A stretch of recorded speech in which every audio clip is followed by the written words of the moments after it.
Chapter 3 Consciousness of the World, and the World of Consciousness, 1. 1. The general concept of consciousness and mental activity. Definition of consciousness. Human beings possess the most wonderful of all gifts, reason, with its keen insight into the remote past and the future, its penetration into the sphere of the unknown, its world of dreams and fantasy, creative solutions to practical and theoretical problems, and the realization of the most daring plans. As the highest level of human mental activity, consciousness is one of the basic concepts of philosophy, psychology, and sociology. The unique nature of this activity lies in the fact that the reflection of reality, and its constructive creative transformation in the form of sensuous and mental images, concepts and ideas, anticipate practical action by individuals and social groups and give them a goal, an orientation. Humanity's finest minds have from ancient times sought the answer to one of the greatest mysteries of existence. What is the nature of man's spiritual world? All the forces of reason, science, philosophy, art, literature, have combined in the effort to cast light on this mysterious realm known as consciousness. At the early stages in the development of philosophy, psychological phenomena were interpreted without any strict distinction between the conscious and the unconscious, the ideal and the material. The basis of conscious action was termed logos, which meant word, idea, essence of things, the logic of existence, and the value of human reason was determined by the degree to which it corresponded to this logos, the objective universal order. Psychological processes were thus identified with the material, air, the motion of atoms, and so on. The borderline between man's inherent processes of consciousness and material phenomena was first noted by the Sophists, and later by Socrates, who stressed the uniqueness of acts of consciousness in comparison with the material existence of things. The objective content of consciousness was elevated by Plato into a specific world of ideas, a realm of pure thought and beauty contrasted to everything material. Just as for the whole universe the incorporeal reason was the prime mover, the source of harmony and strength, capable of comprehending itself, so in every individual the mind contemplated itself and at the same time functioned as the active principle regulating behavior. The achievements of science and particularly medicine played an important role in shaping philosophical views of consciousness as a specific, higher form of mental activity. They made it possible to delimit consciousness as the human being's ability to have knowledge of his own mental, emotional and volitional acts as distinct from other mental phenomena. In ancient philosophy, consciousness was closely associated with reason, which was considered to be cosmic, a generalization of the real world, a synonym for universal law. In the Middle Ages consciousness was interpreted as a transcendental principle, God, which existed before nature and created nature out of nothing.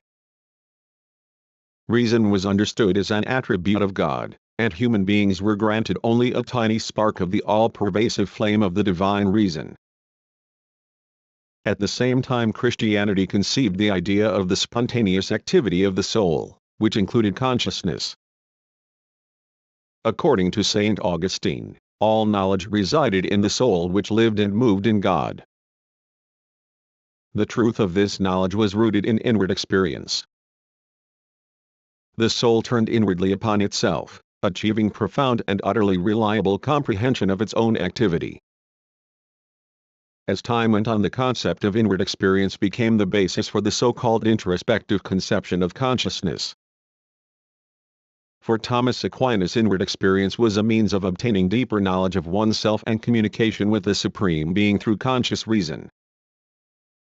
The unconscious soul was reserved for plants and animals, while the mental activity of human being, from sensation onwards, was considered to have the attributes of consciousness. The concept of intentio was introduced as a special operation of consciousness, expressed in its reference to or orientation on an external object.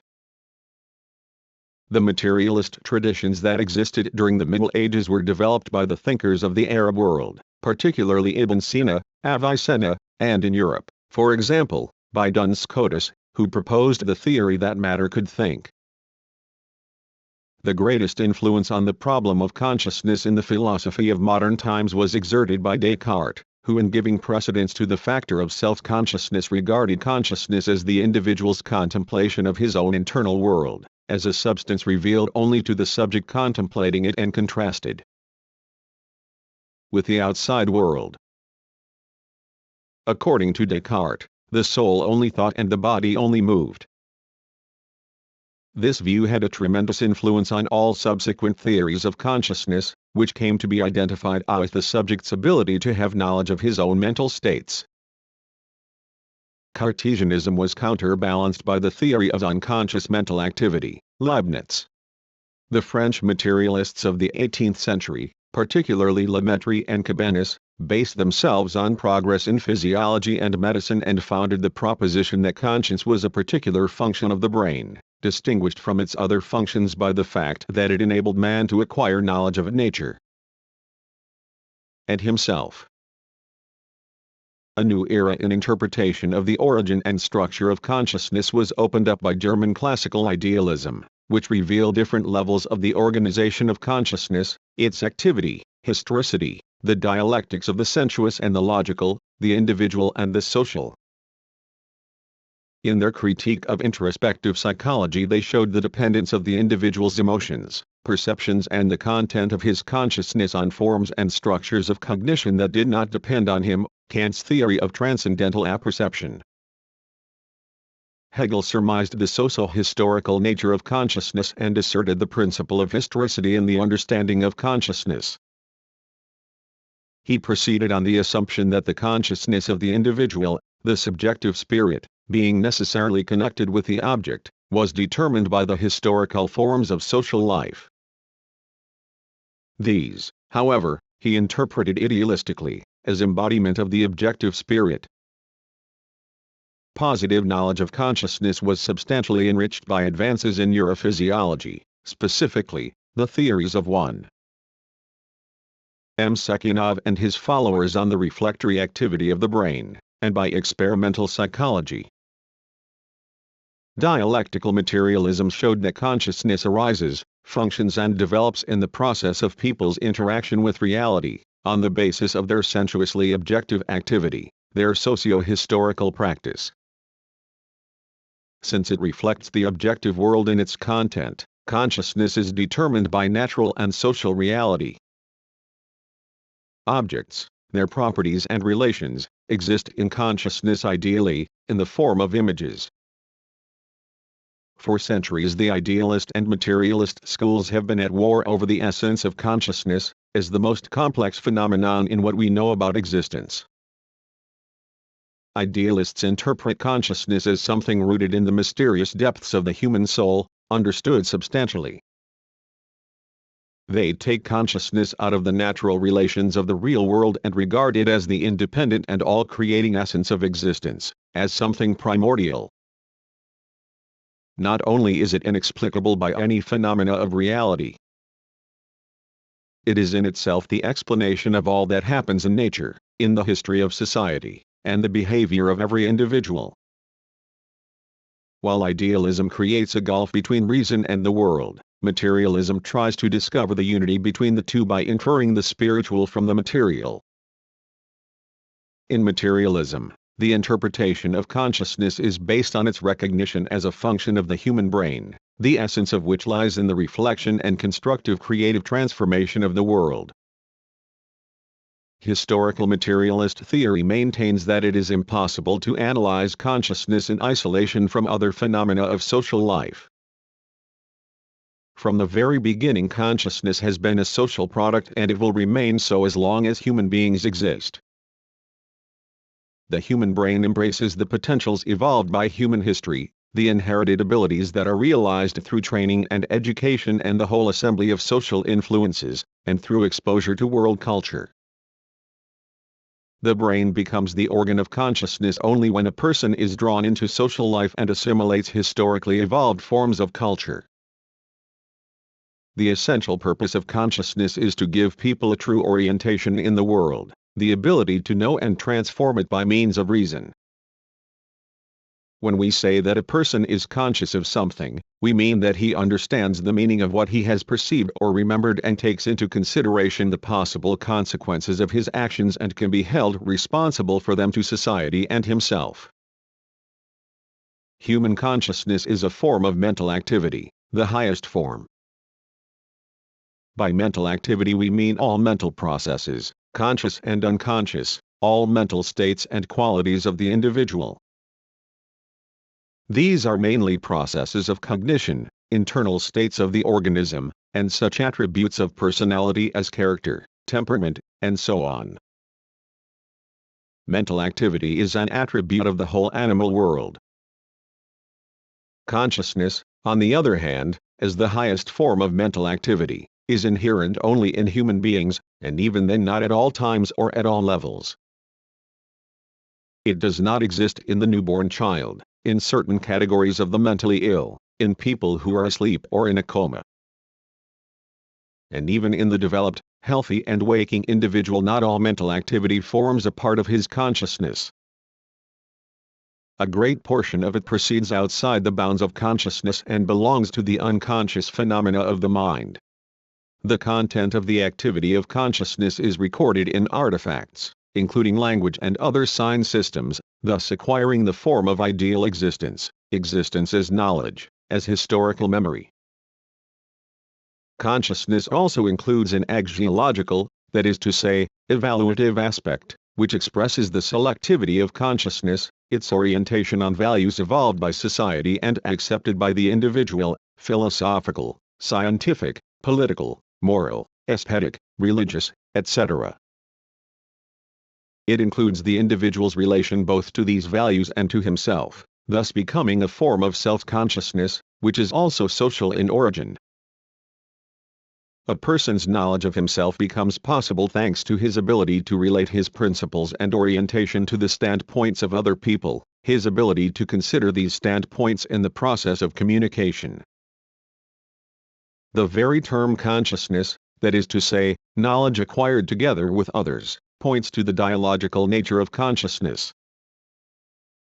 The existence of several planes of consciousness has made it a target of research by many sciences and all art. For philosophy, the main question is the relationship of consciousness to being. As a property of highly organized matter, the brain, consciousness is consciously perceived existence, that is to say, a subjective image of the objective world or subjective reality, and on the epistemological plane, as the ideal in contrast to the material and as a unity of the two. From the sociological standpoint, consciousness may be regarded primarily as social consciousness, the reflection of the existence, interests and ideas of various social groups, classes, nations, society, and history as a whole in people's intellectual life. As the reflection of being, it takes various relatively independent forms. In psychology, consciousness is interpreted as the highest level of mental organization of the individual, when he separates himself from his environment and reflects this reality in the form of mental images, which serve as regulators of goal-oriented activity. Consciousness is a highly complicated system consisting of diverse and constantly interacting elements and existing at different levels. This system has as its nucleus the processes of cognition, from elementary sensations and perceptions to the highest manifestations of reason, emotional refinement and the power of the human will. Sensations and perceptions are the immediate, sensuous forms of consciousness. These are the foundation blocks, as it were, for the edifice of more complex intellectual formations and representations, imagination, intuition, logical and artistic thinking. Consciousness could not have arisen and could not function without the mechanisms of memory, that is to say, the ability to record, preserve and reproduce sensuous and conceptual images. Consciousness not only reproduces reality in ideal forms, it also regulates the individual's inner mental and practical activities, expressed in attention and efforts of will. Attention and will are also facts of consciousness essential to the setting of goals. Before undertaking anything in reality, a person does it ideally, in his imagination. Human emotions and feelings are a fundamental layer of the world of consciousness. In reflecting the world, a person experiences its influence and his own relation to it, to things, to other people and himself. Nothing happens in our consciousness without the participation of feelings, which in people with a rich inner world acquire amazing degrees of subtlety, color and fullness. Conscious and unconscious phenomena of the mind. The colorful fabric of mental processes is woven out of various threads, ranging from the supreme clarity of consciousness at moments of creative inspiration, through the dimness of the half-sleeping mind, to the complete darkness of the unconscious, which accounts for a large part of man's mental life. For example, we hardly realize all the consequences of our actions. Not all external impressions are focused by our consciousness. Many of our actions are automatic or habitual. However, despite the exceptional significance and place of unconscious forms of mental activity, the human being is primarily a conscious being. Awareness, understood as the evaluative aspect of consciousness, is the highest level of regulation of human activity on the basis of accepted values, moral and other social standards. It presupposes that these standards have become an integral component of the individual's life. Having become part of the system of his beliefs, they are realized with a clear and distinct understanding of ultimate aims and the possible consequences of action. Awareness also presupposes a person's ability to analyze the motives of his own behavior and choose the most rational means of achieving his aims in accordance with the moral standards accepted in society. As a complex systemic formation, consciousness has various levels of relative distinctness or clarity. As a rule, these levels are diagnosed in the healthy person by his own accounts and by the degree of his orientation in the environment, in space, time, the logic of events, the people around him, and also in relation to himself, his thoughts, feelings and volitional orientation. When consciousness is at a low level, we observe unmotivated swings of concentration from certain objects of thought and actions that are sufficiently known, to unexpected mental targets, unmotivated reorientation of action, and, in various mental disorders, to loss of the thread of thought. One may also observe various degrees of clarity of consciousness, from the so-called dawning, half-awake, torpid or simply ordinary perception of things to states of mind achieving brilliant vision, amazingly keen intuitive insight into the essence of things. At the highest peaks of consciousness we have the superconscious level of spiritual activity achieved in processes of exceptionally inspired and productive creativity, when a new, original and sometimes huge-scale idea is focused in the consciousness with astonishing clarity. Consciousness has a complex relationship with various forms of unconscious mental phenomena. They have their own structure, whose elements are connected with each other and also with consciousness and actions, which influence them and in their turn experience their influence on themselves. We are sensibly aware of everything that influences us, but by no means all sensations are a fact of our consciousness. The majority of them are peripheral or even beyond its borders. Many of our actions, when originally formed, were consciously controlled, but later became mechanical. Conscious activity is possible only when the maximum number of elements of activity are performed automatically. As the child develops, many of his functions gradually become automatic. Consciousness is relieved of the duty of worrying about them. Thanks to this adaptation, the unconscious takes care of the body's life activity, and irritants that would interfere with rational behavior do not as a rule intrude on the healthy person's consciousness. On the other hand, faced with violent intrusions by the unconscious, the consciousness sometimes fights a desperate and losing battle with these streams of unbidden guests. This happens in cases of various mental disorders, obsessive or maniacal ideas, states of alarm, of unconquerable, unmotivated fear, etc. Habit, as something mechanical, extends to all forms of activity, including thought, on the principle of "I didn't mean to think of it, it just occurred to me." The paradox lies in the fact that consciousness is present, in a way, in unconscious forms of mental activity. Though it does not keep close watch on everything that happens in these dark recesses of the mind but only grasps the general picture. It may, however, at any moment take control of habitual actions and accelerate, decelerate or even stop them altogether. Excited by the powerful instinct of mating, the nightingale sings tirelessly through the night, but this wonderful bird does not realize that its splendid trills express something beyond its song, that objectively it expresses the urge to preserve and perpetuate the race. All of us, individually and in our common efforts, sometimes resemble this little gray creature. Do we always realize what response the words and message of our songs will bring back? Not always.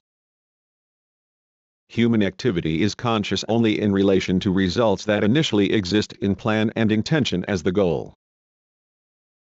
But realization of the goal cannot be understood as including all the consequences of actions. The results of people's actions may differ from what was originally intended. They come under the influence of external forces, which sometimes turn out to be quite different from what people thought they were. For example, the ideologists of the French bourgeois revolution, Rousseau, for example, and others, dreamed of the reign of reason, fraternity and justice. The masses and the political parties fought in the name of these principles. The task was enormous, the aims noble. But instead of enjoying the reign of reason, France received the dictatorship of Napoleon. There is much that is both rational and irrational in the life of the individual and in the vortex of history. The unconscious manifests itself in extremely diverse forms, including information accumulated as experience and recorded in the memory of the individual and humanity's social memory, and also in the form of the infinitely varied illusory sphere of dreams, instincts, etc. In the history of science, particularly psychology, medicine and sociology, and also philosophy, a great deal of attention has been given to the problem of the unconscious in the life of the individual and society. Freud was particularly concerned with this problem. As a practicing psychiatrist, he observed extraordinary manifestations of the unconscious, particularly in the sexual sphere. According to Freud, there is a primordial enmity between the conscious and unconscious principles in man. The unconscious is portrayed as a sly woman whose only aim is to beguile or outwit gullible reason, which is often led astray by its resourceful and irresistible enemy. Freud's conclusions are based mainly on his personal observations of the behavior and condition of the mentally ill. In healthy people, however, the dominating principle is the regulative power of reason. This is what ultimately forms the basis for the general movement of human history, notwithstanding the neuroticism and social folly of specific events and such social formations as fascism, which may be seen as horrible but temporary distortions of social development. Origin and development of mental activity and consciousness. The consciousness of modern man is a product of world history, the sum total of the practical and cognitive activity of countless generations throughout the centuries. To understand its essence, we must consider how it came into being. But consciousness has not only a social history. It also has a natural prehistory, the development of its biological prerequisites in the form of the evolution of mental activity in animals. 20 million years were needed to create the conditions for the emergence of rational human beings. Without this evolution, the appearance of human consciousness would have been nothing but a miracle. And it would have been no less a miracle for mental activity to have appeared in animal organisms without the properties of reflection inherent in all matter. The process of reflection in all the diversity of its forms, from the simplest mechanical marks or impressions to the reasoning powers of genius, takes place in the process of interaction of the various systems of the real world.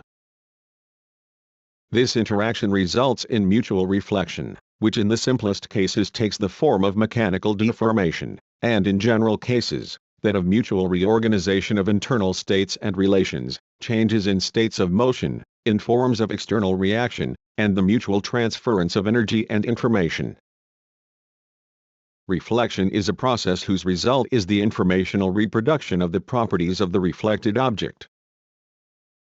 Since everything in the world is in a state of immediate and infinitely mediated interaction, everything carries information about everything else. In this connection one recalls the aphorism of the ancient philosophers, summa summarum. The statement presupposes a universal field. But what does this mean? It means that there is a universal form of connection, of interaction, and thus a unity of the universe. Everything in the universe remembers everything else. This is what follows from the principle of reflection as a universal property of matter. Figuratively speaking, one may say that every point in the universal field is a living mirror of the universe. One of the key aspects of the interaction of living organisms with the environment is their ability to obtain vital information about it.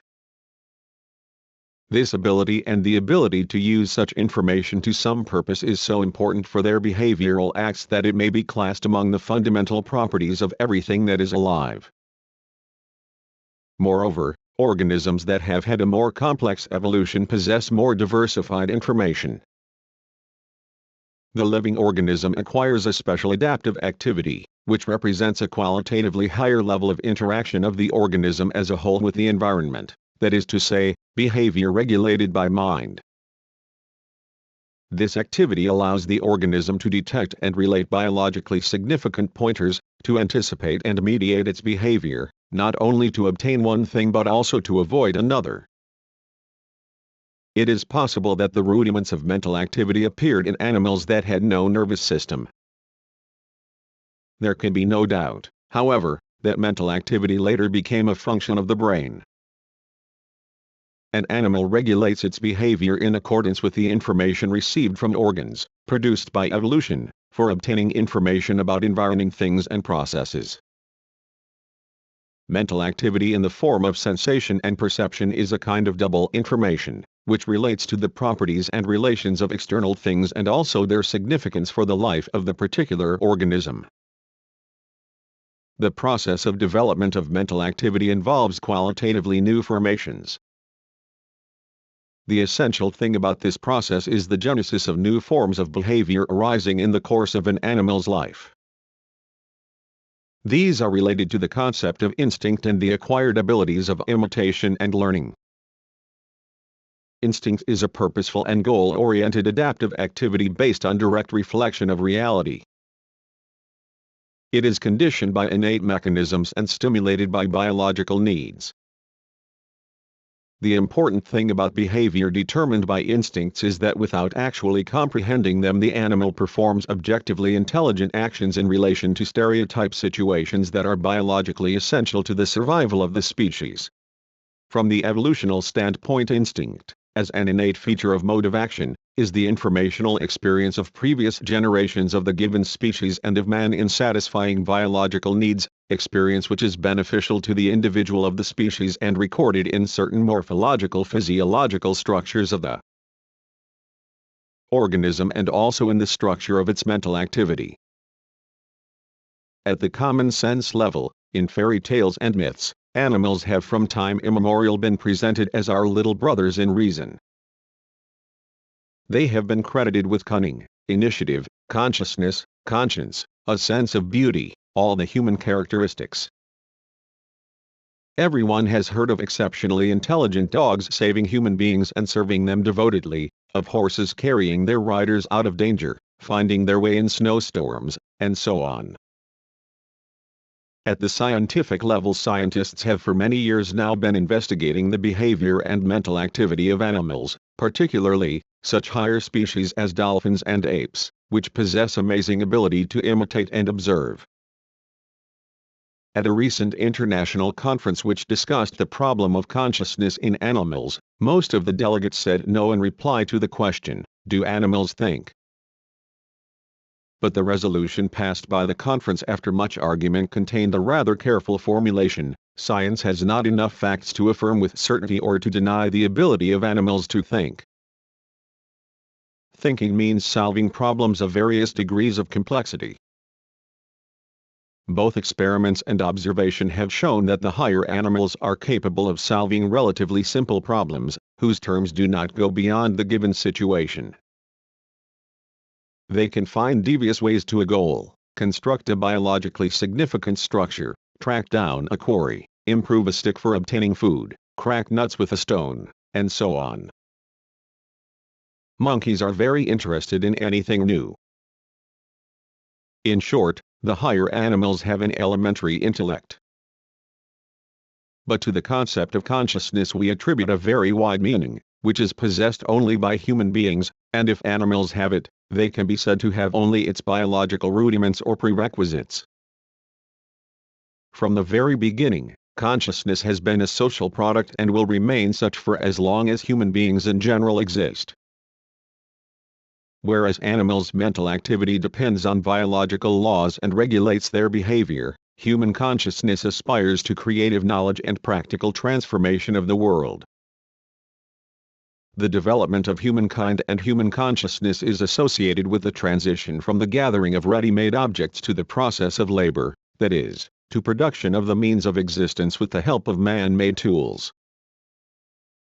Labor with its necessary transition from life in the conditions of a biological community to the social form of life and, consequently, to communication by means of language, transformed the basically instinctive behavior of animals and led to the formation of mechanisms for conscious human activity.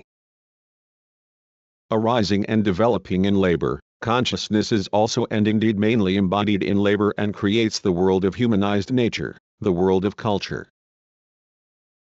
So the answer to the riddle of the origin of consciousness can be expressed in two words: labor and communication. By sharpening the blade of his stone axe and communicating by means of speech, man at the same time sharpened his own intellect. It was labor, the relations formed on its basis, and also language in the form of gesture, sound and writing, in the form of painting, sculpture and music, that developed the consciousness of our distant ancestor beyond the limits of the individual mind and made possible the formation of supra-individual consciousness, the dawn of various forms of social consciousness as the rudiments of scientific knowledge, art, simple rules of morality, various kinds of magical, mythological and religious notions and rituals. All this would later develop in the course of history and grow into a rich variety of forms of social consciousness, philosophy, science, art, morality, political ideology and law. The world monotheistic religions would arise.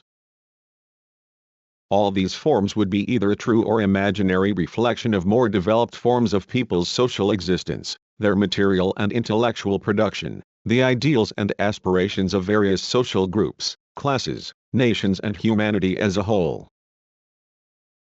The power of culture grows like a snowball. It has a complex structure with various levels, from the ordinary mass consciousness to the highest forms of theoretical thought. Though relatively independent, social consciousness has a feedback effect on the life of society. Between personal and social consciousness there is a constant interaction. Just as society is not the sum total of the people whom it includes, social consciousness is not just the sum total of individuals' consciousness. Just as the general will by no means expresses the will of every individual, so the social consciousness is not the consciousness of every member of society. Social consciousness is a qualitatively specific intellectual system, with a relatively independent existence. Historically evolved standards of consciousness become the personal convictions of the individual, the source of moral rules, aesthetic feelings and ideas. In their turn, personal ideas and beliefs, thanks to the creative activity of those who have them, acquire social value, become socially significant and merge in the general ocean of the social consciousness. Important ideas are thus recorded in words and deeds. That is why they do not die with their creators. On the contrary, it is often after this death that their real life, their unusual destinies and adventures begin. It is above all the great historical personalities who plant the tree of a new trend whose crown reaches out to the future, and whose rich foliage serves many generations and whole peoples, even the whole of humanity. The fate of the individual consciousness is inseparable from that of the individual himself. It comes into being as the highest form of mental activity. It expresses the unique features of the individual's path in life, the specific features of his education, various political, religious, moral, scientific, philosophical and other social influences, all the things that diversify and enrich the individual's spiritual world. Every child, when it comes into the world, begins to think, to experience aesthetic pleasures, moral impulses and a desire for knowledge only by becoming involved in culture, by becoming aware of standards that have their roots in the previous history of humankind. The individual becomes a personality to the extent that he commands this wealth and multiplies it.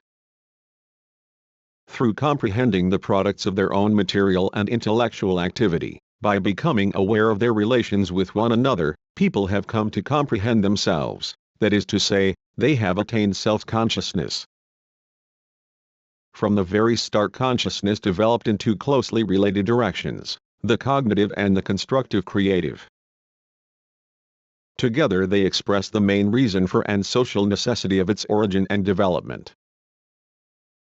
The constructive and creative side of consciousness could not have arisen or existed without cognition, and cognition alone could never have provided the necessary individual, subjective spur to human development. Consciousness was never a mere luxury, a mere act of contemplation. While rejecting the idealist explanation of consciousness as the individual's immanent activity arising from the depths of his spirit, science at the same time explodes the concept of metaphysical materialism, which treats consciousness as contemplation divorced from practice.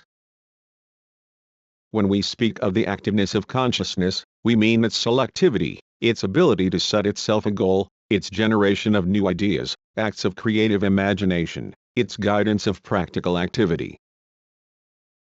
The point of departure for any relationship to the real world is goal-setting activity.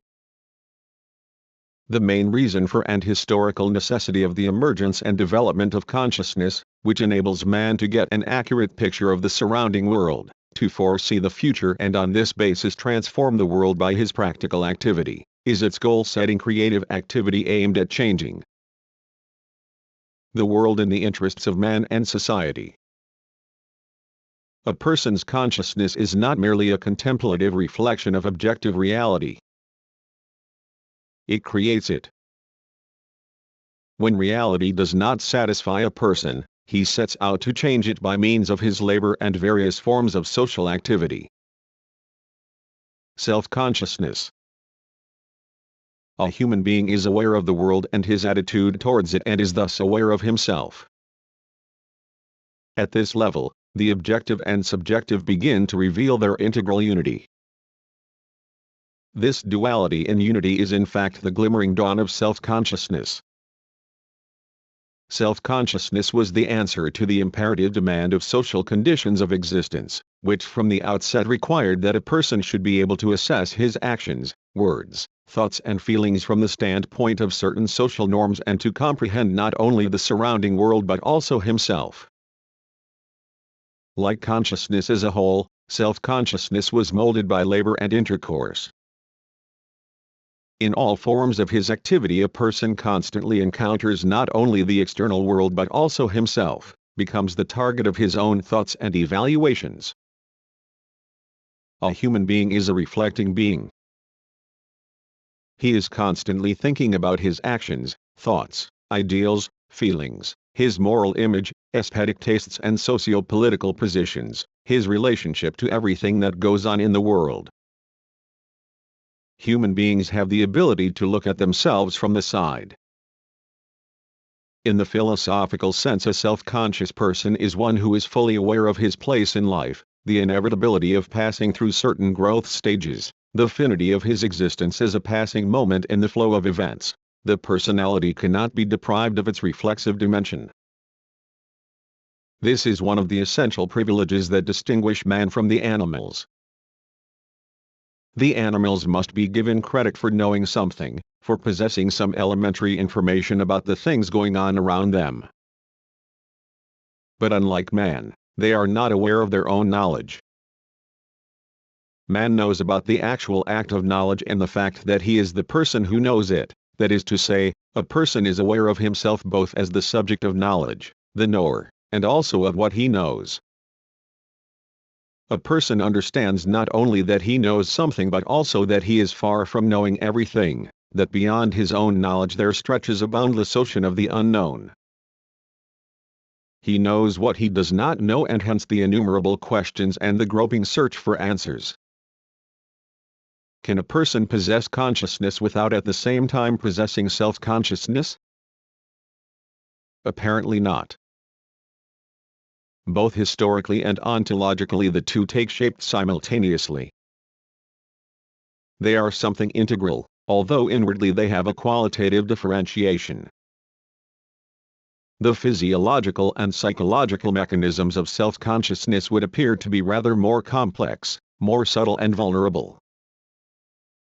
Self-consciousness is not simply consciousness turned inwards. It cannot take place directly.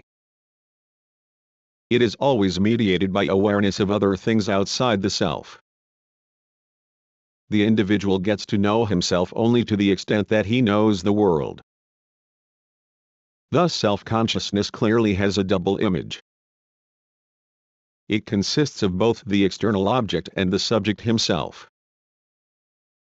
It is a kind of inner light that illumines both the self and the other thing. Every thinking person understands how difficult it is to separate the object of thought and the act of observing this thought. There are usually three aspects to a person's reflections: one's own personality as the object, one's ego as the subject, and objective reality, which includes other people. Self-consciousness is born when the subject of consciousness, the knower, turns into an object for himself. At the point of emergence of self-consciousness, the individual is identified with himself. This is when man begins to be aware of his own existence in the world, of his needs and desires, and the state of his own organism, physical comfort or discomfort, etc. He thus becomes able to distinguish the state of wakefulness from that of sleep. As soon as he awakes, a person begins to experience a certain feeling of self, an awareness of his own existence in the world. When he opens his eyes, he sees the world, hears its sounds, is aware of external objects and his own body. He feels both his distinctness from the environment and his organic connection with it. Self-consciousness is not simply a matter of contemplating oneself admiringly or otherwise. A person cannot find his bearings in the flood of events without some knowledge of 164 himself. He must know what he is capable of and how far his aspirations can reach. The level of self-consciousness may be extremely varied, from a vague awareness of one's abilities to a profound understanding of one's historic role, sacred sense of duty to one's people and their destiny. At the higher stages of self-consciousness, the individual fully appreciates his link with world history, the history of his people, the thread, embodied in everything he has done, that links both the past and the future. Only rich natures possessing refined self-consciousness are stirred as much by the future as by the present. We know that the particularly gifted personality perceives his own self with a special kind of rational intensity, often from the days of his youth. The knowledge of one's selfhood is felt as a kind of inward revelation. Such intensity and ceaseless activity are particularly characteristic of the self-consciousness of the genius, and this is linked with his vivid perception of his special social significance and consequent great responsibility towards humanity. Every person has moments when his self-consciousness becomes unusually acute and moments when it subsides completely, when he is self-forgettingly immersed in some external object. Consciousness is focused in one area, as it were. And the opposite may also happen. A superficial glance at what is around one and a deep immersion in oneself, sometimes with agonizing and destructive effects. For instance, when a person is sick, He may be up to his neck in his own sickness and feel that he has nothing else to live for. The whole world is seen through the prism of his sick condition. In such cases he must have some distraction. Usually people's self-consciousness balances between the two extremes. It is difficult at one and the same time to separate and fuse thoughts and active observation of these thoughts in the act of thinking. When a person does not treat himself as the object of his perceptions and thoughts, both from his own point of view and also from that of other people, he cannot exercise self-control. One may observe substantial individual differences in the ability to exercise self-control. Some people remain self-possessed in the most difficult and sometimes tragic situations, while others lose their grip on themselves at the slightest provocation. Some people even act much more effectively in conditions of danger than in ordinary circumstances.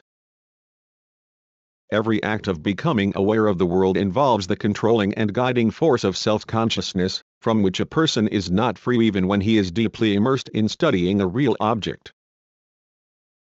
The state of complete self-forgetfulness, loss of self-control and ability to direct one's 165 mental processes seldom occurs and usually only in cases of extreme stress or insanity. The norm is constant self-control, at least on the general plane. Degrees of self-consciousness may vary, from the most general momentary control over the stream of thought directed upon external objects, to profound meditations upon oneself, when the ego is not only the subject but also the main object of consciousness, when the emphasis is on the inner world of mind and body.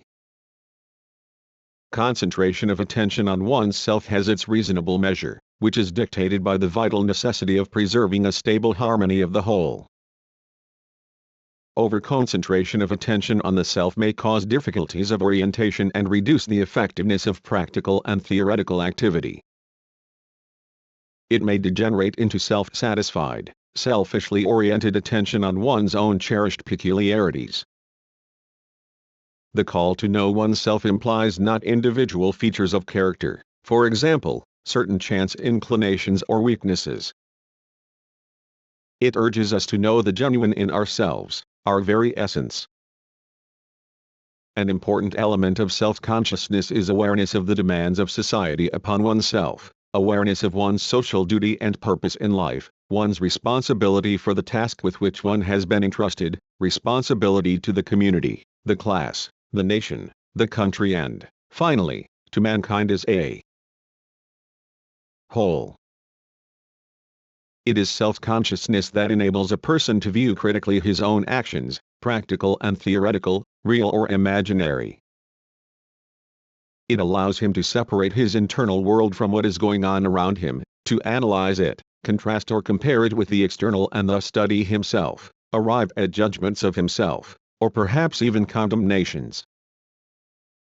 Self-consciousness is an essential condition of education and self-education.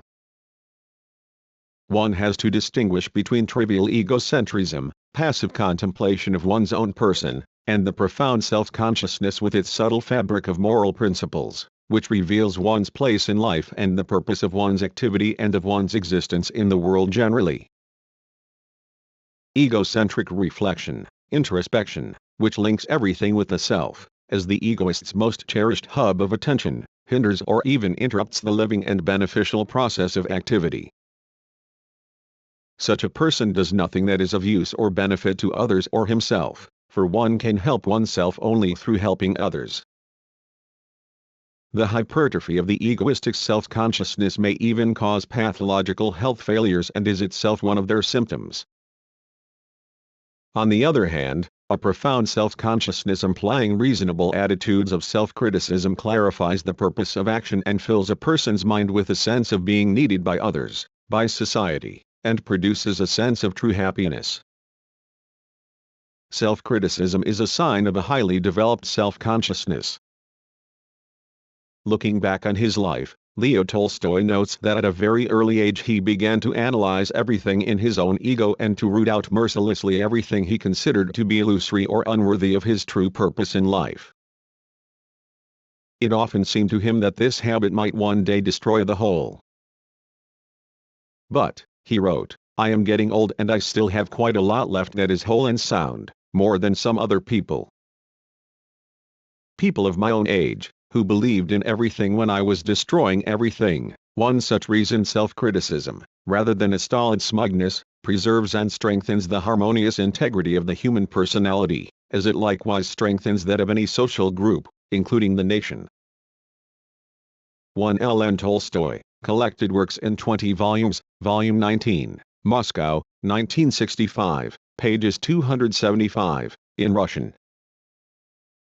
Self-consciousness takes place not only on the individual plane, as a mental form of activity, but also at the level of social consciousness, when knowledge, scientific, artistic or technical creativity, or political activity become a specialized object of theoretical research, when certain social groups rise to the level of self-comprehension, of understanding their place in life, in history, their interests and ideals, their purpose, their real possibilities and responsibility to society and humanity. When a nation rises to such a level of self-consciousness, it is capable of miracles of heroism. For example, the Russian people had to overcome the social and psychological consequences of the 300-year Tatar-Mongol invasion of their country in order to become aware of their strength and win the historic Battle of Kulikovo. History furnishes us with many such examples. The same thing happened to the Russian people during the Napoleonic and the Nazi invasions. Such upsurges of social self-consciousness have been experienced by all peoples of the world, when they have had to fight against external or internal oppressors or at times of national liberation and social revolutions. Social self-consciousness is not homogeneous either in its social scale or in its intensity. Its turbulent waves achieve their peak at turning points in history.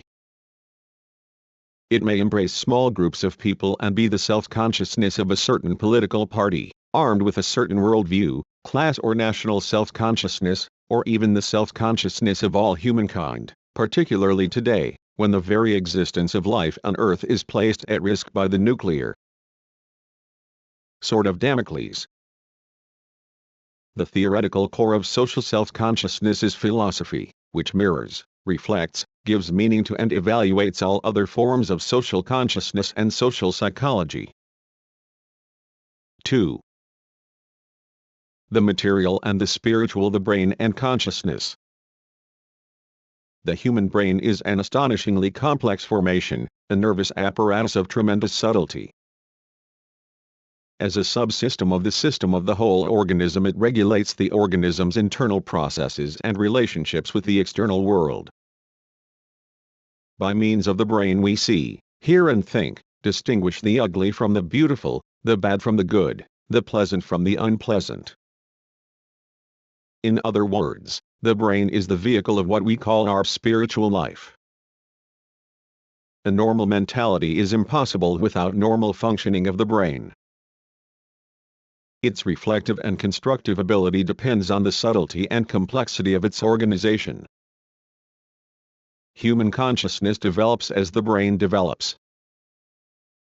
An undeveloped brain results in various forms of mental deficiency, weakness of will, etc. In old age, the nerve cells of the brain begin to atrophy, leading to senile decay, loss of memory and total confusion about the sequence of events. The pathological disturbances of the subcortex cause hysterical fits of anger, fear, and so on, accompanied by cries and shrieks. Structural damage to the frontal lobes of the brain renders the victim incapable of having or retaining complex intentional ideas, or perhaps any stable intentions. Such a person is easily distracted. He quickly loses the power of rational self-control of his emotions, thoughts and actions. Initiative and self-discipline are also weakened, and there are breakdowns in logical thinking and in the general coordination of behavior. Lack of emotional restraint takes the form of explosions of laughter, outbursts of irritation and anger. And what strange patterns of images and thought are woven by the sick imagination of the schizophrenic. Absurd fears and overpowering manias and desires torture his clouded reason. He may perform strange and even monstrously absurd actions, dangerous both to himself and to society. Social, psychological, biochemical, biofield and other factors also play a part in mental disorders. But they can disorder the mind only by causing malfunctioning of the brain. There are no purely mental or purely physical disorders of the sections of the brain that are responsible for the condition of a person's mentality, but there are neuropsychological changes. In short, mental disorders are based on changes in the state of the brain, either functional or organic. Successes in brain anatomy and also physiology, particularly electrophysiology, neurology, neurosurgery, neuropsychology, have shown that the brain is an extremely complex and sophisticated system. The various forms and levels of mental activity are associated with certain units of its elements. At the same time, all units and elements of this system are manifestations of the operation of the system as a whole, the processes of both imaginal and logical thought being effected in the cortex, the brain's highest level. The cortex is the gray matter, a delicate layer of convolutions on the cerebral hemispheres. Different forms of mental activity are distributed between the two lobes. It has been proved, for instance, that in most people the left lobe is responsible for logical thought while the right takes care of images. But in left-handed people, the opposite is the case. The cortex consists of approximately 16,000 million nerve cells or neurons. If strung out in line, they would form a chain 5,000 kilometers long. Every nerve cell by means of appendages of various length is connected and interacts, through the interneuron membranes, with all the others, thus forming a lacework structure with outlets through the corresponding nerve fibers to the nerve endings of the organs of sense, the feelers of the brain. When these feelers are excited, they react, and this reaction is transmitted in the form of nervous energy to the cerebral cortex, where certain neurodynamic, biochemical, electrical, electromagnetic, biofield processes arise, irradiate, concentrate, interact and are inducted. And it is on the basis of these processes and in unity with them that our mental conditions, our sensuous and conceptual images and ideas are born. The cortex operates as a complex system which is incorporated as a subsystem in the life and general system of the organism with all its anatomical and physiological processes, humoral, nervous, and bioenergetic. These processes inform the cortex of their condition and it responds to their signals.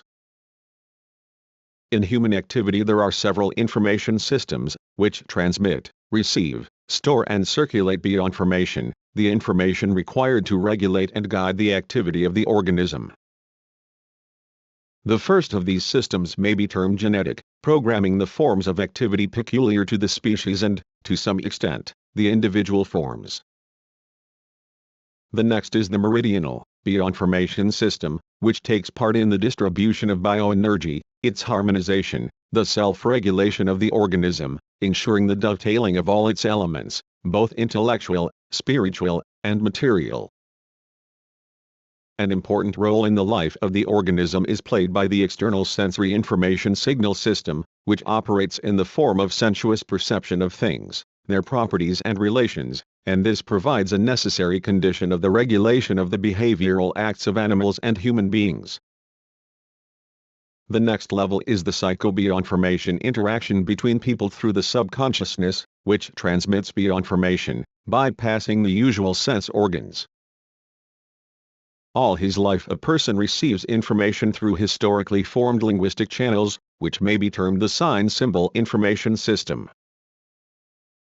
This system provides the means for the dialogue that proceeds between the individual and world culture as a whole. And finally, very tentatively one may outline the contours of the prognosticatory bioinformation system, which provides knowledge of the distant future by means of various intuitive pictures. Thus, the material substratum of mental activity is the neurophysiological bioenergetic activity of the brain. This is proved by the fact that beneficial intervention in physiological bioenergetic processes can restore certain functions of the brain. Normal mental activity presupposes that the brain is waking and active, a condition which is brought about and maintained through afference, that is to say, the brain's reception of countless nervous impulses from the sense organs.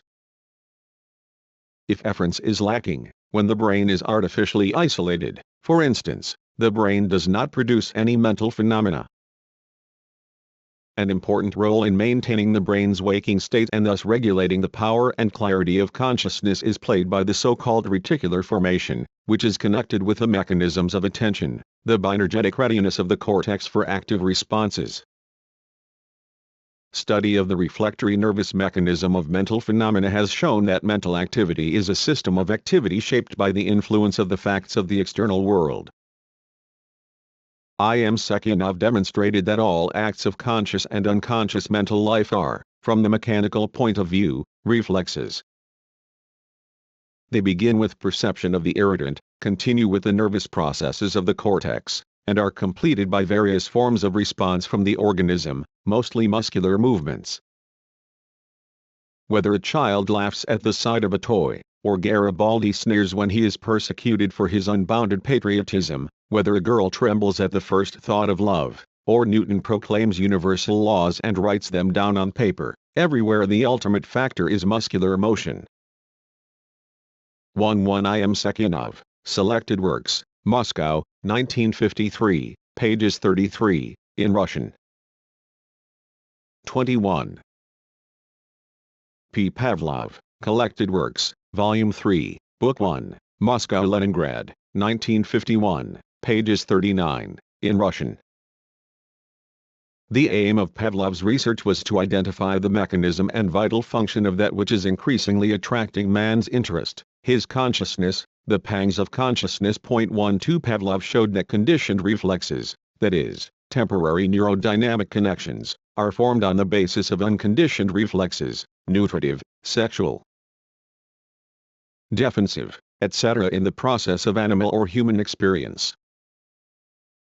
An important principle in the reflectory activity of the brain is the principle of reinforcement. A reflectory activity comes to stay when it is reinforced by the achievement of results, in the form of satisfaction of organic needs. Reflexes are reinforced by means of feedback. When a muscular, glandular or other organic system is set in motion by a reflex, the impulses thus stimulated return to the cerebral cortex, to the central link of the reflex, and report not only on the functioning of the given organ but also its results. This makes it possible to adjust the process and achieve an adequate performance of intention. The purpose of feedback is to keep the brain constantly informed of what is going on in the system it controls. Information about reinforcement lends the conditioned reflex a relative purposefulness by triggering in the brain a mechanism for assessing both the course of the action and its result. The brain's activity is a process of signaling. On the basis of the formation of temporary connections, signals from the external and internal environment become precursors of an approaching need, for food, sex, defense, and so on, or its satisfaction. The principle of signalization is of decisive importance in animal and human life. The effect of the signal prepares the organism for a forthcoming act of satisfaction of some need or for the struggle to survive. This anticipatory reflection of approaching reality takes place in animals in elementary forms of mental activity, sensations, perceptions, representations, and thinking in terms of situations or images. Pavlov called these sense impressions the first signal system.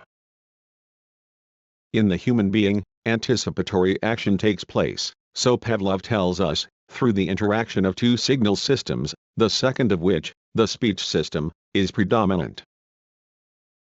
According to Pavlov's theory, the first signal system in man is elevated to a qualitatively different, socially conditioned level.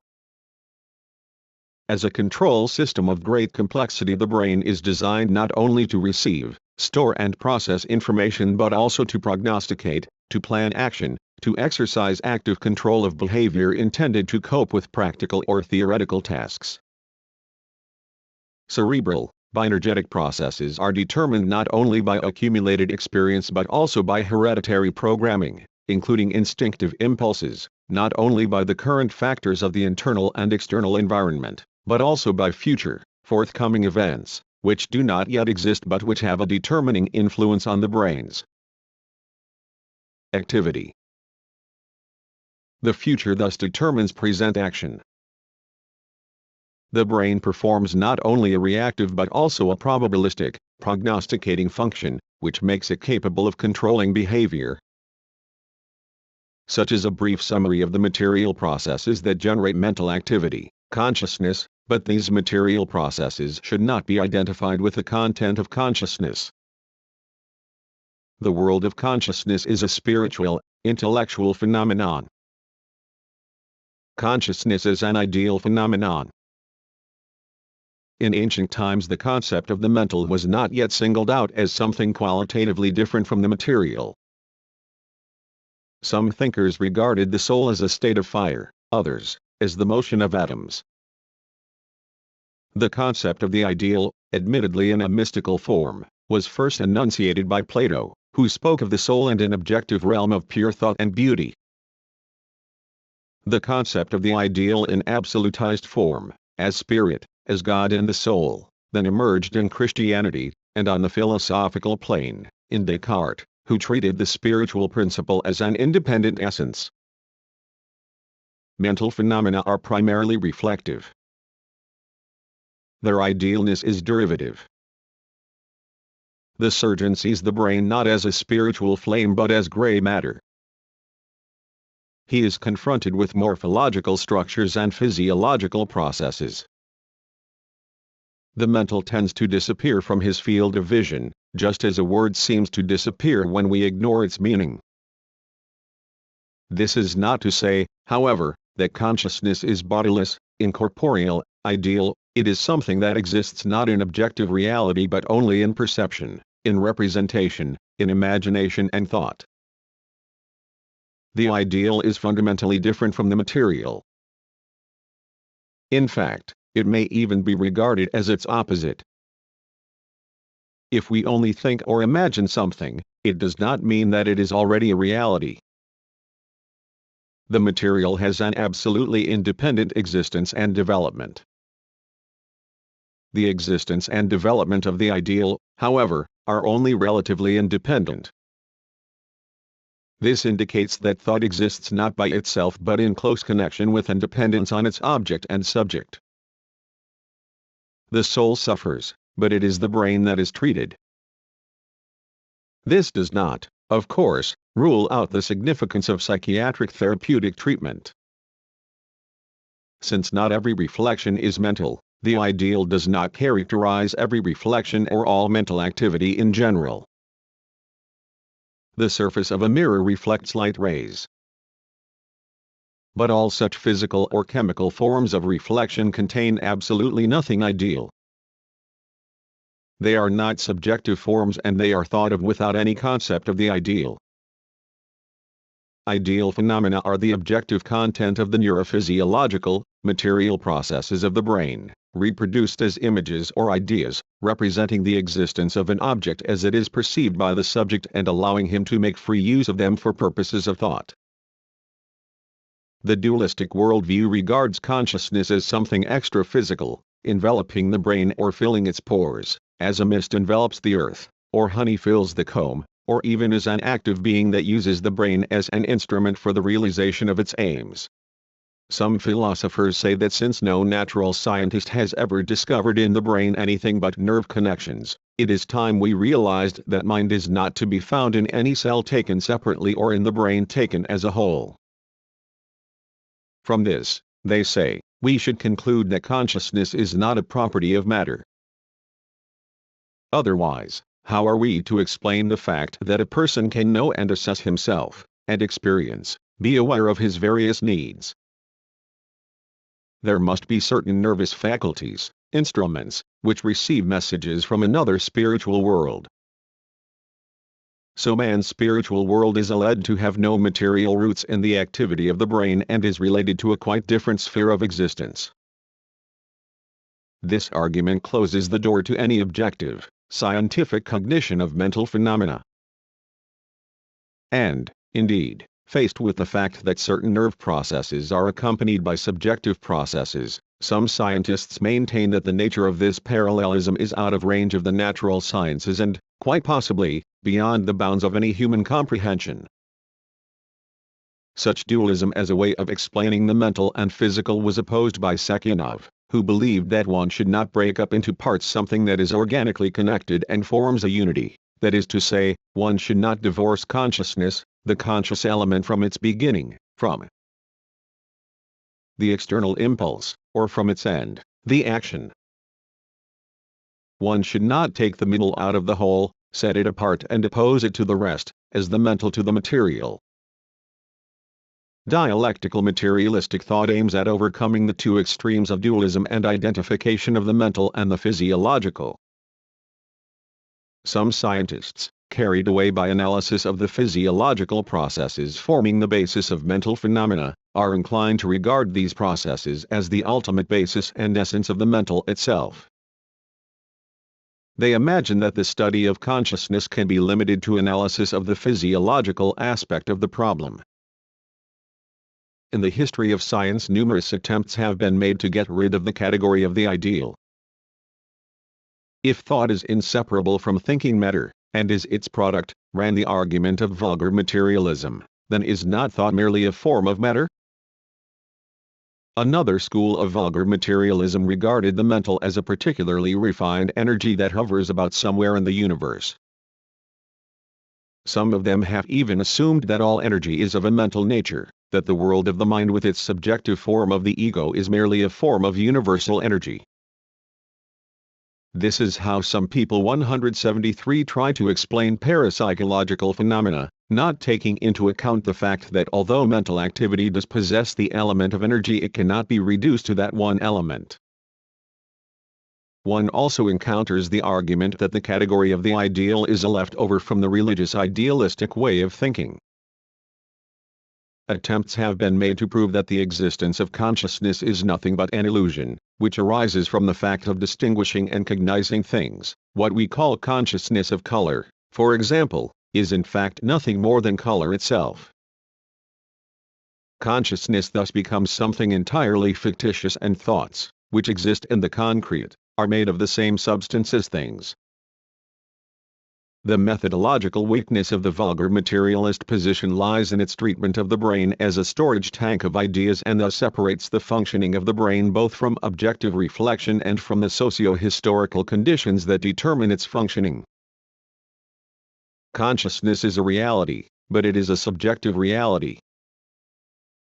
Can one tell from the structure of the brain and the character of its physiological processes what a person is thinking about, what intentions arise in his mind, whom he loves and whom he hates? If we study only the structure and physiology of the brain, we cannot get anywhere near to explaining why people of tribal society thought differently from those in the Middle Ages, and why people of today do not think the same as their ancestors did 2 centuries ago. The difference between the material and the ideal is also expressed in the fact that the laws of thought and, in general, of all spiritual processes do not coincide with the laws of the physical, chemical and physiological processes that take place in the brain and constitute the material basis of consciousness.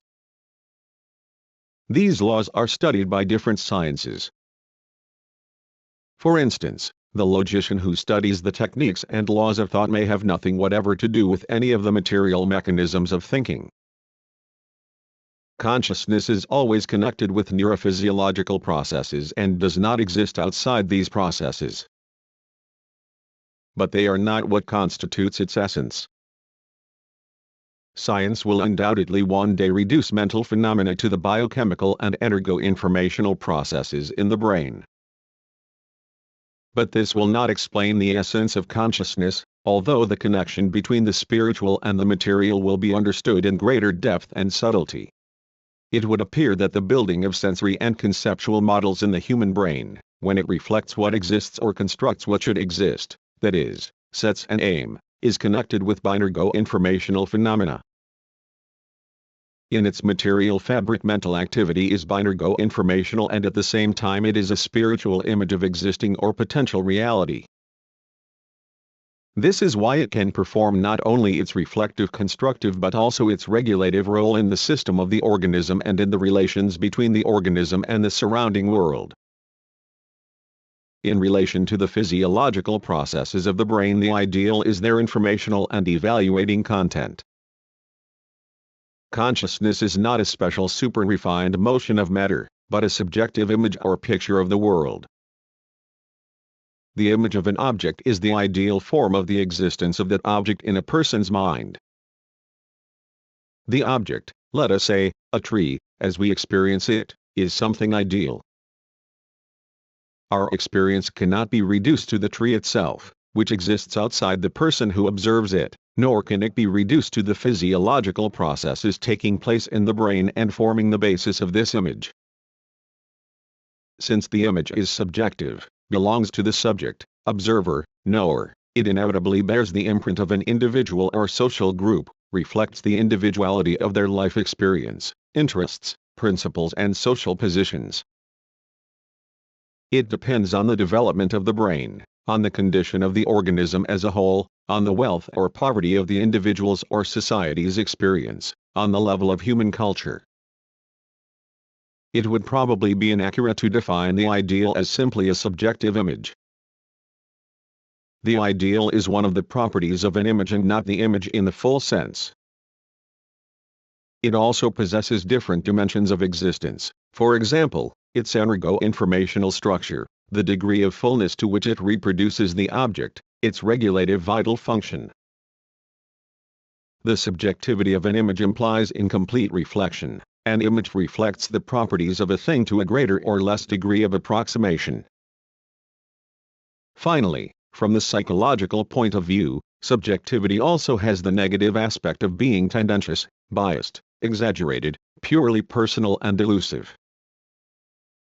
Delirious ideas and hallucinations are examples of pathological subjectivity. The image cannot be reduced to the material and as something ideal is even opposed to it. But this opposition is not absolute. It may be conceived only in the limits of the philosophical, epistemological question of what is to be considered primary and what derivative. Beyond these limits, according to Lenin, it would be a mistake to regard as absolute the opposition between matter and spirit, the physical and the mental. Consciousness is not the substance of matter. It is a function of matter organized in a certain way, and as a function it cannot be opposed to that of which it is a function.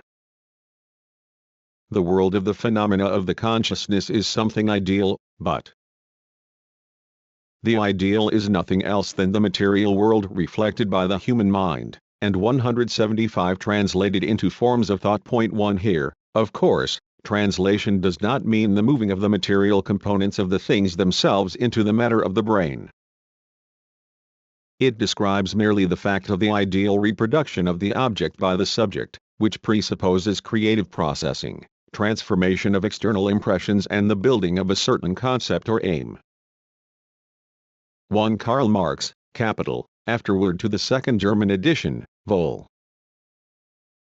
I, Progress Publishers, Moscow, 1974, pages 29. When given objective existence in a system of speech symbols, thoughts acquire a relative independence in relation to the individual and circulate in the form of spiritual culture. The brain decays, but the thoughts it has evolved may live on for centuries. But all these thoughts, ideas, emotions, acts of will have only a relatively ideal character. They are ideal only in relation to the subjects, the people who decode their meaning. The ideal may be defined as a presentation of the object to the subject in which the image of the object appears to the subject directly, in what one might call its pure form, separated from its material substratum.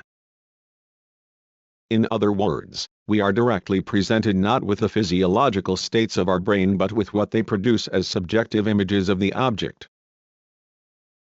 A person is influenced by certain things which evolve a storm of electrochemical, energo-informational processes of which he has no suspicion, but as a result of which he sees things that exist outside him.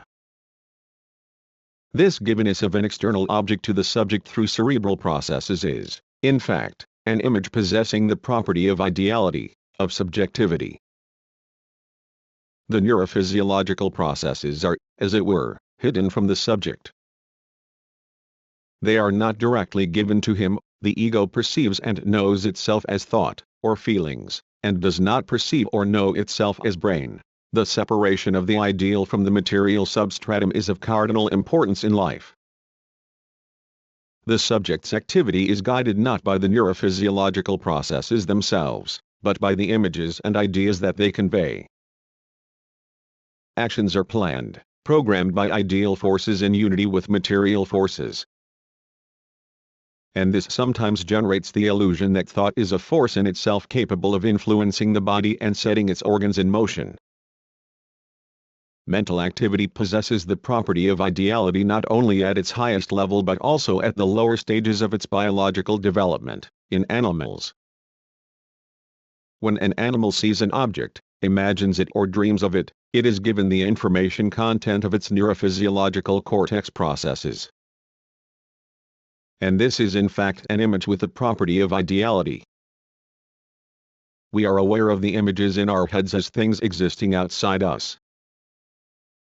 This power of intentionality, objectification, reference arose as a result of evolution of the animal world and the socio-historical practice of mankind. The fact is confirmed by observation of those who are born blind, just after they have been given sight by a successful operation. At first they think of what they see as being not where it actually is but as directly in their eyes. And only later, after practice, do they learn to objectify their images correctly. The objectification of images may be astonishingly vivid, for example, in dreams and hallucinations. It is precisely the relatedness of cerebral processes to the objective world that makes these processes ideal. If a thought arises in a person's head, it must be a thought about something. There can be no thoughts about nothing. To sum up, the ideal is a special mode of existence of an object, its presentation in the world of the mind. Dialectical materialism allows us to overcome the narrow limitations of the two approaches to the problem of the ideal that have taken shape in the history of philosophical thought, one elevating the ideal to primordial essence and the other ignoring the uniqueness of the ideal and reducing it to various material phenomena. In the material world regarded as an integral whole, the ideal appears not as some special first principle but as a system of real relations between objective phenomena that are independent of consciousness and will, and living beings capable of reproducing these phenomena and transforming them both practically and theoretically. Although derived from the material, the ideal acquires a relative independence and becomes a stimulus of life activity. It arises at a high level of the organization of living matter, acting first in the form of a sensory image. This image serves as a necessary factor regulating behavior in accordance with the conditions of the organism's existence. These conditions are idealized in an image, which is by no means a mere duplicate of physical or physiological processes, although without them it cannot exist. It is thanks to the image that the act of behavior is formed. It belongs to the subject and is inseparable both from the life of the subject and from the object, as reflected in its other being. With the rise of human society, this reflection assumes a fundamentally new character thanks to the transforming activity of human beings. By changing nature, they change themselves, becoming the subjects, creators of culture. Various forms of the ideal develop in the system of culture, and thanks to the products it creates, the instruments of labor and communication, art, religion, science, morality, law, and so on. The sensuous fabric of consciousness is transformed, mental images, plans and operations are created, a wealth of values and ideals take shape. Though assimilated and created by individuals, these forms of the ideal do not depend on individual consciousness, but they cannot exist outside the activity of a human brain that is capable of perceiving and creating them. Arising and developing in social practice, the ideal is not only generated by the material but is also capable of actively transforming it. This is true both of social and historical events and of personal relationships. The unique thing about the ideal is that it always has a material vehicle, which is not only its substratum of nerves and brain, but also the phenomena of culture, as the embodiment of the ideal, that have been evolved in the process of historical development. Specifically, these are language and other semantic and symbolical systems. Reality comes to us not directly but in ideal, transmuted, incomplete, even illusory forms. For example, the real relations between people in society may be comprehended according to class interests, in inadequate ideological forms. At the level of philosophical consciousness, one of these forms is idealism, which perceives the ideal as a fundamental principle of thought, thus absolutizing the ideal, disuniting it from objective reality, the historical process, people's real activity, and the brain is an organ of this activity. In the first classical system of idealism created by Plato, the ideal took the form of immortal, incorporeal essences, which were the prototypes of all things and had priority over everything material. This view determined the subsequent forms of objective idealism right up to its contemporary versions. In other idealist conceptions, the ideal is identified either with that which is directly given to the consciousness as a special substance, Descartes, or with the activity of an absolute spirit, Hegel, or with the data of sense experience beyond which there is supposedly no reality, subjective idealism. Inadequate notions of the ideal derived from attempts to understand its dependence on material processes are expressed in various reductionist conceptions, which reduce the ideal to nervous, energetic and informational processes in the brain, to biofields and dynamic codes. 3. Consciousness and language, communication and understanding between people, epochs and cultures. From the very beginning, human beings have been involved in social contexts of different degrees of complexity, and they remain so, because this is the setting for both their labor and leisure, even when they think of themselves as isolated. Endless invisible threads link them with the life of the socium. The whole essence of the human being, including his consciousness, is communicative by its very nature. And this ability defines the essence of consciousness and also its vehicles, the individual and society. People are constantly afloat in an atmosphere of communication. They are eager to say something to each other, to learn or teach, to show or prove, to agree or reject, to ask or order, console, implore, show affection, and so on. Communication arose and developed with the rise of man and the formation of society in the process of labor. From the very first, communication was a part of labor activity and satisfied its needs. As time went on, it was transformed into a relatively independent need to share, to pour out one's soul either in grief or joy, or for no particular reason, a need that recurred day after day and was of vital moral and psychological importance to the individual. Communication is such a vital factor of existence that without it our animal ancestors would never have become people. Without the ability to communicate, a child cannot learn about, absorb culture and become a socially developed person. The depression caused by loneliness also indicates the exceptional importance of communication for human beings. Not for nothing is solitary confinement of criminals considered to be one of the severest punishments by most peoples of the world. In a situation where he can communicate, a person acquires and sharpens his intellect, but in the opposite case he may even lose his reason. A person needs communication, whatever state of mind he may be in, joyous or sorrowful. But grief or suffering, which need the consolation, sympathy or merely some distraction, are particularly hard to bear alone. A person may feel lonely and isolated even among his own family and have to make up for the lack of company with pets. Communication is not only an essential condition of human existence. It is also a means of forming and developing social experience and restraint, which may be felt by the individual even outside the field of immediate communication. Even when isolated, he considers his thoughts and actions from the standpoint of what reaction they may evoke in others. Historical progress has substantially changed the means of influencing people's minds and hearts.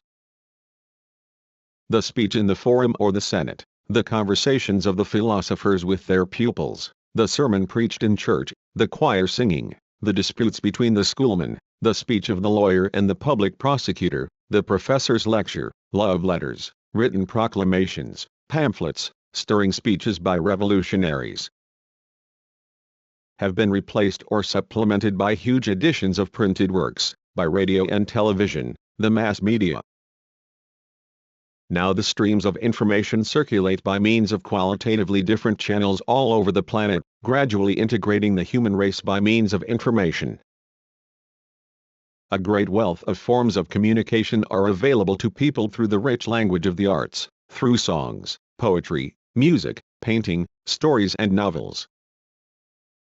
And how infinitely rich are the forms of unspoken, intimate communication. A psychological response or lack of it is obvious in facial expressions, in posture, walk, gesture, voice modulations, the movements of the hands, those extremely mobile instruments for expressing states of mind. In the whole system of body language that people, particularly those with artistic natures, use with such success, the crucial role belongs to the eyes, through which we both generate and feel the radiance of the human spirit in all the diversity of its varying intensity and perhaps even depth. What can one read in a face that has no eyes? Communication ensures continuity in the development of culture. Every new generation begins its work of learning from the point where the previous generation left off. Thanks to communication, the individual's thoughts and aspirations are not obliterated by time. They become embodied in words, in images, they survive in legend and are passed on from century to century. Every person leans on the ancient genealogical tree. The motion of thoughts in people's minds is like waves breaking on the shore. They have the pressure of the whole ocean of world history behind them. Books are the present's passport to all previous culture. In the treasure house of their native speech, generation after generation stores up the fruits of the deepest movements of thought and the history of events. The whole imprint of man's intellectual life is preserved in words, in written characters, by the invention of which the human mind resolved one of the greatest and most difficult of its problems. It embodied, it registered speech and thus acquired the ability to make its thoughts immortal. What is written by the pen cannot be erased by the axe, says the folk proverb. Writing is a marvelous and inexhaustible fountain of knowledge and wisdom, a fountain that never runs dry though it is constantly in use. Communication goes on between specific living individuals and between epochs and also between different cultures. Any consideration of the problem of communication inevitably raises the question of mutual understanding. When one talks about understanding, one usually thinks of comprehension of real things, cognition of the world around one. But what we are concerned with here is communicative 180 understanding, how people understand one another by communicating, how the present generation understands its predecessor, how the people of one culture understand other cultures. These are problems that have received little attention and yet are extremely important. Everyone is surprised by the tricks of the conjurer, by the phenomena of telepathy, and so on. But only a few are surprised by the miracle of communication, of understanding achieved by the language of words, gesture, mimicry and various symbols, particularly understanding between present and past, and between cultures. At the common sense level, mutual understanding through communication, the understanding of one epoch or culture by another seems to be a mere triviality to be taken for granted.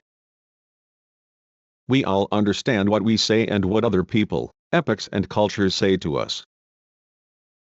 And when understanding is not achieved, we often blame language and speak of not being able to find a common language. Attention was drawn long ago to the big difference between understanding the objects and processes of the external world and understanding human actions and words. To understand human beings and what they do, we have to take into consideration their motives, the discrepancy between what they say and what they mean. We have to make allowance for the difficulties of detecting true motivation. One of the stumbling blocks to mutual understanding is the great diversity of individuals. Each of us contains a whole world. And this world is our particular world. In any specific context of communication, a person usually uncovers only one aspect of himself. Understanding is further complicated by the generalized way we perceive each other, by our tendency to fit this perception into certain accepted and evolved general standards that ignore the unique in every individual. The individuality of people's experience and frame of reference also makes mutual understanding more difficult. The sophist Gorgias once remarked that in the process of being perceived and expressed in words, an object of thought disintegrates into a huge number of elements of thought and thus loses its integrity. Complete mutual understanding is therefore, in principle, impossible. One often hears and reads complaints about difficulties of communication between children and parents, between epochs and between cultures, between the healthy and the sick, particularly those who are mentally ill. A foolish person cannot fully express the thoughts of the intelligent. From the content of what he is told, he absorbs only as much as he is able to understand. One could say that the degree of mutual understanding between people depends to a great extent on their cultural level, their power of insight. 181. The history of culture offers numerous examples of how the power of genius increases through absorbing the meaning and tendency of the epoch, through tackling and solving the problems raised by the logic of life. Works of genius always embrace possibilities that have not yet been revealed.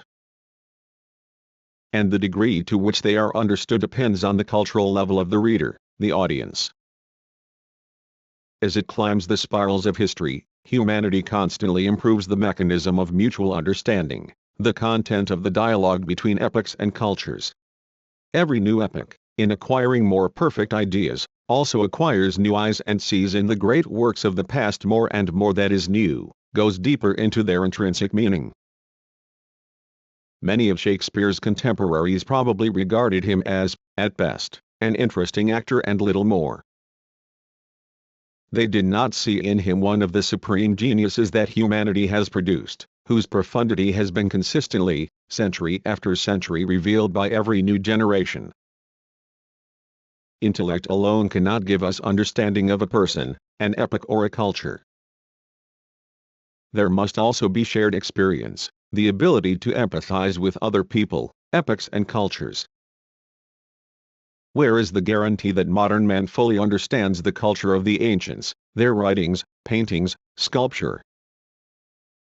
The mere translation of the ancient Indian writings into Russian, for example, cannot provide it. To fully understand them, one must enter into the socio-psychological context of each work, into the life, the everyday round, the culture of the people that created it and the historical epoch in which it was written. The character of human relations depends to a great extent on this understanding of each other in the process of communication. If this is adequate, the result is an unambiguous relationship, regardless of whether that relationship is one of liking or dislike. Otherwise, the relationship is blurred. Argument or proof is an essential element in understanding. Blank assertion cannot understand itself or make itself understood. Another important element in mutual understanding is the ability to listen. Not for nothing do people say that the art of listening is as important as the art of speaking. Understanding takes place on an incredible number of different planes due to the fact that the whole fabric of language and any speech context are interwoven with threads of metaphor and imagery. For the same reason, there is often an illusion of understanding, as opposed to a real understanding of what is being said. However, despite all the difficulties, mutual communication is built on a sound foundation of mutual understanding, without which there could be no 182 rational contact between people, and social life would be inconceivable. The unity of language and consciousness. If we want to know more about communication between people, epochs and cultures, we must investigate the nature of the means of communication, language. Language is the highest form of thought expression, the basic means of controlling behavior, of knowing reality and knowing oneself and the existence of culture. Without the gift of speech, man could never acquire cultural values. Consciousness presupposes speech as its material reality in the form of gesture, sound, symbol, and so on. Speech may convey thoughts, feelings and volition in the process of mutual communication, because words are material and can therefore be sensuously perceived. Speech is language functioning in a specific situation of communication. It is the activity of communication and its recorded results. Russian speech, for example, embraces an infinite number of statements by specific individuals and all that has been written in that language. Language, on the other hand, is a specific vocabulary and grammar, expressed in rules and sentence patterns, which have been evolved historically and are national in character. But specific sentences, both spoken and written, belong not to language but to speech. They form the symbolic reality that constitutes the existence of language. Speech is the material expression of thought. In speech, the content of our intellectual world is objectified for others. Speech fulfills several interconnected functions. It is both communicative and thought-creating. It is a means of influencing and of regulating. The communicative function is primary and predominant. Since thoughts in themselves are non-material, they cannot be perceived by the sense organs. They cannot be seen or heard, touched or tasted. The expression people exchange ideas is absurd if understood literally. No exchange of ideas actually takes place. The process of communication is effected in the form of mutual material influencing by means of words, which appears to be an exchange of thoughts. We do not convey thoughts by means of words. We evoke analogous thoughts in the mind of the person we are speaking to. By means of speech, a person can internally, in his mind, manipulate things, their attributes and relations, without touching them or seeing them. Man has made this tremendous advance thanks to language. It is customary to distinguish two aspects of the word, its meaning and the form of its existence. The first is a representation, an experience, an idea, a thought. The second is a sign or symbol. A word is a unity of meaning and symbol. What makes a word is its meaning. A word represents not only the meaning of a 183 thing but the thing itself. A symbol is the material object, process, action that performs the role in communication of representing something else, and that is used for obtaining, storing, transforming and conveying information. When we speak of the meaning of symbols, we have in mind the information about things, their properties and relations, which is conveyed to us by means of corresponding symbols. Meaning is the reflection of objective reality expressed in the material form of a symbol. Meaning comprises conceptual, sensuous and emotional components, volitional motivations, and requests, in brief, the whole sphere of consciousness. The basic sign system is a normal, everyday language. Non-linguistic signs may be classified as copy signs, photographs, fingerprints, fossils of plants, animals, etc., signs as symptoms, shivering as a symptom of illness, a cloud as a sign of approaching rain, signs as signals, traffic lights, bells, applause, etc., and signs as symbols. Consciousness is woven out of innumerable threads, which form a complex web of symbols, a complete and specific world. Symbolization is a specific act of consciousness. It permeates all its levels and is expressed in generalization of that which symbolizes the object and that which is symbolized. For example, a flag is not simply a strip of cloth of a certain color but a piece of cloth with certain attributes, color, shape, etc. What is a symbol? It is a certain object, action, process, word or outline, the meaning of which lies in the fact that they express something, that they contain, as it were, another object or phenomenon. A symbol is a phenomenon which may express a certain meaning not directly but in a formalized manner. For example, justice is symbolized by the goddess Themis. Consequently, a symbol is not just a sign. In its external form it already contains a notion, an image that it symbolizes. A symbol has an expressive function and, thanks to the embodiment of a sensuously concrete content, it indicates something that in itself it is not. The use of special symbols, and particularly the invention of artificial systems of formulae, yields huge advantages for science. Symbol systems in scientific thought perform the function of formulating conceptual images. They contribute to the progress of scientific cognition in its eternal movement towards an object and in the creation of a true picture of the world. For example, the use of signs or symbols from which formulae are made up enables us to register a connection between thoughts in abbreviated form, to carry out communication on an international scale. Artificial sign systems, including the formalized and code languages used in technology, in interpreting machines, are a supplement to the natural languages and exist only on their basis. Everything known to humanity is in some way named, given a symbol or sign. People have acquired a permanent need to know the names of things. Even when they acquire no information from the name of a certain person or object, they feel a certain satisfaction in knowing what she, he or it is called and often show intense curiosity concerning names, for example, the name of a girl we happen to meet, or the name of a plant or a distant star, although it tells us very little.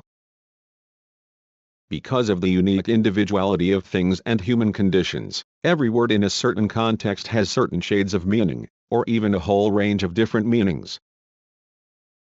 Its sense differentiations are as varied as the shades of color in a peacock's plumage. The meaning of a word is minimum knowledge, which probably refers only to certain attributes of the object rather than reveals its essence.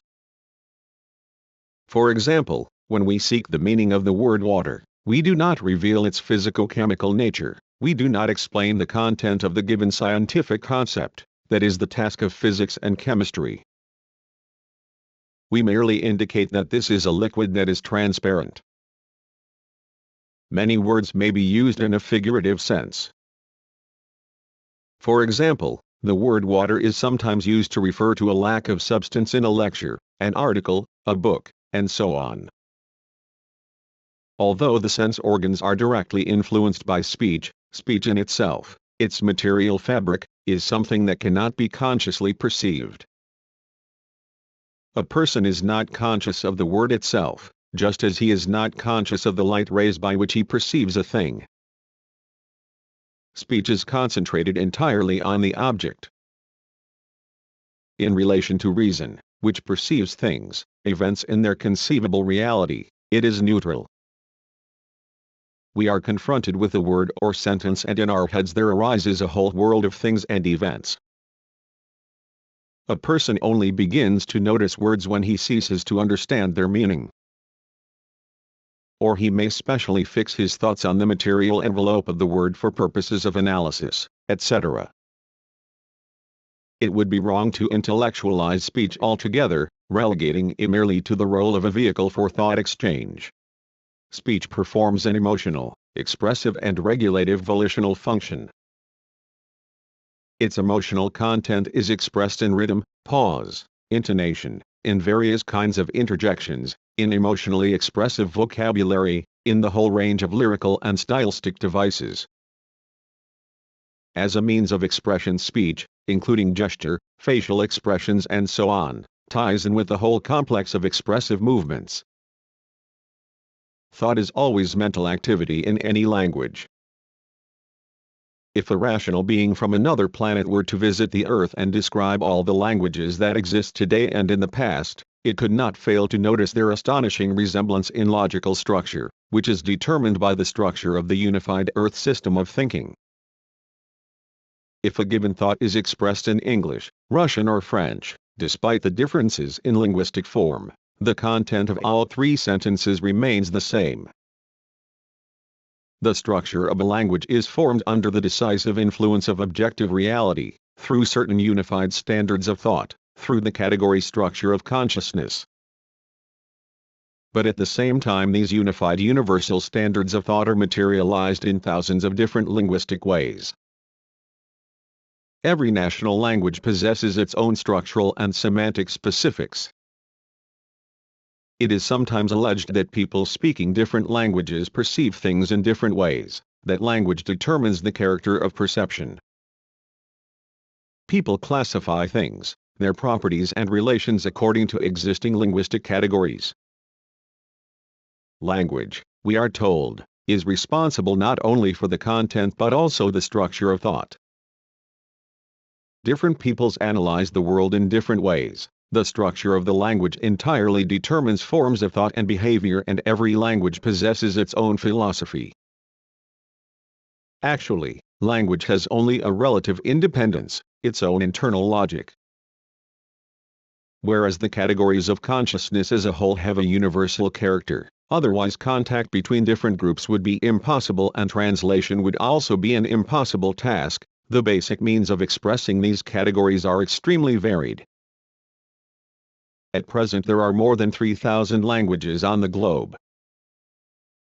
This shows the complexity and contradictory nature of the connections between consciousness and speech. In its structure, speech is not simply a mirror reflection of the structure of the world of things, their properties and relations. It is also a reflection of the individual's intellectual world. It cannot therefore be fitted onto thought, like a head onto a head. Language influences consciousness in the sense that its historically evolved forms, the specific nature of its semantic structures and syntactical peculiarities endow thought with different shades. We know that the style of thinking in German philosophical culture differs from that of the French, for example. Each style took shape under the influence of the peculiar features, including language, of the two respective peoples and their national cultures as a whole. On the other hand, any absolutising of the influence of speech on consciousness leads to the mistaken assertion that consciousness is determined not by the object, the objective world, but by the way it is represented in language. To sum up, by means of speech we communicate something to a person, we inform him of our thoughts, moods, feelings, motives. We share the content of our intellectual world.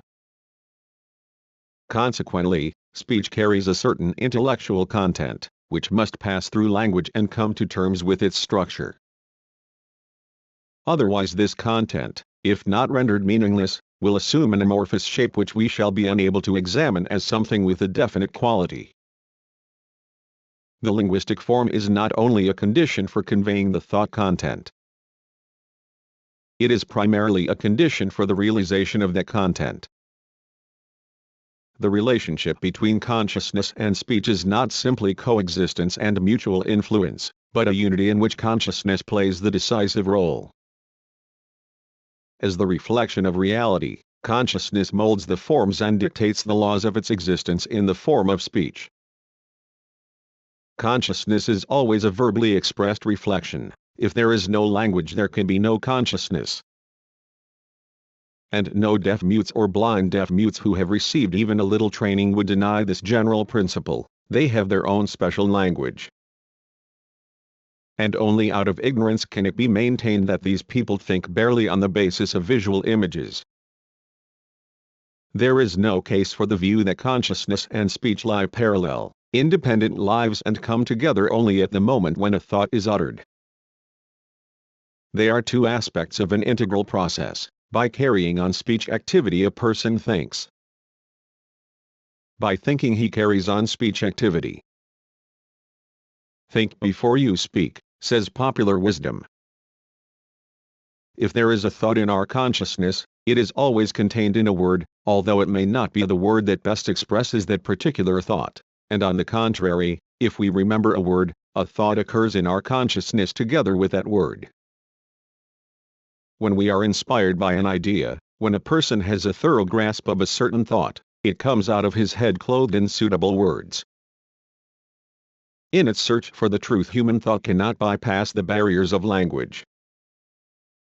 Language is not the external vestment of thought, but the element in which thought actually lives. Naturally, the relation between language and consciousness should not be oversimplified. For example, by comparing thought to the contents of a vessel, the vessel being language. This comparison won't work, if only because the linguistic vessel is never empty, despite the not infrequent emptiness of its contents.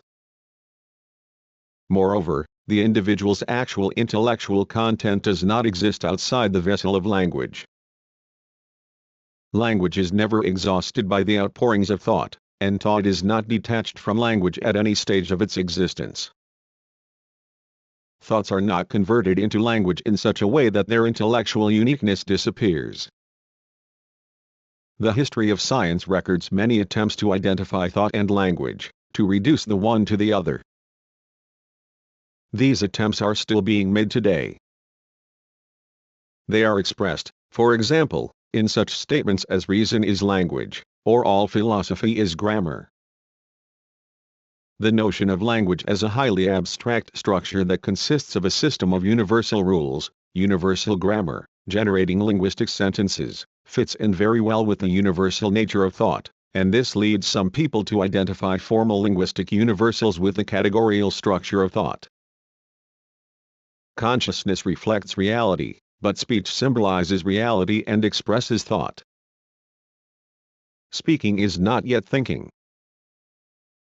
This is a platitude, and it is only too frequently confirmed by life.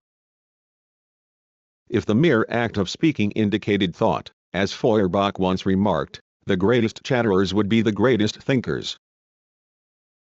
Thinking means knowing, cognizing. Speaking means communicating. In the process of thinking, a person uses verbal material and his thoughts are formed, molded in speech structures. The work that is needed to formulate thoughts in speech is performed more or less subconsciously. When thinking, a person works on the cognitive content and is aware of it, while the speech envelope of thought may remain outside the control of consciousness or be controlled only on the general plane. Thought should not be imagined as a kind of cloud suspended overhead, which opens and rains downwards.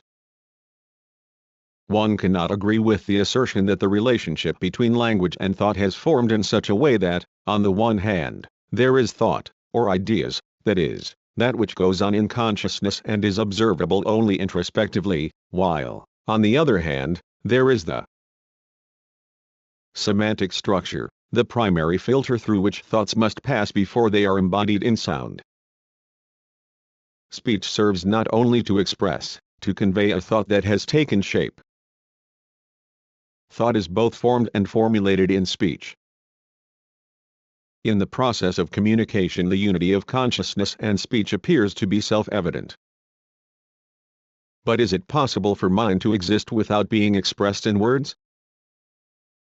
Processes of consciousness that are not externally expressed take place on the basis of so-called internal speech, which in its turn is realized in the form of internal dialogue. Speech had to arise and mature as something external in order to become something internal. When we think silently, we often unconsciously rehearse certain thoughts in our minds. Internal speech is soundless. It is a kind of inhibited and abbreviated form of external speech. Meditation, which takes place in the form of internal speech, is always a kind of dialogue with oneself. Such speech performs only an imaginatively communicative role, and its basic function is that of an instrument for forming and developing thought. Internal speech is distinguished from external speech not only by its function but also by its structure. Since internal speech is aimed at itself, it leaves out everything that can be taken as understood. Is thought possible without speech? We emphasized above that there was an indissoluble unity between consciousness and speech, and this is true as a general rule. But if it were possible to express everything in words, why should there be expressive movements, the plastic arts, painting, music? And how do matters stand in relation to scientific theoretical thought? As Einstein told us, at certain moments in the mechanism of his cogitative activity ordinary words, as pronounced and written, played no decisive role.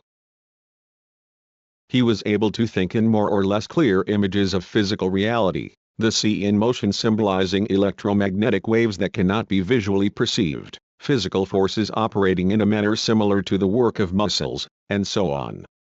And how does the act of thought take place when a person is swept towards the light of truth on the wings of intuition, and not by means of the rope ladder of logic? This is not only because the process of conceptual thought is constantly interspersed with imagery that does not need any verbal forms. Thinking in images may be profoundly conceptual because images may perform the role of symbols richly endowed with conceptual content. Generally speaking, no one has yet been able to prove by facts that thought takes place only by means of the natural language. This has only been stated, but experience tells us otherwise. However, thinking in images takes place only as an exception or in the form of components woven into the fabric of ordinary cogitative activity, and this does not rule out the general principle of the unity of consciousness and speech. We know that the possibilities of thought are inseparably bound up with the possibilities of the given language. A poor vocabulary is a sure sign of mental poverty. This is natural enough. A person can operate only with the accumulated knowledge that is established in the semantic aspect of language. Primitive man, whose consciousness was meager, used only a few dozen words, whereas the average person today has an active vocabulary of between 3,000 and 5,000 words, and major writers use more than 10,000. Nevertheless, poverty in the intellectual sphere does not spring from a poor vocabulary, but on the contrary, a poor vocabulary is the result of superficial thinking, due to lack of culture, social experience and social relationships. One of the convincing arguments for the principle of the unity of thought and words is to be found in clinical facts, which tell us that mental disorders have an effect on speech. In ordinary consciousness, the process of communication appears to be very simple, something which may be taken as a matter of course. But the expression of consciousness in words is often an extremely complex problem, and not every speech formulation of thoughts is the best possible one. We often feel that what we have said does not adequately express what we are thinking. We reject one word as not fully expressing our idea and substitute another. The content of thought regulates the means of its verbal expression. A person sometimes cannot recall a word or name, although it's on the tip of my tongue. But everything that is well thought out is expressed clearly. A fine thought is devalued by being poorly expressed. There are two kinds of nonsense: one comes from a lack of thought and feeling concealed by words, the other, from an overabundance of thought and feeling lacking the necessary words to express them. Realization of the process of thought in the forms of language involves both the agony of intellectual creativity and the agony of search for adequate means to express it. Sometimes an idea that suddenly dawns on the consciousness may for a time, as Mayakovsky put it, ride languageless. Thought must overcome certain external material, which is sometimes resistant to thought. We know that language contains the rudiments of obsolete forms of thought. In order to comprehend the world of today, we use words created by the world of yesterday. Language influences consciousness also in the sense that it exercises a kind of coercion, tyranny over thought, directs it along certain linguistic channels, forces constantly changing, individually unique, emotionally colored thoughts with their endless shades and nuances, into general linguistic patterns, thus placing a kind of fetter of universality on thought. Sometimes it throws thought to the mercy of cliches and hackneyed phrases. The more unusual our experiences, the more difficult it is to express them by socially evolved, schematized symbolic means. Platitudes are more easily expressed. They are like a standard flow of metal, which comes freely into the ready-made cliches of language. Thoughts, emotions and speech, all have an individual character. When we speak of the language of Pushkin, Shakespeare or Gogol, we usually have in mind the linguistic means and specific ways in which these writers used them. One may judge a person by many signs, including the nature of his speech, the way he talks. There is a close connection between the way of thinking and the way of expressing thought. If, for example, we study the creative methods of any writer, we soon come to the conclusion that persistent and painstaking work on the form in which thought is expounded is also work on perfecting and sharpening the thought itself. A basic rule for almost any writer is to rewrite, revise, insert and generally rework his manuscripts. Dostoevsky stressed that the greatest ability of a writer is his ability to cross out. Speech is a powerful means of influencing human psychology, and this function is among its oldest. A well-turned phrase can sometimes stop soldiers in flight and snatch victory from defeat. A word may be a medicine relieving human sufferings, or a poison that causes great pain. Language therefore has much power to influence. We all believe in the power of words. They may make a person cry, weep or laugh. Words can kill a person and also console him in his grief. In ancient times, when everything was permeated with faith in the magic of words, and even today, words have been known to exert a kind of mysteriously powerful influence and are so used by skilled psychiatrists in healing their patients. The aim of verbal communication is not only understanding and agreement but also the desire to suggest something to somebody else, to convince, to teach, to influence that person and guide his actions. There exist between people so-called volitional relations, which are expressed in the form of orders, instructions, prohibitions, permissions, obedience, disobedience, and so on. Influence on consciousness by means of speech takes place not only in the narrow framework of bilateral communication. It is also exercised on the scale of the social group and of whole countries and humanity in general. Chapter 4: The Theory of Knowledge and Creativity. 1. General concept of cognition. The theory of knowledge and creativity is an important department of philosophy. It arose historically with philosophy, as its core, around which everything else was built. This department of philosophy considers a wide range of problems: the relationship between knowledge and reality, its sources and driving forces, its forms and levels, the principles and laws of cognitive activity, and the trends of its development. Philosophy analyzes the criteria of the authenticity of knowledge, its veracity, and also the causes of error, the problems of the practical application of knowledge. As selective reflection of the world, cognition expresses the highest creative aspirations of human reason and constitutes the crown of human achievement. Throughout the millennia of its development, humanity has traveled a long road, from the primitive and limited, to an increasingly profound and comprehensive understanding of the essence of existence. This difficult path has led us to the discovery of innumerable facts, properties and laws of nature, of social life and man himself, to the building of an extremely complex and almost unencompassable scientific picture of the world, to the highly sophisticated sphere of art, to the achievements of modern technology. Humanity has always striven to acquire new knowledge.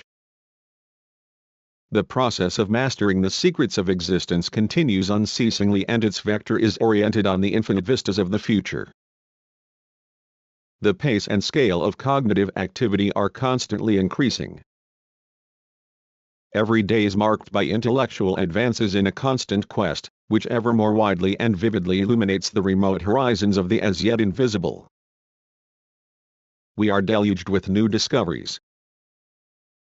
The path traveled by science convinces us that the possibilities of human cognition are limitless.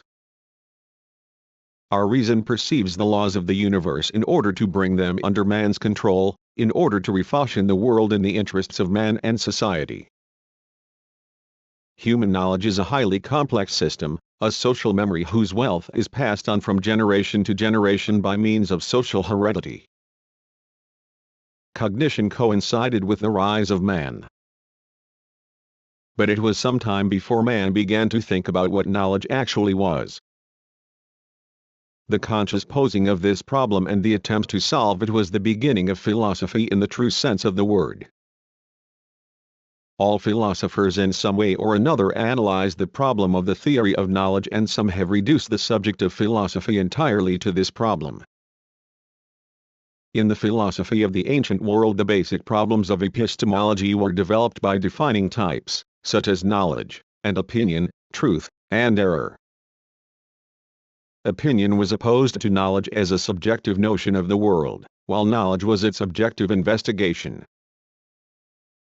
Heraclitus saw the highest goal of cognition in studying the universal, understanding what was hidden in the universe, the logos, the universal law.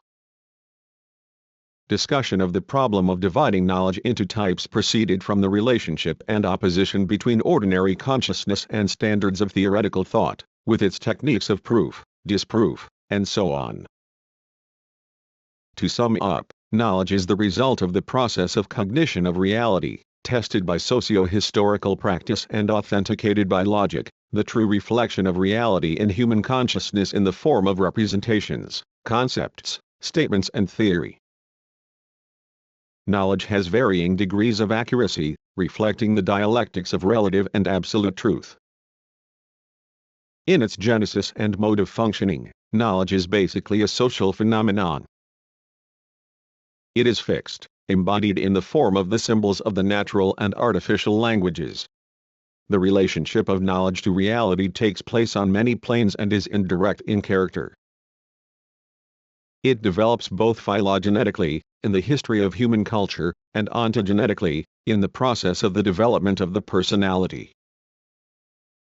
Elementary knowledge, conditioned by biological laws, is inherent in animals, whom it serves as a necessary condition for their existence and the performance of behavior acts. Knowledge may be pre-scientific or everyday artistic, as a specific form of aesthetic assimilation of reality, and scientific, empirical and theoretical. Ordinary everyday knowledge, based on common sense and ordinary consciousness, is an important orienting basis for people's everyday behavior. The bulk of daily practice is based upon it. This form of knowledge develops and is enriched as scientific knowledge progresses. At the same time, scientific knowledge itself absorbs the experience of everyday knowledge. Scientific knowledge may be defined as the comprehension of facts in the system of concepts of a given science, and it becomes part of theory, which forms the highest level of scientific knowledge. Since it is a generalization of authentic facts, scientific knowledge detects what is necessary and law-governed behind the accidental, what is general, behind the individual and the particular. Forecasting is carried out on this basis. Human thought constantly moves from ignorance to knowledge, from the superficial to more profound, essential and all-embracing knowledge, which is a necessary factor in the transforming activity of human beings and the human race in general. Pre-Marxist philosophy contained no understanding of the fact that without socio-cultural factors there could not have been a human picture of the world at all. Marxism is distinguished by its socio-historical approach to cognition. The basic principle of the theory of knowledge of dialectical materialism is the principle of reflection. The knower, The cognizing subject is not an isolated individual but an individual as part of social life, using socially evolved forms of cognitive activity, such as language, categories of logic, and so on. By developing the theory of the activity of the subject and thus overcoming the contemplativeness of metaphysical materialism, Marxism showed that objective reality can be known only to the extent that a person masters it in the forms of his practical activity and the cognitive activity that is derived therefrom. Any notion of the world always bears traces of some kind of social development. Even sensuous notions are by no means the same in all ages. They have a certain structure according to the type of social development that went on when they were acquired. Objects on which cognition is concentrated are mostly the products of previous activity. They could not be understood, considered or assimilated outside the historical context. The knowability of the world. Are there any limits to the power of human reason and hence to human power over the universe? At the dawn of its development, philosophy, in effect, proclaimed the principle of the knowability of the world. But not everyone agreed with this view. Some philosophers expressed and still express doubts as to the authenticity of human knowledge, and prefer to remain skeptical or even completely deny the possibility of knowing the world, thus adopting the position of agnosticism. Skepticism acknowledges the existence of an external world and seeks a knowledge of things. But when confronted with the universal relativity of knowledge, it is so beset by doubt that it retreats to the position of withholding judgment. Agnosticism is a philosophical theory that denies the possibility of man's achieving authentic knowledge of the objective world. Some agnostics, while recognizing the objective existence of the world, deny its knowability. Others regard the very fact of the world's objective existence as something unknowable. They maintain that knowledge is subjective by its very nature and that we are in principle unable to reach beyond the boundaries of our own consciousness and cannot know whether anything else except the phenomena of consciousness exists. From the standpoint of agnosticism, the question of how a thing is reflected by us differs fundamentally from the question of how it exists in itself. A person moved by the desire for knowledge says, "I do not know what this is, but I hope to find out." The agnostic, on the other hand, says, "I do not know what this is and I shall never know." Most consistent and conscious materialists defend and seek to prove the principle of the knowability of the world, but some fall back on agnosticism. Agnosticism is closely connected with the idealist view. Some idealists recognize the knowability of the world, which they infer from the ideal essence of things. For example, Hegel's recognition of the knowability of the world stems directly from his principle of the identity of being and thinking. In contrast to agnosticism, Hegel believes that the hidden essence of the universe cannot resist the audacity of cognition. It must reveal itself and unfold its riches and the profundity of its nature and allow knowledge to enjoy both. The classical exponent of agnosticism is Kant, who divorced the content of consciousness from its actual foundation. In his view, a phenomenon occurs as a result of the interaction between the thing in itself and the subject, the knower. The phenomenon must therefore be considered from two aspects: its relationship to the thing in itself, and its relationship to the subject. Kant maintained that when we consider an object perceived by the external senses only as a phenomenon, we thereby acknowledge that it is based on the thing in itself, although we do not know its properties. We know only that which is manifest to us. And everything that is manifest to us is refracted through consciousness and emotions. We see everything through the prism of our senses and our reason, and therefore cannot know essence as it is, independent of us. An unbridgeable gap lies between the world of things in themselves and that of phenomena that can be known. According to Kant, one cannot compare what is in the consciousness with what is outside it. A person may compare only what he knows with what he knows. This implies that we move endlessly in a world of our own consciousness and never come into contact with the actual objects of the objective world. Hence the conclusion that it is impossible to discover anything that does not already exist in thought. The external world, according to the agnostics, is like a traveler.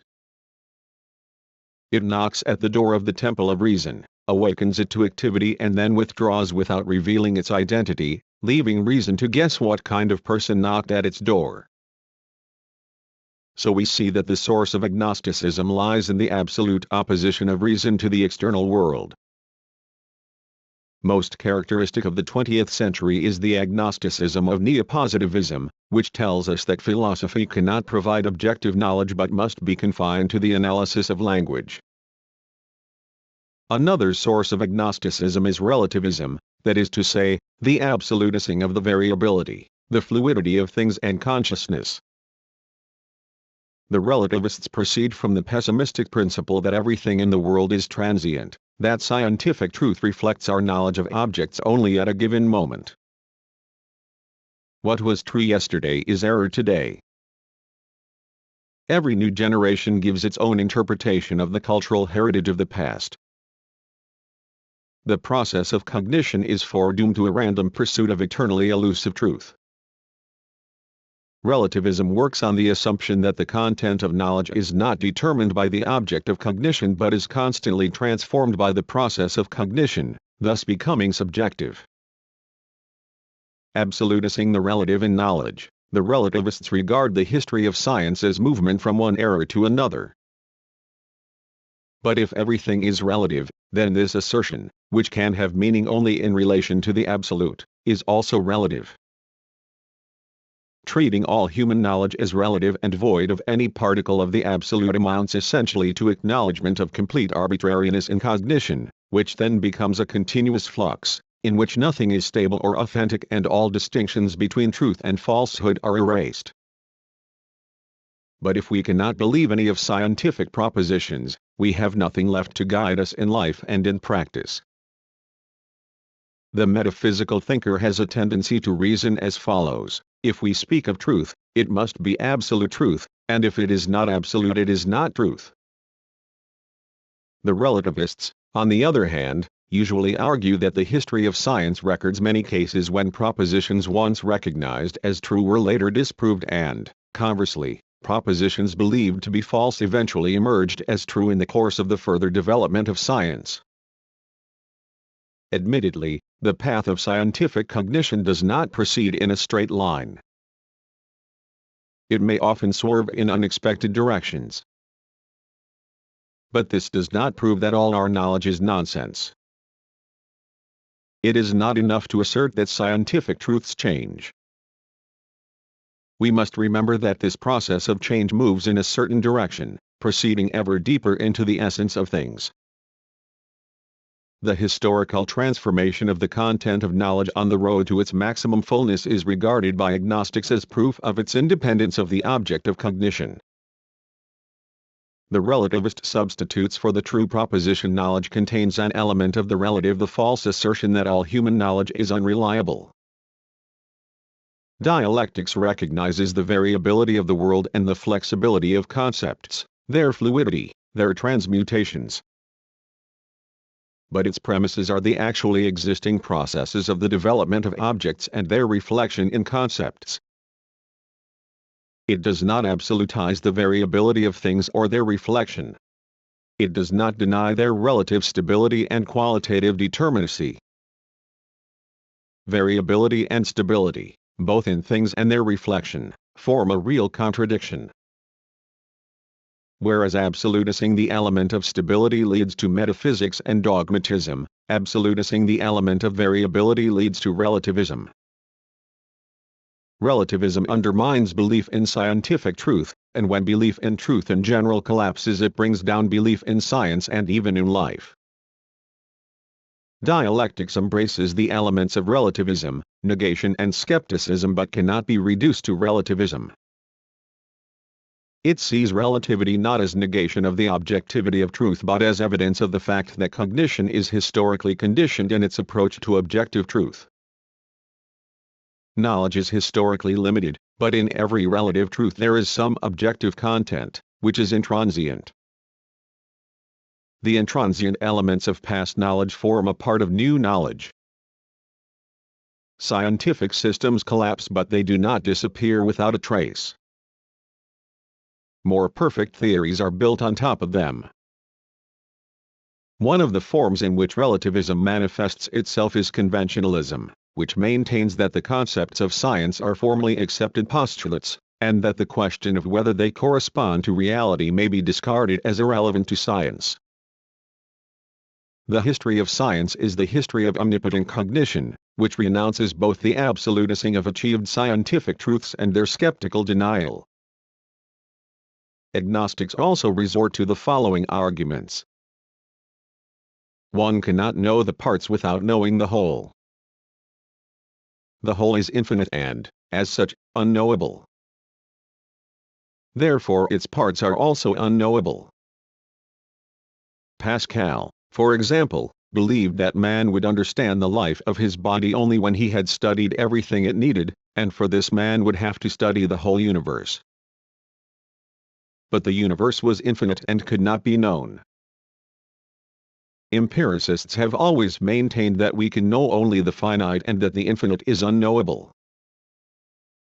But by getting to know the finite, the transient, we in so doing begin to know the infinite.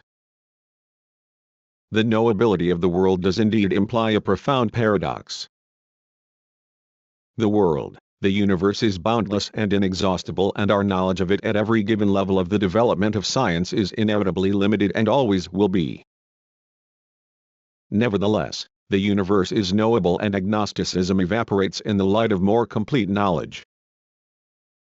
This comprehensibility of the world, which some people regard as the most incomprehensible thing of all, is not a figment, but the result of the whole preceding history of science, technology, and practice, which demonstrates that as a matter of principle there is nothing classified in the universe. All knowledge is opposed by unknown but knowable reality. There is nothing hidden that cannot be revealed, nothing secret that cannot be discovered. Humanity is capable of getting to know the whole universe because there is no limit to the development of its organs of cognition or of action.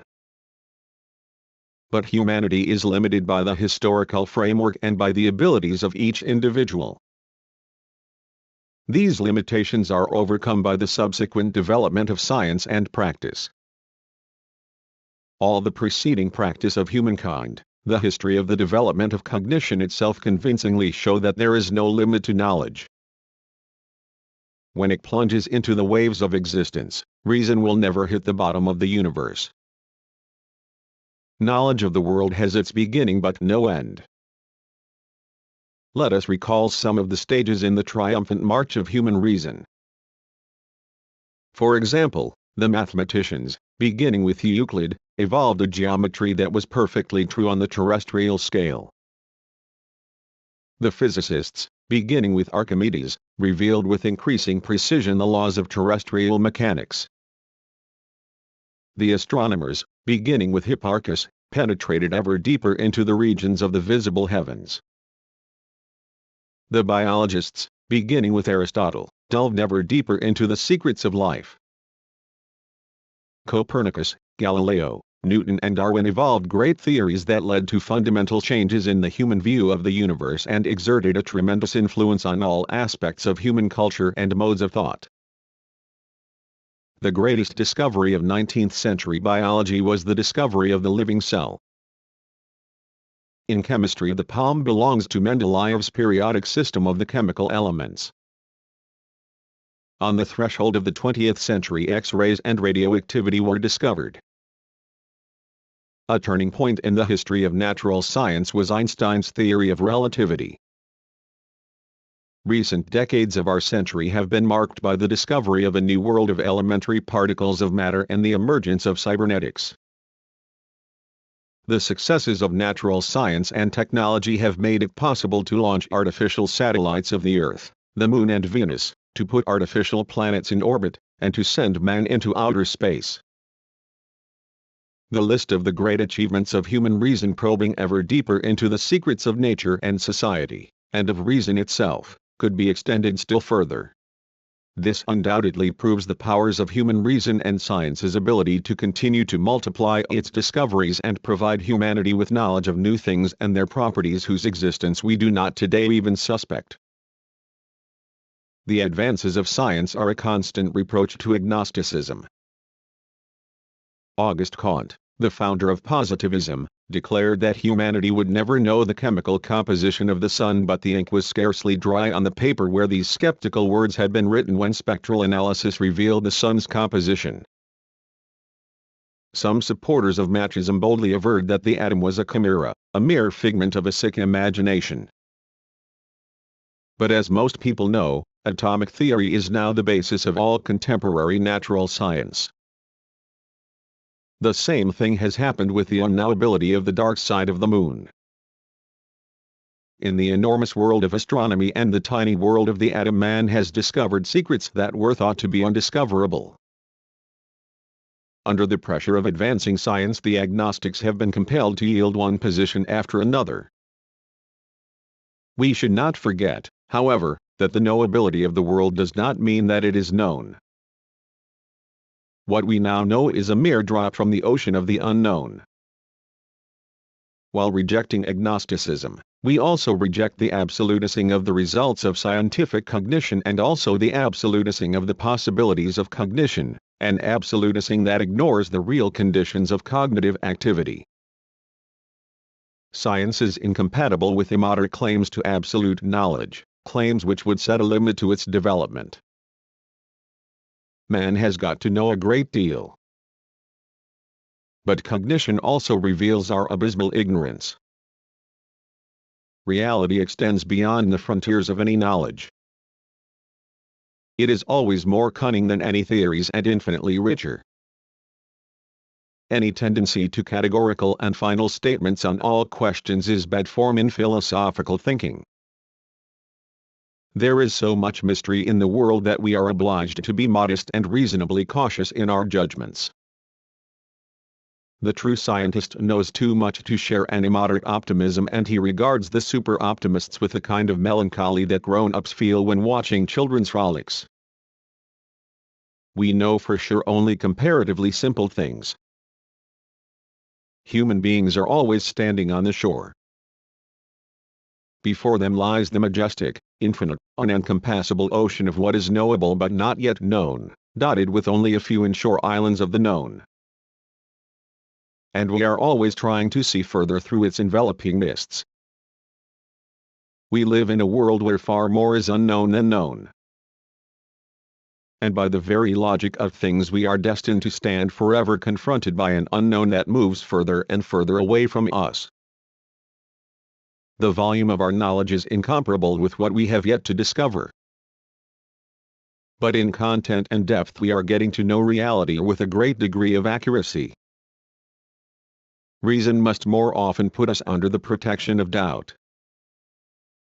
Doubt is an essential component of developing science. There can be no cognition without a problem, no problem without doubt. Human reason may be compared to a lamp. The brighter the flame, the deeper the shadow of doubt. Legend tells us that one day Zeno, when asked why he doubted everything, drew two unequal circles and, pointing first to the larger, and then to the smaller, said that this large circle was his knowledge, and the smaller that of his pupil. Everything outside those circles was the sphere of the unknown.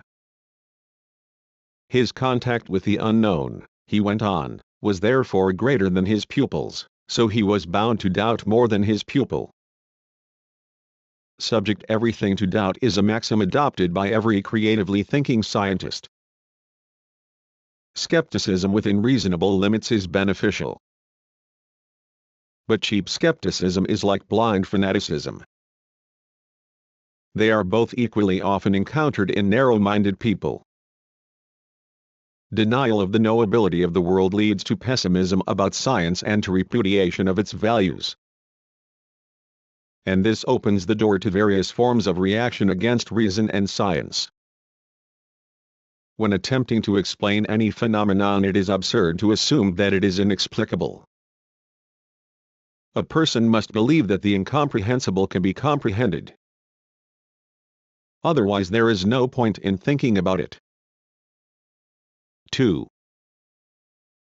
Cognition and practice. The unity of cognition and practice.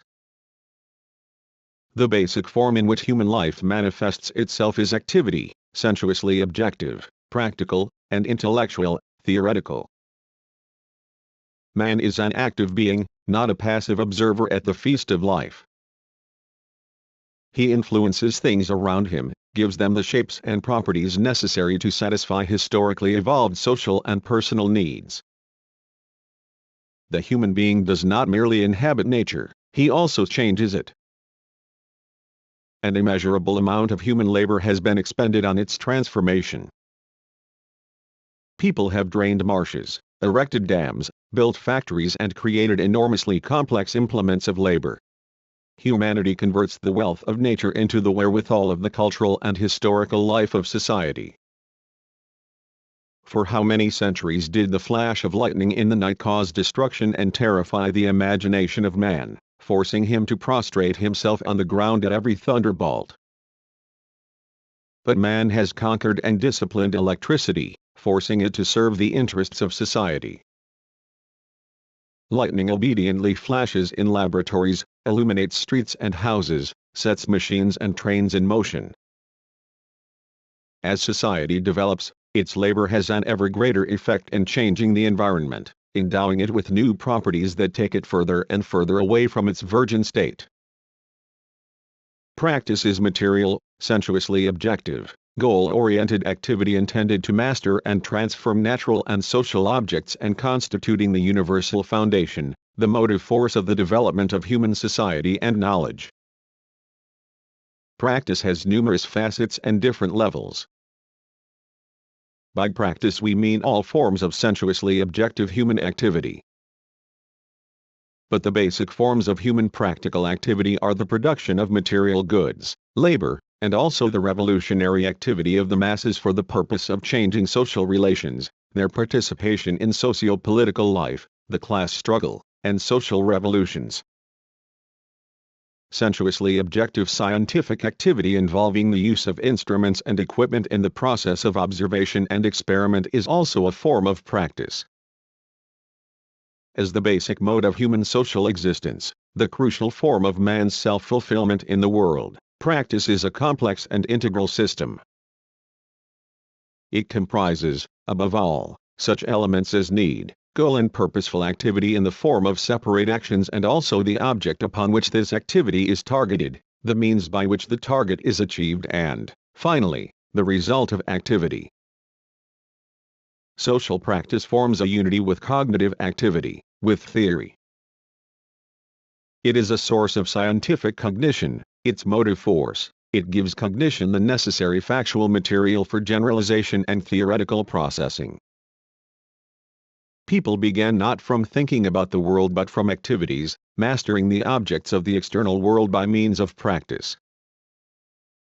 People's power of discovery depended at first on the extent to which they acted in practice and were themselves influenced by the external world. The essence of things was revealed through the forms and ways of human practical activity. Man's very cognitive abilities have been formed and developed in the actual process of social practice, which has determined the structure, content and direction of human thought.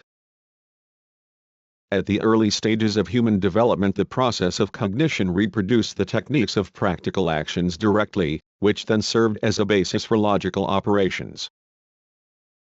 Cognition arose and developed because it ensured the survival of society and became a vitally significant social value. People's practical production activity was the foundation for the emergence of the natural sciences. For example, the need to cross the seas gave rise to astronomy, geometry sprang from the needs of agriculture, medicine from the needs of health, and so on. In the final analysis, it is practice that predetermines the choice of the objects of scientific research. The vital needs of society and individuals guide research activity. Production emerges as the basic consumer of the results of scientific cognition and the provider of the technical means for it. the instruments and equipment without which research is practically impossible. Consequently, practice not only stimulates cognition but also creates the conditions for it to come about. Success in science depends not only on the scientist's talent, intelligence and imagination but on the existence of the necessary equipment. The development of technology has provided science with powerful means of experimental research up to and including computers, synchropositrons, and spaceships. Electromagnetic and intra-atomic processes became targets of research only when society achieved the high level of production that provided science with the means for investigating these phenomena. The increasingly bold practical application of the natural and social sciences created the mechanism of feedback between science and practice, which has become a crucial factor in the choice of many basic channels of research. For instance, the development of Sputniks and spaceships as new means of astronomical observation has not only upgraded research of the solar system to a leading place among the problems of astronomy. It has also laid the foundation of a new science, experimental astronomy, which has much in common with geophysics. Astronomers have acquired the ability to touch the environs of the Sun and observe the various streams of particles that it sends out into surrounding space. Scientific knowledge has practical meaning only if it is realized in life. Practice is the arena where knowledge demonstrates its force. The ultimate aim of cognition is not knowledge in itself but the practical transformation of reality in order to satisfy society's material and spiritual needs. The practical realization of ideas, their conversion into an objective world is a process of objectification. Knowledge is objectified not only in linguistic forms, but also in material culture. This also has considerable practical meaning. Since practical activity implies awareness, the intellectual principle is one of its essential components. Any theory that separates material and spiritual activity is alien to dialectical materialism. The two form a unity. Knowledge exists only in people's heads. It is there and only there, for better or worse, that cognition takes place, whereas everything that becomes reality is practice. Practical activity is performed with the aid of material means and creates material products, whereas spiritual, intellectual activity operates with images, concepts and generates thoughts and ideas. The process of practically influencing the world is both material and ideal. Theory and practice form a unity, in which practice has the initially decisive role. However, we know that man's practical transforming attitude to objective reality is impossible without accurate reflection of objects, their properties and relations. Theory is by no means confined to the simple generalization of practice that has already taken place. It works creatively on the empirical material and thus opens up new prospects for the development of practice. In relation to practice, theory plays a programming, intellectually enlightening role. Practice precedes theory. This becomes particularly clear as soon as we raise the question of the origin of knowledge. It is significant that in the language of tribes who have only recently emerged from the tribal system, things are designated by the same words as human actions. At the earliest stages of the development of science, when human empirical thinking was taking its first timid steps, knowledge was indeed formed mainly on the basis of generalization of direct practical operations with objects. At the level of scientific thought, however, this way of building knowledge cannot be the basic one, although it may be applied at certain stages of research. Here there is a tremendous growth in the possibility and necessity of mental, theoretical use of ideal models of things, their properties and relations without having direct resort to practice. As thought becomes more sophisticated, as science develops, the link between cognition and practice becomes increasingly mediated, and human progress makes this mediation ever more complex and multistaged. Whereas practice used to march ahead of theory now, on the contrary, theory tends more and more to anticipate practice and illuminate its way forward. Knowledge seems to take shape above practice and finds its embodiment and confirmation in practice. This has opened up many opportunities for theoretical thought to break out of the confines of direct experience and made possible a very long-term vision of practice in the future. The chains of mediation between theory and practice become longer and longer, and the first link may be as much as a century away from the last. The patterns of object interactions encountered in the mechanics of Archimedes, Leonardo da Vinci and Galileo were directly projected on the production situations of their time, but this certainly cannot be said of the theory of relativity or of quantum mechanics, for instance. The internal logic of the development of cognition. By this we mean the stimuli that appear in the actual process of cognition, when one discovery leads to another and the development of one science encourages vigorous growth in other spheres. It is also seen in the influence that some ideas have on others, the methods of one science on others, of some minds on others. Society has a duty to know more about the world than it can use at the given moment. Science must resemble an iceberg. Its visible peak should always be less than the part hidden underwater. Utilitarian objections to pure theory may be discounted. Theory usually produces not immediate benefit but a spiritual value which sooner or later will acquire direct usefulness. When, for example, we speak of the general physical picture of the world or general field theory, or the origin of matter, science does not need to excuse itself for being too abstract. Not all the movements of theoretical thought need to be justified by immediate returns. For example, thousands of scientists in hundreds of laboratories the world over are investigating the behavior, properties and interactions of elementary particles which have as yet not been used in practice.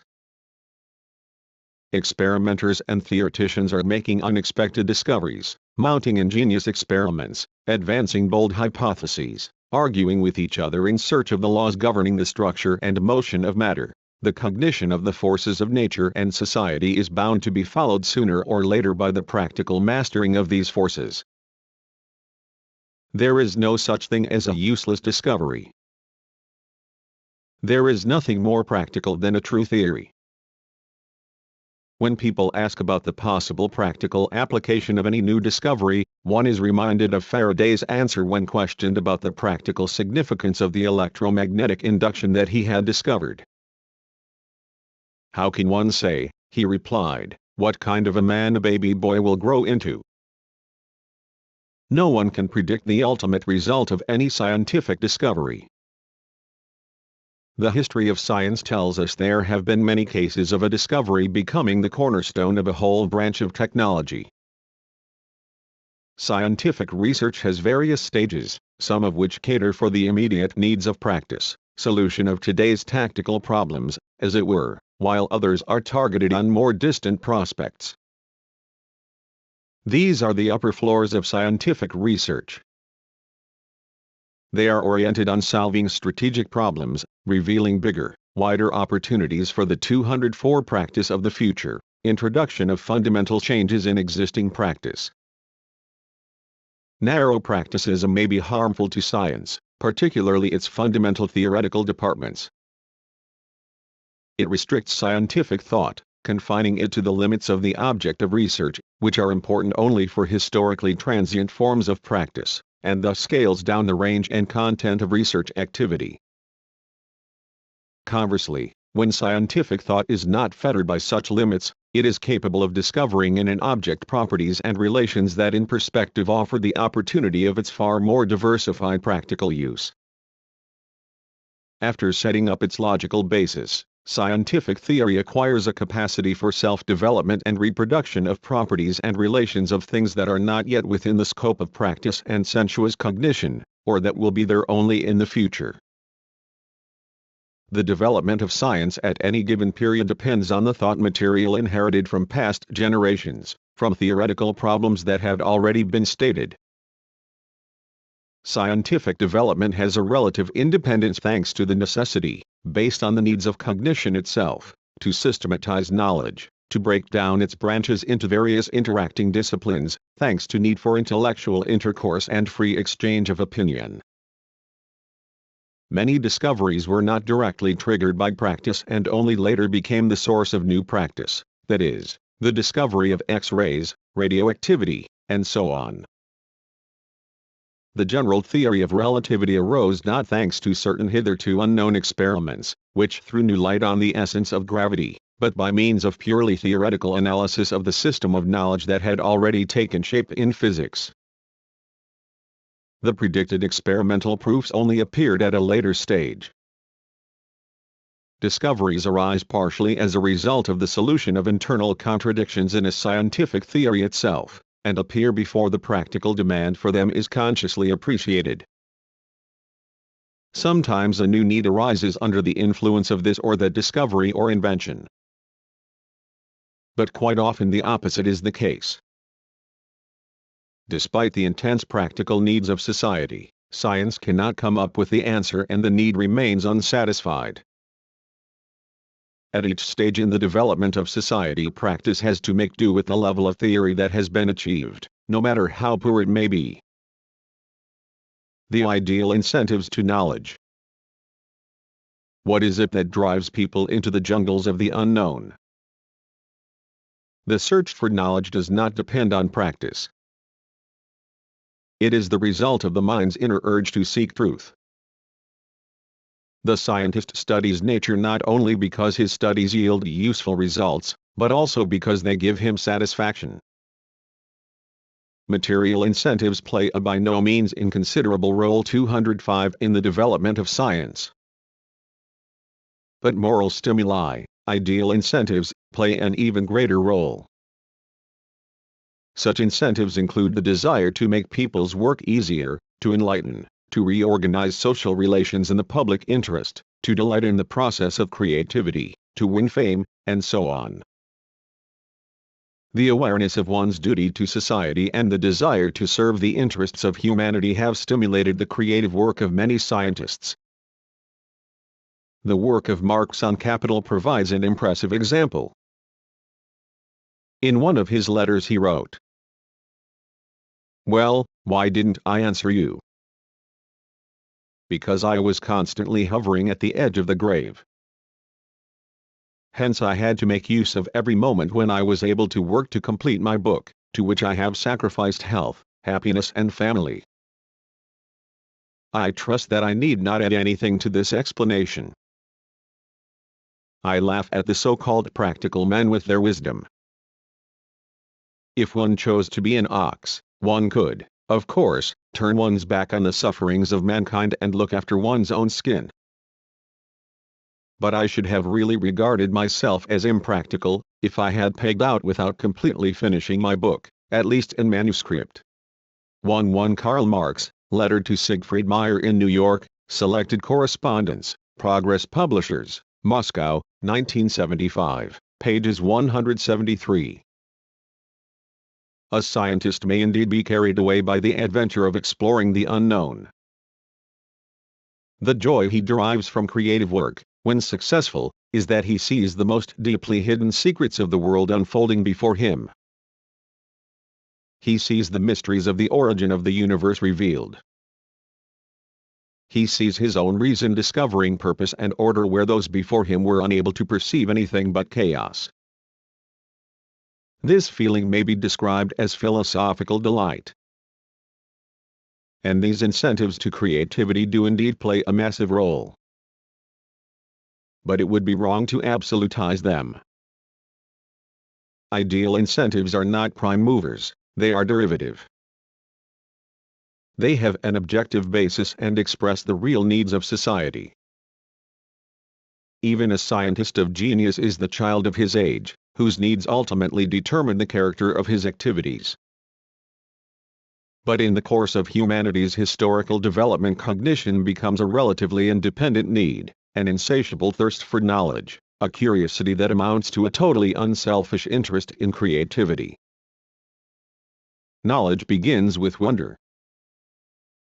He who is not surprised at anything discovers only the fact that he has lost the ability to think creatively. For the real researcher, discovery of something surprising is always a happy event and a fresh stimulus to work. The most wonderful thing of all is that we are able to experience the mystery of the unknown.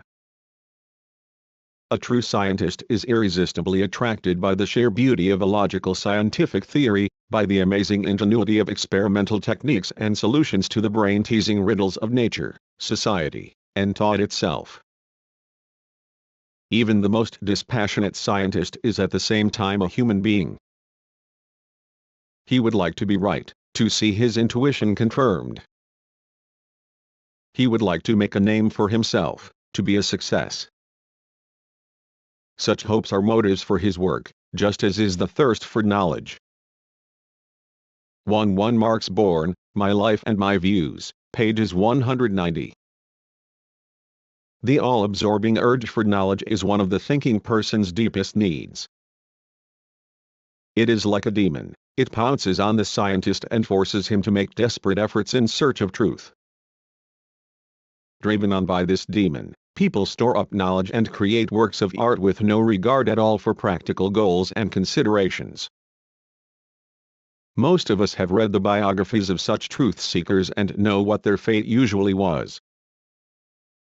In upholding truth they risked their reputation, they were persecuted, accused of charlatanism. Many died in poverty. It has been truly said that he cannot become an apostle of truth who lacks the courage to be its martyr. The history of science abounds in the spirit of selfless questing. Pioneers of science. For them the search for truth was the meaning of their whole conscious life. They made us wiser and more enlightened. They were martyrs in the name of humanity, crucified for our sake, so that we might rise a little higher. We should remember them with gratitude. 3. What is truth? Truth, error and faith. Any idea, no matter how far-fetched, contains some objective content. Then are mermaids, witches and devils images of truth? The metaphysically minded materialists, who interpret reflection one-sidedly, deny that there is any reflection of reality in error. Religious consciousness, for example, is regarded as completely void of any objective content. But the history of humanity's search for knowledge shows that error does reflect, admittedly undecidedly, objective reality, that it has its source in reality, has an earthly foundation. There is not and cannot be any absolute error which reflects absolutely nothing. Even the delirium of the insane is a reflection of something. In all the above cases there are threads of objective reality, woven into fantastic patterns by the force of imagination. Taken in their entirety, these images do not add up to something true. Far from every phenomenon of consciousness possesses the same degree of veracity. But humankind lives and progresses not because its consciousness is cluttered with error, blind faith and falsehood, but because that consciousness also contains true knowledge. If cognition had not been, from the very beginning, a more or less accurate reflection of reality, man would never have been able to transform his environment creatively or even to adapt himself to it. The very fact of man's existence, the history of science and practice prove the truth of this assertion. This is not to say, of course, that human knowledge is not prone to error. In acquiring the ability to think abstractly and imagine productively, which has taken us far beyond the confines of what is given by the senses, people have earned the privilege of making mistakes and being carried away by all kinds of nonsense.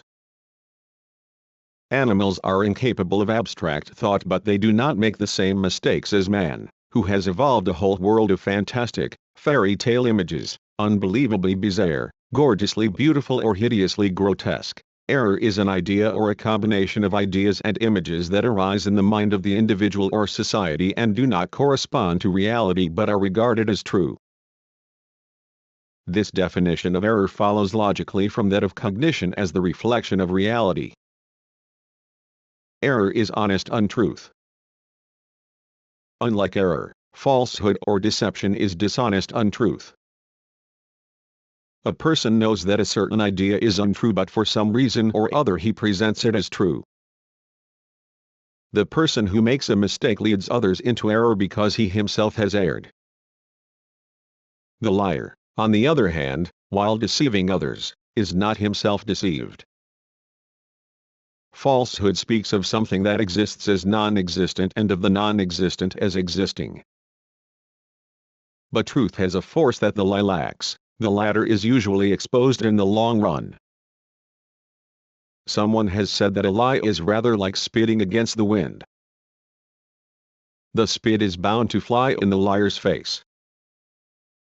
Error should be distinguished from the mistake that is the result of incorrect practical or mental activity, evoked by purely accidental, personal causes. It is commonly believed that errors are annoying accidents. But they have relentlessly pursued knowledge throughout history. They are a kind of penalty that humanity has to pay for its daring attempts to know more than is permitted by the level of practice and the scope of theoretical thought. The ancients saw the source of error either in the natural imperfection of our cognitive abilities, in the limitations of sensuous and rational knowledge, in lack of education, or a combination of all these factors.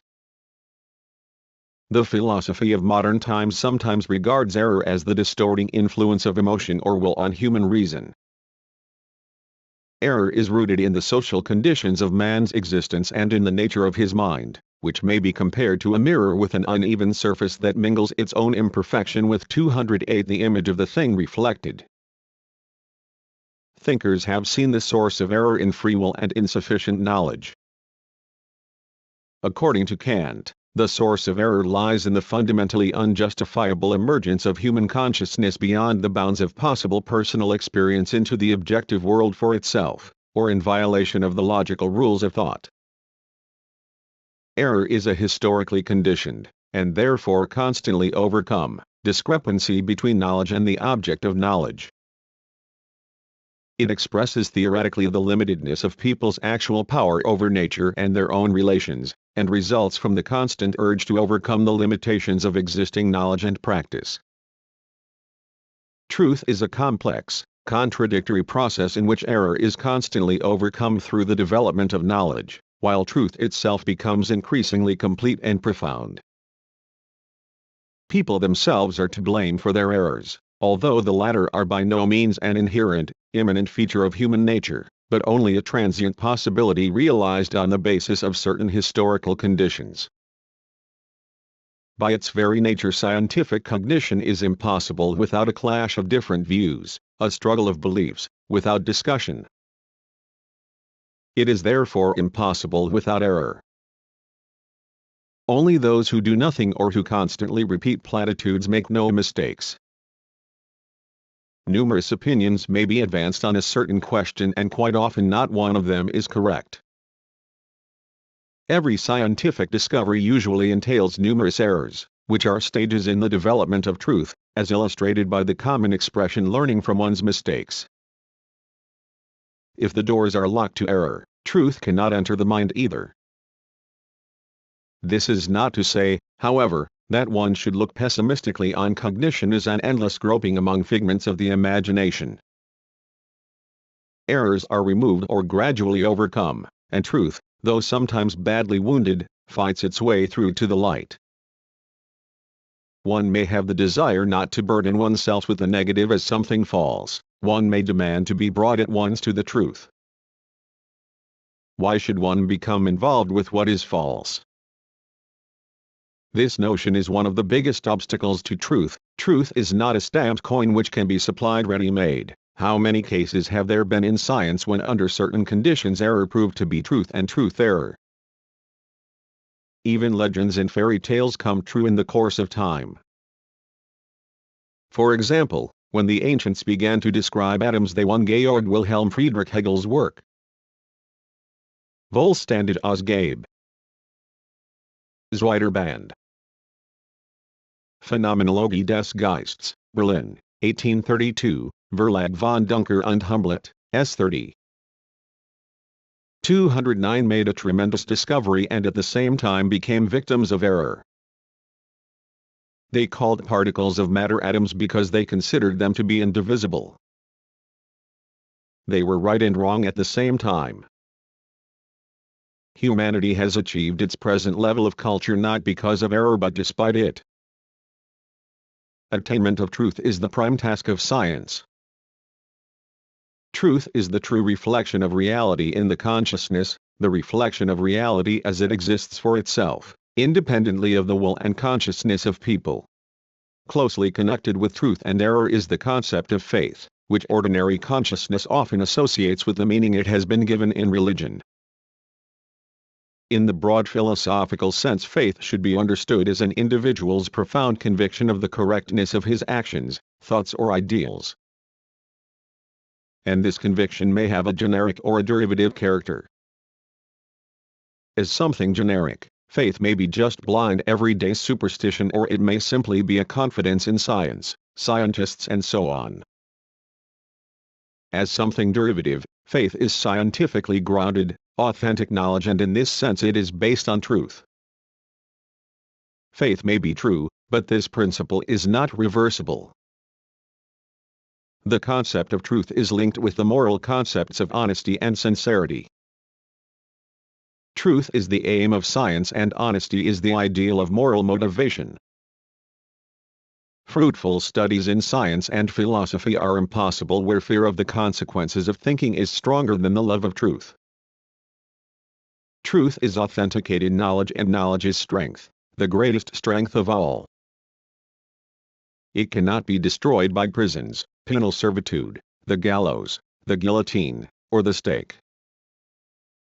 The burning bush of truths will never burn out. Giordano Bruno died at the stake in the Campo dei Fiori in Rome as a martyr to scientific truth. His body perished in the flames but truth remained, it was indestructible. Although the great majority, misled by all kinds of false arguments, may be against it, truth is bound sooner or later to win through. An ardent and selfless love of truth is often to be found in individuals who are richly endowed morally as well as intellectually. The objective content of true knowledge.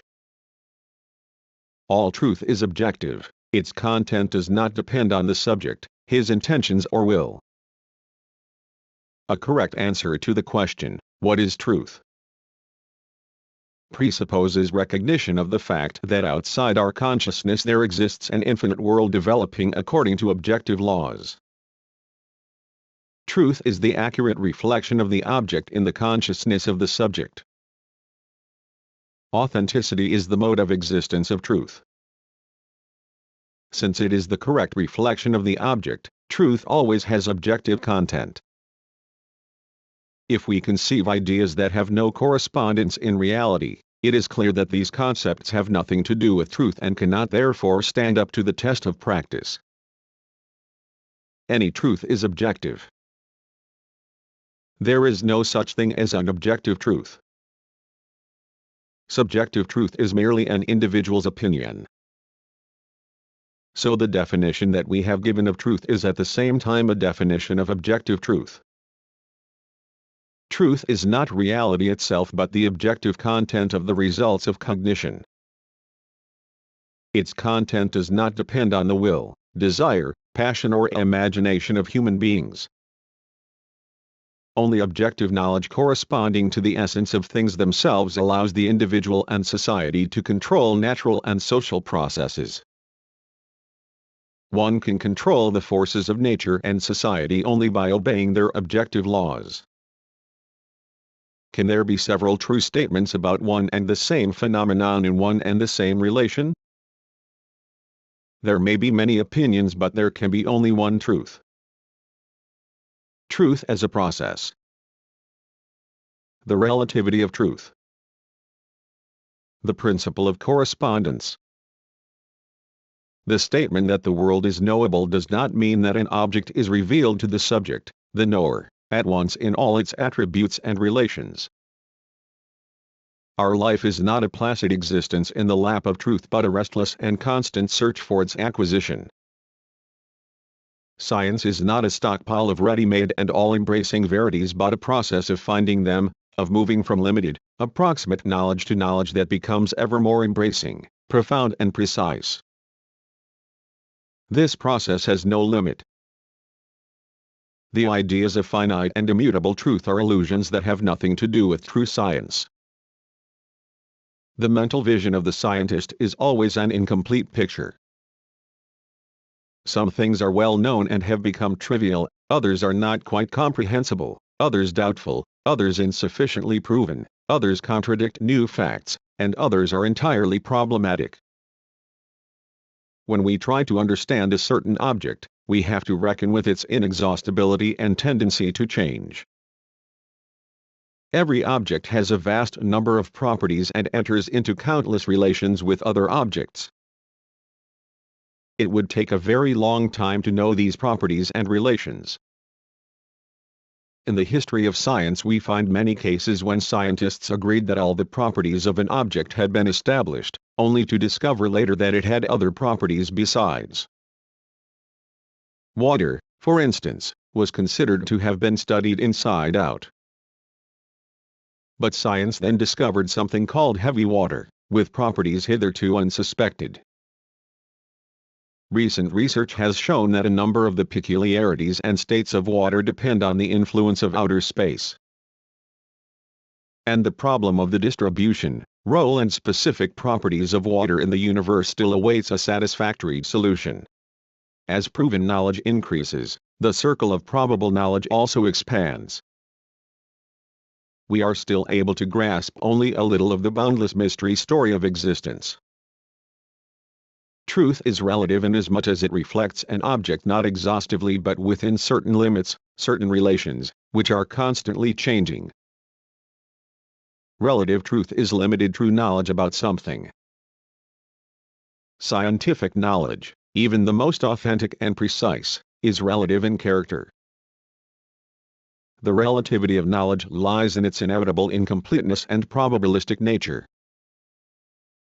For example, our knowledge of the atom, molecule, electron, living cell, organism, man himself, no matter how profound, is only partial. It gives an incomplete reflection of the properties and essence of these objects. Truth is historical. In this sense it is a child of the epoch. It is in the nature of truth that it breaks through when its time comes.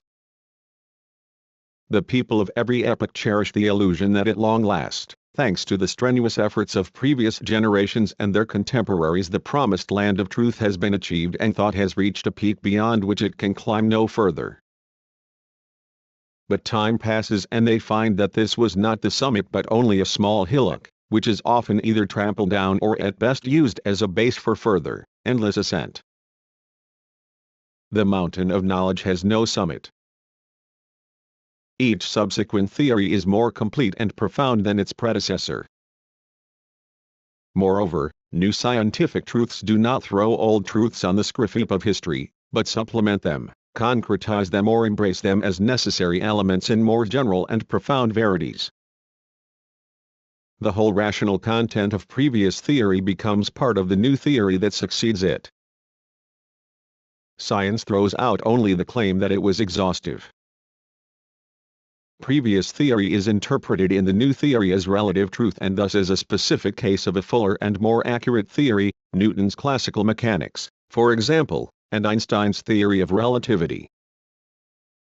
Such a relationship between theories in their historical development is known in science as the correspondence principle, according to which theories whose correctness for one or another sphere of phenomena has been tested by practice, by experiment are not dismissed as false upon the appearance of new, more general theories, but retain their significance for the previous sphere, as a particular case of the new theory. This principle rests on the fact that relative truth is objective truth. When speaking of the relative character of truth, one must bear in mind that this refers to truths in the sphere of scientific theory and not to the empirical stating of facts. our knowledge of empirical facts may be true or untrue. But it cannot be relatively true. A court of law, for example, has no right to punish a person unless the case is completely proved against him. No judge has a right to say, the accused may or may not have committed a crime, but let's punish him just in case. The absolute in truth. By absolute truth one means exhaustive, maximum knowledge of the world as a whole, full realization of all the potentials of human reason, the achievement of frontiers beyond which there is nothing worth knowing.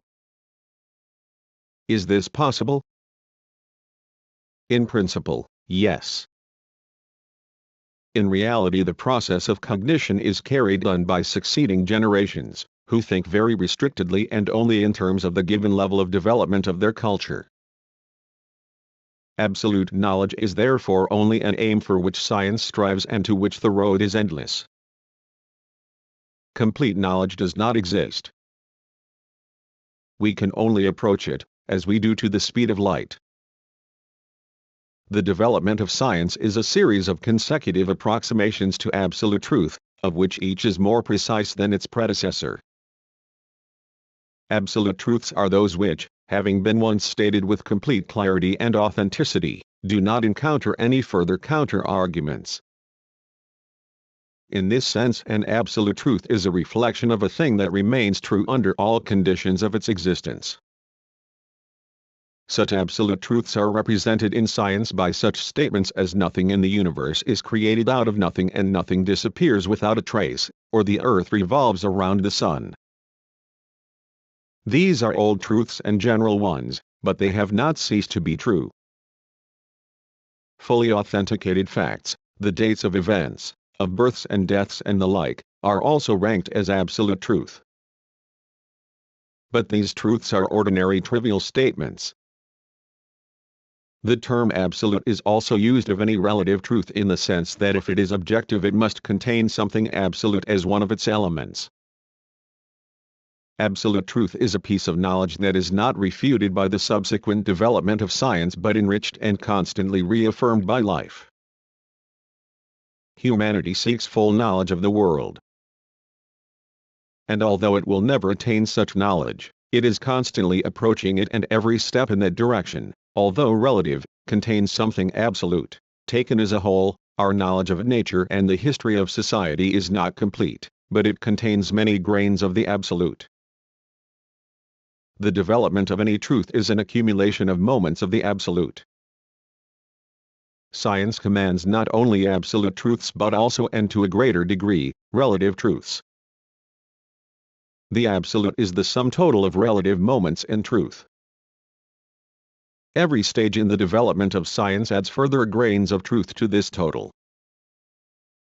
It may be said that any truth is both absolute and relative. In human knowledge taken as a whole, the specific gravity of the absolute in truth is constantly increasing. 213. The concreteness of truth. One of the basic principles of the dialectical approach to knowledge is recognition of the concreteness of truth. Recognition of this principle means approaching truth not abstractly but in connection with real conditions. The concreteness of truth means that we must pinpoint the decisive concrete historical conditions in which the object of cognition exists and identify the essential properties, relations and basic tendencies of its development. Concreteness is the real connection and interaction of all aspects of the object, knowledge of it in all the wealth of its interactions. A statement about an object is true if it exactly reflects the object in the stated conditions. Different conditions require a different statement. A true reflection of one moment of reality may become false if it is divorced from its context, from certain conditions of place, time and its role in the composition of the whole. For example, a physical organ cannot be comprehended without an understanding of the organism, an individual cannot be comprehended without understanding of society, and a historically concrete society at that, and outside the context of his specific biography. The statement water boils at 100 degrees Celsius is true if we are speaking of ordinary water at normal pressure, It is not true if we are referring to heavy water, or if we change the pressure. Every object has general features and also its specific qualities, its unique context of life. So besides a general approach, one must also have a concrete approach to an object in accordance with the principle, truth is never abstract, always concrete. Are the principles of classical mechanics true, for example? Yes, they are, if applied to macrobodies and to relatively low velocities. For one and the same process, truth cannot be eternal, given once and for all. The process itself develops, the conditions in which it proceeds change, and the truth that reflects it undergoes modifications. What was truth in certain conditions may become untrue in others. Since every given truth is incomplete, it is quite justifiable to ask about any theory or idea, to what degree of accuracy does it reflect the object? Because of this incompleteness, the application of any given truth is limited. And if one takes any truth too far, extends it beyond its frame of reference, it can be reduced to absurdity. The principle of the concreteness of truth means that we must approach facts not with general formulas and schemata, but with maximum consideration of the decisive conditions, and this is totally incompatible with dogmatism. The criteria of truth. What guarantee have we of any truth in our knowledge? What forms the basis for distinguishing truth from error, from lies and mistakes? In other words, 214 What are the criteria of true knowledge? Descartes and Spinoza, for example, proposed clear and distinct apprehension as the criterion of truth. Clarity was what was perceptible by the observing reason. Only that which could be clearly apprehended and gave rise to no doubts could be considered true. Descartes' examples of such truths were mathematical statements such as a square has 4 sides. Such truths have a distinctness that rules out all doubts. They are the result of the natural light of reason. Just as light reveals both itself and the surrounding darkness, so is truth a measure of itself and of falsity. Leibniz defined the truth of an idea as its clarity based on the clarity of all its elements. This view of the criteria of truth was historically progressive. It gave precedence to the power of human reason. But it did not take into consideration the fact that clarity itself also requires criteria. The mere fact of obviousness does not guarantee truth. History has severely judged many clear and obvious truths. What was quite clear to science yesterday, today becomes incomprehensible. What, it once seemed, could be more clear and obvious than the immobility of the earth. And many regarded this as an obvious truth and believed in it fanatically. The conventionalists saw the foundation of truth in any fact that had been conventionally agreed upon between groups of scientists, capable of judging what should be considered true or false. Other thinkers advanced the principle of universal significance. What corresponded to the opinion of the majority was true. But long before this, Democritus had said that questions of truth could not be decided by a majority vote. History abounds in cases where only one person was in possession of true knowledge in a certain field while all the rest were mistaken. We have only to recall Copernicus and his discovery, which no one else was prepared to believe. The pragmatists maintain that truth is anything that justifies itself in practice, that helps to achieve the required aim. True ideas are those that work, that are useful. The fundamental principle of scientific thinking lies in the following: a proposition is true if one can prove that it applies in certain specific conditions, or if there is an acknowledged precedent for its having been so applied. This principle may be termed the principle of realizability. Through the realization of an idea in practical action, knowledge is measured against, compared with, its object and reveals the actual degree of its objectivity, the truth of its content. the veracity of a principle can be proved only by its successful practical application. Any proposition which is directly or indirectly confirmed in practice, or which may be effectively realized in practice, is correct. If a person compares his concept of things with other concepts that have been practically tested, he thereby indirectly, through this correct image, compares his own concept with the object itself. Correspondence between a concept and its object is fully proved only when one can find, reproduce or create such an object, corresponding to the concept that one has formed. The truth of a theory is the necessary guarantee of its realizability. For example, the practice of launching artificial Earth satellites confirmed the correctness of the theoretical propositions and calculations on the basis of which these satellites were built. The criterion of practice cannot fully confirm or refute any notion completely. It is flexible enough to guard us against treating knowledge as an ossified truth that needs no development. At the same time, it is sound enough to allow us to argue successfully against the varieties of agnosticism. The atom is indivisible. Is this true or false? For many centuries it was considered true and practice sanctioned it. In those days the atom was indeed indivisible, just as today it is practically divisible and elementary particles are as yet indivisible. Such is the level of contemporary practice. Practice is a cunning creature. It not only confirms truth and exposes error, it also keeps quiet about what is beyond its frame of reference. Practice has many different facets and various levels of development, beginning from empirical experience and ending with rigorous scientific experiment.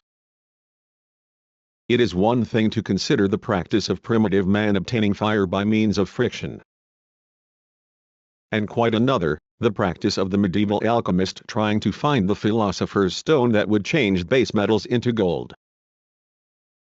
Modern space flights, physical experiments with equipment of tremendous resolving power, computer calculations and heart surgery, the liberation movements of peoples, these are also practice. Some theoretical propositions may be directly confirmed and put into practice, for example, the geologist's assumption that there is uranium ore in a certain place at a certain depth. Others have to be practically confirmed by extremely circuitous ways, involving long or short intermediate links, through other sciences, through the applied fields of knowledge, through the revolutionary action of the masses, whose effect may show only years later. This is how certain mathematical ideas, the propositions of theoretical physics, biology, psychology, sociology, philosophy, history, aesthetic theory, and so on, take effect. Everything that is truly scientific must inevitably, directly or indirectly, sooner or later, be realized in life. 216.4. The sensuous image of the world, sensation and perception.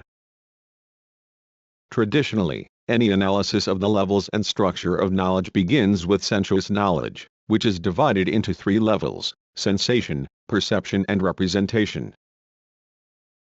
The point of departure of all intellectual life lies in sensuousness and not in thought, which both historically and ontogenetically is derived from the senses. In sense perception we experience the direct effect of the objective world, its resistance to us. In the act of contemplating an object, a person relates directly to it, he senses it and feels the authenticity, the reliability of its existence.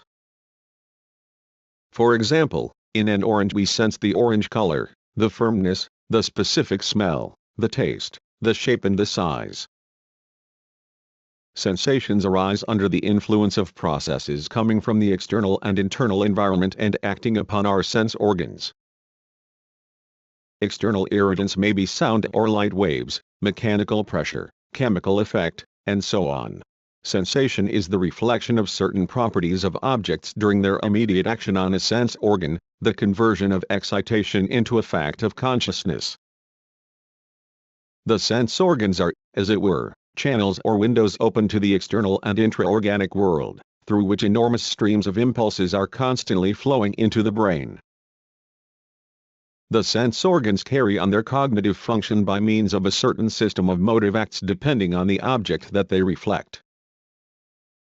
For instance, a feeling hand reproduces the shape of an object by actively touching it, while the eye, like a feeling hand, passes over an object at a distance in various directions, and observes it.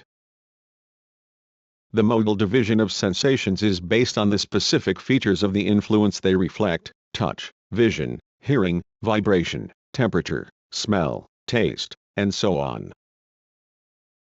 Visual sensations are crucial in human sensuous cognition. They provide us with 30 times more information than we obtain through hearing. The visual is also more reliable. Visual sensations originated from the sensations of touch. Not for nothing is it said that the seeing eye is the pupil of the feeling hand. And when we doubt the reliability of the pupil's evidence, we resort to the assistance of the teacher. We feel the object with our hands. Spatial, tangible sensibility is the chief means of getting to know the world geometrically, as an assembly of material bodies. Hearing also plays an important role in sensuous reflection.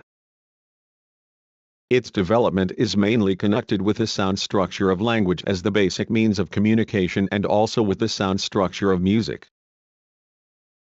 Sensations are the most reliable bond between knowledge 217 and the universe, and we should know nothing about the sensuous properties of things without them. What is perception? No matter what object we take, it possesses many diverse aspects and properties. Take a lump of sugar for example. It is hard, white, sweet, has a certain shape, mass and weight. All these properties are combined and we perceive and comprehend them not separately but as a whole, a unity, a lump of sugar. Consequently, the objective basis of perception, as perception of a whole image, is the unity and, at the same time, the diversity of the various properties of the object in question. A perception is an integral image directly reflecting the object or objects influencing the sense organs, their properties and relations.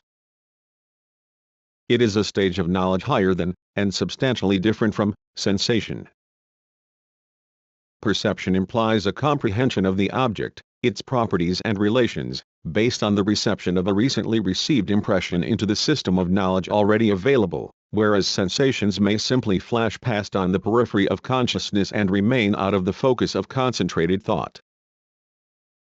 Perception, on the other hand, is thinking, living contemplation. We look at things with our external eyes and see them with our internal vision. The depth of this comprehension depends on a person's intellectual level, his total experience. Representation. Representations come about through the perception of external stimuli and their preservation in time by the memory. A perception refers only to what is actually happening at a given moment. A representation is an image of an object that at some time influenced the sense organs and is later revived from the traces left in the brain while the object is absent.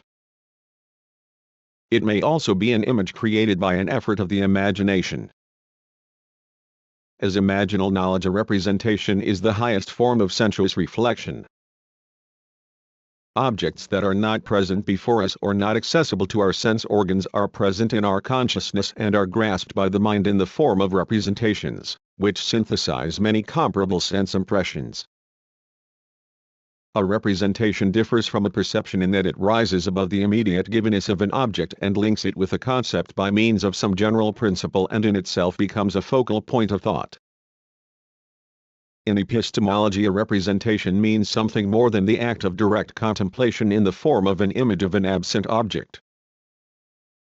It is a summing up of historically accumulated empirical material registered in books, tables, the recordings of various apparatuses, minutes, and so on. It is a synthetic intellectual form, richer in content than its previous stage.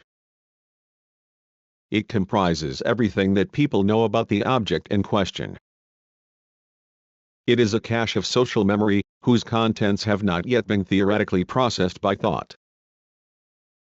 The mental process which creates representations and mental situations not directly received as entities is imagination, which creates images of the desirable or possible future, and also images of things that are not to be found in personal experience but can be put together out of the elements that are there. These images may simply reproduce something that exists or has existed, or may anticipate the future and guide practical actions to its actual, real creation. The more real the reflection in the imagination, the more productive is its regulative and stimulative activity, which possesses a great power of imaginative generalization. 5. Thought. The general concept of thought. A person does not live in the world of direct impressions all the time. He may also be concerned with abstract concepts and live in a world of symbols. He not only accumulates visual and conceptual experience, he also assimilates the experience acquired by mankind and formulated in systems of written memory. So human beings can operate on both the visual and the conceptual planes. How does the shift from the sensuous to the conceptual level come about? Thought relates the evidence of the senses to all the other knowledge possessed by the individual. And it does this by drawing on the accumulated experience and knowledge of humanity to the extent that these are possessed by or available to any specific individual. The shift from the sensuous to the conceptual, the rational, does not mean, however, a shift from reality to the empty darkness of the supersensuous. Thought is based on the sensuous material of speech, particularly internal speech, and on symbolized sensuous images. Thought is goal-oriented, mediated and generalized reflection of the significant properties and relations of things, the creative forming of new ideas, the posing and solving of problems. One can readily understand what is meant by goal-oriented, but what do we mean by mediated? Mediation is the movement of thought towards essence through its manifestations. For example, we cannot see directly, immediately what a person is thinking about. We know this by perceiving and understanding his words and actions. The experienced psychiatrist can tell from the appearance of his patient alone, from his facial expression, his eyes or his behavior, what disease he is suffering from. A qualified doctor examining his patient's eyes under a lamp learns a lot about the condition of the other organs from the state of the iris. These are examples of mediated thought. What is inaccessible to sense perception is discovered through the evidence of instruments, by means of various signs, signals, symbols, etc. Another way in which thought is mediated is through the historically accumulated experience of mankind in general. In the process of thought, a person does not rely entirely on his personal experience. He weaves into the fabric of thought various threads from his brain's general store of knowledge of all kinds of things, of all accumulated historical experience. And quite often the most unexpected comparisons, analogies and associations lead to the solution of an important practical or theoretical problem. In scientific cognition, one often has to operate with quantities that are not known, and the power of logical thought has to fill in the inevitable gaps. The distinctive feature of thought is the solving of problems. A part of thinking is, in fact, the posing of a problem. In order to state a problem, one must have a certain skill, if one does not want to be accused of asking silly questions. Thought may proceed as a process of problem solving according to strict rules, algorithms, algorithmic thought, or it may be creative, generating new ideas. Theoretical activity and curiosity is a significant attribute of the thinking mind. The concept of creative thought emphasizes the element of its original productivity, its ability to pose new problems and devise unique solutions to them. To sum up, human thought, based on sense data, is the highest form of the active reflection and intellectual conversion of objective reality, and consists in goal-oriented, indirect and generalized cognition by the subject of the essential law govern connections and relations of things, in the creative production of new ideas, and also in the forecasting of events. It proceeds in various forms and structures, concepts, statements, categories, inferences, hypotheses, theories, etc., which record and generalize the socio-historical experience of humankind. One of the instruments of thought is language, and also other sign systems, such as the abstract symbols of mathematics, or the concrete images of the language of art. The elements of these systems support such basic operations of thought as abstraction, generalization and mediation.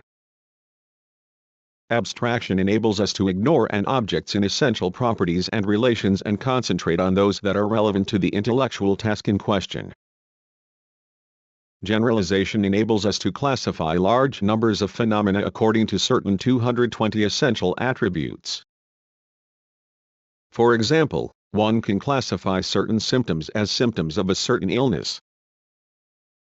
As a complex socio-historical phenomenon, thought is studied by many sciences: the theory of knowledge, analysis of the relations between the subjective and the objective in thought, the sensuous and rational, the empirical and the theoretical, etc., by logic, the science of the forms, rules and operations of thinking.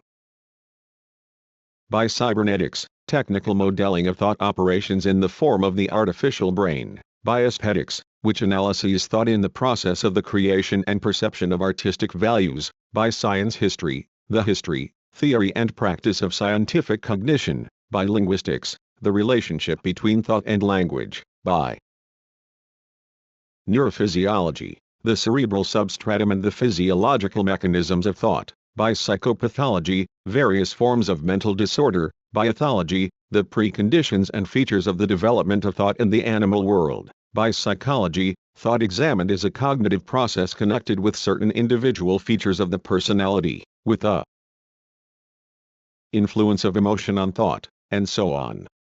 Innate intelligence differing according to a person's natural gifts develops into the actual ability to think in the process of ontogenesis under the influence of education and training.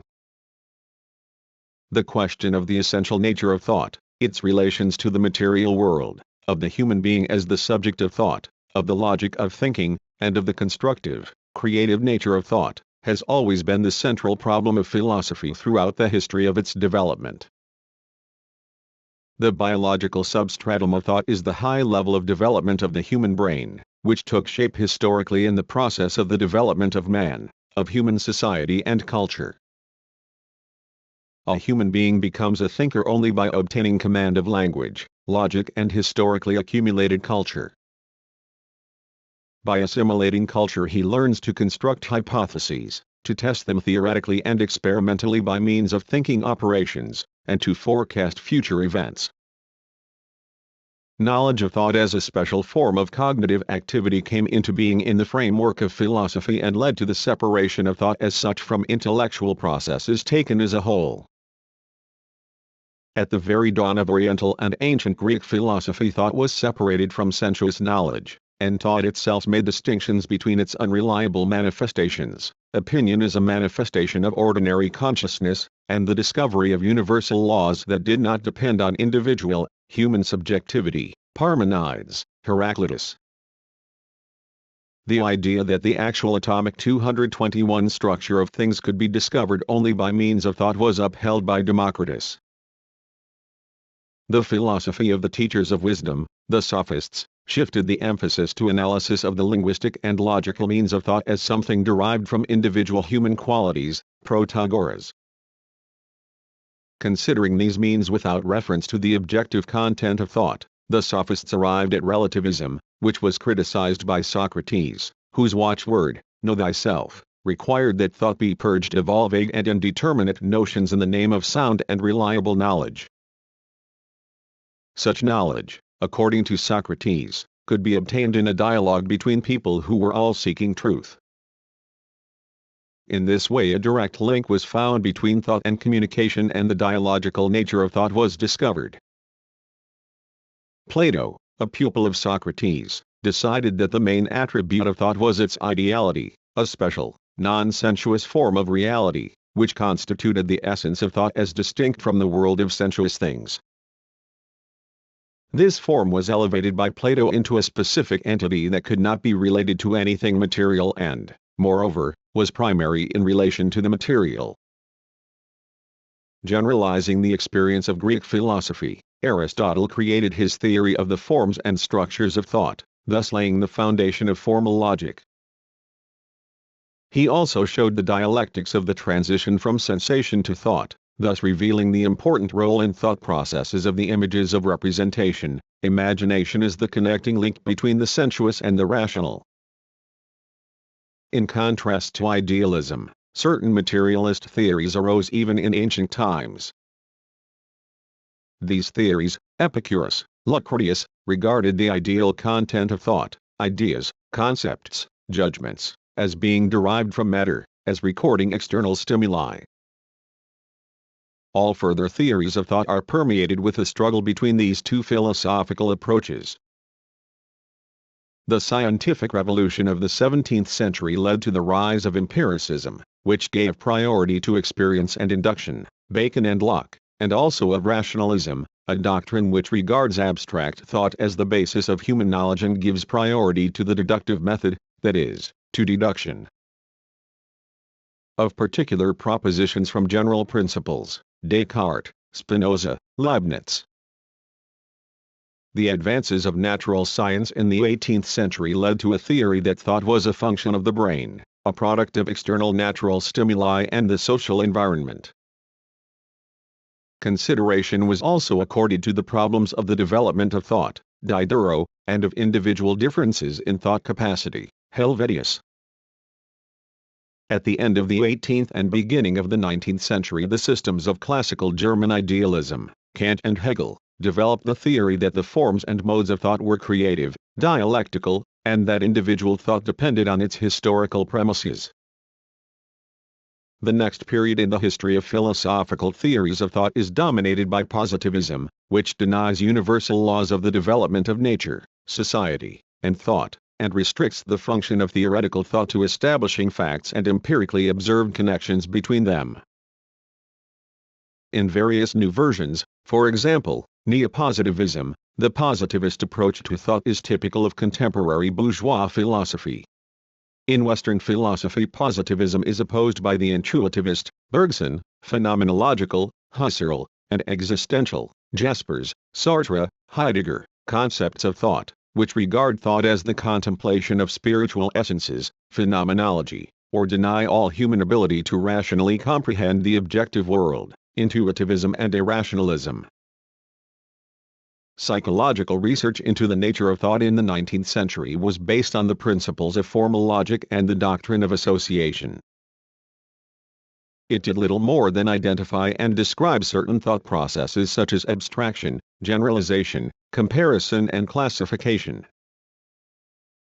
The main element in thought was considered to be the concept, the nature of which was discussed in terms of formal logic, while thought itself was regarded as being produced by the mechanical summation of sense images or representations, the identification of their general attributes and the elimination of those which did not conform to the general.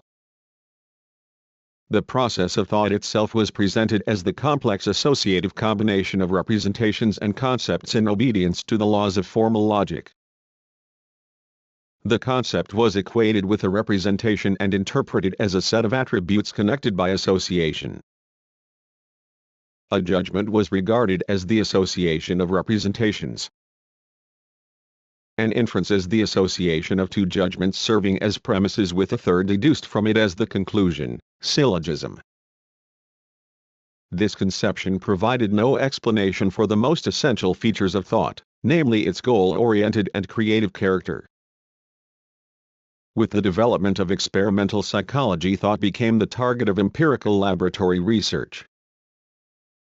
The naturalistic and mechanistic notions of thought were suggested by the behaviorists. Watson, for example, studied the reactions of animals in problematic situations and regarded thought as a form of behavior consisting of stimuli and motor responses to them. A new rational feature of this theory was the objective approach to thought in contrast to its being regarded as an incorporeal essence, but the mechanistic method prevented the development of a scientific theory of 223 thought, which was ultimately reduced, at the level of human behavior, to speech reactions formed on the basis of trial and error. The study of thought led to the discovery that it was conditioned by the social environment and also to discovery of the important role played in its regulation by non-sensory, imageless elements. It was established that thought could not be reduced to the visual image content of the consciousness. In contrast to the pure sensuousness of the associative psychology, thought was treated as being purely a systematized activity directed at a definite object. The Gestalt psychologists understood thought as the process of transforming the structure of consciousness in its immediate givenness. They assumed that consciousness was a kind of field whose intensity was increased by any situation that had become a problem for the thinker. The process of thought itself was the relieving of this intensity by transforming the field of consciousness, by moving from one structure to another. By interpreting thought as a self-generating process, the Gestalt psychologists associated themselves with intuitivism, a theory that denies the determining significance of rational analysis in solving problems. The beginning of the 20th century saw the appearance of works, by Lévi-Bruhl and others, which generalized and systematized the accumulated data on the thinking of peoples who were at a relatively lower level of socio-economic and cultural development. These works helped to establish the principle of historism in thought research, exploded the proposition that certain structures of thought were invariable, and introduced the idea that thought could change qualitatively in the process of its development and historical advance. The new genetic approach to thought, which goes back to Charles Darwin, emerged thanks to the successes of experimental research on the behavior of animals with highly developed brains, particularly apes. This research showed that even animals have the rudiments of thought, analysis, synthesis, the ability to solve situational problems, etc. Two tendencies emerged in the interpretation of the results of these experiments. One identified intellectual operations of man and those of the higher animals, and the other showed the qualitative difference in their thinking, while admitting the continuity between them. Animal thought was characterized as immediate and active. Coupled with the investigation of immediate and active thought in children, this helped to overcome notions of thought as a process contrasted to the actual behavior of the organism. Investigation of thought activity in the form of external actions in complicated situations, and of operations with diagrams, models, and so on, destroyed the obsolete notion of thought as something purely internal, as a purely verbal and logical process, and led to recognition of the existence in the human beings of various forms and levels of highly developed thinking that were closely interwoven and could pass into one another. Genetic analysis of thought and the notion of a close relation between logical thought operations and practical actions were made more profound by the investigations of the Swiss psychologist Jean Piaget, who showed that there were definite, law-governed, successive stages in the development of thought from childhood to the age of adolescence. The peculiarities of thought connected with professional activities in science, technology, art and other spheres of social life were subjected to specialized psychological analysis. One variety of professional thinking is the mental activity pursued in the field of politics, political thought, which presupposes certain specific forms of analysis and synthesis connected with the politician's need to relate the general picture of international and home affairs to a process he considers particularly important, and to take a quick and timely decision, proceeding from the unity of the components of his experience, both known and unknown, logical and intuitive. This raises the problem of the style of thought and its specific nature at various levels in the historical development of society. One particular style of thought is dogmatism, which operates with ossified concepts and ignores the principle of the concreteness of truth. The characteristic thing about dogmatic thought is a blind obstinacy. disregarding all other considerations. The dogmatist, having once taken a decision or absorbed an idea, regards it as incontrovertible under any circumstances. He ignores the element of the relative in knowledge and tends to absolutize everything. Such thinking is inhibited by the very dogma on which it is based. Accepted techniques and methods of thought, old truths tend to repeat themselves and, when using them, people feel they are protected from the danger of mistakes. This kind of thinking sees nothing in the surrounding world but what it knows from the books, instructions, precepts and statements of a real or imagined authority. Dogmatic thought suffers from a great inertia, taking cover behind platitudes, no matter how patently obsolete. In his day, Francis Bacon fought against scholasticism with its blind faith in authority and dogmatic style of thought. Soviet psychologists pay considerable attention to the problem-solving and critical capacity of thought, its creative character and the formation of mental techniques in the process of developing education, and also to the process of transforming external practical actions into internal, mental ones, particularly in reference to programmed learning. Basing themselves on the theory of Sakharov, with its genetic, reflectory and objective approach to the structure and mechanism of thought, and also that of Pavlov on the analytico-synthetic activity of the cortex, Soviet psychologists carry detailed studies of the principle of reflection, determinacy and the genetic approach, the inseparable connection between external objective and internal subjective manifestations of thought. The principles and problems of the theory of medicine have been further developed on the basis of these studies. The unity between theoretical principles and practical skills in the doctor's professional activity appears in the unusual form of so-called clinical thought. By this we usually mean the combination of conscious and unconscious intellectual operations by means of which the doctor recreates an integral picture of a disease and, on this basis, predicts its course and probable outcome, and arrives at a rapid decision on the measures needed to influence the patient's organism and the personality taken as a whole. Clinical thought is related to the doctor's ability to comprehend a disease not on a local basis but integrally, taking into account the unique features of its manifestation in each specific case.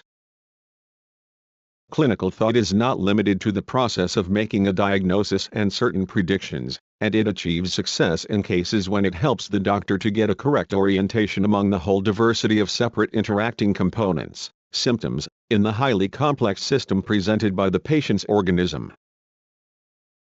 To be effective, clinical thought should be integral, that is, be able to unite a great number of approaches, etiological, pathophysiological, therapeutic, psychological, personal, and so on. Clinical thought involves a detailed, differentiated and comparative analysis of complex disease symptoms. Since the exponent of clinical thought is an individual doctor with a specific social and moral responsibility, the effectiveness of his thought depends in some degree on his awareness of his specific professional role. Clinical thought should be regarded as the conscious or unconscious application of the dialectical systems method to the theory and practice of medicine. Its successful application in practical activity presupposes that the doctor has certain psychological qualities, such as skill in relating theoretical knowledge to each specific clinical case, with all unique features. Clinical thought develops in a doctor in the process of his accumulation of medical practice, but also presupposes a special gift of quick orientation and an ability to combine the logical and the intuitive. By treating thought as a product of socio-historical development, as the highest form of active reflection and creativity, 226 Dialectical Materialism has revealed the initial connection between thought and human practical activity. The production of ideas, of conceptions, of consciousness is at first directly interwoven with the material activity. Conceiving, thinking, the mental intercourse of men at this stage still appear as the direct effects of their material behavior. 1. The results of man's cognitive and practical activity, fixed in linguistic forms, are passed on by means of the processes of speech communication from one generation to another, and become part of a system of knowledge, the subject of which is society. In the integral process of thought, its linguistic means, which acquire a certain relative independence of practical activity, create conditions for the transition from separate stages of external objective cognitive activity to the internal speech plane of consciousness. As a result, the initial sensuous data and practical actions are mediated by ever more complex sets of thought processes, which acquire the ability to separate themselves from external practical activities and emerge in the form of mental work. The social division of labor, the development of private property, and the class differentiation of society separate mental work from physical work. Becoming an important factor in cultural progress, this phenomenon in the conditions of a class-divided society leads to the contrasting of theoretical thought to practical thought and to a one-sided interpretation of the relations between them in the various concepts of idealist philosophy, which elevates theoretical thought and its products to the status of a separate existence. 1. Karl Marx, Friedrich Engels, The German Ideology, Collected Works, Volume 5, Progress Publishers, Moscow, 1976, pages 36. Thought's acquisition of a certain independence in relation to sensuous object activity may pave the way for various untrue, illusory notions of reality, and this raises the problem of the criterion of the truth of thought. In practically verifiable historical experience, certain definite, relatively independent structures and principles, certain rules of thought, take shape and are studied by logic as a special discipline. In contrast to the idealist view of logical laws as being immanently inherent in thought, dialectical materialism regards them as a generalized reflection of objective relations of reality that have been assimilated by practice. It was human practical activity that was destined to stimulate man's consciousness to abstract various logical figures that have acquired the significance of axioms. From the fact that thought has its roots in human socio-historical experience, it follows that thought cannot be regarded as merely a 227 summation of its putative operations or equated with a thinking done by logical machines, which perform only the operations that are fed into it by human beings. Machines are nothing more than auxiliary organs of the human brain created by human hands. The true subject of thought remains the person who creates and controls them as a social being. This is also true of modern computers, which can work only on the basis of programs made by human beings. In the present era of scientific and technological revolution, considerable work has been done on modeling human thought by means of computers. This has stimulated the elaboration of the problems of formal logic from new positions, particularly its mathematical apparatus, which enables us to describe and reproduce complex sets of formalized thought operations by computer techniques. Despite the importance of this trend, it does not replace philosophical theory about the general methods of thought, which is based on dialectical logic. The increasing complexity of the problems confronting contemporary science and technology has further developed the logical apparatus of thought, leading to new trends in logic and widely differentiating this discipline, which is now a theory of the self-movement, development, and contradictions of reality, as reflected in the movement of concepts, and of the unity of the semantic and logical aspects of thought. The task of logic is to generalize the achievements of contemporary science, including those sciences that study thought. To sum up, beginning with sensations and perceptions, continuing in the form of representations and imagination, and rising to the highest stages of theoretical thought, consciousness is a unified process closely connected with the will and emotions. Scientific research also demands a keen, clear and profound intellect, breadth and depth of imagination, and a passionate devotion, without which there never has been and never can be a search for truth. Thoughts live in close unity with emotions. This is understandable, for it is not thought by itself that thinks but an individual moved by certain passions, needs and inclinations. A person begins to know, to think, when he feels the need to understand something. Under the influence of his emotions he may arrive at results that he passionately desires but that are far from reality. Wishful thinking is a well-known phenomenon. At the same time, thought, sharpened and inspired by emotion, may penetrate more deeply than dispassionate contemplation. Logical thought is impossible when separated from the sensuous, from which it stems. At any level of abstraction, it comprises certain sensuous components in the form of diagrams, symbols, signs and models. It is an ancient maxim that there is nothing in the mind that has not been in the sensations. While emphasizing the unity of the sensuous and rational stages of cognition, we must nevertheless remember that they possess a relative independence. Thinking is a qualitatively independent whole, which has its own specific structure differing from that of the emotional sensuous consciousness.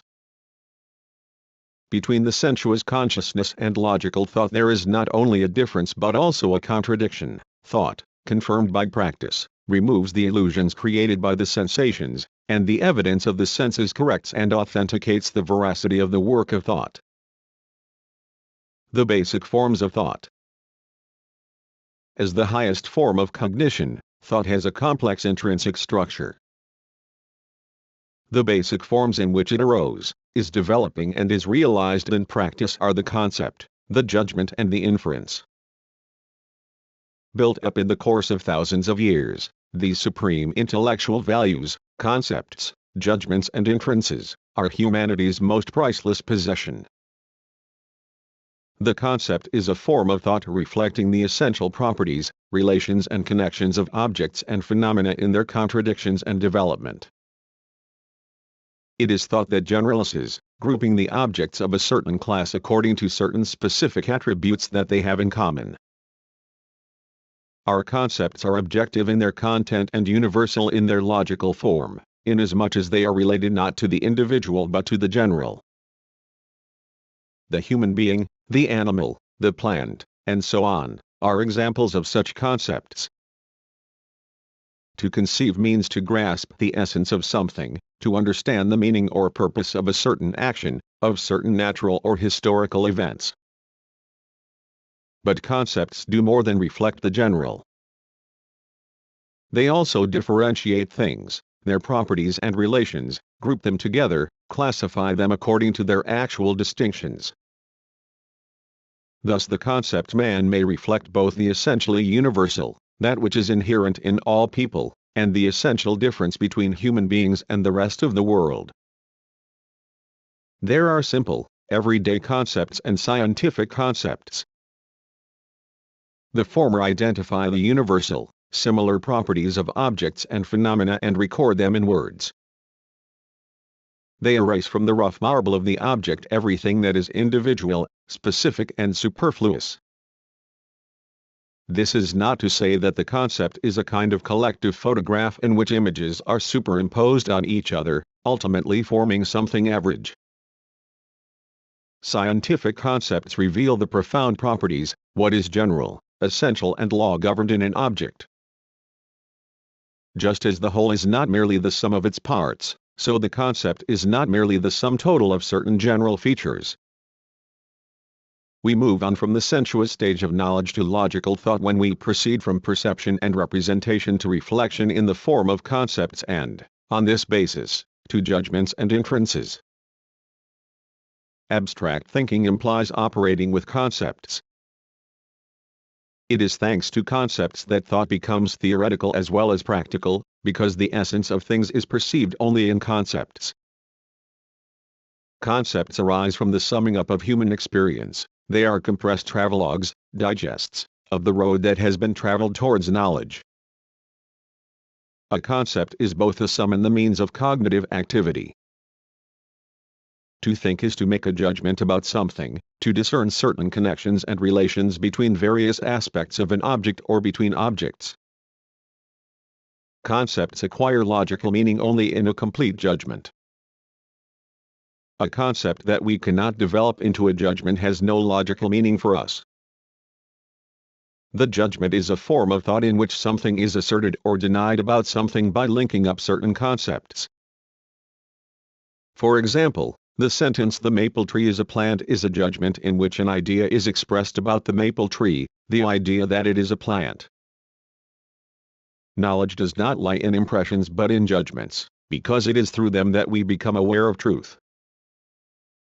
As the solution of a certain problem, a judgment is a cognitive act, but as a means of achieving the solution it is a logical operation. Logical operations are means of establishing the essential connections and relations between ideas that make thought move cognitively from ignorance to knowledge. Thought is impossible without judgments, and judgments are impossible without definitions. A person may arrive at this or that judgment by means of direct observation of a certain fact or by indirect means, with the help of inference.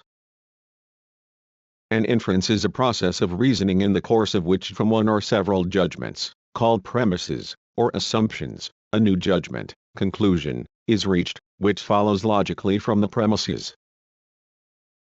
When one infers conclusions from a general correct principle, one may arrive at quite unexpected results. Inferences develop not by arbitrary means but according to the laws of thought. The operations and modes of thought. Comparison is the mother of knowledge.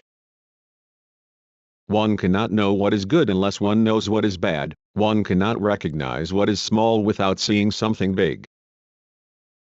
One cannot judge the future in any other way than by comparing it with the past and the present. Everything is known through comparison. A comparison is not an explanation, but it helps us to explain things. For example, in order to find out the weight of a certain body, one must be able to compare it with the weight of another body, which is taken as a standard, a measure. In scientific comparison, one compares not attributes and relations that are selected at random, but essential attributes and relations. Analysis and synthesis.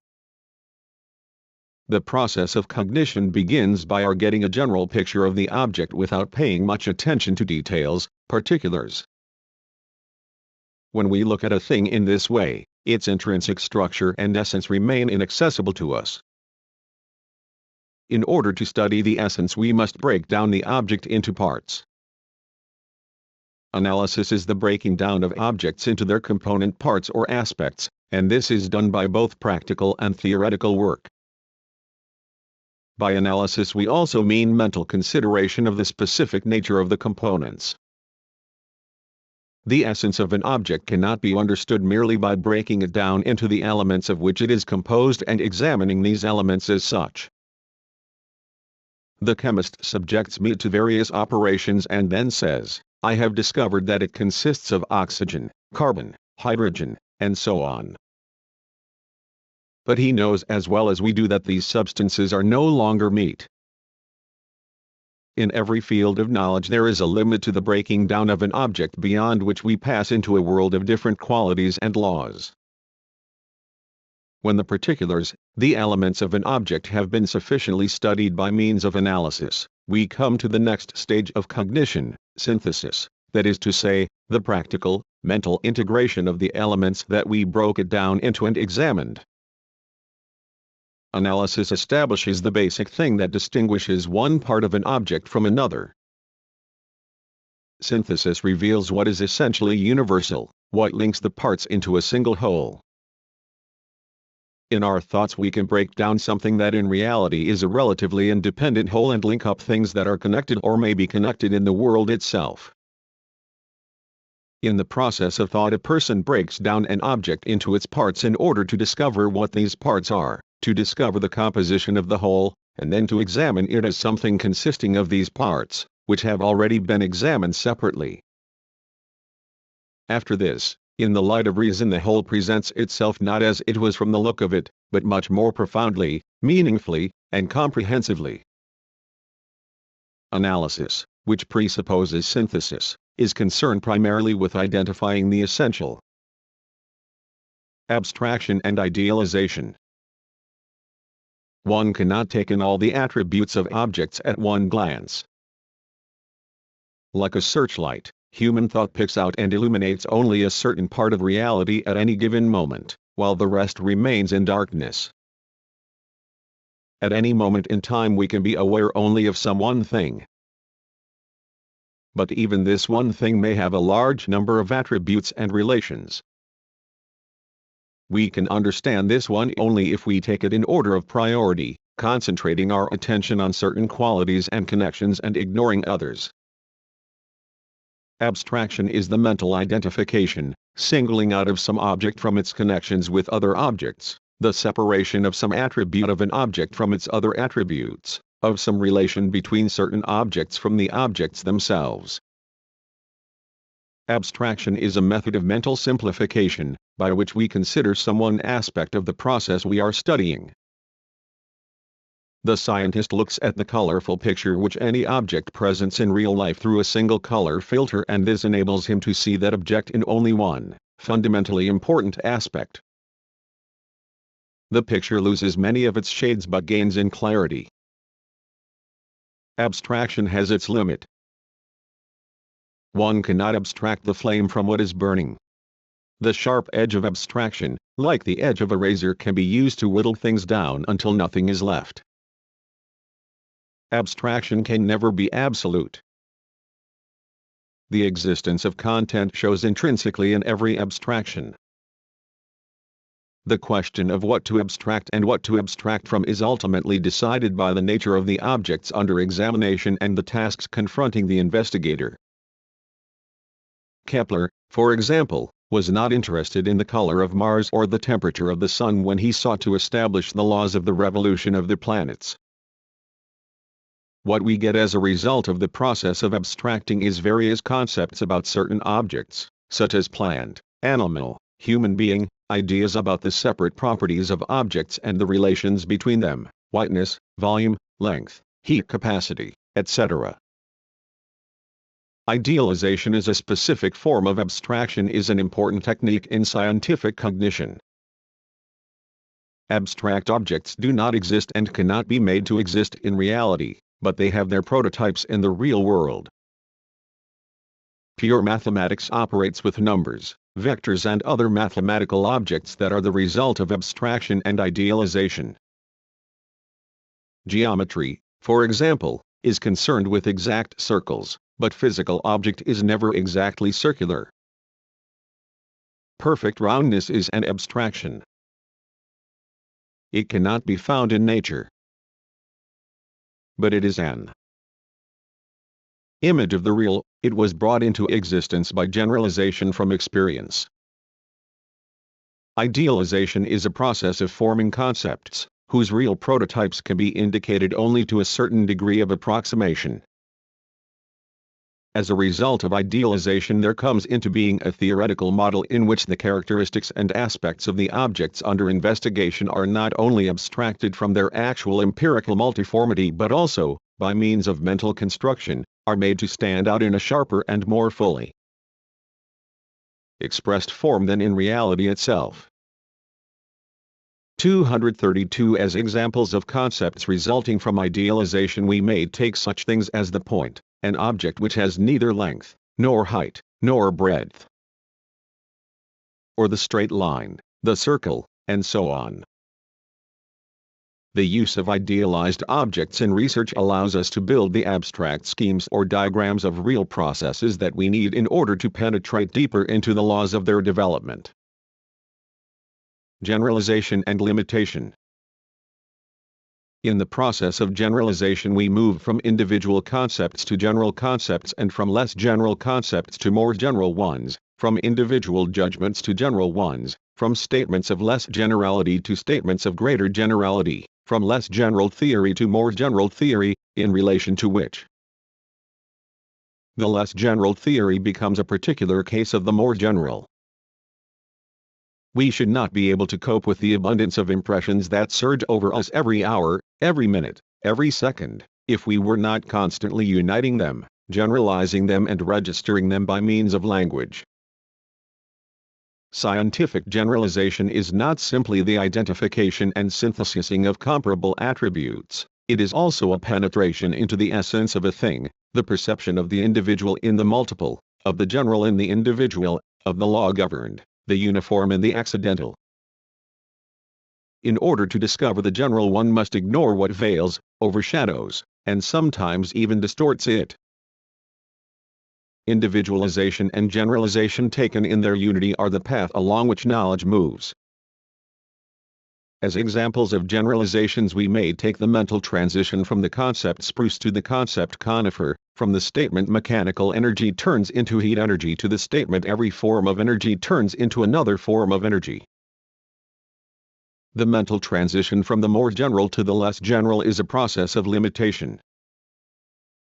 Without generalization there can be no theory. Theory, on the other hand, is created so that it can be applied in practice to solve certain specific problems.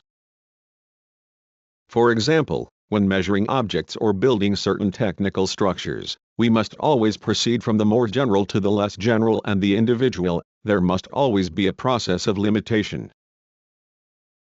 The grotesque fantastic images of mythology with its gods and monsters are closer to ordinary reality than the reality of the micro-world conceived in the form of mathematical symbols. One can see that the turn towards the abstract is a very obvious trend of our time.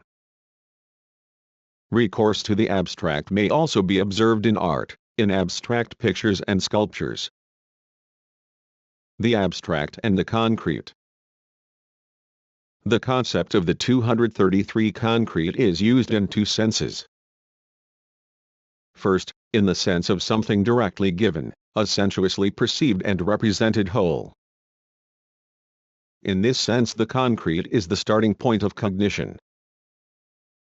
But as soon as we treat it theoretically the concrete becomes a concept, a system of scientific definitions revealing the essential connections and relations of things and events, their unity in diversity. So the concrete appears to us first in the form of a sensuously observable image of the whole object not yet broken down and not understood in its law-governed connections and mediations, but at the level of theoretical thought it is still a whole, but internally differentiated, understood in its various intrinsic contradictions. The sensuously concrete is a poor reflection of phenomena, but the concrete in thought is a richer, more essential cognition. In contrast to the abstract, the concrete is only one moment in the process of cognition. We understand it by comparing it with the abstract. Abstraction usually suggests to us something mental, conceptual, in contrast to the sensuously observable. The abstract is also thought of as something one-sided, poor, incomplete, separated, or as a property, a relation, a form, etc. withdrawn from its connection with the whole. And in this sense not only a concept but even an observable image, for example, a diagram, a drawing, an abstract painting, stylization, a symbol may be abstract. The category of abstraction is contradictory. It is dead, one-sided, separated from the living phenomenon, but it is also an essential step towards the knowledge of a concrete fact brimming with life. We call knowledge abstract also in the sense that it reflects a fragment of reality, as it were, stripped down, refined and thereby impoverished. Abstractions are bits of whole objects, and our thinking works with such bits. From separate abstractions thought constantly returns to the restoration of concreteness, but each time on a new, higher basis. This is the concreteness of concepts, categories, and theories reflecting unity in diversity. What do we mean by cognition as a process of ascent from the abstract to the concrete? Cognition rolls forward from content to content. Above all, this progress is characterized by the fact that it begins with simple definiteness, and that the subsequent definiteness becomes ever richer and more concrete. Because the result contains in itself its beginning and further movement of this beginning has enriched it, the beginning, with a new definiteness. The universal constitutes the base. Therefore forward movement should not be understood as a flow from one thing to another. In the absolute method the concept is preserved in its other being, the universal in its particularization, in a judgment and reality. At each stage of further definition the universal elevates the 234 whole mass of its former content and not only does not lose anything as a result of its dialectical forward movement, not only does not leave anything behind itself, but carries with itself everything that it has acquired, and becomes richer and more concentrated within itself. One seen in this light, the process of abstraction is a realization of the principle. One must step back in order to get a better view. The dialectics of the cognition of reality lies in the fact that by flying away from this sensuously given reality on the wings of abstraction, one may from the heights of concrete theoretical thought better survey the essence of the object under investigation. Such is the history and logic of scientific cognition. Here we have the essence of the Marxist method of ascent from the abstract to the concrete. According to Marx, this method is the means by which thought assimilates the concrete, reproduces it by linking up concepts into an integrated scientific theory, which reproduces the objective separateness of the objects and the unity of its essential properties and relations. The concrete is concrete because it is a synthesis of many definitions, and, consequently, a unity of the diversity. The principle of concreteness means that we must approach facts of natural and social life not with general formulas and diagrams but by taking into exact account all the real conditions in which the target of our research is located and distinguish the most important, essential properties, connections, and tendencies that determine its other aspects.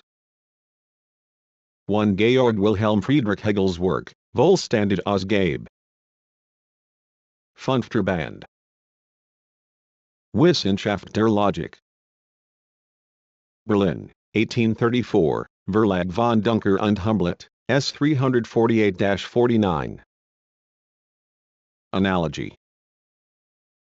In the literal sense this word means correspondence, that is to say, an objective relationship between objects that makes it possible to apply the information gained through investigating one object to another object that is similar in certain respects. Analogy, which links the threads of the unknown with the known, lies at the very heart of our understanding of facts. The new can be understood only through the images and concepts of the old, of what is known. The first aeroplanes were invented by analogy with the behavior of other objects in flight, such as birds or kites. An analogy is a similarity, a probable conclusion about a resemblance between two objects on the basis of a resemblance established in other respects. This conclusion, moreover, is more likely to be true, more heuristic and convincing, the more similar attributes we find in the objects under comparison and the more essential these attributes are. The application of analogy may lead to erroneous conclusions. Hence the aphorism, the principle of analogy is a technique of 235 cognition that limps on both legs. For example, when comparing the Earth and Moon, Kant found a number of attributes that were common to these celestial bodies and drew the conclusion that the Moon must be inhabited. Analogy with something that is already known helps us to understand what is not known. Analogy with that which is relatively simple helps us to understand that which is more complex. For example, by analogy with the techniques of artificial selection used to produce the best breeds of domestic animals, Charles Darwin arrived at the law of natural selection in the animal and vegetable world. Analogy with the flow of liquid in a pipe played an important role in the evolution of the theory of the electric current. Observation of the workings of the brain has provided an important heuristic technique for inventing logical machines, computers and so on. The most developed field where the method of analogy is often used is the so-called similarity theory, which is widely used in modeling. Modeling. A characteristic feature of modern scientific cognition is the enhanced role of the method of modeling, which is used with great effect in the technical, natural, and social sciences. Modeling is the practical or theoretical replacement of the object of research by some natural or artificial analog whose investigation helps us to understand the essence of the original object. For example, by examining the properties of a model aeroplane we get a better understanding of the properties of the real thing. Modeling is based primarily on the principle of reflection, on similarity, analogy, on different objects having certain properties in common, and on the relative independence of form. One starts out to build a theory of modeling by defining the concept model, which is often identified with theory, hypothesis, image. The model is a materially realized or mentally represented system that replaces the object we wish to know or construct. The model and the original are in a relation of similarity, isomorphism, of analogy, or physical resemblance, as, for example, the model of a gas in the form of elastic balls, the model of an electric current in the form of a liquid flowing along pipes, the conductors. Any object that reproduces the required features of the original may be a model. If a model has a physical nature identical to that of the original, we are concerned with physical modeling. When a model is described by the same system of equations as the object itself, such modeling is called mathematical modeling. If certain aspects of modeled objects are represented by a formalized system of symbols, which is then studied in order 236 to transfer the acquired information to the modeled object itself, we are concerned with logic sign modeling. Cybernetic modeling is functional in character. The model and the original may be different in their substratum, their energy processes and internal causal mechanisms, but they resemble each other in their behavior. Modeling inevitably involves a certain simplification of the object that is modeled. At the same time, it plays an enormous heuristic role. Modeling is so widely used because it enables us to carry out research into processes characteristic of the original without having the original actually to hand. Formalization. The advances of modern science have brought profound changes in the methods of scientific cognition. One of the most important is the method of formalization, generalization of the forms of processes that differ in content, abstraction of these forms from their content. Here the form is regarded as a relatively independent object of research. It is sometimes thought that formalization is connected only with mathematics, with mathematical logic and cybernetics. This is incorrect. Formalization permeates all kinds of practical and theoretical activity and differs only in degree or level. Historically, it arose at the same time as language. Certain techniques of labor activity, certain skills emerged, were generalized, described and passed on from generation to generation in a form divorced from the concrete actions, objects and means of labor. Our ordinary everyday language expresses the weakest level of formalization. Its other extreme is mathematics, and mathematical logic, which studies the form of a process of reasoning by abstracting from the content. Here formalization strips thought to the bare bones and leaves only the skeleton of its structure. Any book or article on physics, chemistry, astronomy, impresses the non-specialist by the abundance of its mathematical and other symbols and formulas and at the same time by the amazing compactness of its descriptions of natural phenomena in ordinary language. When we formalize a line of reasoning, we abstract from the qualitative characteristics of objects and discover the logical form of the statements containing assertions about these objects. The syllogism, the line of reasoning, is then transferred from the plane of considering the connections between objects in thought to the plane of operation with statements on the basis of the formal relations between them. The use of special symbols enables us to eliminate the ambiguity of the words used in everyday language. In formalized reasoning, every symbol is strictly univalued, unambiguous. Symbols also allow us to record briefly and economically expressions which in ordinary language are 237 clumsy and often difficult to understand. The main advantage of the language of formulas is not so much its brevity and compactness, as its freedom from ambiguity.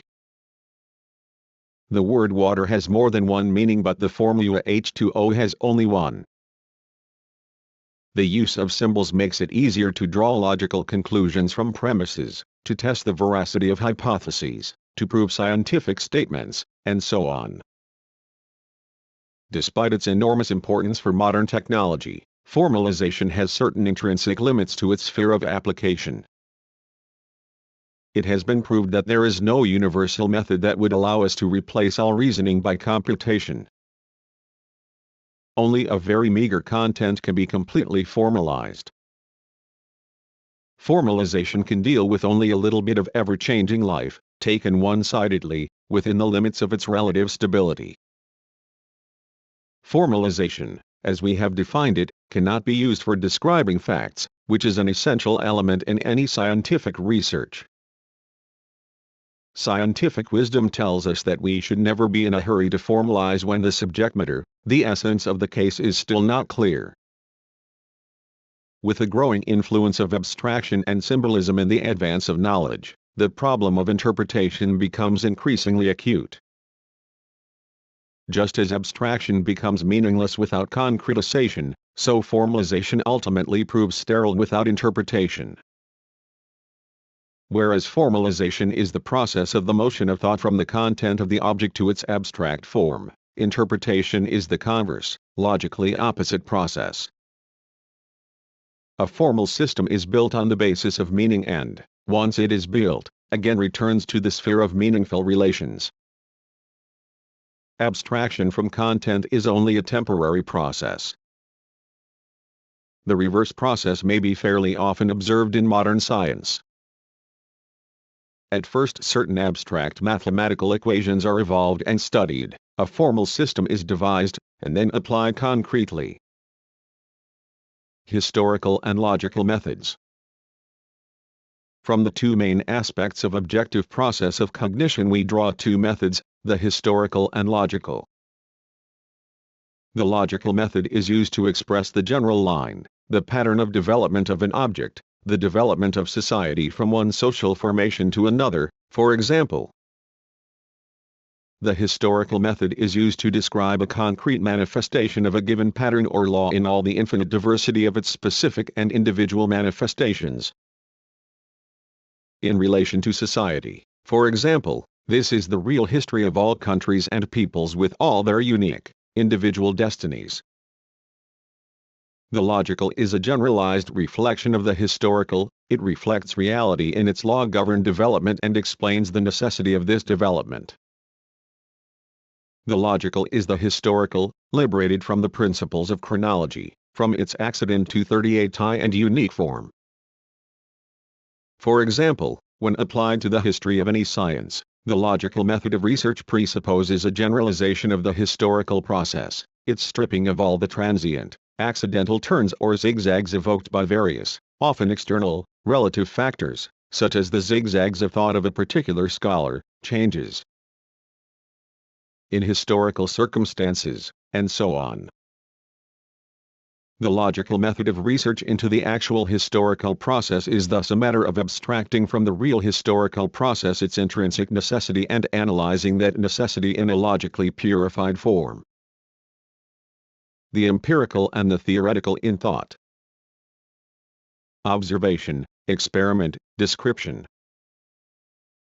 The motion of cognitive thought begins with the empirical, with the observation and establishing of facts, their analysis and classification, and goes on from there to their generalization, the making of hypotheses, the testing of these hypotheses and, finally, the construction of theories. Observation is an intentional, planned process of perception, carried out in order to identify the essential properties and relations in the object of cognition. Observation may be direct or indirect, mediated by various technical devices. Molecules, for example, are now visually observed by means of electronic microscopes. Observation acquires scientific significance when it allows us on the basis of a research program to present objects with maximum precision and may be repeated several times in conditions that we deliberately vary. The important thing is to select the most representative group of facts. Hence the importance of the researcher's intention, the system of methods he adopts and his interpretation of results and their control. The success of observation depends on how well it has been prepared, on the setting of its targets, the demands that it should fulfill and the preliminary drawing up of a plan and method of observation. This indicates its close connection with thought. Observation registers what is given by nature itself. but it is in the nature of man not merely to observe but also to experiment. The experiment is a method of research by which the object is artificially reproduced or placed in certain conditions that answer the needs of the researcher.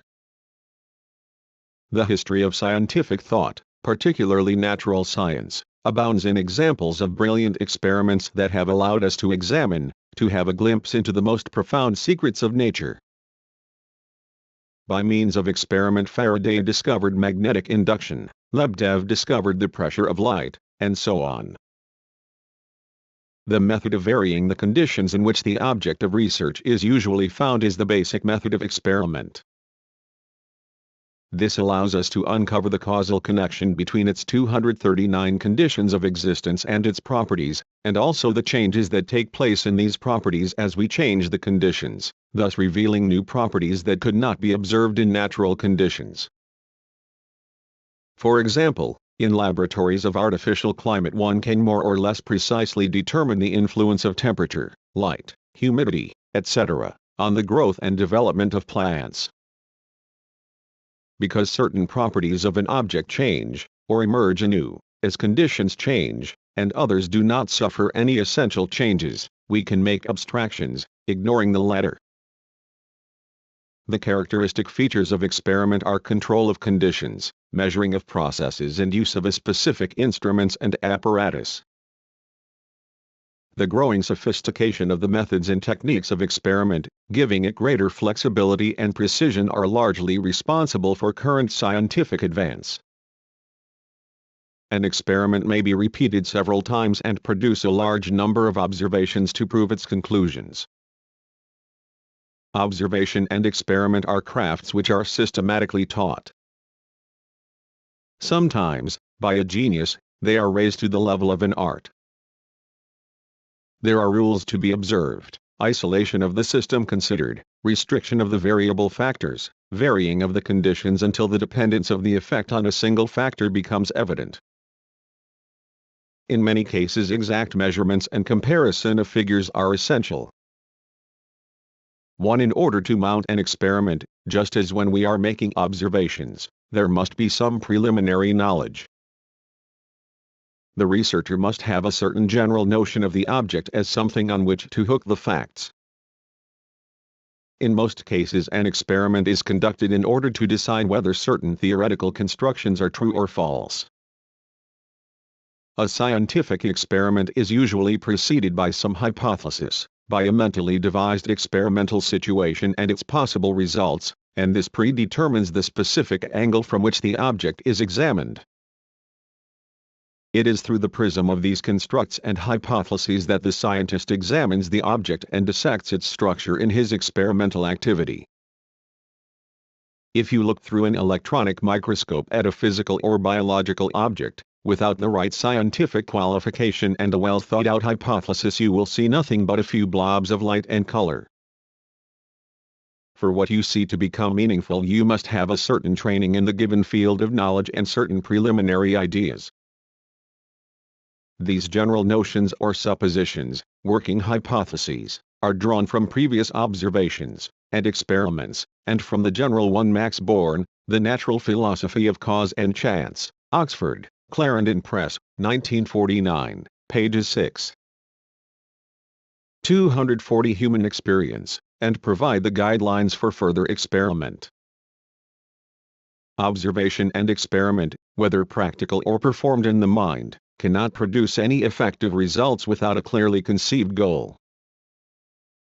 If you have no ideas in your head, you won't see any facts either. During and as a result of observation and experiment we arrive at description. Description is done by means of generally accepted terms, visually, in the form of graphs, diagrams, photographs and films, and, symbolically, in the form of mathematical or chemical formulas and so on. The basic scientific demand in description is authenticity, precision in reproducing the data of observation and experiment. Description may be complete or incomplete. It always presupposes a certain systematization of the material, that is to say, its classification and generalization. Pure description takes place only at the very beginning of scientific work. As scientific knowledge is acquired, the scientist employs the so-called mental experiment, when he operates with certain images in his mind and puts the object of research into certain conditions which, according to his general notion, should help to achieve the desired result. This is the usual process of theoretical thought taking the form of an experiment. An experiment pursues a double purpose: the testing and confirmation of a hypothesis, and also the heuristic factor. The answer given by the experiment may sometimes be unexpected, in which case the experiment becomes the prime source of a new theory. This was how the theory of radioactivity came into being, for example, and it illustrates the heuristic importance of experiment. Experiment and its results are something that we obtain through our senses. Thought judges the nature of the object through experiment. In itself, an experiment only establishes certain facts. Thought penetrates into their essence. What the scientist sees through his microscope or observes through a telescope or a spectroscope demands a certain amount of interpretation. This means that experimental activity has a rather complex structure. The theoretical basis of experiment is scientific theory, hypothesis. The material basis of the experiment is the various instruments and measuring devices that are used. Then we have the actual conducting of the experiment, the experimental observation of phenomena and processes, the quantitative and qualitative analysis of its results, and their theoretical generalization. Consequently, an experiment comprises both practical and theoretical activity, the latter being predominant. Observation and experiment enable us to test the authenticity of a fact or a hypothesis. What is a fact? A fact is a phenomenon of the material or intellectual world which has become an authenticated part of 241R knowledge. It is the registering of certain phenomena, certain properties and relations. Science begins and ends with facts, regardless of what theoretical constructs are made in between. The statement that an object exists is the first but very limited stage in cognition. The establishing of the fact of a criminal case has supreme significance for the court. A court must be certain that the fact which is being investigated did actually take place. Similarly, the surgeon cannot begin an operation or the general practitioner has no right to prescribe a drug and certain treatment without diagnosis, that is, without establishing the fact of a certain illness. A scientific fact is the result of reliable observation and experiment. It appears in the form of direct observation of objects, the readings of apparatus, photographs, descriptions of experiments, tables, diagrams, notes, archive documents, authenticated evidence of witnesses, and so on. But in themselves the facts are not yet science, just as building material is not yet a building. Facts are woven into the fabric of science only when they are selected, classified, generalized and explained, at least hypothetically. The task of scientific cognition is to reveal the cause of a given fact, to define its essential properties and establish a uniform link between facts. The facts that science values most are those that do not fit into any existing theories. It is from the explanation of such facts that we may hope for scientific advance. The fact contains quite a lot of accident. But science is mainly interested in what is law-governed. The basis of scientific analysis is not simply an individual fact but a large number of facts that reflect a basic tendency. There is no limit to the number of facts. From their abundance one must make a reasonable selection of those that are needed for getting at the essence of the problem. The history of cognition tells us that scientific generalization is performed on the basis of a finite number of facts. Generalization that leads to the establishing of a law may be achieved even on the basis of only one fact, as long as it is typical or characteristic. Facts acquire scientific value if there is a theory to interpret them, if there is a method to classify them, if they are studied in their relation to other facts. Only by having mutual connections and integrity can facts serve as the basis for theoretical generalization. Taken in isolation, facts can prove nothing. From a tendentious selection of facts one can build any theory, but it will have no scientific value. Hypothesis.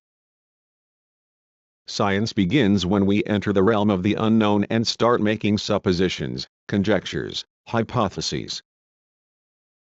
It is always much easier to make suppositions than to prove them. The conjecture is a supposition that has not yet 242 been proved but sets out to explain certain facts. Its becoming a hypothesis involves the finding of arguments, the conversion of a miracle into something knowable.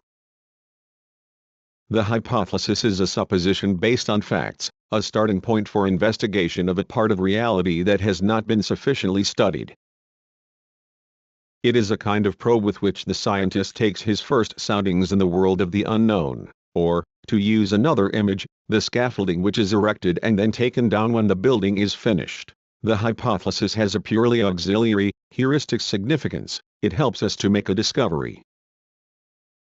If the only laws that you find are those which you have just finished observing, then you can never make any predictions. Yet the only utility of science is to go on and to try to make guesses. So what we always do is to stick our necks out. Of course, this means that science is uncertain. The moment that you make a proposition about a region of experience that you have not directly seen, then you must be uncertain. But we always must make statements about the regions that we have not seen, or the whole business is no use. So we have to make guesses in order to give any utility at all to science. 1. Richard Feynman, The Character of Physical Law. A series of lectures recorded by the BBC at the Cornell University, USA, and televised on BBC Two British Broadcasting Corporation, 1965, pages 76 to 77. As a rule, the formulation of hypotheses is the most difficult part of the work of theoretical thinking. No one has yet found a method of stating a hypothesis according to certain rules. A hypothesis is a necessary precondition for the collection of facts, their sorting out and classification. A hypothesis is substantiated and proved by analysis of accumulated knowledge, its comparison with the already known empirical facts, with new facts, and also with facts that may be established in the future. In other words, the substantiation of a hypothesis presupposes its evaluation from the standpoint of the explanatory effectiveness of the available facts and the previsioning of new facts. Like a theory, a hypothesis appears as a generalization of already existing knowledge. At the same time, the knowledge contained in a hypothesis does not follow necessarily from previously existing knowledge. A hypothesis is new knowledge, stochastic knowledge that has not yet been properly proved. In this sense, one can say that the essential difference between the hypothesis and the theory is that the content, arguments and conclusions of the former are less definite and reliable. In its further development, the hypothesis may completely or partially become authentic knowledge, or it may be utterly 243 rejected. So an essential condition for the truly scientific hypothesis is that it should not be condemned to remain a hypothesis forever, that it should be either provable or refutable. Testing is done not only by means of facts but also by confirmation, through experiment, of the consequences of the hypothesis that is to be tested. What is theory? Theory is an internally differentiated, developing system of objectively true, practically tested scientific knowledge that explains a law concerning phenomena in a certain field. Unlike the hypothesis, the theory provides reliable knowledge, including reliable knowledge of the probability of certain events. For example, the idea of the atomic structure of matter remained for a long time only a hypothesis. When confirmed by experiment, this hypothesis became authentic knowledge. It became the theory of the atomic structure of matter. A mature theory is not only a system of knowledge that is stable or in the process of being realized. It includes a certain thought mechanism for constructing and developing knowledge, a program of research. A theory is changed by incorporating in it new facts, ideas and principles. When a contradiction is discovered in a certain theory, a contradiction that cannot be resolved in the framework of its initial principles, the resolving of this contradiction leads to a new theory. The core of scientific theory is its laws. Theory may be said to have the following essential elements: its initial empirical basis, facts registered in the given field of knowledge, experimental data that require theoretical explanation, various assumptions, postulates or axioms, the rules of logical inference and proof admissible within the framework of a given theory, the conclusions and their proofs which form the basic stock of theoretical knowledge, and finally the scientific laws, and some kind of prediction of future developments. The multiplicity of the forms of modern theoretical knowledge has a corresponding multiplicity of types of theory and also a wide diversity of classification. We may distinguish descriptive theories, which systematize usually very extensive and heterogeneous material. Mathematized theories, which use the apparatus and models of mathematics. Theories in which the main role is played by empirical interpretation. Deductive theoretical systems, in which both the initial propositions and the logical rules of construction and development are strictly fixed. This kind of theory is also broken down into a number of different types. Both on the empirical and the theoretical level, thought has the power to anticipate events. Even at the elementary, 244 everyday level, it is clear that in order to exist, people must be able to foresee at least the things that matter for their own survival, and these can only be foreseen on the basis of reliable knowledge of at least certain properties of the whole, a small part of which is the knowing subject. One can foresee or predict only in areas where there is order, and objective logic that can be understood. Knowledge of causal, law-governed connections and understanding of the essence of things enable us from time to time to break out of the confines of the present and have a glimpse into the mysterious future, to perceive the existence of things not yet known and predict the probable and necessary occurrence of events. Prevision is the crown of scientific cognition. It reveals the far horizons of natural phenomena or historical events. The prognosticating power of our thought increases with the study of historical experience. Without history there can be no theory, and without both of these there can be no true prevision. Prevision shows that scientific thought can make the forces of nature and the forces that control the life of society serve the needs of humanity. To control is to foresee, states an ancient maxim. Prevision constitutes the highest stage in the conversion of the complex into the simple, which is the aim of any gifted scientist, who through the darkness of the unknown and the infinite fluidity of individual phenomena discerns the basic significance of events and senses their main current.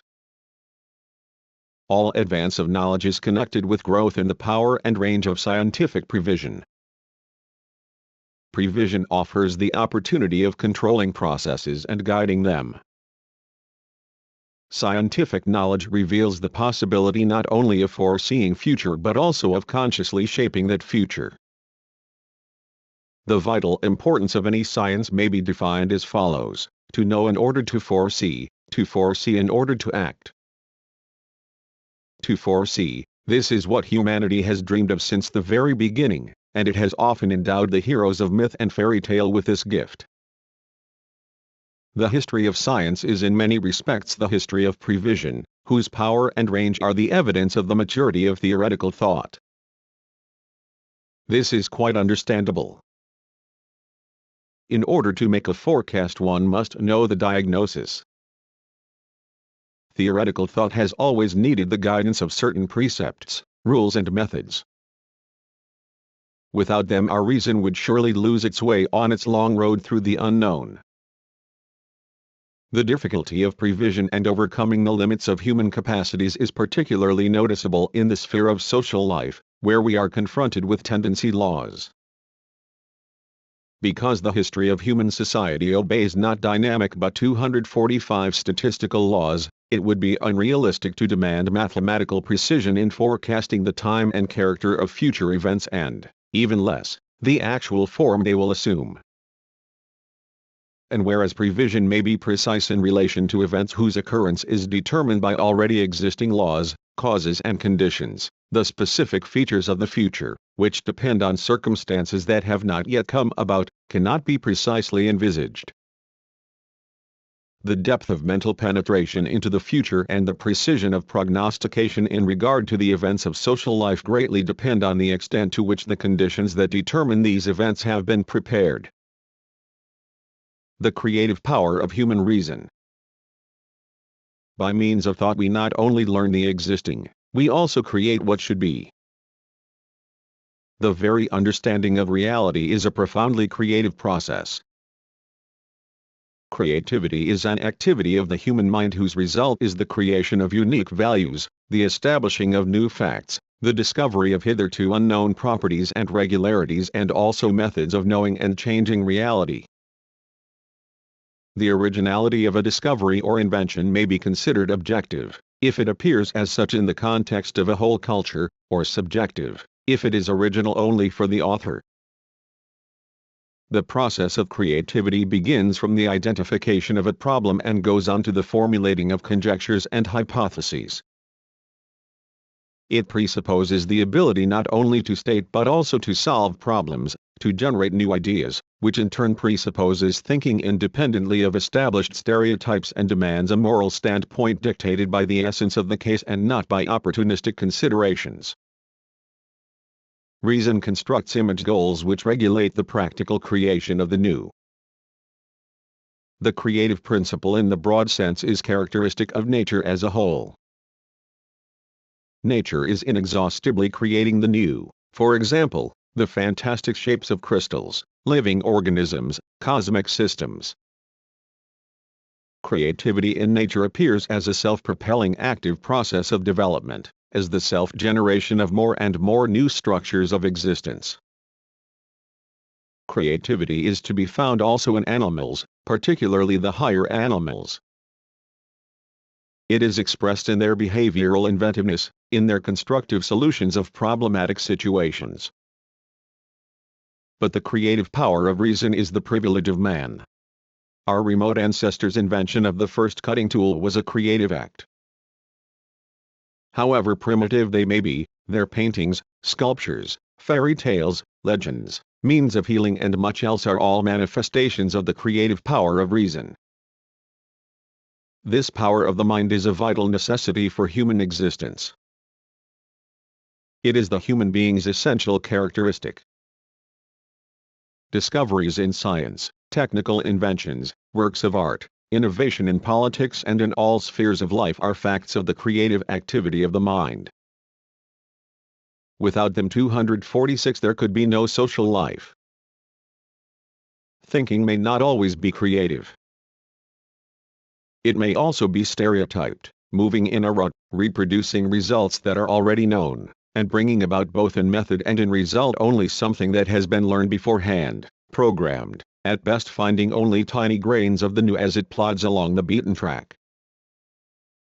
The rope ladder of stereotyped thinking rules out cultural progress. Such a dormant life of thought indicates an unhealthy state of the mind and even of the whole socium. The degree of stereotyped or creative thinking may vary from one person to another. The creatively thinking individual experiences inspired moments and moments of depression, while the person who thinks in stereotypes may produce something that is not merely trivial. This variation ranges from the total dogmatism of those who blindly and persistently repeat what they have learned by heart, to the eagle flight of the genius, who is always sparkling with originality. Creativity demands tremendous effort and sometimes also an ability to relax completely, so that one can give oneself up freely to the play of associative images and thus become receptive to information which may be, as it were, hovering in the atmosphere. The power of creativity is related to imaginative power, which gives man wings for high-soaring thought. By allowing him to rise above reality, imagination may indirectly bring his thought nearer to it. There is no sphere of the mind where logic alone is sufficient, and often the power of imagination brings us by the most devious roads to the temple of truth. The laws of imagination are still wrapped in mystery. It operates sometimes on the principle of analogy, which has produced quite a number of great discoveries and inventions. Creativity is not only a conscious act of the mind, it is also the unconscious spontaneity of mental phenomena, within which something unusual, something new may come into being. Only later can it be grasped by the controlling power of reason and fitted into the tabulated framework of logic. A person may arrive at the truth both by the power of reasoning and by an instantaneous leap of intuition, when he grasps the essence of the problem without argument or proof. Here previous experience and certain complex beyond-formational interactions between people are both at work. Intuition and imagination play an enormous role in creative activity. To them humanity is indebted for much cultural progress, but their power is effective only in alliance with the power of the rationally thinking mind, guided by the standards of a historically formed culture. Chapter 5 on the Human Being and Being Human. 1. What is a human being? An ancient maxim tells us that the proper study of man is man.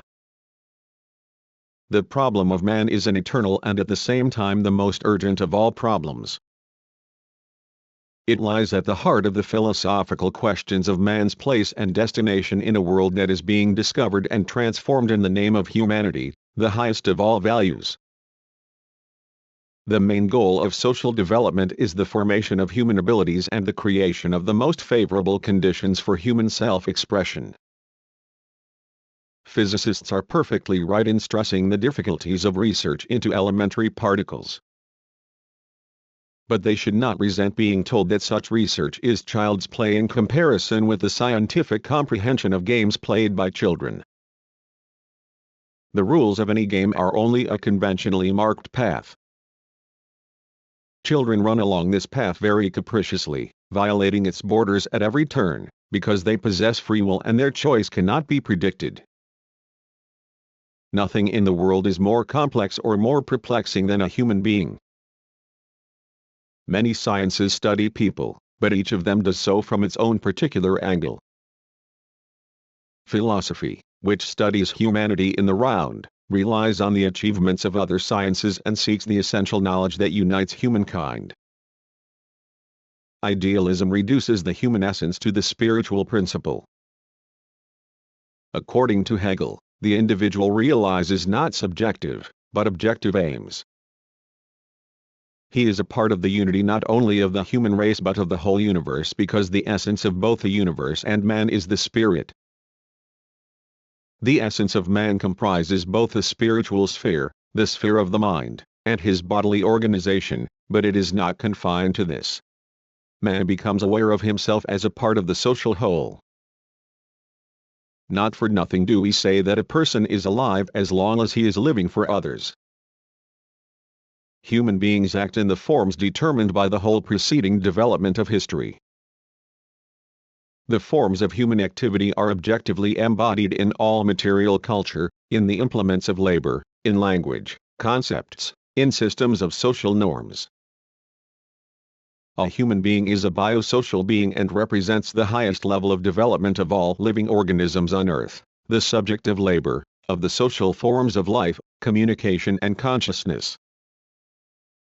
If we examine human existence at the organismic level, we discover the operation of laws based on the self-regulation of processes in the organism as a stable integral system. As we move upwards, we encounter the world of the mind, of personality. At the organismic level, the human being is part of the natural interconnection of phenomena and obeys its necessity, but at the personal level his orientation is social. From the world of biology through psychology we enter the sphere of social history. In ancient philosophy man was thought of as a small world in the general composition of the universe, as a reflection and symbol of the universe understood as a spiritualized organism. A human being, it was thought, possessed in himself all the basic elements of the universe. In the theory of the transmigration of souls evolved by Indian philosophers, the borderline between living creatures, plants, animals, man and gods, is mobile. Man tries to break out of the fetters of empirical existence with its law of karma, or what we should call fate. According to the Vedanta, the specific principle of the human being is the Atman, soul, spirit, selfhood, which in essentials may be identified with the universal spiritual principle, the Brahman. The ancient Greeks, Aristotle, for example, understood man as a social being endowed with a reasoning soul. In Christianity, the biblical notion of man as the image and likeness of God, internally divided owing to the fall, is combined with a theory of the unity of the divine and human natures in the personality of Christ and the consequent possibility of every individual's inner attainment of divine grace. The age of the Renaissance is totally inspired by the idea of human autonomy, of man's boundless creative abilities. Descartes worked on the principle, cogito, ergo sum, I think therefore I am. Reason was regarded as the specific feature of man. Soul and body were understood dualistically. The body being regarded as a machine, similar to that of the animals, while the soul was identified with consciousness. Proceeding from this dualistic understanding of man as a being belonging to two different worlds, the world of natural necessity and that of moral freedom, Kant divided anthropology into physiological and pragmatic aspects. The first should study what nature makes of man, while the second is concerned with what he, as a freely acting being, does, can or should make of himself. Here there is a return to the conception of man as a living whole which characterized the Renaissance. Unlike that of the animals, man's bodily organization and sense organs are less specialized, and this is an advantage. He has to form himself, by creating a culture. Thus we arrive at the idea of the historical nature of human existence. For classical German philosophy, the determining factor is the notion of man as a spiritually active being creating a world of culture, as a vehicle of reason. In criticizing these ideas, Feuerbach achieved an anthropological reorientation of philosophy centering it on man, understood primarily as a spiritually corporeal being, as a vital interlocking of the I and the you. According to Nietzsche, man is determined by the play of vital forces and attractions and not by the reason.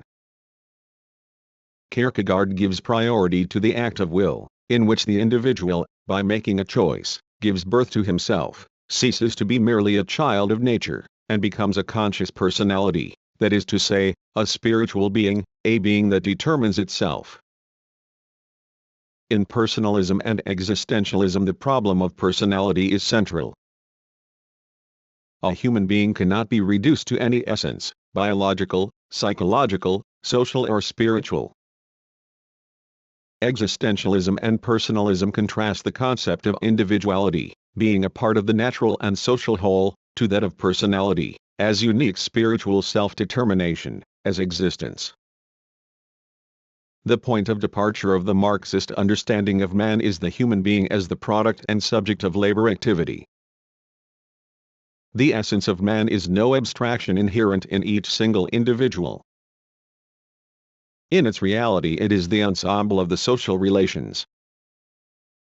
1. Karl Marx, Theses on Feuerbach N. K. Marx and F. Engels, Collected Works, Volume 5, Progress Publishers, Moscow, 1976, pages 4.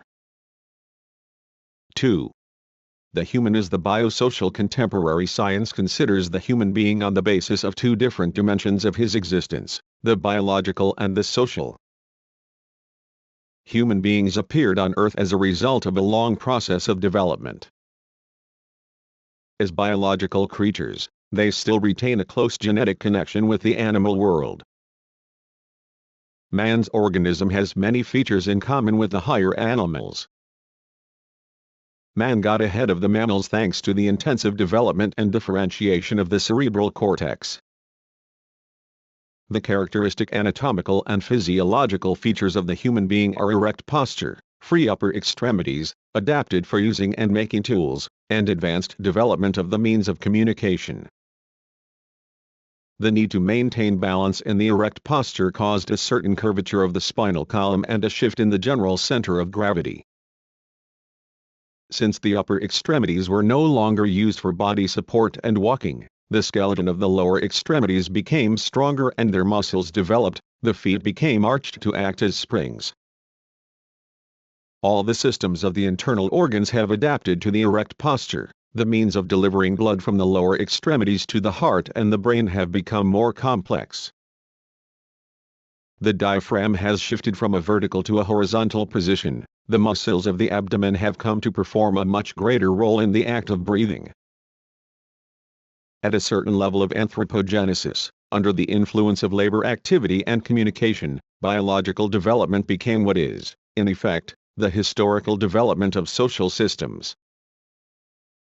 The human being is also a natural being and, as such, is endowed with natural vital forces, which take the form of inherited qualities. Birth gives man existence as a natural individual. Although he comes into the world with insufficiently formed anatomical and physiological systems, they are genetically programmed as uniquely human. The newborn child is not a tabula rasa, clean slate, on which the environment draws its fanciful spiritual patterns. Heredity equips the child not only with instincts. He is from the very beginning the possessor of a special ability, the ability to imitate adults, their actions, the noises they make. He has an inherent curiosity, an ability to enjoy bright objects. He is capable of being upset, disappointed, experiencing fear and joy. His smile is innate and it can be observed even in prematurely born babies. Smiling is the privilege of man. And these purely human innate potentials are developed in the course of his whole subsequent life in society. Many specific features even of the human being's physiological makeup, the round shape of the head, the sophisticated structure of the hands, the shape of the lips and the whole facial structure, the erect posture, etc. are products of the social way of life, the result of interaction with other people. To sum up, man is an integrated unity of the biological, the organismic and the personal, the natural and the social, the inherited and what he acquires during his life. Developing both historically and in the course of his individual development as a social being, man does not opt out of the multiform biotic flow. The physiological rhythm of the blood circulation, nutrition, breathing, sex life, the rhythmical vortices of the energy and information processes in the organism, birth, maturity and death, the phases of individual existence, childhood, adolescence, rebellious youth, young manhood, maturity, advanced life, old age, senility and complete decline, all this and much else is genetically programmed. Human beings are the towering peak of a great biological system, the latest to emerge in time, and the most complex. Three forms of determination, the biotropic, the cosmotropic and sociotropic, operate in the human being. They embrace the whole history of humanity, regional and national traditions, the influence of a certain social group, of microconditions, the great power of biological heredity. The accuracy and purity of heredity is maintained by a specific material substratum, the apparatus of the genes, which for millions of years has carefully guarded man's racial essence as the highest biological species. If a chimpanzee were placed from birth in ideal conditions and surrounded by gifted teachers, it still would not change from an ape into a man. Heredity sets an impassable gulf between ape and man. The genetically coded abilities of the child are the product of a long process of evolution, But even such apparently simple and seemingly innate abilities as the ability to distinguish ordinary sounds of speech and musical tones are formed only in the process of its living mastery of the historically shaped forms of language and music. The ability to think as a human being does not simply appear and mature in the process of the child's individual development. It is shaped by life in society. At the moment of birth, a child is only a candidate human being, it cannot become a full member of the human race if isolated. It must learn to become human through communication, through being introduced to the world of people, of society, which regulates, guides and fills his behavior with social meaning. Every human being has amazingly obedient fingers. He can take up a brush and colors and begin to paint, but this does not make him into an artist. It is the same with consciousness, which is not our natural birthright. The conscious mental phenomena inherent in man are shaped during life by education, training, the active mastery of world culture, language, and a worldview. Thus, the social principle permeates the individual and determines the essentially human structure and mechanisms of his mentality, consciousness and mode of behavior. For various cognitive or practical purposes we may stress man's biological or social aspects, but we must always remember their essential unity. In the past decade, world science has devoted much attention to the problem of the relationship between the biological and the social in man. Paradoxically, it is the social conditions of life of modern man that have so urgently confronted us with the problem of his natural origin. The social has, as it were, highlighted the biological, sometimes to the point of vulgarization, such as the assertion that nature has endowed man with 3 brains, which despite their completely different structures have to function together and maintain contact. According to this view, the oldest of our brains is reptilian, the second was inherited from the lower mammals, and the third is the achievement of the higher mammals. This is the one that turned the living creature into man. So, figuratively speaking, when a doctor invites his patient to lie down on a couch, he is dealing simultaneously with a human being, a horse and a crocodile. Such views stem from the notion that man's biological essence is invariable.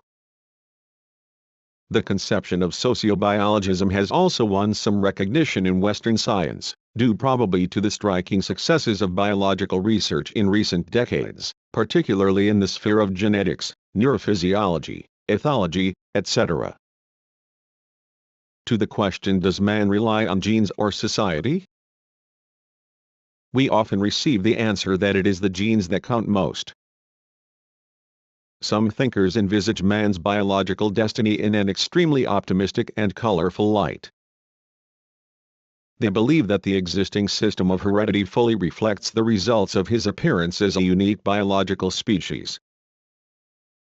Its significance is so great that it can virtually serve for an unlimited period, for the whole foreseeable future, and this precious hereditary basis of humanity must be preserved from any harmful external influences.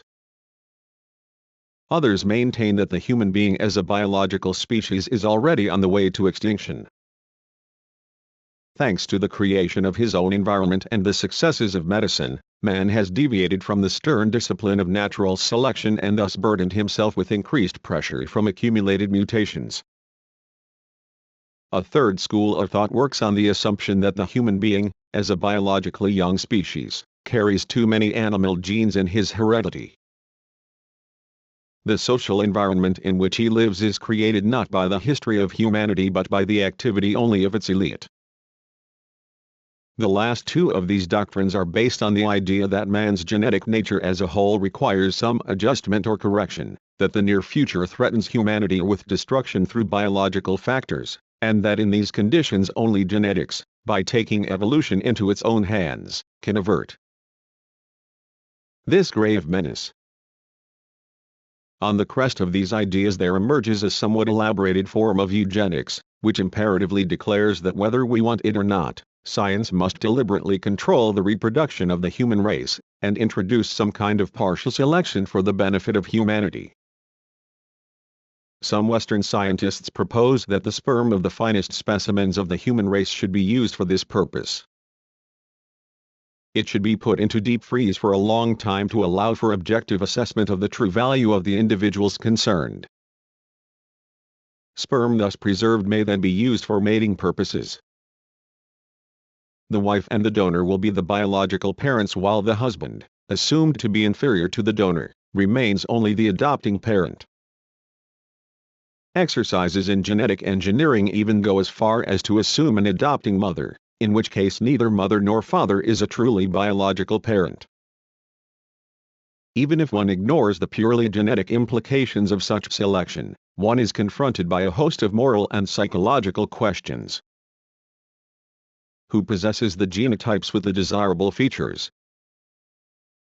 Who should or could decide the question of what precisely is desirable? Who would dare, and by what right, to prevent the majority of men and women producing progeny, and limit this activity to an elite group? To whom can society entrust such a crucial decision? What are we to do about the incorrigible desire to perpetuate oneself and one's children? This hypertrophy of genetic factors and opportunities stems from the belittling of the social principle in man. Man is a natural being, but a human natural being. Nature gives the human being less than life and society requires of him. Life and the development of society may continue only through the biological form of human existence, and human biology can develop its genetic program only in the context of the social reality.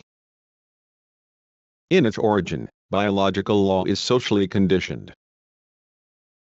Only when swaddled in the cotton wool of social care can the child, the most helpless of all young animals, realize the species program implanted in it by nature. The animal is born with fur or feathers, it is clothed by nature. But the baby is born naked and has to be clothed by society. It must learn to be human. And this it does in constant communication with adults, in its lifetime acquisition of culture. The influence of the social on the biological is demonstrated by the increase in longevity from approximately 18 years in the Stone Age to between 64 and 74 in modern times. The active period of life has also increased, particularly that of mental activity. The onset of old age has receded, the period of childhood has lengthened and sexual maturity has accelerated. The phenomenon of acceleration is regarded as an epochal shift, one of the most significant phenomena in contemporary biology, with serious medical, pedagogical and other social implications. What regulates the relationship of the sexes? Why does one find the following stable ratio in human population, 103 boys to 100 girls? In post-war years, after the loss of so many males, the birth rate of boys increases. Life shows that on the borderline between the biological and social, the pressure of conflict sometimes reaches great intensity. Quite often it causes shifts and disruption. The number of diseases is ominously increasing, particularly those of the cardiovascular, oncological and neuropsychiatric types. Physical time flows on smoothly, but socio-biological time is constantly accelerating. Every hour and every minute of physical time is becoming more and more full of socio-psychological living content.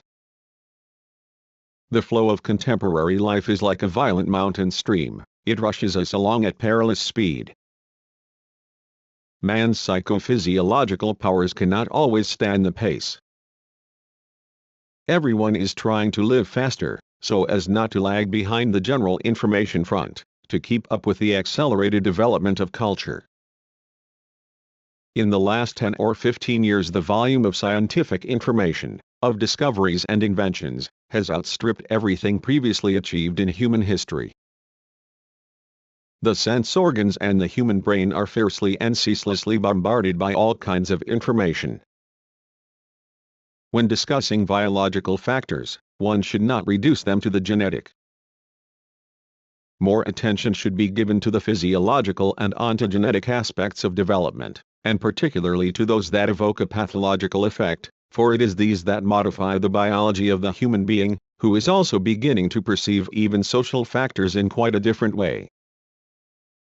Dialectics does not simply put the social and the biological factors on an equal footing and attribute the human essence to the formula of biotropic sociotropic determination favored by some scientists.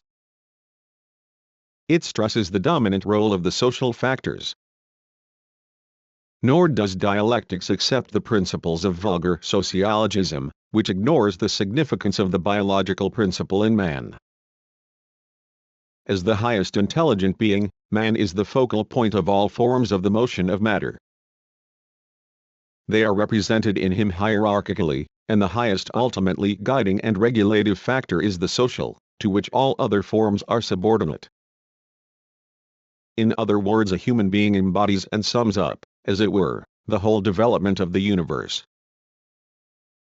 High though he stands in the universal hierarchy, a human being, when he becomes the target of scientific research, is dissected into small and even minute particles, each of which, the teeth, the stomach, the intestines, and so on, are investigated and treated separately. This is the result of the progressive differentiation of scientific knowledge, which enables us to penetrate deeper into the intricacies of human structural organization. Without this it would be impossible to advance science. But in the course of such differentiation, scientific thought tends to overlook the real and higher integrity of man, although he cannot be fully understood or treated without taking into account the whole. So there is a need for the opposite process of cognition, namely understanding of man as the highest unitary system. The important thing is to overcome the obvious and blatant fascination with the analytical method and achieve a synthetic, complex approach, concentrating intellectual efforts in various fields on the problem of the human being as a whole.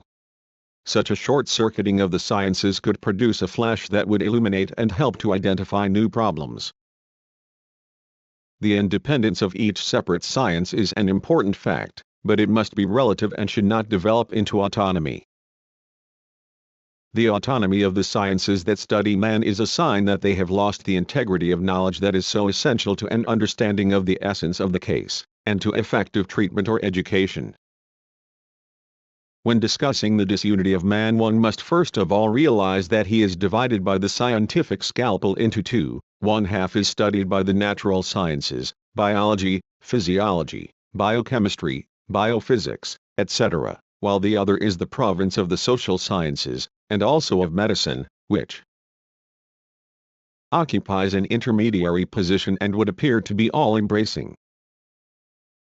Life demands that we combine both these methods of studying humankind. Natural scientific methods frequently ignore, or pay too little attention to the social aspects and consequently the social methods of cognition. On the other hand, the social sciences often omit the natural principle in man and consequently the natural scientific methods of cognition. The result is to the detriment of both sides, and the bad effects are particularly apparent in the practice of healing and education. What we need is an integrated, complex study of human beings as a basis for the creative cooperation of natural science and the social sciences, of philosophy and all the other fundamental and applied sciences which in some way or another study humanity. 3. Man in the realm of nature. The unity of man and nature. Human beings live in the realm of nature, they are constantly surrounded by it and interact with it. The most intimate part of nature in relation to man is the biosphere, the thin envelope embracing the earth, its soil cover, and everything else that is alive.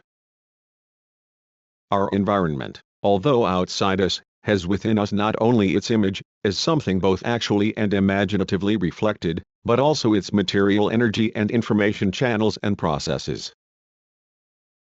This presence of nature in an ideal, materialized, energy and information form in man's self is so organic that when these external natural principles disappear, man himself disappears from life.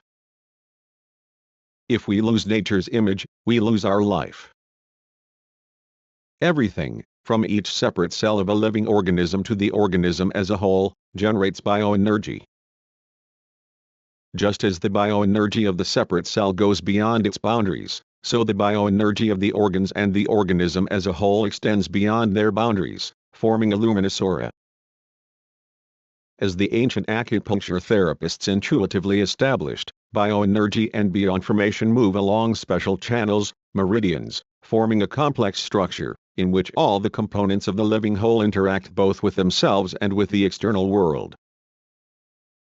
Energy-information interactions are a vital dimension of any living system, including that of man as the highest stage in the hierarchy of the structures of existence known to science.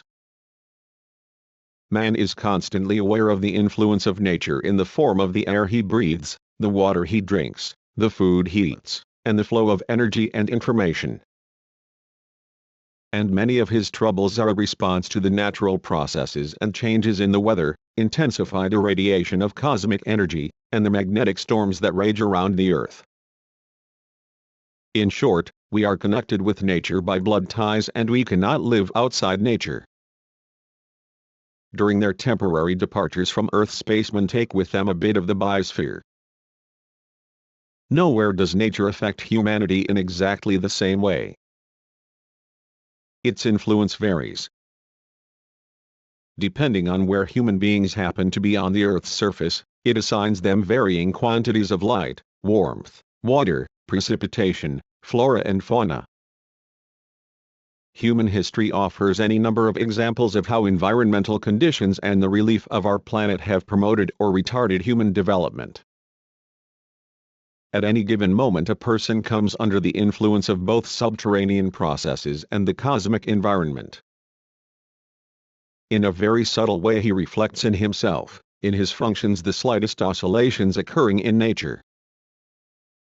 Electromagnetic radiations alone from the sun and stars may be broken down into a large number of categories, which are distinguishable from one another by their wavelength, the quantity of energy they emit, their power of penetration, and the good or harm they may do us. During the periods of peak solar activity we observe a deterioration in the health of people suffering from high blood pressure, arteriosclerosis or infarction of the myocardium. Disturbances occur in the nervous system and the blood vessels are more liable to suffer from spasms. At such times the number of road accidents increases, and so on. It has been noted that there is a dependence between any weakening in the Earth's magnetic field and acceleration of growth, and vice versa. Growth is retarded when the magnetic field becomes stronger. The corpuscular, radioactive irradiations, cosmic dust, and gas molecules which fill all universal space are also powerful creators and regulators of human existence in biological life. The universe is in a state of dynamic balance and is constantly receiving various forms of energy. Some forms are on the increase or decrease, while others experience periodic fluctuations. Each of us is a sensitive resonator, a kind of echo of the energy flows of the universe. So it would be quite wrong to regard only the energy of the sun as the source of life on Earth and humanity as its highest manifestation. The energy of distant cosmic bodies, such as the stars and the nebulae, have a tremendous influence on the life of man as an organism. For this reason our organisms adjust their existence and development to these flows of external energy.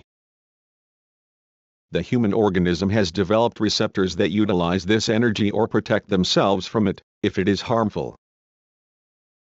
It may be said, if we think of human beings as a high-grade biological substance, that they are accumulators of intense energy drives of the whole universe.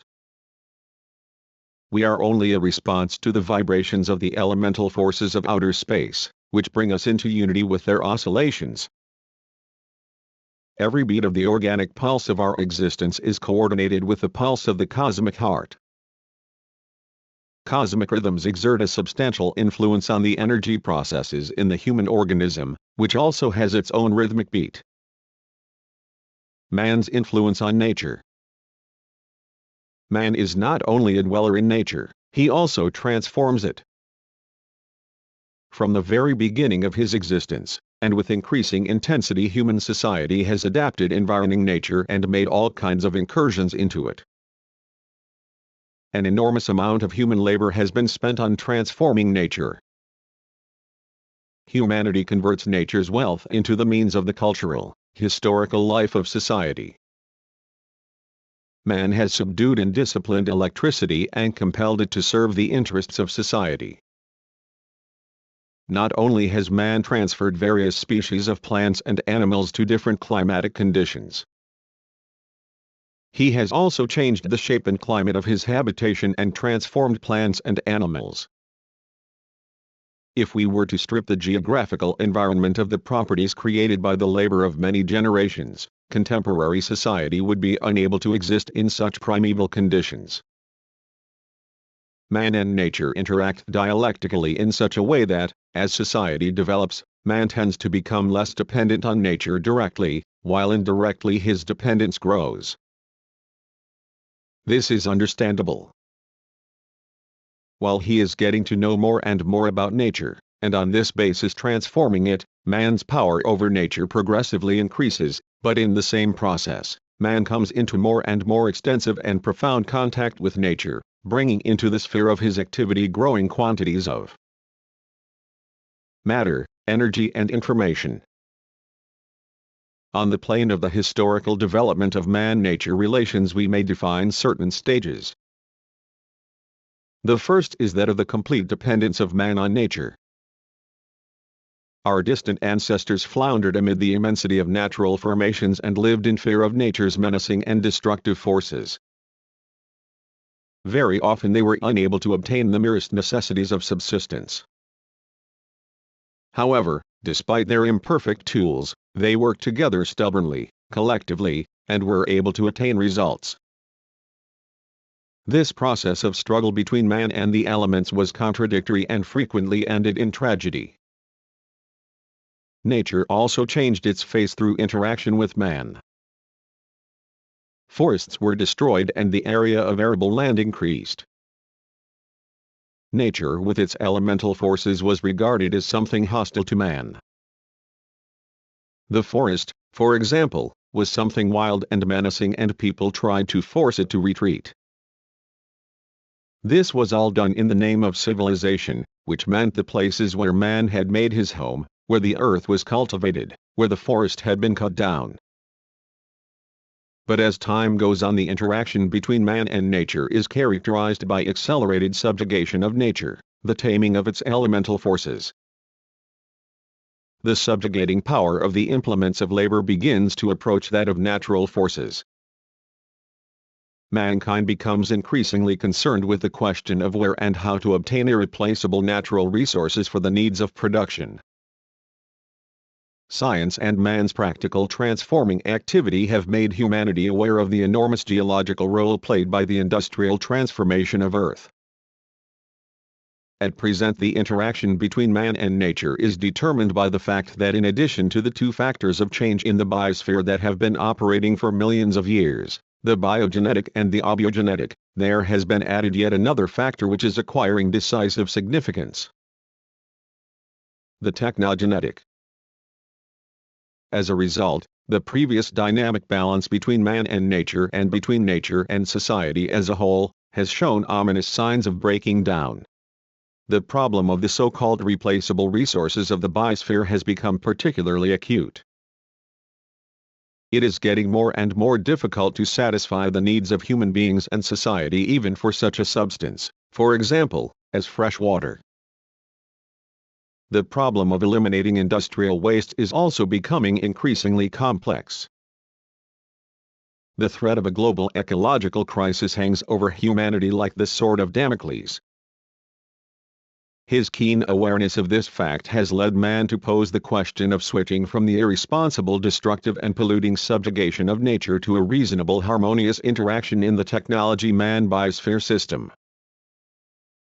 Whereas nature once frightened us and made us tremble with her mysterious vastness and the uncontrollable energy of its elemental forces, it now frightens us with its limitations and a newfound fragility, the delicacy of its plastic mechanisms. We are faced quite uncompromisingly with the problem of how to stop, or at least moderate, the destructive effect of technology on nature. In socialist societies the problem is being solved on a plan basis, but under capitalism spontaneous forces still operate that despoil nature's riches. Unforeseen paradoxes have arisen in the man-nature relationship. One of them is the paradox of saturation. For millions of years the results of man's influence on nature were relatively insignificant. The biosphere loyally served man as a source of the means of subsistence and a reservoir for the products of his life activity.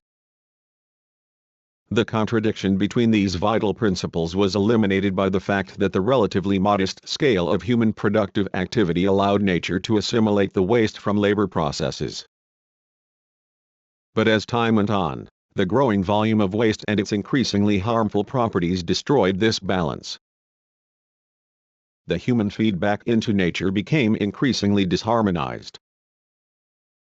Human activity at various times has involved a good deal of irrational behavior. Labor, which started as a specifically human means of rational survival in the environment, now damages the biosphere on an increasing scale and on the boomerang principle, affecting man himself, his bodily and mental organization. Under the influence of uncoordinated production processes affecting the biosphere, the chemical properties of water, air, the soil, flora and fauna have acquired a negative shift. Experts maintain that 60% of the pollution in the atmosphere, and the most toxic, comes from motor transport, 20% from power stations, and 20% from other types of industry. It is possible that the changes in the chemical properties of the biosphere can be somehow buffered or even halted, but the changes in the basic physical parameters of the environment are even more dangerous and they may turn out to be uncontrollable. We know that man can exist only in a certain range of temperature and at a certain level of radiation and electromagnetic and sound wave intensity, that is to say, amid the physical influences that come to us from the atmosphere, from outer space and from the depths of the Earth, to which we have adapted in the course of the whole history of the development of human life. From the beginning man has existed in the biosphere, a complex system whose components are the atmosphere, the hydrosphere, the phytosphere, the radiation sphere, the thermosphere, the phonosphere, and so on. All these spheres are and must remain in a natural state of balance. Any excessive upsetting of this balance must be to the detriment not only of normal existence but of any existence at all, even human vegetation. If humanity does not succeed in preventing damage to the biosphere, we run the risk of encountering the paradox of replacement, when the higher plants and animals may be ousted by the lower. As we know, many insects, bacteria, and lichens are, thanks to their relatively simple structure, extremely flexible in adapting to powerful chemical and even physical factors, such as radiation. Mutating under the influence of an unfavorable environment, they continue their modified existence. Man, on the other hand, nature's crown, because of the exceptional complexity of his bodily and mental organization and the miraculous subtlety and fragility of his genetic mechanism may, when faced with a relatively small change in the chemical and physical factors of the environment, either produce unviable progeny or even perish altogether. Another possible result of harmful influences on the environment is that the productivity of the biosphere may substantially decline. Already we observe unfavorable shifts in the great system of the universe, sun plants, animals, plants. Much more carbon dioxide is being produced on Earth than plants can assimilate. Various chemical preparations, herbicides, antibiotics, etc. affect the intensity of photosynthesis, that most subtle mechanism for the accumulation of the vital energy required by the universal torch of life. Thus, not only progress but even human life itself depends on whether humanity can resolve the paradoxes in the ecological situation that have arisen today. Modern technology is distinguished by an ever-increasing abundance of produced and used synthetic goods. Hundreds of thousands of synthetic materials are being made. People increasingly cover their bodies from head to foot in nylon, capron and other synthetic, glittering fabrics that are obviously not good for them. Young people may hardly feel this and pay more attention to appearance than to health. But they become more aware of this harmful influence as they grow older. As time goes on, the synthetic output of production turns into waste, and then substances that in their original form were not very toxic are transformed in the cycle of natural processes into aggressive agents. One gets the impression that human beings are working harder and harder to organize bits of synthetic reality by disorganizing the systems evolved by nature. Emphasizing man's hostility to nature, a hostility armed with the vast achievements of modern technology, both natural scientists and philosophers are today asking themselves the pessimistic question, is it not the fatal mission of man to be for nature what cancer is for man himself? Perhaps man's destruction of the biosphere is inevitable? One would like to think that the limited capacities of nature do not signify a fatal limitation of civilization itself. The irrational principle, which once permeated human nature, still exists in human behavioral mechanisms, as can be seen, for instance, in the unpredictable consequences of their individual and concerted efforts. Much in human activity goes beyond the limits of the predictable, even when it is humanely oriented.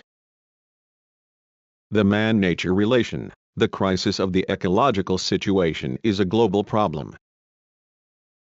Its solution lies in the plane of rational and humane, that is to say, wise organization, both of production itself and care for Mother Nature, not just by individuals, enterprises or countries, but by all humanity, linked with a clear awareness of our planetary responsibility for the ecological consequences of a civilization that has reached a state of crisis.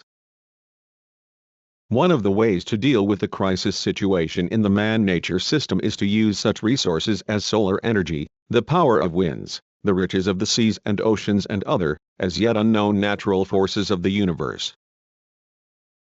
At one time in his evolution man was a gatherer. He used the ready-made gifts of nature. This was how human existence began. Perhaps even today it would be wise to resort to this method, but on a quite different level, of course. The human being cannot restrict himself to gathering, any more than he could in primitive times. But such a shift in attitude could at least abate the destructive and polluting principle in civilization. As cybernetic methods and principles in the various fields of knowledge and practice develop, control theory has been widely applied in many spheres. Its aim is to ensure the optimal function of a system. A humanely oriented mind should be able to transfer the idea of optimality and harmony to ecological phenomena. In their production activity, people are mastering more and more new materials and learning to replace one with another. In the long term this could lead, as the alchemists once believed, to production on the principle of everything out of 262 everything. Moreover, our planet has an active balance, it loses less substance in the upper layers of the atmosphere than it receives from outer space. It would therefore appear that the amount of substance available as a whole will not place any radical limitation on material production. Life, including human life, is not only metabolism. It is also a form of energy transformation and movement developed to degrees of subtlety that are as yet beyond our comprehension. Every cell, every organ and organism as a whole is a crucial arena of the struggle between entropic, dispersing, and anti-entropic processes, and the biosphere represents the constant victory of life, the triumph of the anti-entropic principle in the existence of the living. Losses of living energy from our organism are constantly compensated by various forms of energy flowing from the vast expanses of the universe. We need not simply energy, such as electromagnetic radiation or heat, but radiant energy of the finest quality. The struggle for the existence of living creatures, including man, is a struggle not so much for the elements that compose his organism, they are abundantly available in the air, water and underground, not for solar energy in its direct, electromagnetic radiation, but for the energy that is captured by the mechanisms of photosynthesis and exists in the form of organic, particularly plant structures. When we consume vegetable food, we take the energy of nature, particularly that of the sun, at first hand, so to speak. But plants are also the food of herbivorous animals, and when we eat meat, we take this energy at second hand. So the biosphere is not a chaotic conglomeration of natural phenomena and formations. By a seemingly objective logic, everything is taken into account and everything mutually adapts with the same obedience to proportion and harmony that we discern in the harmonious motion of the heavenly bodies or the integral paintings of the great masters. With a sense of wonder we see revealed before us a picture of the magnificent universe, a universe whose separate parts are interconnected by the most subtle threads of kinship, forming the harmonious whole which the ancient philosophers surmised when they viewed the world with their integrating, intuitively perceptive gaze. We are part of the ecological environment and it is a part of the universe. It contains myriads of stars and the nearest of them is the sun. The sun is the master of Earth. We are, in a certain sense, its children. Not for nothing did the rich imagination on whose wings mankind flies ever further and higher in the orbit of civilization portray the sun in ancient legends as the highest deity. But to return to our theme, the bitter truth is that those 263 human actions which violate the laws of nature, the harmony of the biosphere, threaten to bring disaster, and this disaster may turn out to be universal. How apt then are the words of ancient Oriental wisdom, live closer to nature, my friends, and its eternal laws will protect you. 4. Man and society, the human being and the group.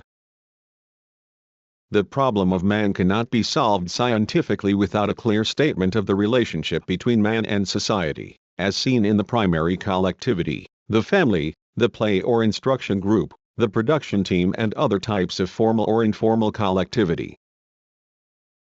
In the family the individual abandons some of his specific features to become a member of the whole. The life of the family is related to the division of labor according to sex and age, the carrying on of husbandry, mutual assistance in everyday life, the intimate life of man and wife, the perpetuation of the race, the upbringing of the children and also various moral, legal and psychological relationships. The family is a crucial instrument for the development of personality. It is here that the child first becomes involved in social life, absorbs its values and standards of behavior, its ways of thought, language and certain value orientations. It is this primary group that bears the major responsibility to society. Its first duty is to the social group, to society and humanity. Through the group the child, as he grows older, enters society. Hence the decisive role of the group. The influence of one person on another is as a rule extremely limited. The collectivity as a whole is the main educational force. Here the psychological factors are very important. It is essential that a person should feel himself part of a group at his own wish, and that the group should voluntarily accept him, take in his personality. Everybody performs certain functions in a group. Take, for example, the production team.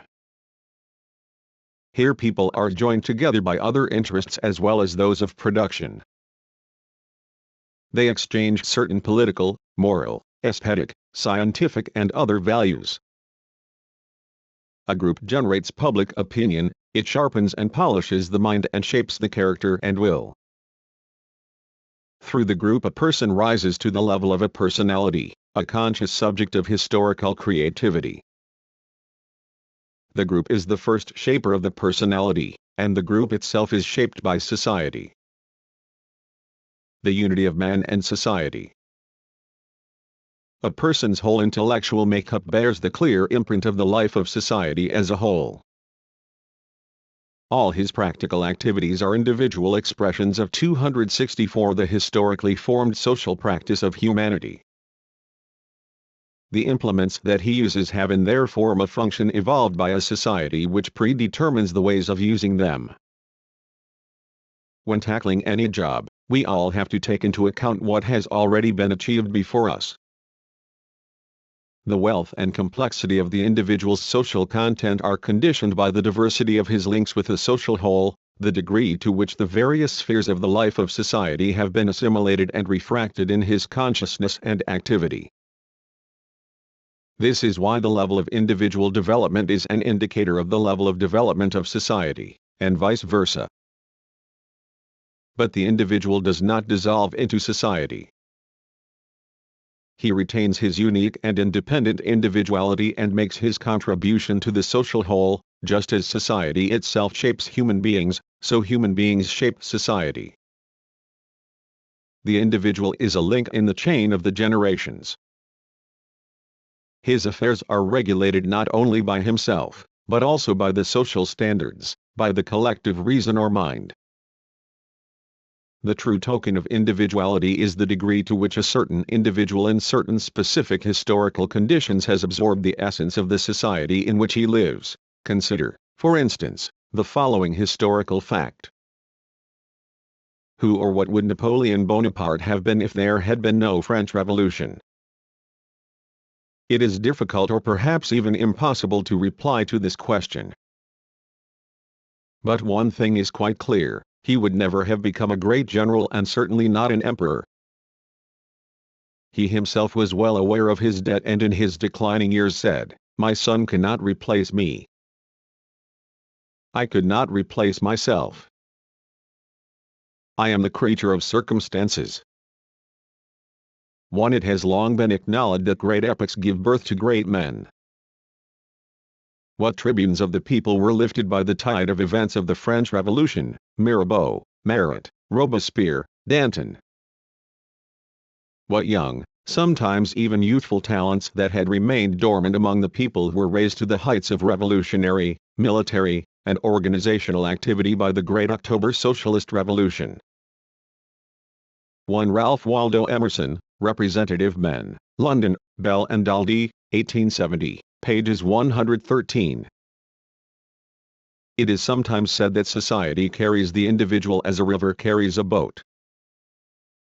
This is a pleasant simile, but not exact. An individual does not float with the river. He is the turbulently flowing river itself. The events of social life do not come about by themselves.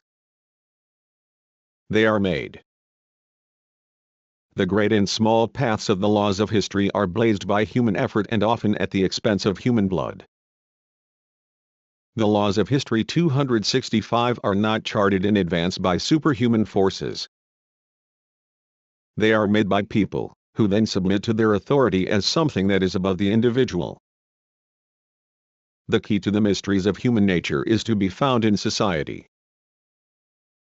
Society is the human being in his social relations, and every human being is an individual embodiment of social relations, a product not only of the existing social system but of all world history. He absorbs what has been accumulated by the centuries and passed on through traditions. Modern man carries within himself all the ages of history and all his own individual ages as well.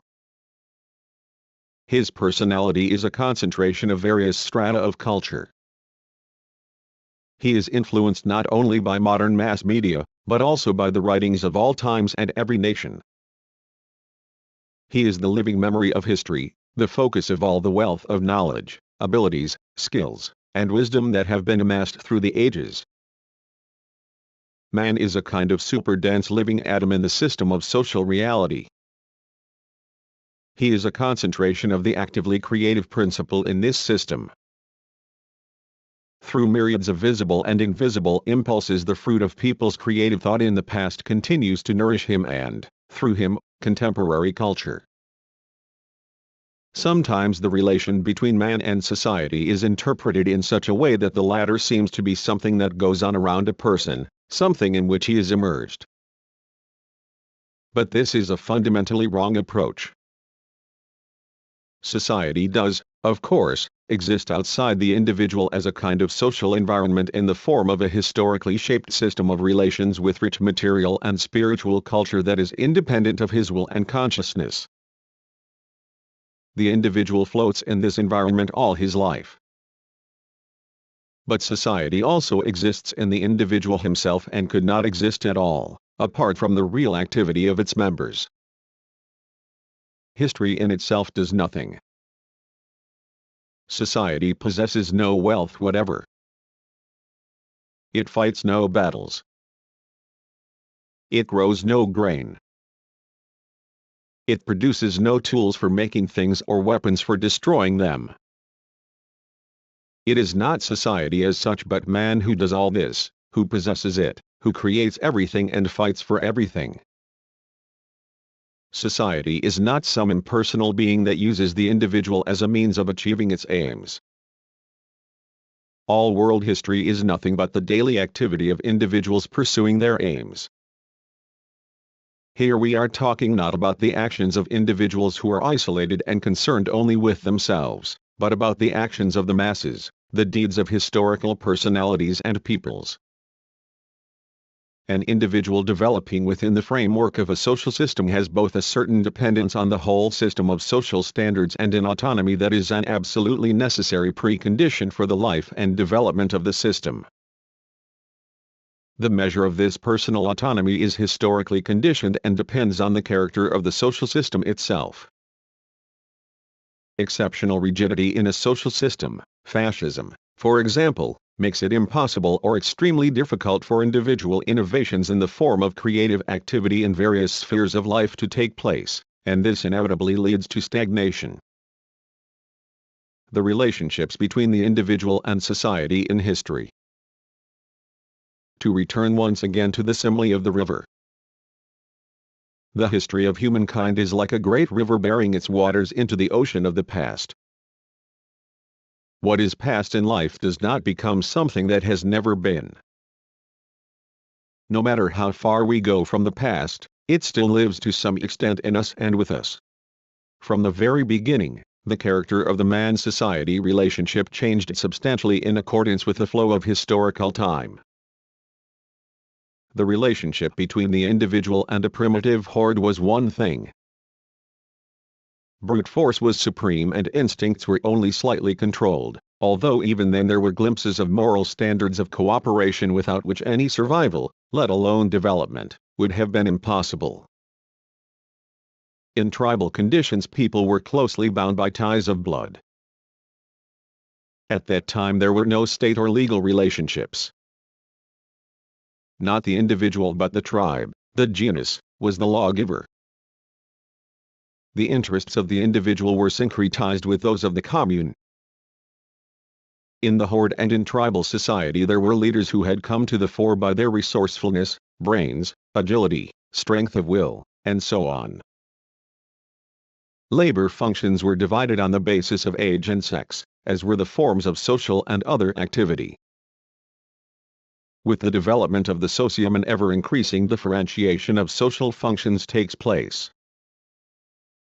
People acquire private personal rights and duties, personal names, and a constantly growing measure of personal responsibility.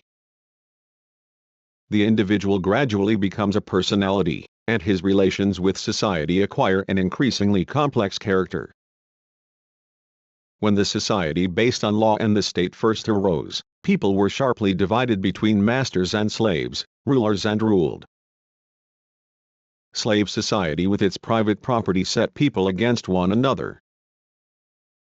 Some individuals began to oppress and exploit others. Feudal society saw the emergence of the hierarchy of castes, making some people totally dependent on others. On the shoulders of the common dweller there grew up an enormous parasitic tree with kings or czars at its summit. This pyramid of social existence determined the rights and duties of its citizens, and the rights were nearly all at the top of the social scale. This was a society of genuflection, where not only the dwellers but also the rulers bowed the knee to the dogma of Holy Scripture and the image of the Almighty. The age of the Renaissance was a hymn to the free individual and to the ideal of the strong, fully developed human being, blazing trails of discovery into foreign lands, broadening the horizons of science, and creating masterpieces of art and technical perfection. History became the scene of activity for the enterprising and determined individual. Not for him the impediments of the feudal social pyramid, where the idle wasted their lives and money, enjoying every privilege, and the toilers were kept in a state of subjugation and oppression. At first came the struggle for freedom of thought, of creativity. This grew into the demand for civil and political freedom, freedom of private initiative and social activity in general. As a result of the bourgeois revolutions that followed, the owners of capital acquired every privilege, and also political power. The noble demand that had been inscribed on the banners of the bourgeois revolutions, liberty, equality and fraternity, turned out to mean an abundance of privileges for some and oppression for others. Individualism blossomed forth, an individualism in which everybody considered himself the hub of the universe and his own existence and prosperity more important than anyone else's. People set themselves up in opposition to other people and to society as a whole. Such mutual alienation is a disease that corrupts the social whole. The life of another person, even one's nearest, becomes no more than a temporary show, a passing cloud. The growing bureaucracy, utilitarianism and technologism in culture considerably narrow the opportunities for human individuality to express and develop itself. The individual becomes an insignificant cog in the gigantic machine controlled by capital. Alienation makes itself felt with particular force. What is alienation? It is the conversion of the results of physical and intellectual activity into forces that get out of human control and, having gained the whip hand, strike back at their own creators, the people. It is a kind of gin that people summon to their aid and then find themselves unable to cope with. Thus, the state which arose in slave society, became a force that oppressed the mass of the people, an apparatus of coercion by one class over another. The science that people venerate, that brings social progress and is in itself the expression of this progress, becomes in its material embodiment a lethal force that threatens all mankind. How much has man created that exerts a terrible pressure on his health, his mind and his willpower? These suprapersonal forces, which are the product of people's joint social activity and oppress them, are the phenomenon known as alienation. The thinkers of the past, who were truly dedicated to the idea of benefiting the working folk, pointed out the dangers of 268, a system governed by the forces of alienation, a system in which some people live at the expense of other people's labor, where human dignity is flouted and man's physical and intellectual power is drained by exploitation. The individual is free where he not only serves as a means of achieving the goals of the ruling class and its party but is himself the chief goal of society, the object of all its plans and provisions. The main condition for the liberation of the individual is the abolition of exploitation of one individual by another, of hunger and poverty, and the reassertion of man's sense of dignity. This was the kind of society of which the utopian socialists and the founders of scientific socialism dreamed. In contrast to bourgeois individualism, socialist collectivism starts off from the interests of the individual, not just the chosen few but all genuine working people. Socialism everywhere requires striking, gifted personalities with plenty of initiative. A person with a sense of perspective is the highest ideal of the creative activity of the socialist society. 5. Man is a personality. The concept of personality. Whereas the concept human being emphasizes man's biosocial, body-mind origin, the concept personality is connected mainly with his social and psychological aspects, such as his sense of dignity, his self-appraisal, his value orientations, beliefs, the principles by which he lives, his moral, aesthetic, socio-political and other social positions, his convictions and ideals, and also the character, the special features of his intellect, the style and independence of his thinking, the specific nature of his emotional makeup, his willpower, cast of mind and feelings, his social status. One cannot conceive of a personality as something separate from the human being, or even from his external and general physical appearance. The personality, la persona equals mask, is the face that confronts us. When in their later years, people have plastic operations and facelifts, they change their external appearance, which, as psychological observations have shown, also changes something in their mentality. Everything in a person is interconnected, and affects the personality as a whole. What a person looks like is the outward expression of his inner world. A personality is a socially developed person, one who is part of a certain specific historical and natural context, one or another social group, a person possessing a relatively stable system of socially significant personal features and perform 269 in corresponding social roles. The personality's intellectual framework is formed by his requirements, interests, frame of reference, peculiarities of temperament, emotion, willpower, motivation, value orientations, independence of thought, consciousness and self-consciousness. The central feature of the personality is world outlook. A person cannot become a personality without evolving what is known as a world outlook or worldview, which includes his philosophical view of the world. The knowledge of philosophy is an inseparable attribute of a person's higher education and culture. Because a worldview is the privilege of modern man and its core is philosophy, one must know a person's philosophy in order to understand him. Even those who deny and make fun of philosophy possess a philosophy. Only the animal has no worldview whatever. It does not meditate upon things in the world, the meaning of life and other problems. A worldview is the privilege of the personality, that is to say, a human being uplifted by culture. Both historically and ontogenetically, man becomes a personality to the extent that he assimilates culture and contributes to its creation. Our distant ancestor, in the conditions of the primitive horde and the initial stages of the formation of society, was not yet a personality, although he was already a person, a human being. A child, particularly in his earliest years, is, of course, a human being, but not yet a personality. He has yet to become one in the course of his development, education and upbringing. A human being may or may not become a personality. The child who is isolated from people and surrounded by animals does not.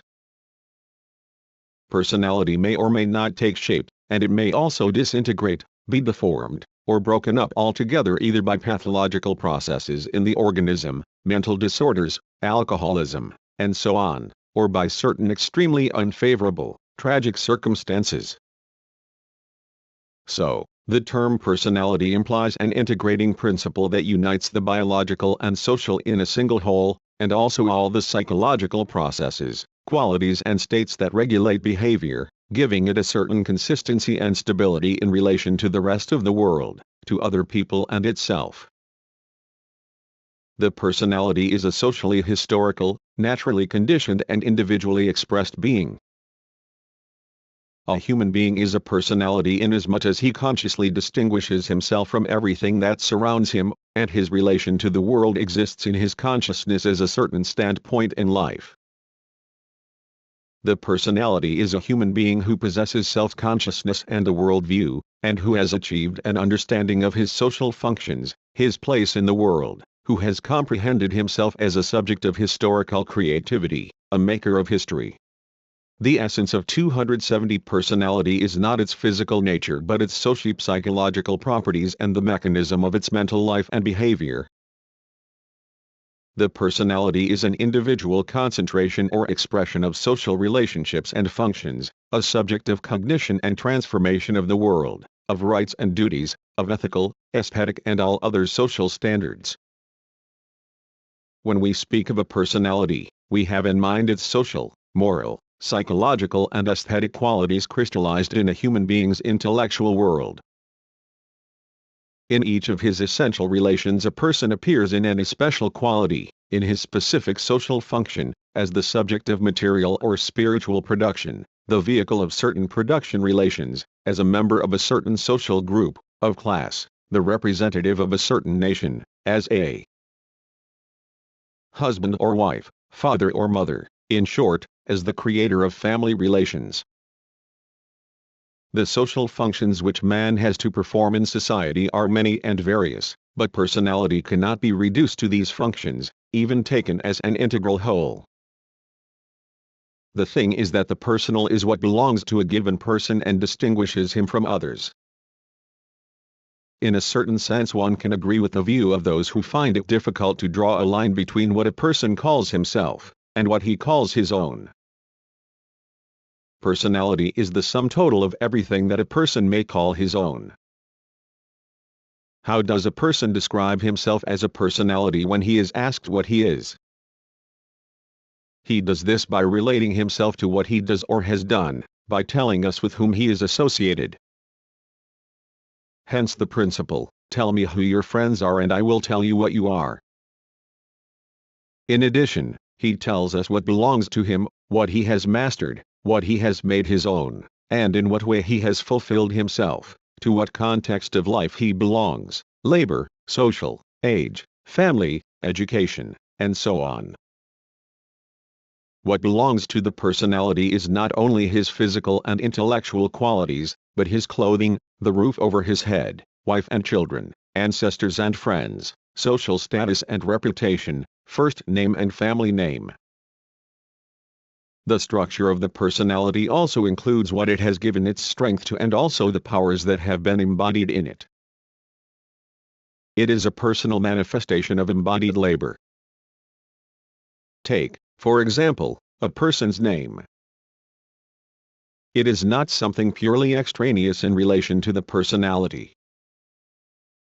A name grows together, as it were, with the personality, becomes affixed to the face and forms something inseparable from the given personality. And only if he is playing someone else on stage, or works as an intelligence agent, or has adopted a different faith does a person change his name, and everyone knows how difficult that is both for the person himself and 271 for others. The whole physical existence of the personality is confined to the framework of a person's life, to the limits of his complex biography. But does this account for the existence of personality in general? Of course, not. Particularly if we consider historical personalities, whose existence extends far beyond the framework of their biophysical lives. They live on through the centuries and not only live but work actively through the hands and heads of subsequent generations. Thus, the limits of the personality are far broader than those of the human body and its inner intellectual world. These limits may be compared to circles spreading over water. The nearest circles are the fruit of creative activity, then come the circles of one's family, one's personal property and friendships. The far-out circles merge with the seas and oceans of all social life, its history and prospects. The fullness of the personality is expressed in its individuality, in its uniqueness, its irrepeatability. Personality in general is an abstraction, which is concretized in real individuals, in separate, single rational beings with all the inimitable properties of their mentality and physique, the color of their skin, hair, eyes, and so on.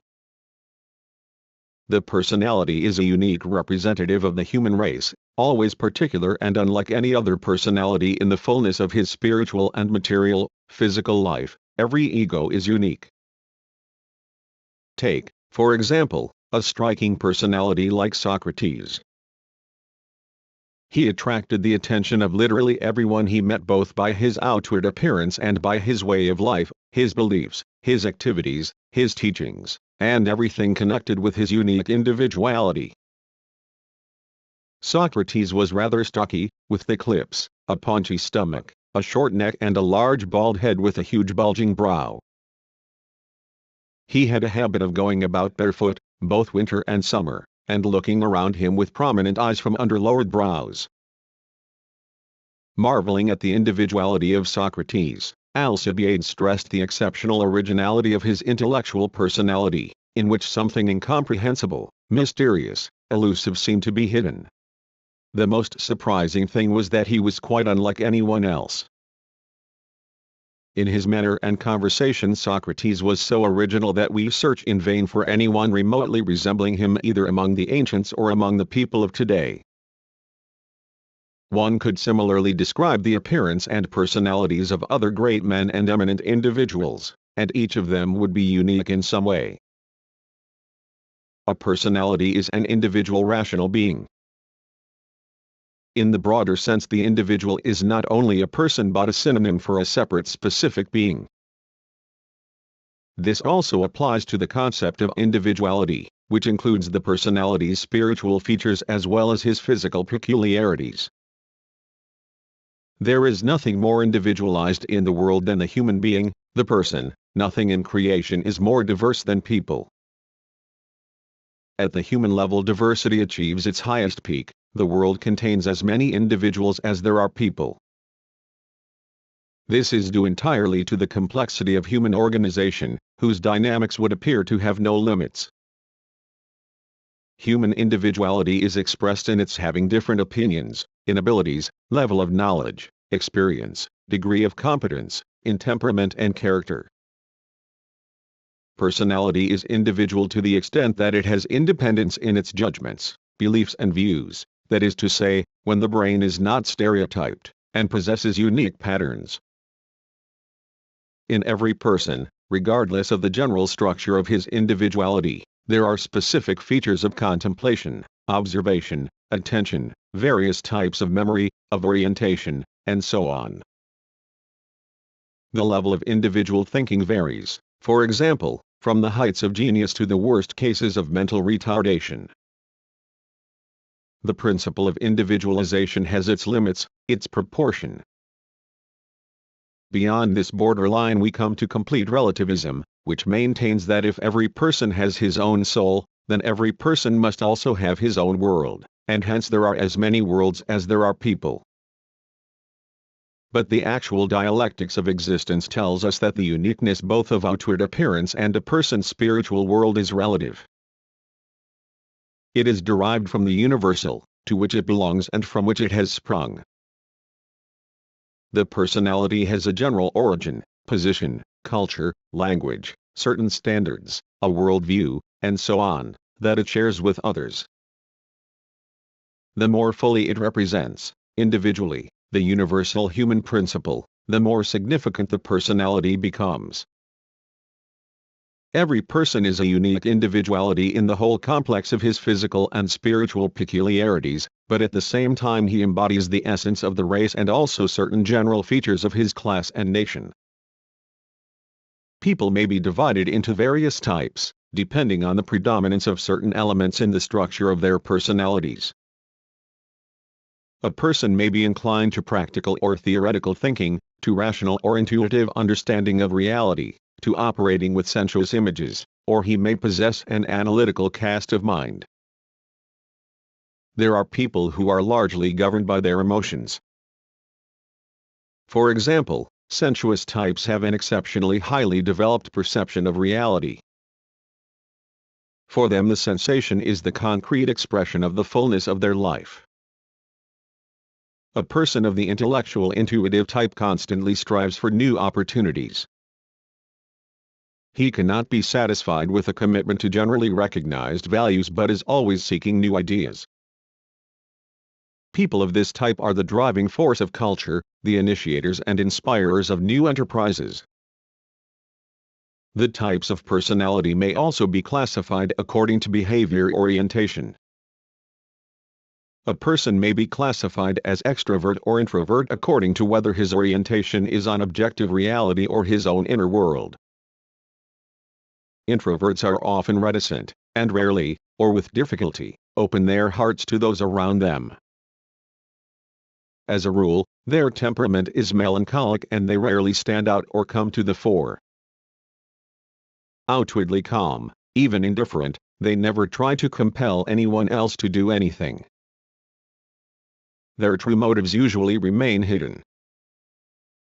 In psychology and sociology, a person is usually characterized by his individual peculiarities.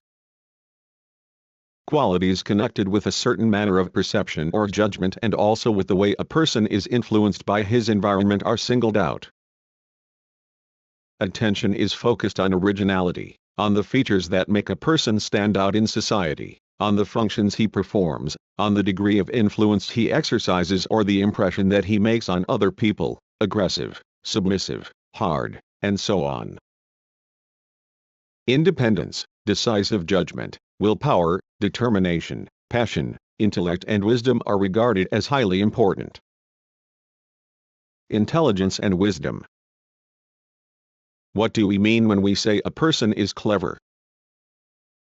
Usually someone who thinks well, with subtlety and profundity, who is able to speak convincingly and precisely, and who suits his actions to present and future circumstances. Intelligence is an adequate reaction to a situation. A clever person is capable in any circumstances of coming to grips flexibly with events, of finding his place and asserting himself. He says no more than the situation and the circumstances demand, but is not at a loss if something of importance to the matter in hand needs to be said. Intelligence should be clearly distinguished from various other gifts, for example, talent, when a person because of his resourcefulness, the vitality of his intellect or phenomenal memory, his gifts of spoken or written speech is able to brilliantly interpret or convey something that has already been achieved by humanity, that is available in the general experience and to perfect it in certain ways. However, a talented person may not be clever, astute. These are different forms of human ability and they do not always go together. A talented person may be careless, unorganized, and unmotivated. He may be carried away by some idea, forget about everything else and even appear absurd to those around him, forgetful of the world, impractical and in general have his head in the 274 clouds. A clever or astute person has a well-ordered mind, is diplomatic in his words and actions. He may be quite untalented or possess only a small talent. But his chief advantage is his ability to make maximum use of even small gifts for the sake of achieving his aims, particularly those of a practical or organizational nature. The clever person does not suffer from the carelessness of the talented. The highest expression of the gifted personality is genius, an unusually powerful gift of nature, molded and polished by education and upbringing. History places on men of genius the tremendous and extremely responsible mission of pioneering new paths and, by the power of their mighty reason, advancing science, art, technology, and social and political life. Destiny endows the genius with strong wings for his great flights of imagination. They are capable of carrying him high in the realms of thought and in the world of public affairs. But anything that flies very high is extremely vulnerable to the lightning. And an essential feature of genius is courage. Very often these luminaries of humanity are martyrs on whose shoulders human culture rises to new heights. Both talent and genius are not only a gift of nature, not only the product of education and upbringing. They are also achieved by extraordinary diligence, which is a crucial component in the structure of talent. In analyzing talent, genius and intelligence, I have no desire to contrast them. It would be absurd to speak of the genius being stupid. The stupidity for which humanity has as yet found no remedy is characterized by a primitive and muddled way of thinking. The judgments of the foolish person are poorly thought out, disordered and vague. He is always being diverted from the chosen direction of his thought and with the greatest difficulty struggles out of the jungles of his own vagueness and muddle. Foolishness comes from the inability to concentrate attention on anything definite and consists in a constant flitting from one object to another. Foolish people are a great burden to those around them. They are the embodiment of intellectual chaos and empty chatter. The measure of human intelligence and its effectiveness is determined by the degree to which things, events and their transformation conform to logic. To a certain extent, intelligence depends on experience, on knowledge. But an intelligent person is not merely someone who knows something. Much knowledge, as most people realize, does not necessarily make a person clever. Goethe's Faust was a person of great erudition, but he was a split personality. With horror he sees in a mask features that are not characteristic of his true self.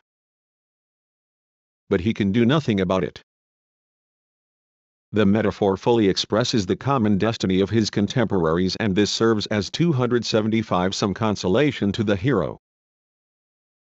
Finally, however, comes the moment of enlightenment. This is my real face, and that which I believe to be my real face is, in fact, only a mask. There the mask is the symbol of adaptation to circumstances, the symbol of alienated impersonal forces that impose their laws, their way of acting and style of thinking on the personality. All their lives people perform roles, and yet preserve the stamp of their individuality, which itself, in essence, is a variation of the socially typical. We move freely within the framework of the role we have chosen or that has been chosen for us, and this frame has both its center and its periphery. Some people may take efficiency to the point of bureaucratism or convert liberalism into anarchy, while others do their work intelligently, reasonably and even wisely. Role-playing demands discipline. But if it fetters the creative principle in the personality, it loses its reasonable proportions and evokes a natural protest. The choice of a role in life and its performance are, in effect, the whole of our life. And it is a bitter feeling when neither role nor performance are what we would have wished, what our true self desired and needed. In later life a person may ask himself bitterly, hasn't it worked out that the whole of my conscious life has been not what it should be? So intelligence is not merely knowledge in itself, but the ability to realize that knowledge, to apply it in practice. Intelligence is not simply a characteristic of thought but a special feature of the personality that is able to behave properly according to the circumstances. When we wish to stress the highest expression of a person's intelligence we call him wise. Cleverness may be bound up with egoistic centers, with narrow personal expectations and everyday interests. Wisdom, on the other hand, has a rich moral content. Socrates associated wisdom with virtue, maintaining that one could not consider a person wise who possessed knowledge but lacked virtue. The clever person may turn out to be an adventurer, a criminal, and, as a criminal, the cleverer he is the more dangerous he may be. This cannot be the case with a wise man. The immoral and everything connected with the narrow egoistic centers of cold rationalism is incompatible with the very essence of wisdom. As a personal characteristic of perfect knowledge, wisdom presupposes the ability not only to apply one's knowledge, but to apply it skillfully and behave with dignity and consideration, in accordance with the objective logic of things and the interests of the matter in hand. The wise man has the ability to grasp the very essence of events, to solve problems that seem insoluble. The characteristic feature of wisdom is the achievement of maximum results with the least expenditure 76 of means, the ability to grasp even the most confused situation and to find the best way out of what seems to be a hopeless situation and, while doing so, to maintain coolness and restraint.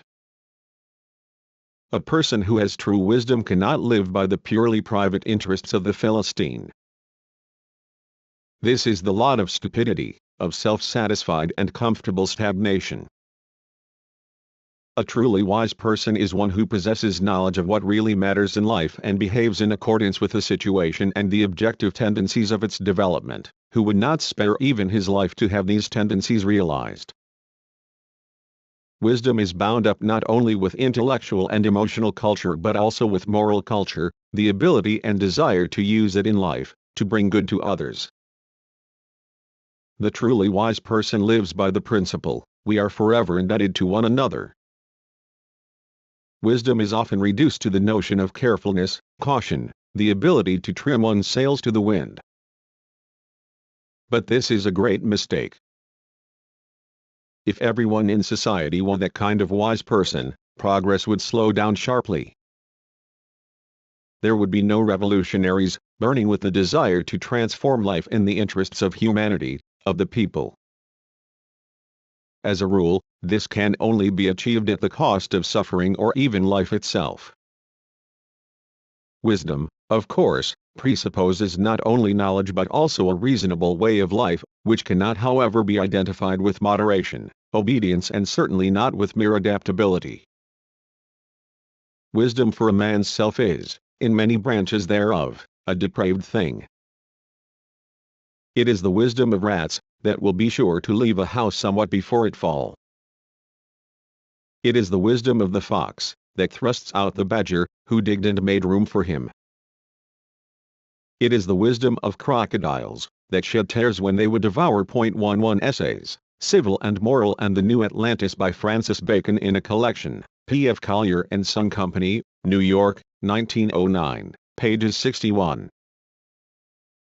Personal self-appraisal. The human being as a personality is a self-appraising being. Without this ability it would be very difficult or even impossible for anyone to assert his identity in life.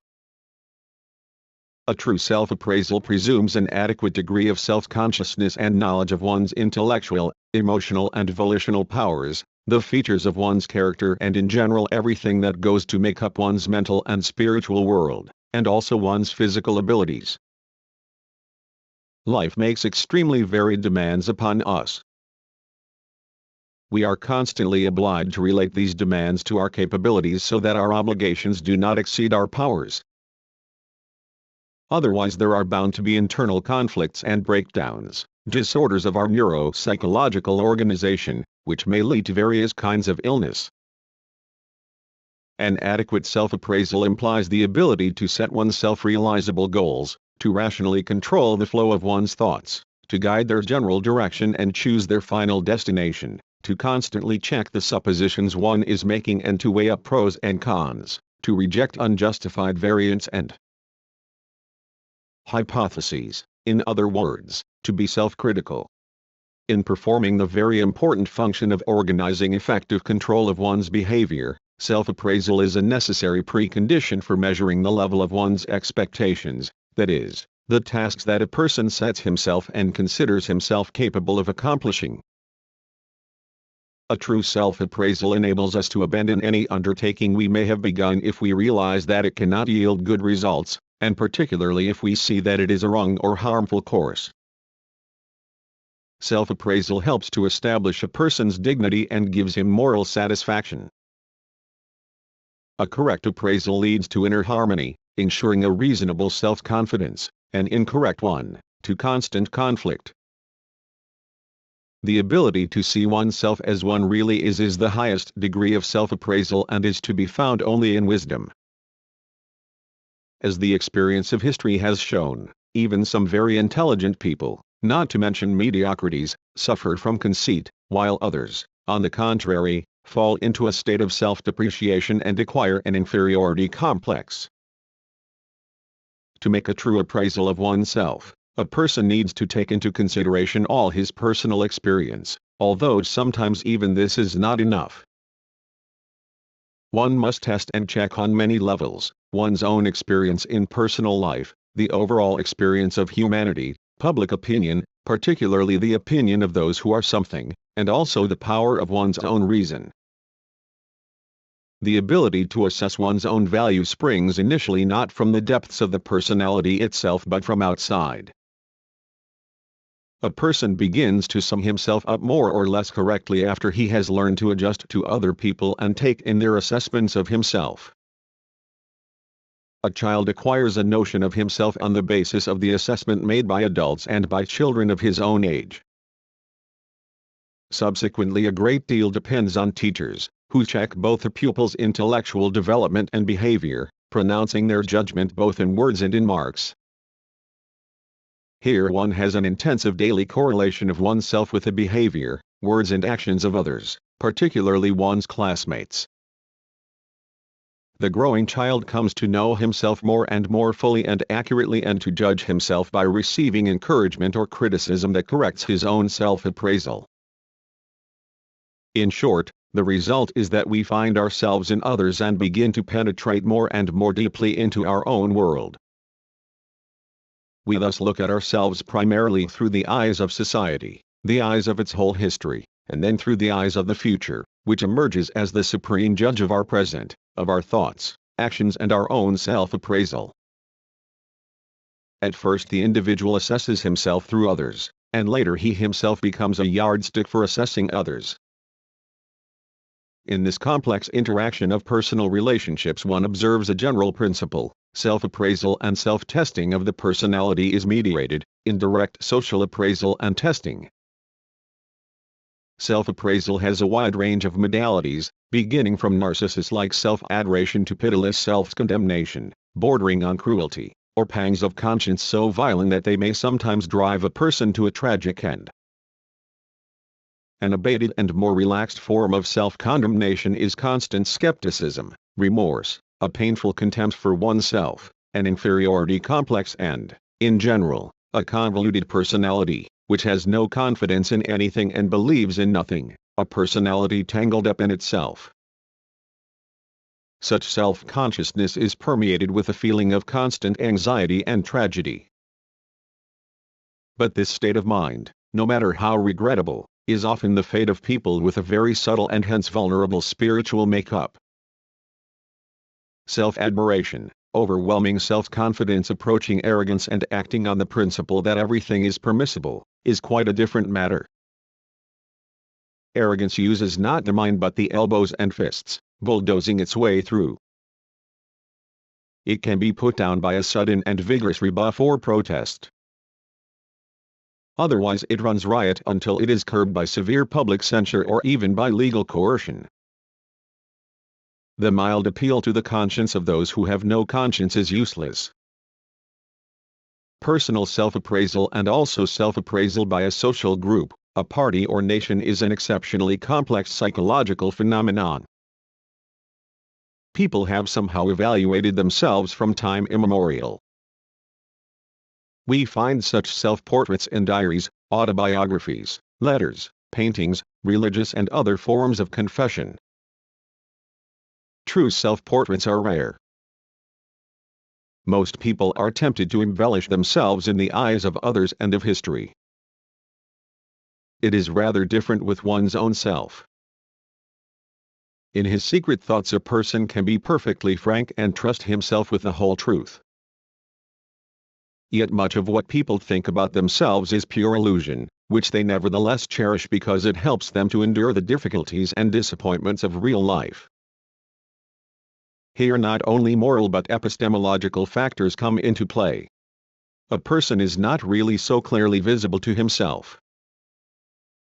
Fear of public opinion and fear of losing prestige, lack of clarity in one's self-consciousness, all these things lead people to misjudge themselves. Here we may observe a specific tendency to compensate one or another kind of one-sidedness in the personality, a quite understandable desire to maintain psychological equilibrium, which has a valid biological purpose. This is no apology for incorrect self-appraisal but a desire to understand what brings it about. Knowing all this, everyday wisdom advises us to judge a person by his deeds rather than by what he says about himself. What is the human self? In ancient times the concept of the self was the object of much attention among the philosophers of India. The self was interpreted as individuality of spiritual existence, as the vehicle of the infinitely diverse relations of the personality both with itself and with everything around it.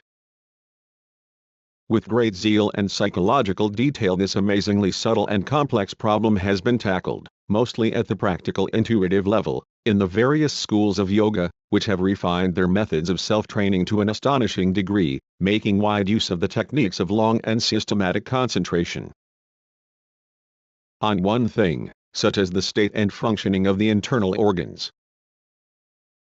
In order to achieve complete isolation, the yogis went out into the deserts, the mountains, the forests, and plunged themselves into the contemplation of the world and themselves, and achieved amazing results in self-control, in changing their physical states and reaching the point of dissolving themselves in the natural whole and the total self-abnegation known as nirvana, a state of unequal beatitude. By means of exercises evolved through the centuries, the yogis achieve great self-control over both body and mind. Yoga has been practiced for thousands of years and allowed its adherents to make a very subtle analysis of the gradations of the various states of the self, the levels of its regulative functions, the specific features of its structure. In ancient Greek culture, the problem of the self attracted particular attention from Socrates.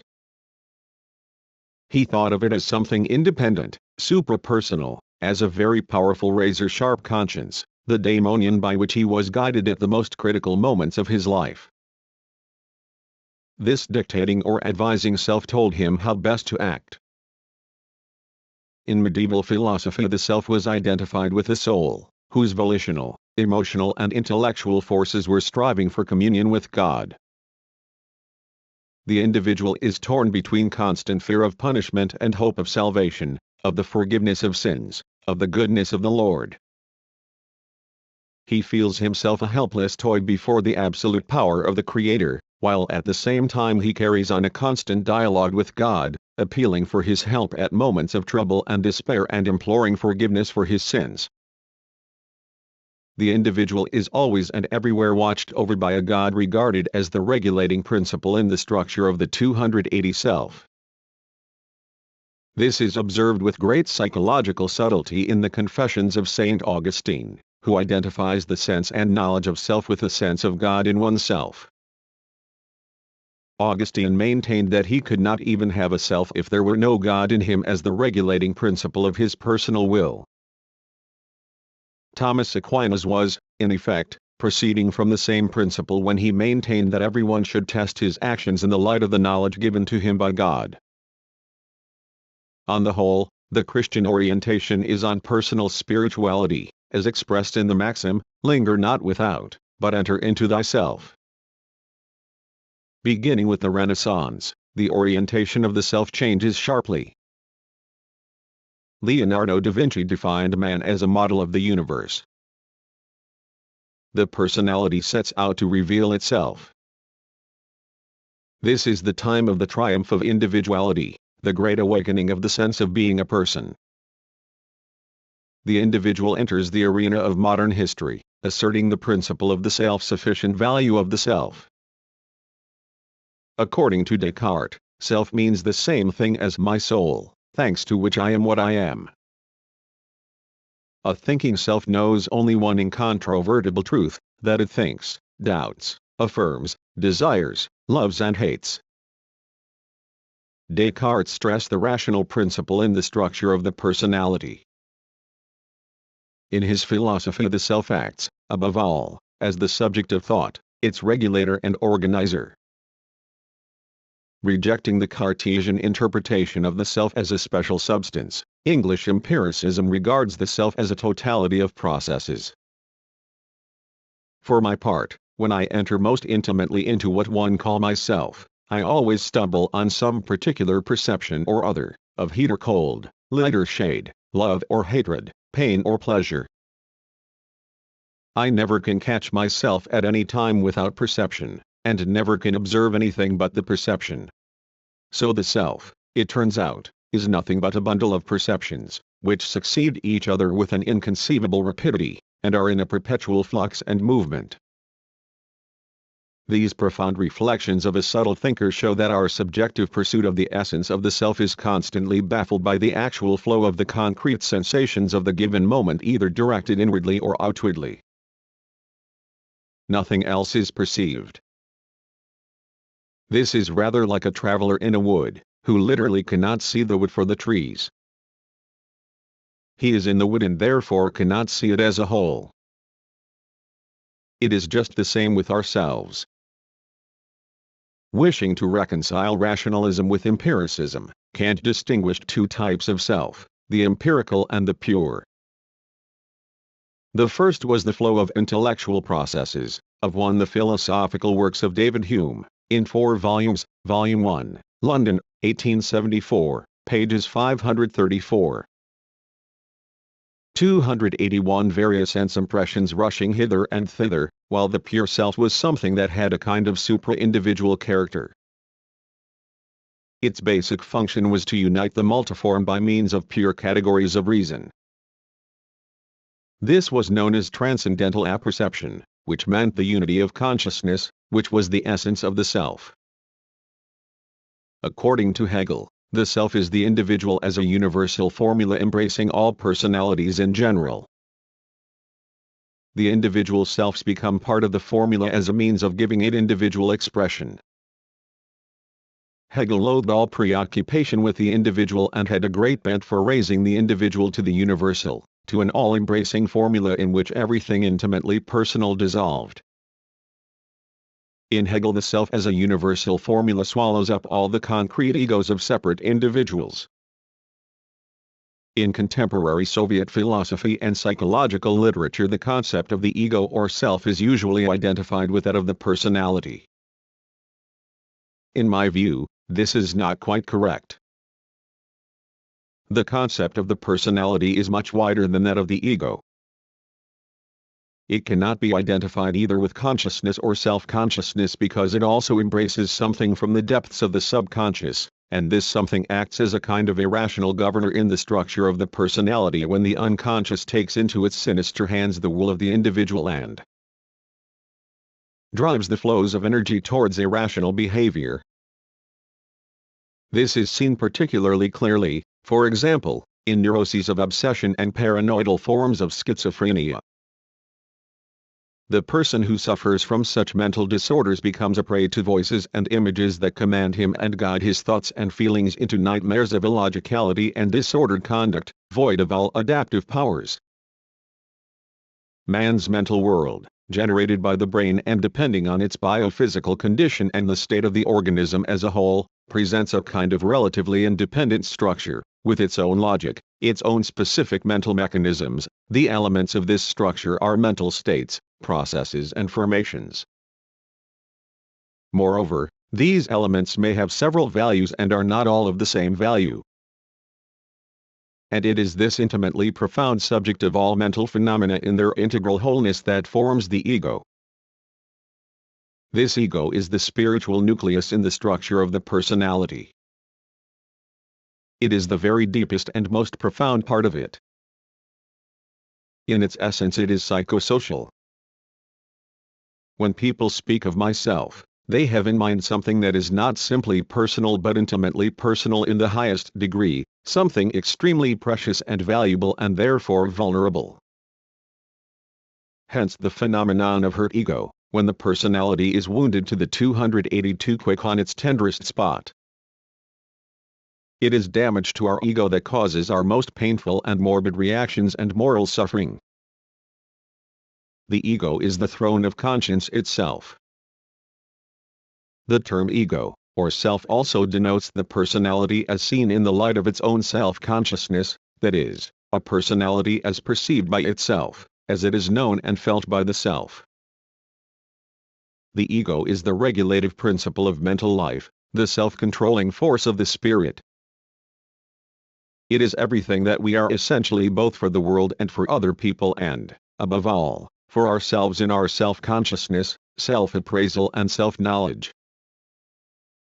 The ego presupposes knowledge of and a relationship to objective reality and a constant awareness of oneself in that reality.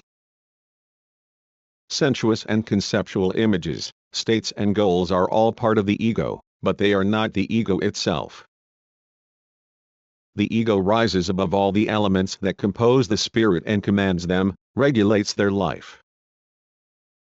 Every personality has a large number of facets to its ego: what it is in itself, how it is mirrored by its own self-consciousness, the ego image in general and at a given moment in time, what kind of ideal ego it conceives, what it would like to be, how it looks in the eyes of other people at a given moment, particularly the eyes of those who are something, and also the eyes of the future and even, posthumously, of history. While among religious people it is important how the ego looks in the eyes of God.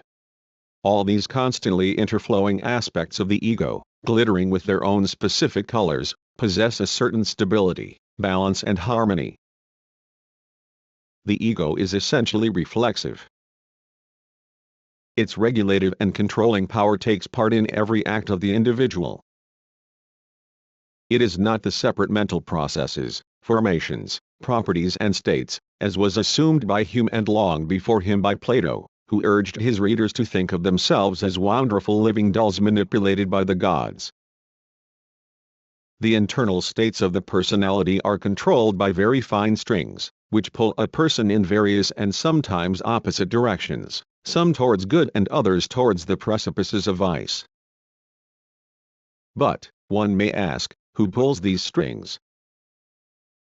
In Plato, it is a god who made these dolls, called human beings either for his own divine pleasure or for some serious purpose unknown to us.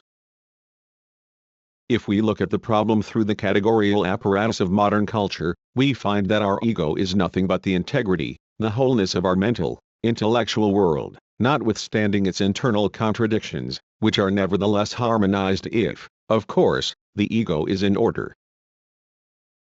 The healthy vector of its energy flow is vitality-oriented, life-asserting and in general self-asserting. The means by 283 which it asserts itself in the stream of existence depend on the level of its moral culture. To recapitulate, the ego is not just the sum total of sense impressions. It is that to which all impressions are related. It is not only the vehicle of consciousness, self-consciousness, worldview and other intellectual phenomena, but also the core of a person's character, the expression of his principles and positions. It is a living bundle not simply of experience accumulated by the individual in action, but of the active and guiding force of experience, the power of selfhood, a certain psychic mechanism regulating this experience and expressed in the fact that the individual feels himself to be the master of his desires, emotions, thoughts, efforts of will and actions. Through the prism of our ego we become aware of the difference between us and everything else, and feel the constant identity of ourselves with ourselves. The fact that the ego performs the role of master in the spiritual world of our subjectivity is aptly illustrated by the phenomena of dreams. In dreams the master is absent, or rather he is asleep. His controlling power is no longer active, and hence the meaningless kaleidoscope of images, whose origin, direction and purpose we cannot understand any more than we can understand their connection with other equally strange guests of our soul. In a normal waking state, however, the flow of our feelings and volitions has its own logic, a certain integrity and organizing principle, and also a surprising stability of the whole amid this constant change of its elements. The ego is something united in its diversity and variability.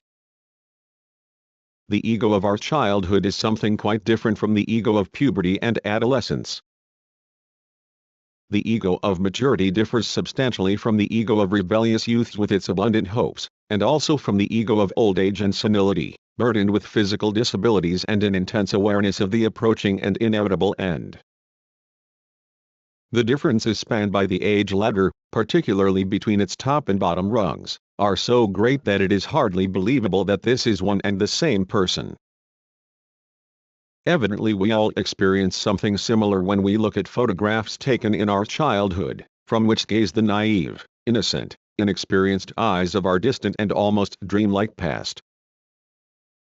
Our ego may also change almost instantaneously, depending on the state of our health. It is different in a state of sickness from when we are healthy. At times of joy and inspiration and high flights of the intellect the ego differs greatly from what it is when we are tired. and how enormously, sometimes beyond recognition, does the ego change under the influence of drink. As the poet says, at every instant we are not the same. All changes not the name.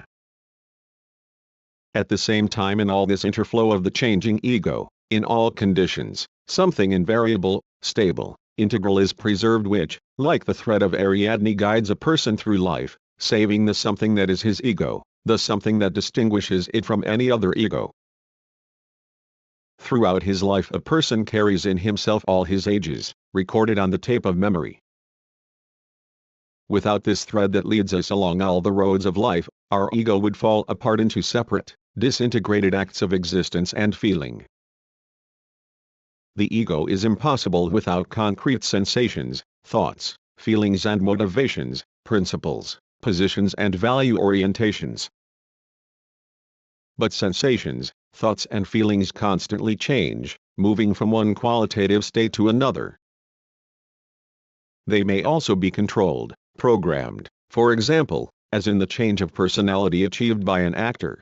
If the ego were nothing more than these separate acts of consciousness, it would change together with them and there would be no unity in this diversity of constantly changing states.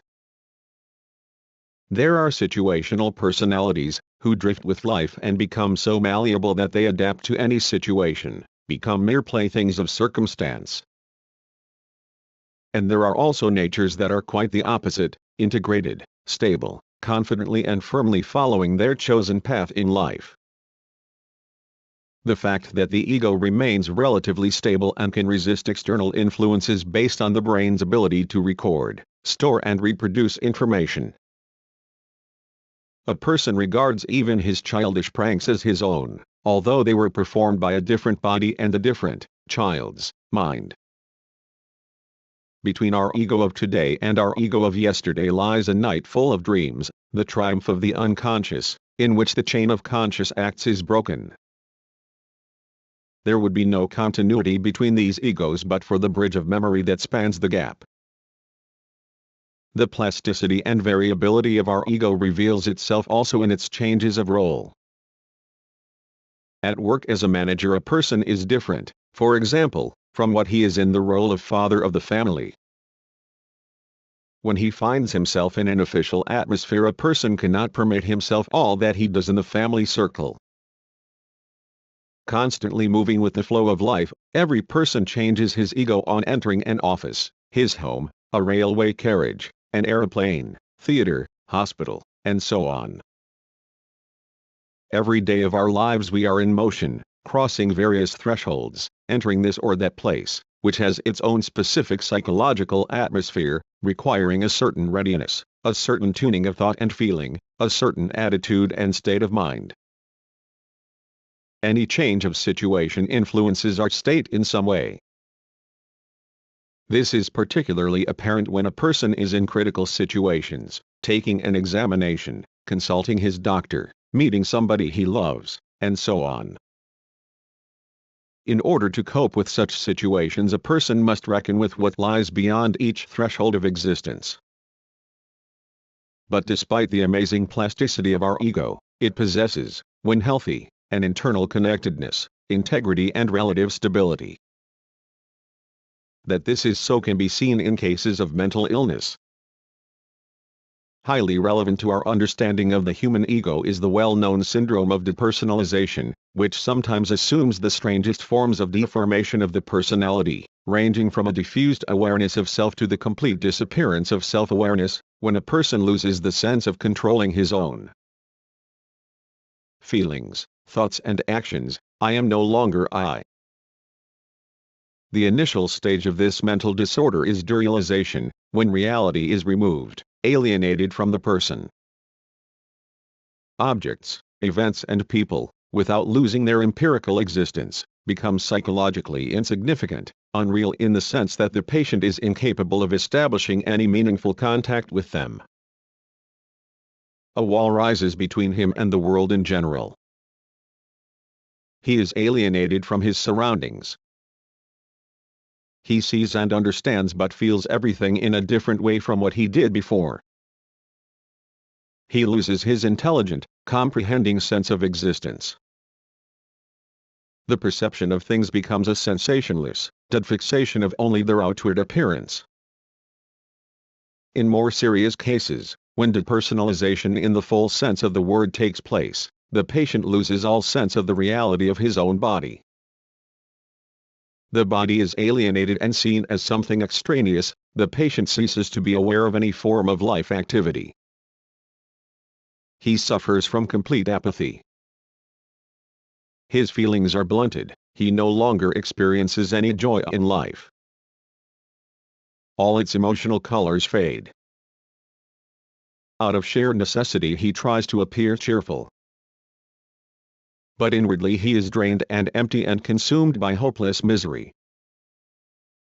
At times of temporary depression, over-fatigue, a bad mood, apathy evoked by certain unfavorable circumstances, such a state can, of course, overcome people who are mentally quite healthy. In such cases the zest for life is sometimes lost, everything seems gray, dull and uninteresting. But when the condition becomes permanent, it may cloud the reason, destroying the unity of the ego, splitting or even causing pluralism. Psychiatry has described cases of the so-called alternating ego, when a person somehow has within himself two coexisting autonomous egos, which take possession of him for periods of a few hours or even years. In such cases, when dominated by one ego, a person is unaware of the existence of the other. Everything he does under the sway of his other ego is ousted from his consciousness. The two egos may be quite different from one another and even opposites. If the first ego is shy, timid, indecisive and oversensitive, the second ego may be very resolute, unceremonious, outgoing, free, and even impudent. The second ego may know nothing at all about the life of the first. Sometimes one ego is more grown up than the other. Such is the tragedy of mental disorders.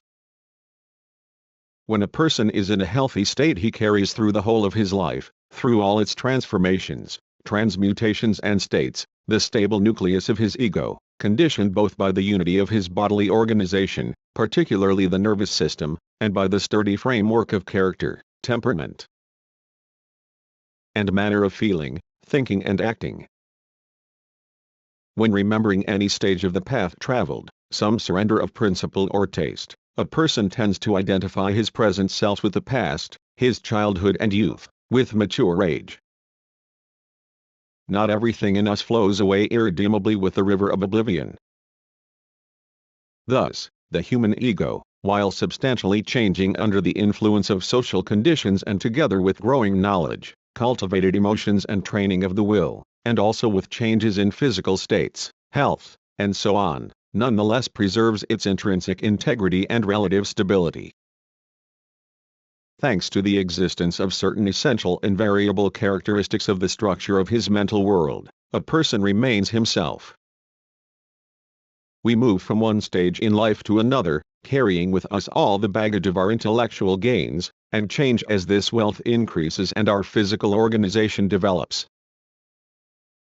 To sum up, at the point when the ego comes into being there is a self-identification of the personality. It knows itself. The ego is a unity, an entity of spiritual and physical existence. It is given as the vehicle of infinite relationships both with the surrounding world and with ourselves. These connections, while infinitely diverse, are possible only thanks to this unity and wholeness of mind as the system of the highest organization of everything we know. 6. Man the doer. The concept of human activity. A human being lives in a material and spiritual world. He is connected with nature and the events of social life by innumerable material and spiritual threads. In this constant interaction between the individual and the world there is a meaning which is denoted by the comprehensive term life. The social effect of the individual's activity is determined to a great extent by his position in the structure of the social whole. The individual world forms around the things, institutions and relationships created by human beings, and around other people and their activity. Human activity is motivated by needs which are the objectively determined forms of a person's dependence on the external world, his subjective expectations of that world, his lack of certain objects and conditions that are necessary for his normal activity, self-fulfillment and development. A person's life is not simply vegetation in the world, but a purposeful, historically shaped form of creative social activity. A person achieves maximum growth when he expresses this active essence to the fullest extent. According to Saint-Exupéry, the inner life of Louis Pasteur when he bent excitedly over his microscope was self-fulfilling. Pasteur became a person in the fullest sense of the term when he was observing. This was when he was in a hurry. This was when he was moving forward with huge strides, although physically he was completely still, and yet here he saw infinity revealed before him. Or, to take another example, Cézanne, standing motionless before his easel, was also living an invaluable inner life. The painter was at his most human when he was silent, observing and judging. It was then that his canvas was as infinite to him as the ocean. Action is the clearest and most expressive revelation of the personality, the revelation of a person's state of mind and his goals. What is activity? In the broad sense, it is behavior regulated by the mind, by consciousness, a process of interaction of living beings as integral systems with the environment. Only man is capable of the highest forms of activity. Activity, as the basic mode of social and personal existence and the decisive form of man's self-fulfillment in the world, is a complex integral system. It comprises such elements as need, goal, motive, and purposeful activity itself as a process consisting of separate acts and movements. Activity is always directed at a certain object. Without this objective orientation, it is not activity. Moreover, the influencing of an object presupposes the application of certain means. The concept of the means of activity is very broad, comprising not only the ordinary tools, beginning with the stick, the chisel and ending with modern machinery and logical robots, but also goal-achieving means that have a moral content. Activity, in realizing its goal, culminates in a certain result, which is also a part of its structure. In short, in performing any activity, a person always proceeds from a certain need and 288 out of something, by means of something and for the sake of something, creates something. The ultimate cause of activity lies not in the subject himself and his will. The real basis of will, which manifests itself as a fusion of thought and feeling, is need. It is through the objects that satisfy them that needs acquire their objective quality. A person constantly experiences dissatisfaction, the upsetting of the balance in his organism and the world of his mind, his consciousness. He is constantly deprived of something that is necessary for the restoration of this equilibrium. He constantly desires something and strives for something. Need is constantly reproduced and modified through changes in the character of the objects and the modes of their satisfaction. In the course of history, all people's needs have undergone substantial transformation. In our activity, we are both subordinated to our needs and constantly free ourselves from them. We have a highly intricate hierarchy of needs, from the simplest biological, physiological and material needs to the most subtle demands of the intellect, demands of a moral, aesthetic and generally spiritual nature. Needs may also be classified as objective, that is to say, needs for certain objects, and functional, needs for certain forms of activity. As a certain state of the organism and the mind, need prompts the individual to mobilize his biological, psychological and social activity to restore equilibrium. There is no escape from need. It demands satisfaction, which can be achieved only through activity designed to bring satisfaction. Conscious need, having discovered the object of its satisfaction, becomes a goal.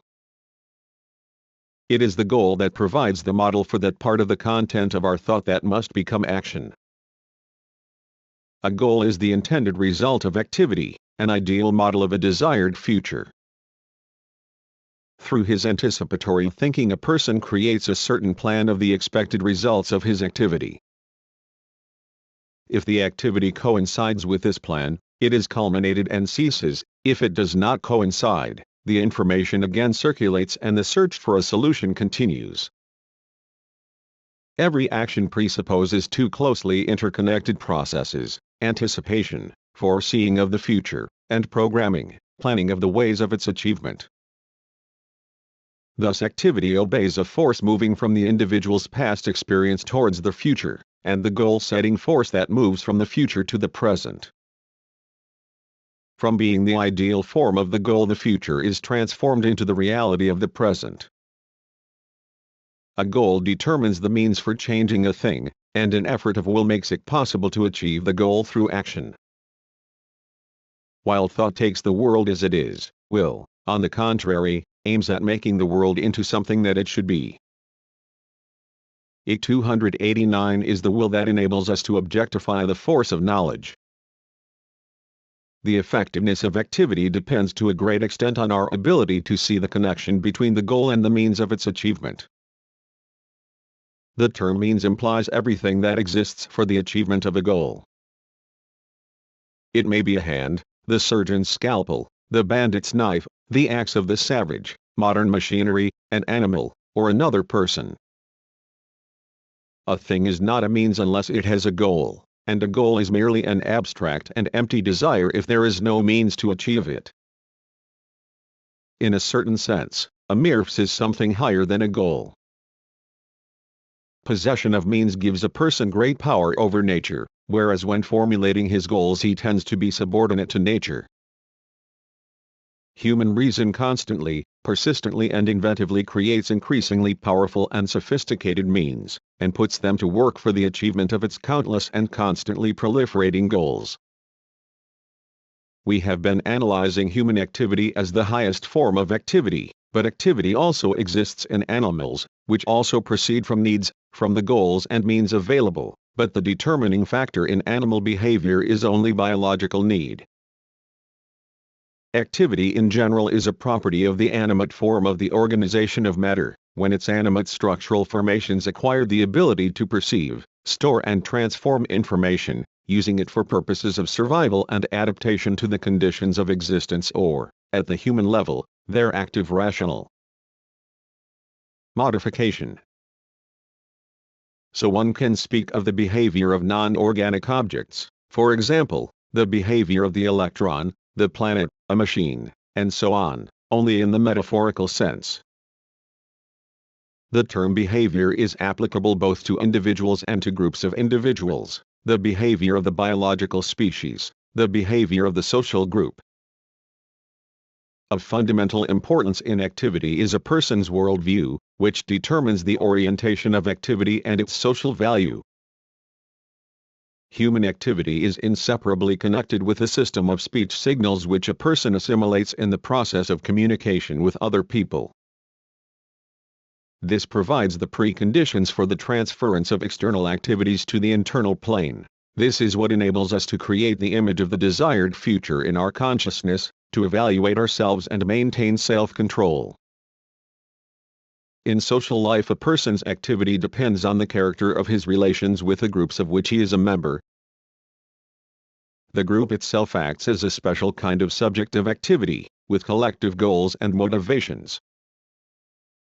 In group behavior one observes such unique phenomena as imitation, emotional infection, empathy, the subordination of individual activity 290 to group standards and role requirements, and the appearance of a leader, a person exerting the most influence over the group. The evaluative, axiological aspects of activity appear most clearly when activity acquires the character of an act, an action that has a sharply expressed personal significance and is related to a special social responsibility both in its accomplishment and in its possible consequences. Heroic acts have a special place in all human activity. In the social consciousness, only an individual, guided by the highest moral ideals, who fearlessly, at the risk of his own well-being or even life itself, undertakes an action for the sake of these ideals, deserves the evaluation of heroic. This is what raises the heroic act above the level of ordinary human activity. Any real behavior is affected by the complex relationship between its conscious and unconscious components. Although, at bottom, human activity is rational and follows a certain logic, which actively reflects the objective logic of real events, human activity also comprises unconscious psychological factors, whose influence is most apparent in the emotional sphere, in likes and dislikes, in the affective manifestations of behavior and so on. When it obeys the logic of the emotions. The most significant symptoms of pathological behavior are the individual's failure to respond to the demands of the objective situation and his own principles, a discrepancy between the objective stimulus and the behavioral act, between motive and action. The integrity of behavior is destroyed by any breakdown of the connection between its verbal and actual planes. An action is begun but not completed according to the individual's intention. The critical faculty controlling the realization of the program of action is weakened, and obsessive activities take place, compelling the individual to act independently, as it were, of his own will. Because it is socially conditioned, human behavior changes its character in different societies. The characteristic feature of human behavior in a socialist society is its orientation on realization of the highest moral and social ideals, its adherence to the principles of the scientific worldview. Motivation.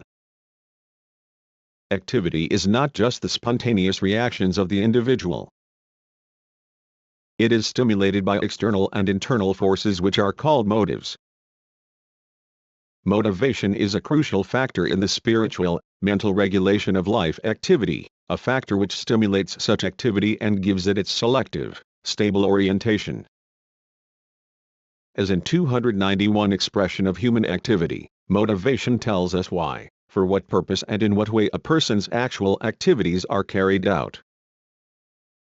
The concept of motivation embraces a broad range of intellectual phenomena constituting the personality and its activity, needs, attractions, intentions, interests, precepts, stance, value orientations and ideals.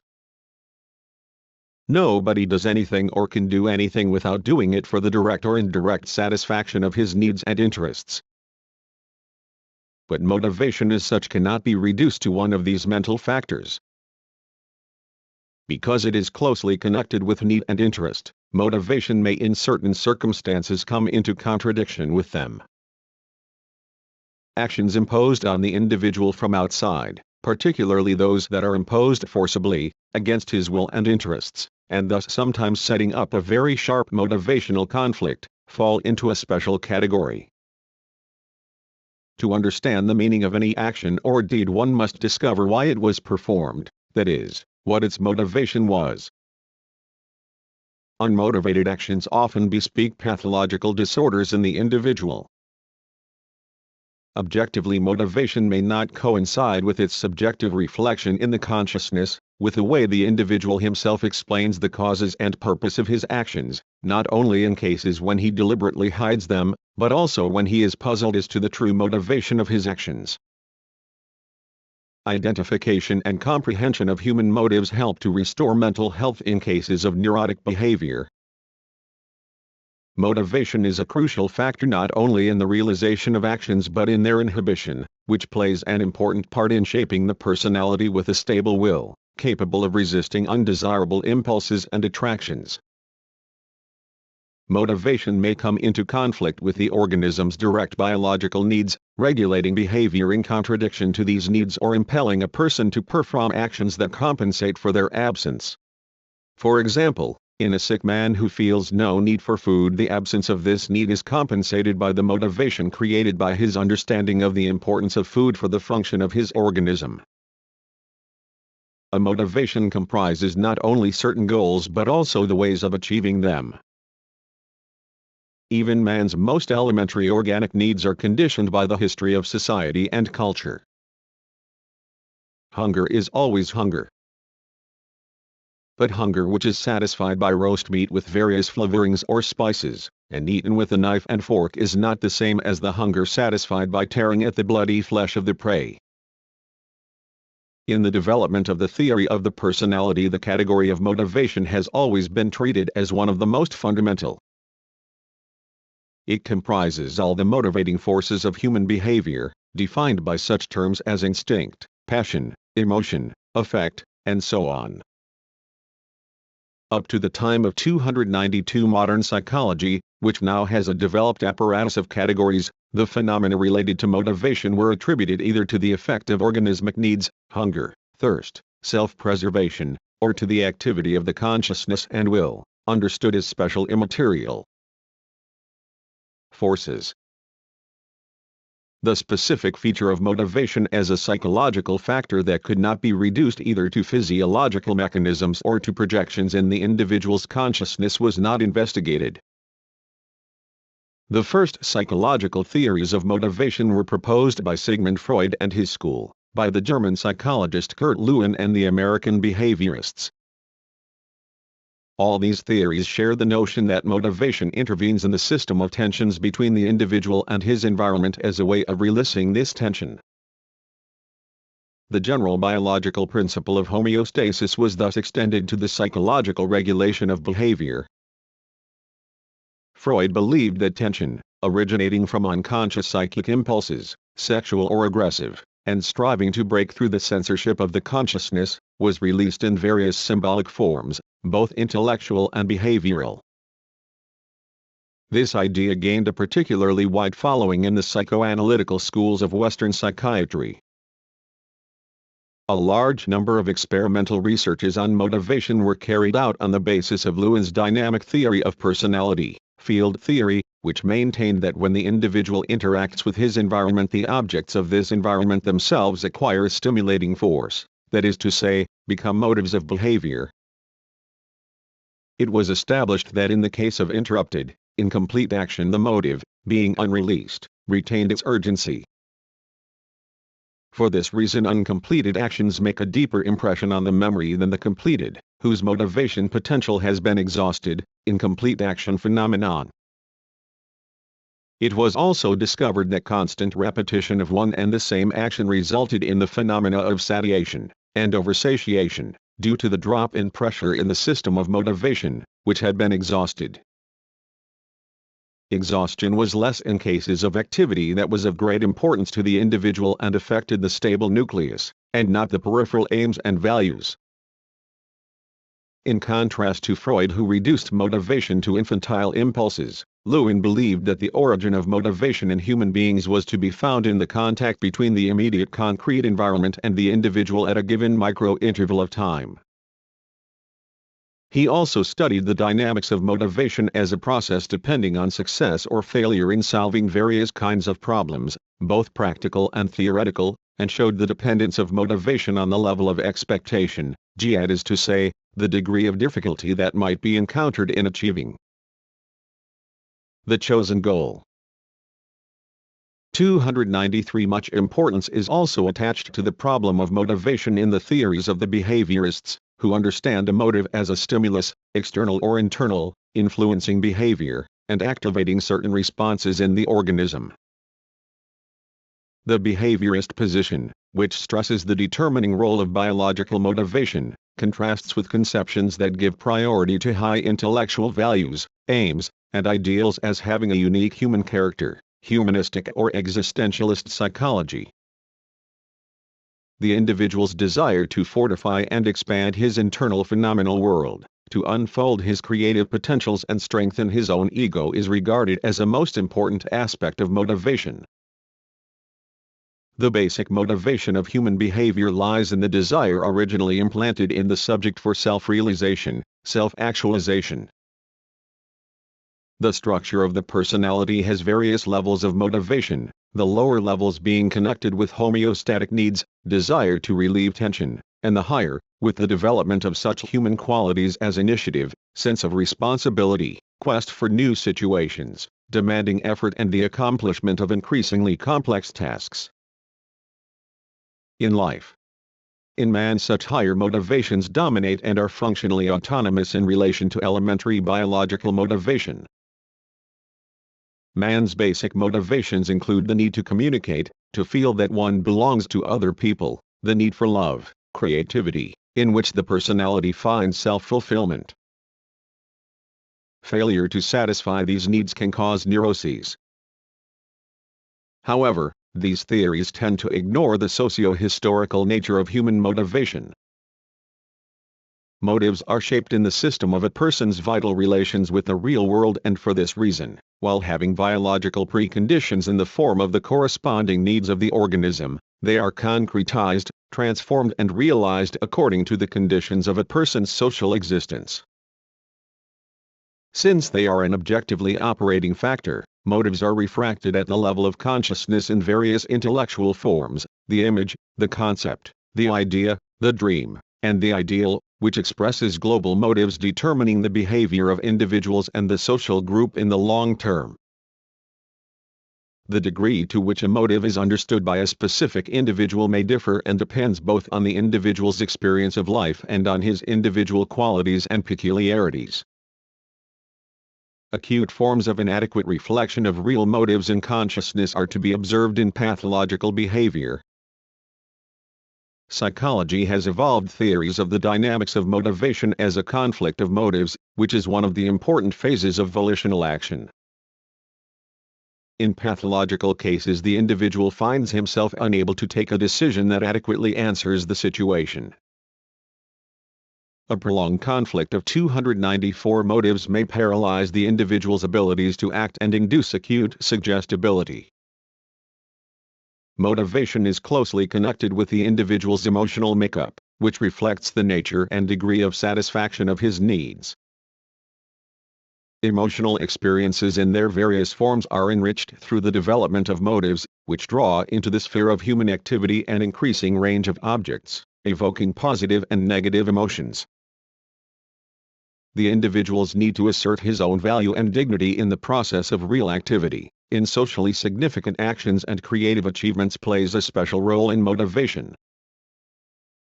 Satisfaction of this need is closely connected with positive assessments of the individual's achievements by other people, particularly those whose opinion he values. When such an assessment is not forthcoming or is seen by the individual as inadequate, he experiences emotional discomfort, which may, in extreme cases, have a negative effect on his mental health.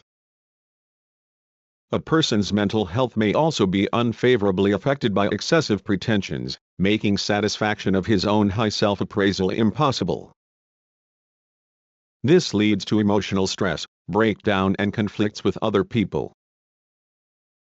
The building of a sound self-appraisal as a factor of motivation plays an important part in medical pedagogics and psychiatric therapy.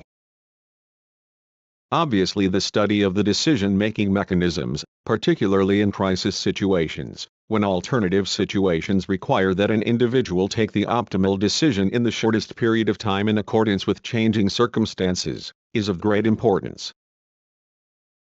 The absence of such an ability may cause disorientation and have disastrous results for the personality. In the process of activity, human motives range in importance. Recent studies have thrown light on the complex relationship, depending on upbringing, between such personal motivations as orientation on oneself, on one's cause, on the group to which one belongs. In socialist society, upbringing tends to orient a person in a socially valuable direction.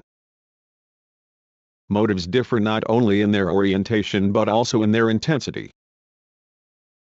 A person's eagerness or reluctance to act depends on the force of his motivation. A strong motivation provides the psychological basis for an individual's belief in the importance of the goals he is pursuing and the rightness of his cause. In the process of historical development, the range of objects on which human activity may be centered changes, as does the character of the needs that are objectified thanks to the creation of new cultural values. The needs of modern man which motivate his behavior are immeasurably enriched by 295 scientific, technological and social progress. A specifically human form of motivation is linked with the individual's historically formed need to create, that is, to transform reality in the sphere of material and intellectual production. Characteristically, the creative personality is guided by motives conditioned by human culture, a deep sense of being involved in its development, something called internal motivation, that is, motivation created by activity in transforming and creating objects of culture and emerging in the form of the play of vital human forces. This internal motivation has a complex relationship with the external motivation towards the object of creativity itself, the desire for fame, ambition, material enrichment, and so on. As an individual develops, his motivational sphere expands through the strengthening of cognitive, moral, aesthetic, civic and philosophical motives. The personality and its social roles.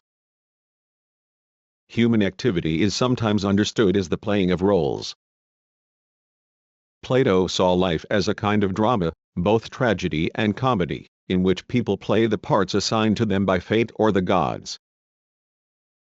In world literature, human life has often been portrayed as a stage on which people play their appointed roles, changing them according to age, social status, and circumstances. Shakespeare vividly and aptly described the life of man in its role-playing aspects. When we want to know something about a stranger, we ask the question, "What is he?" In reply we receive a description of his social roles or functions, his status at work, his profession, his family position, father of a family, bachelor, and so on.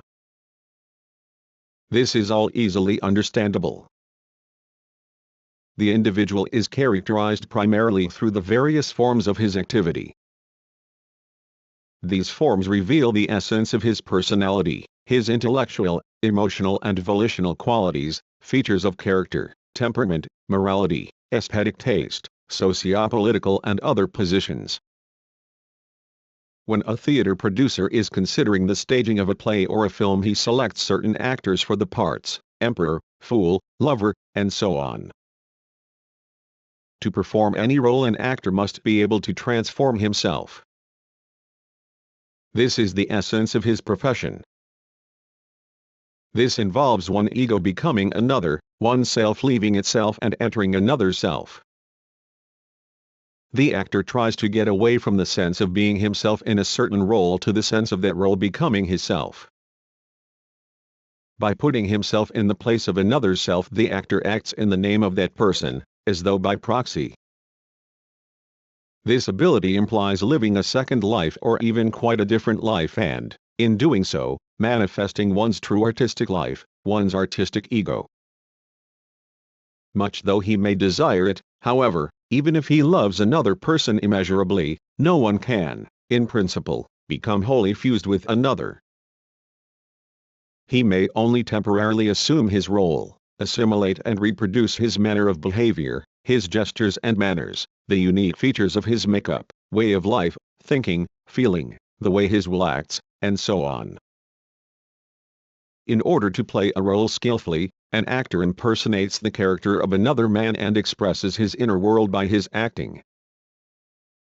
But to be able to assume the role of another man, whether on the stage or in life, is not the same as merging with him completely. This is not only impossible but entirely unnecessary. As a reflective being, the actor is always clearly aware of himself in a certain role. And by this fact alone he performs not only as an actor but also in a certain sense as a director, and even as a viewer of his own performance. Along with the spectators he views himself from the side and can adopt a critical attitude to the image he has created and also towards himself in this image. The concept of role is complex. At the level of ordinary consciousness, role is often understood as behavior that is unnatural to the individual, does not reveal his true self and is assumed as something unreal, programmed not by the deepest motivation of the ego but by external forces. The expression getting into a role suggests simulation, acting. Philosophy and psychology, however, following a profound literary and sociological tradition, use this concept for defining historically shaped, generalized and socially fixed modes of behavior, which are constantly reproduced in human life.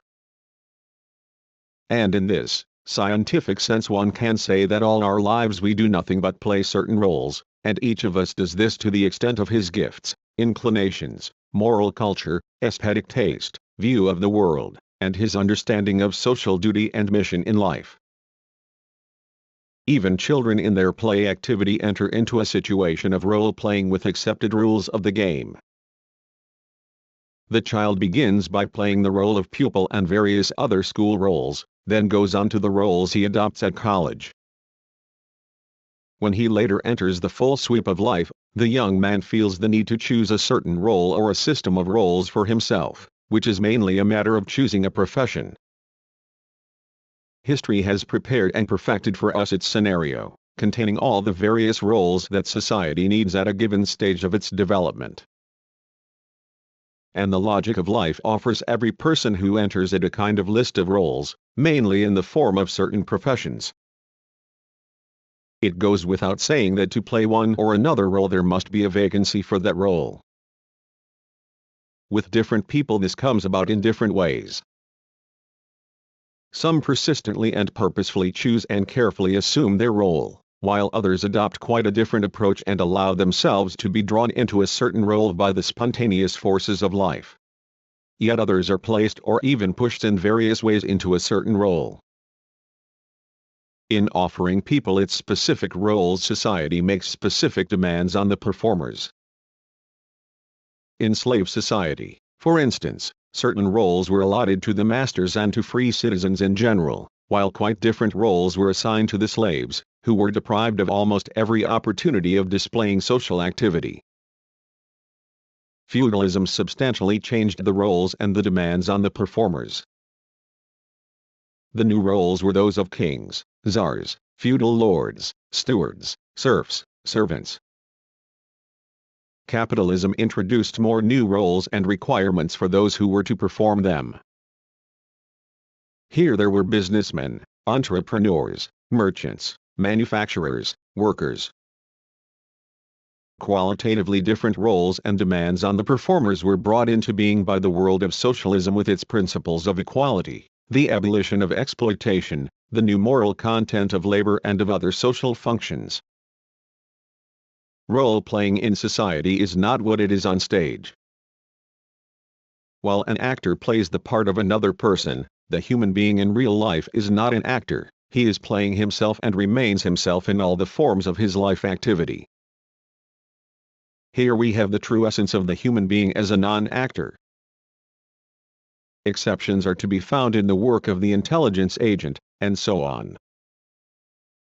But even in ordinary life people may resort to acting when they find themselves in a difficult situation that requires cunning or even hypocrisy. This is pretense and it is by no means harmful for the individual's integrity.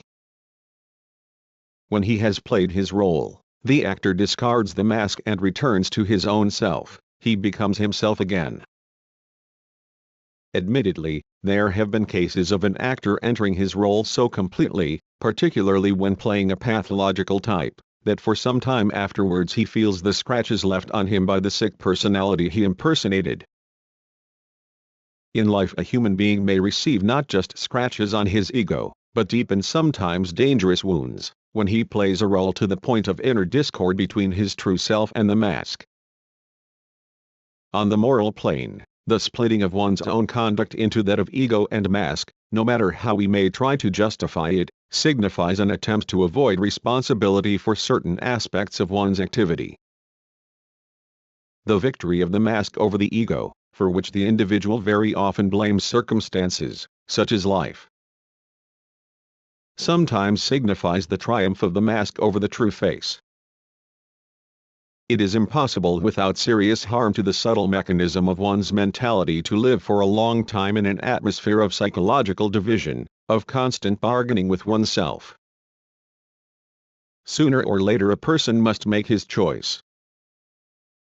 And what at first seemed to be an adaptive mechanism, with the passage of time is reinforced and assimilated and becomes one's own. The mask becomes the face. If the person publicly, time and again says something that he does not believe. This gradually, without his realizing it, may cause a change in his beliefs and his motivations. It is difficult for him to justify his lack of principle, so what is he to do? His only resort is to adapt his views to his publicly expressed time-serving position.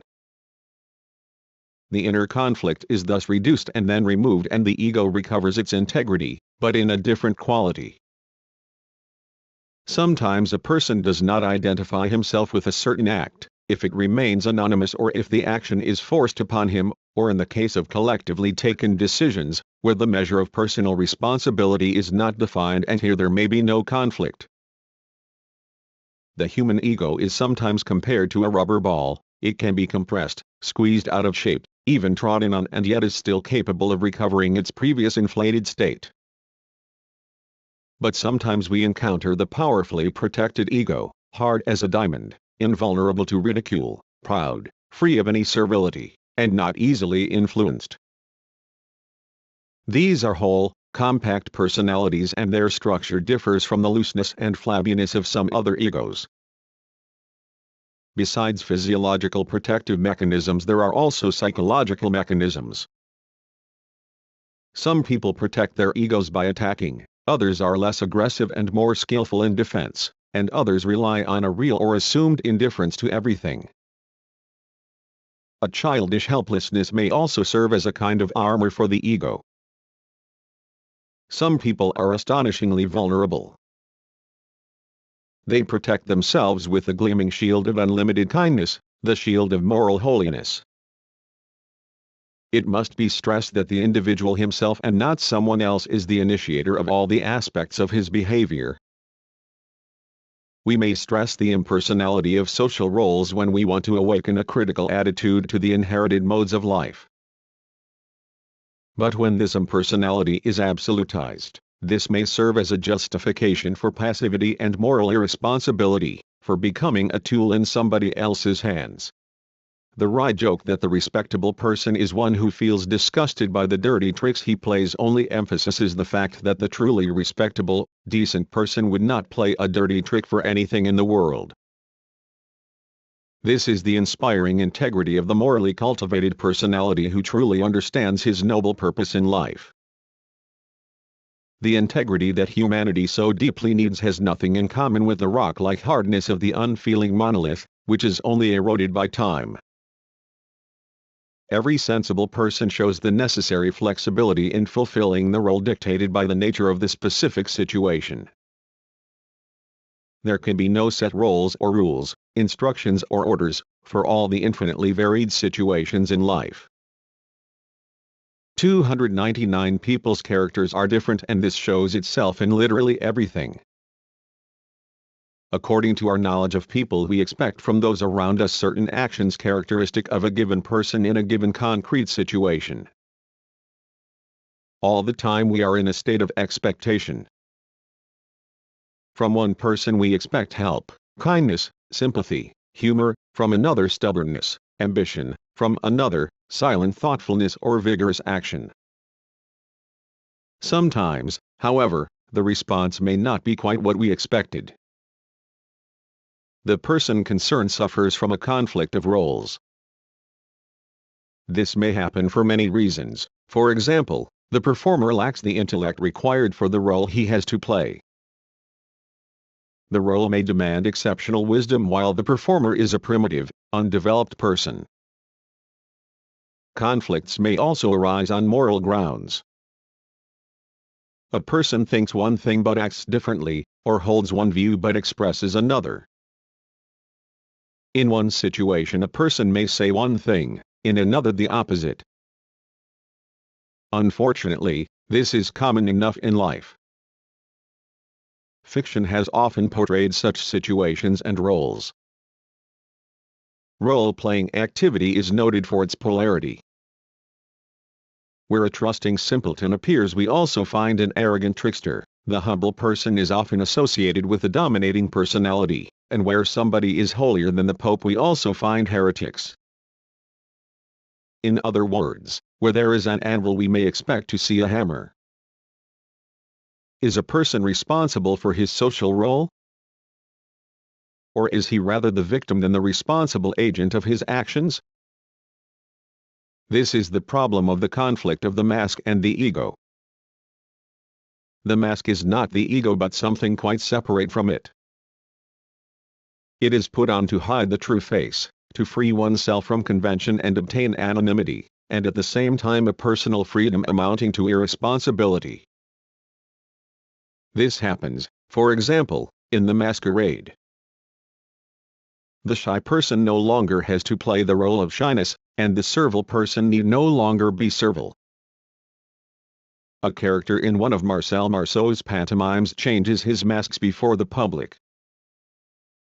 He is happy, merry and entertains his audience. But suddenly everything takes on a tragic note, the mask sticks to his face. He struggles and tries to tear it off with both hands, but it is no use. It won't come off and becomes his new face. Similar situations are often portrayed by contemporary Western writers. The idea of the insincerity of life one has lived, of the need to fight to preserve one's own self, to guard its integrity is found in various forms in the work of Albert Camus, Kobo Abe, Heinrich Böll and Graham Greene, and in the tragic films of Antonioni and Bergman, which deal with the profound spiritual conflicts in contemporary bourgeois society, constantly stressing the fragility of human existence. How difficult it is to live without pretense. How impossible to be oneself. 300 writers who think profoundly and honestly have graphically described the tragic situation of the person who gazes sadly at the face of the unknown. Hence such pessimistic statements as, "Life is but the melting smoke of a cigarette," or "Living only means deepening the squalor we live in." Quite often, particularly at turning points in his life, a person has to reappraise all his previous values and ask himself burning questions that he places before the judgment of his own conscience. Have I played my roles on the stage of life properly, and have I played the right roles? Or perhaps I have cancelled out the real side of life? Perhaps I have played roles that were not in the character of my true self? Perhaps I never found myself in life and was merely a pawn in the hands of circumstances? Then what is my true calling? Has it gone past me? Social status does not, of course, rigidly determine the whole diversity of personal qualities. But every society, social group, class, or social institution does have a ramified system of filters, of selective devices by means of which certain types of people who are most suited to play this or that role come to the top. It is naive to moralize on the cruelty of the fascist executioners and all other dictatorial regimes. No person with a fine spiritual organization could, in principle, succeed in such systems. He would be either sifted out or perish, or perhaps he might win through as a hero. To sum up, in human behavior there is always something preconditioned by society, by its standards, taboos, traditions, and experience. This is what makes the human being an actor on the great stage of life. At the same time, human behavior cannot be equated with mere obedience to this precondition. In the very character of the performance of his social role, the individual brings something uniquely individual, something actively creative. When we speak of the social function of the individual worker, student, scientist, writer, artist, athlete, politician, we have in mind the personal features of the individual that are essential to him precisely in this social function. But in studying any individual, one cannot confine oneself to his social function. The psychological aspect is no less essential to a definition of his personality. So, the concept of personality embraces not only the person's social function but primarily his inner essence, which determines how a person performs his social function. 317. Destiny, freedom and responsibility. The idea of destiny and necessity. Everything in the world is conditioned and takes place according to necessity. When we consider not merely objective events that occur in the world but also conscious human activity, the problem of necessity reveals itself in a new aspect. By becoming aware of it, we turn necessity into freedom. The thinkers of the ancient world pondered the question of who governed the universe, the gods or destiny? Was the world ruled by reason or by blind necessity? According to Heraclitus, everything depended on destiny, and destiny meant necessity. The essence of destiny was reason, which guided everything. At first, destiny was regarded not as a universal abstract necessity but as the fate of individual mortals. Everyone had his own particular fate. Necessity was thus broken down into a large number of fatal forces, sometimes embodied in various creatures such as the oracle, the sorceress, the magician, and so on. Sometimes these forces of destiny came into conflict with each other. Fatalism is based on the assumption that everything in the world and in people's lives is predetermined by natural or supernatural forces, that there is a rational being which sets the goal for everything that happens in nature, and that this being is called God. Everything in the world is predestined and no one is responsible for what happens. Fatalism has a crushing effect on the individual. In human nature he sees a repulsive sameness, in human relations an irresistible force that belongs to everything in general and to no one in particular. The individual is merely driftwood on the waves. It is ridiculous to fight against the relentless law of fate. At best one may discover what it is, but even then one can only obey. Destiny leads the person who follows voluntarily, and those who resist are dragged by force. Freedom, according to the fatalist, is no more than the will of the horse, whose harness allows it to move only in one direction and in the framework of the shafts. Fatalism links up with religion, which asserts divine predestination. Both fatalism and religion grant human beings only a predestined role along with the illusion that they are acting independently. In any event, the fatalist sees only a manifestation of necessity. Absolute surrender is what is expected of every individual in the face of imminent death. Not only the religious idealist philosophers and superstitious people generally, proceeding from the idea that we can't get away from fate, adopt the standpoint of fatalism. It is also held by some philosophers who, as materialists, are opposed to religion and idealism, but believe that everything that happens in the world is predetermined by the iron chain of cause and effect. Spinoza, for instance, maintained that people were mistaken in believing themselves free because they were only aware of their actions but did not know what causes determined them. In contrast to religious fatalism, Holbach developed the conception of materialistic fatalism. All events were predetermined, not by the divine will but by the relentless sequence of cause and effect, a chain from which not a single link could be eliminated. Necessity commanded not only the physical world but also the world of the mind, wherein consequently everything was also subordinate to fate. Although this mechanistic conception differs from the religious in that it makes its appeal to the natural and not to the supernatural, the two coincide in their general principle. In both philosophies man is doomed to obedience, in one case, to the will of God, in the other, to the immutable laws of nature. Primitive society presupposes the complete identity of freedom and non-freedom for its members, none of whom are yet capable of separating their inner being from that of the tribe. Human actions are thought of as the expression of the will of supernatural forces, as the inevitable blind and capricious power of destiny, which man must obey just as he obeys the life cycle of his organism, blood circulation, breathing, etc., and the compelling force of instinct. As classes and states arise, the concept of freedom gradually becomes contrasted to necessity. In ancient Greece, for instance, a person's inner and outward life was determined by his status in the social system which he inherited in the same way as his natural gifts. fate did not come to a person from outside but unfolded like a scroll out of his very essence. It was the expression of his character. No matter how tragic their fate, people could not, in principle, desire another because this would mean becoming someone else. The characters in Greek tragedy are carved out of marble, as it were.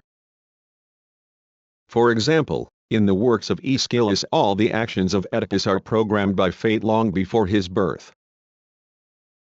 Even the gods themselves obey fate.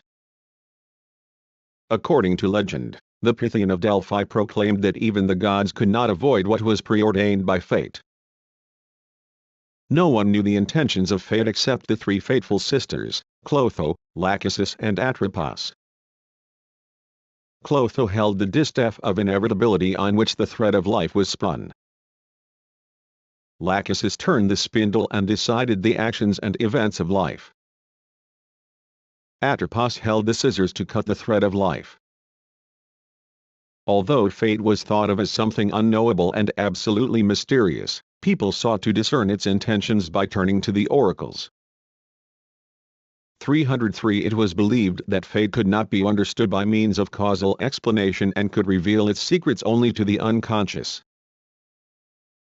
The divinity, according to Plato, made prophecy the province of the irrational principle in human nature. The voice of fate could be heard in thunder and lightning, in the flight of birds and the rustle of leaves. Later fate came to be identified with coincidence, chance, something that could not be controlled. A person expected to receive not what was assigned to him by the objective logic of events, but what came his way in the course of the game. Circumstances could make a beggar into a king, or a king into a beggar. The destiny of whole nations was sometimes dependent on petty court intrigues. The only consolation and hope lay in the fact that fate could be regarded as lucky chance, as a goddess who could be prevailed upon to act in one's favor. Later fate came to be seen as an all-embracing and inevitable determinacy, alienated from human life and assuming its own continuity and necessity, destiny. Man was thus divided, as it were, into what he was in himself and what he was fated to be. On the one hand, duty as the expression of a person's social mission and, on the other, his personal feelings and interests acted as forces operating in different directions and fighting to control the behavior of the individual. Now one side, now the other was victorious, depending on a person's inner nature and on external circumstances. The resulting conflict permeated the whole history of humankind. The Christian worldview condemns fatalism. It presupposes faith in divine providence, which leaves room for free expression of the individual will. Confronted by divine omnipotence, fate has to retreat from the sphere of mythology and philosophical disputes to the world of ordinary everyday notions. The religiously oriented conscience, dominated by fear of divine retribution, is opposed to the concept of fate. Everything of importance in human life must therefore proceed outside its influence. However, the idea of fate does not disappear. It is kept alive by the prestige of astrology, the principle of man's being part of the picture of the universe, whose forces determine the logic of human life. This form of belief in fate assumes that a person is born under a certain star and thus receives a certain program in life, including even his personal qualities. With the spread of the idea of historical progress and hope of the revolutionary transformation of social life, the concept of fate was defeated in its main citadel, a defeat that is expressed in both philosophical writings and belles lettres. Shakespeare's Hamlet fights to determine his line of conduct amid the slings and arrows of misfortune. But the principles of the largely irrational life of bourgeois society continue to 304 foster the idea of fate, particularly in social relations. Many bourgeois political leaders, including Napoleon, the man of destiny, believed that politics were pure fate, understood as the play of chance defying reason. Goethe referred to a mysterious force that everyone felt but which no philosopher had the power to explain.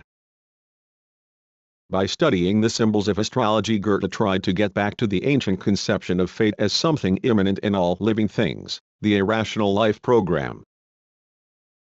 According to Nietzsche, man's selfhood is, in fact, fate. Spengler thought the idea of fate implied active rejection of individual conscience and goodwill and scorned all belief in human free will. Fate was the equivalent of such concepts as life, development, and time. The idea of fate thus became symbolic of the pessimistic demand for activity at all costs. Though such activity was bound to be futile, people had to do something all the same. By one-sidedly stressing the role of heredity, the fatalist can maintain that everything we are is predetermined in the inseminated ovum from which the organism develops, that the conditions of our life play hardly any role or perhaps none at all. From this fatalistic principle several practical conclusions are drawn. One can do nothing about inherited proclivities and diseases, because no one can change his ancestors. This gloomy view of the world found its ultimate expression in the ideology of fascism, which exploited the idea of fate as a weapon of arch-reactionary propaganda. In recent years, numerous works interpreting the problem of fate in various ways have appeared in the West. The neo-Thomists combine the idea of fate with that of God. Interpreting fate as a manifestation of an infinitely remote and mystically frightening divine will, the neo-Thomists urge us to submit to fate. In their view, a person is in the power of supernatural forces that render him helpless. At times of happiness and strength, hope or inward contentment, he feels he is achieving success, but this is really an illusion. Basically, the essence of life lies in obedience, awareness of the futility and hopelessness of existence.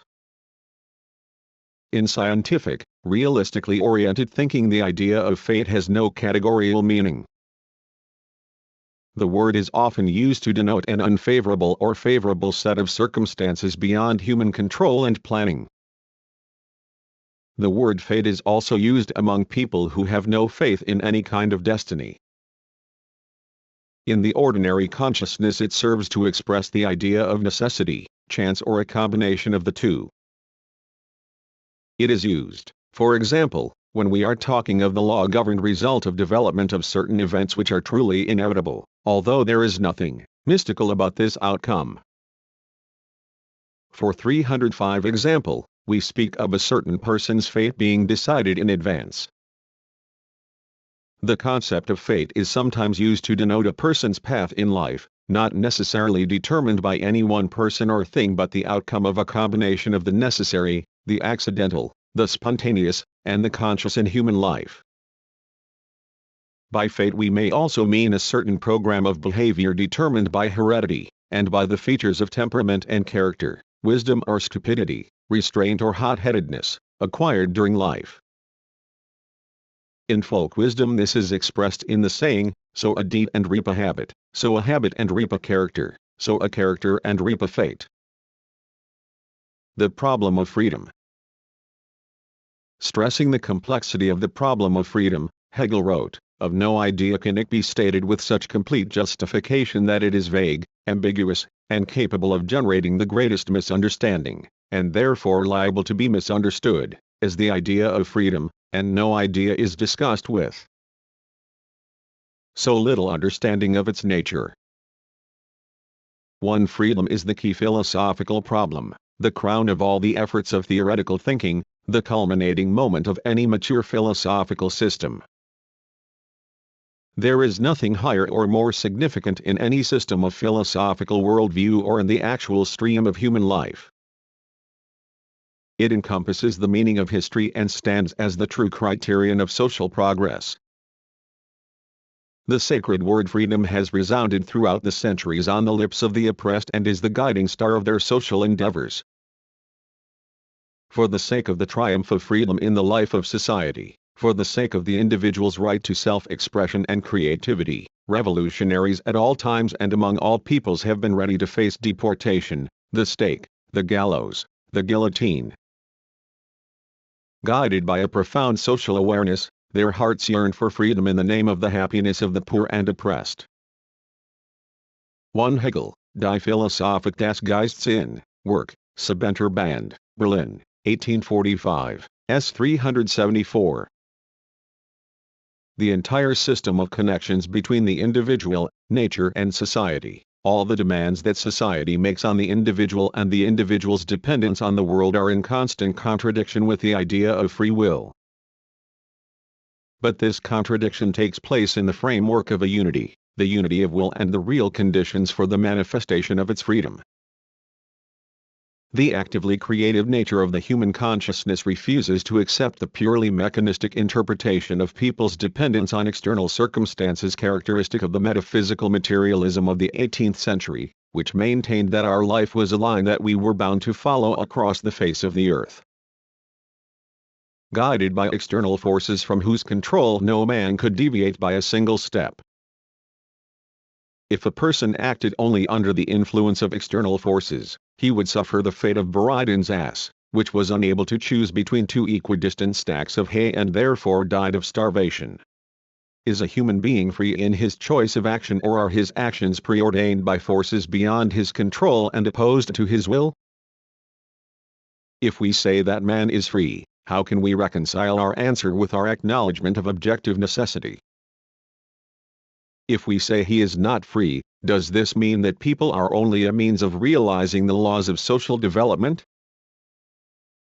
According to Kant, if human acts of will are empirically conditioned and necessary, no human being can be held responsible for them. That is why Kant maintains that there may be contradictions between freedom and necessity in one and the same human action. In pronouncing his final verdict on the human being, Kant states that although you, as a human being, acted thus because you could not act otherwise, your actions being conditioned by circumstances and, consequently, you are not to blame, it does not matter whether, after all, you could or could not have acted otherwise, you are still guilty, since you should not have acted as you did. Where, then, is personal initiative, the constructive, creative and transforming role that human beings are able to perform?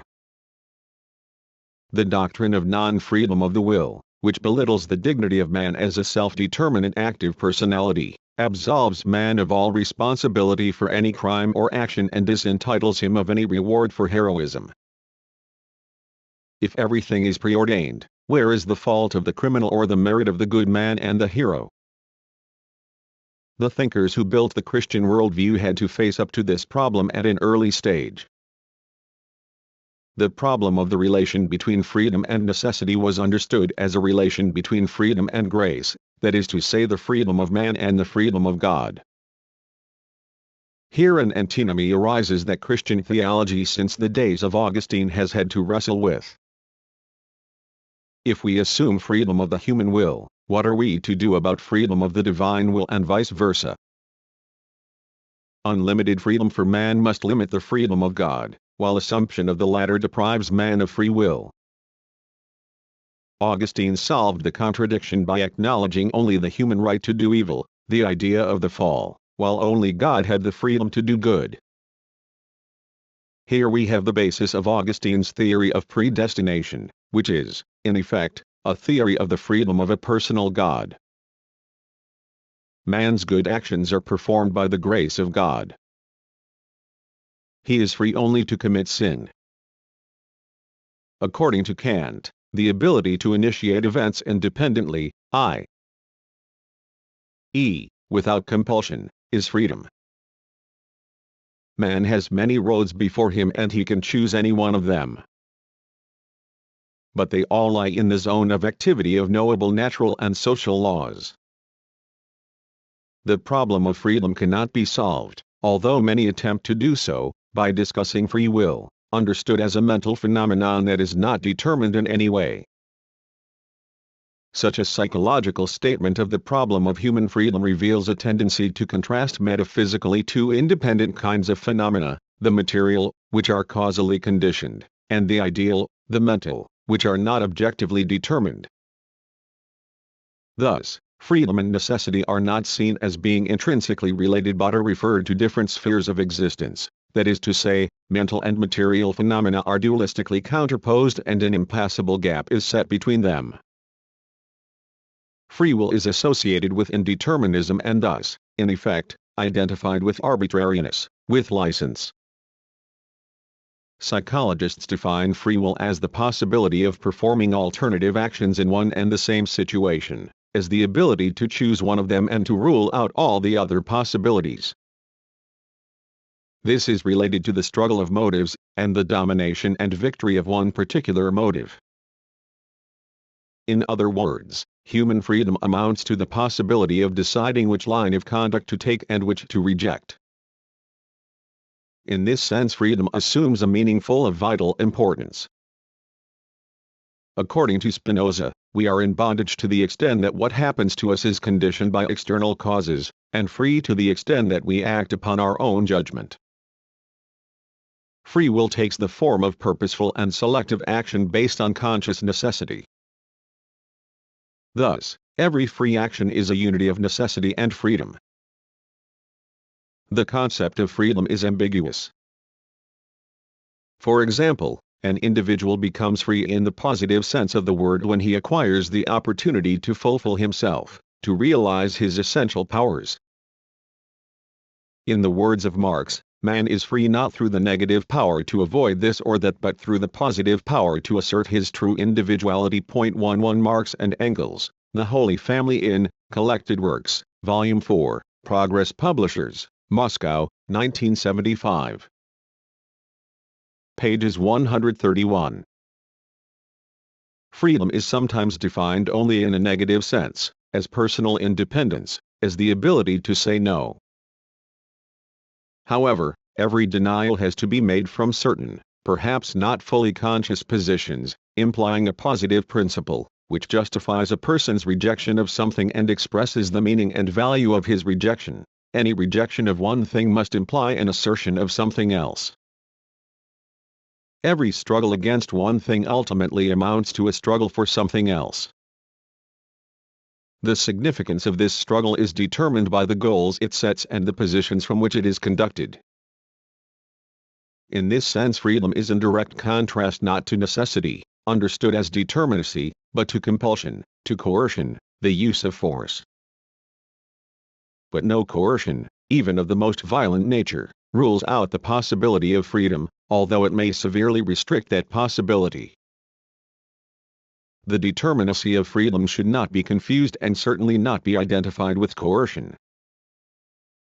On the other hand, one should not separate intrinsic freedom as a psychological, personal phenomenon from external freedom, the moral from the political. The degree to which personal freedom is restricted by compulsion on the part of the ruling classes in a state based on exploitation has varied historically. Freedom is a specifically human mode of existence, and only that which is the realization of freedom can be good in the human sense. One cannot live in society and be free of society.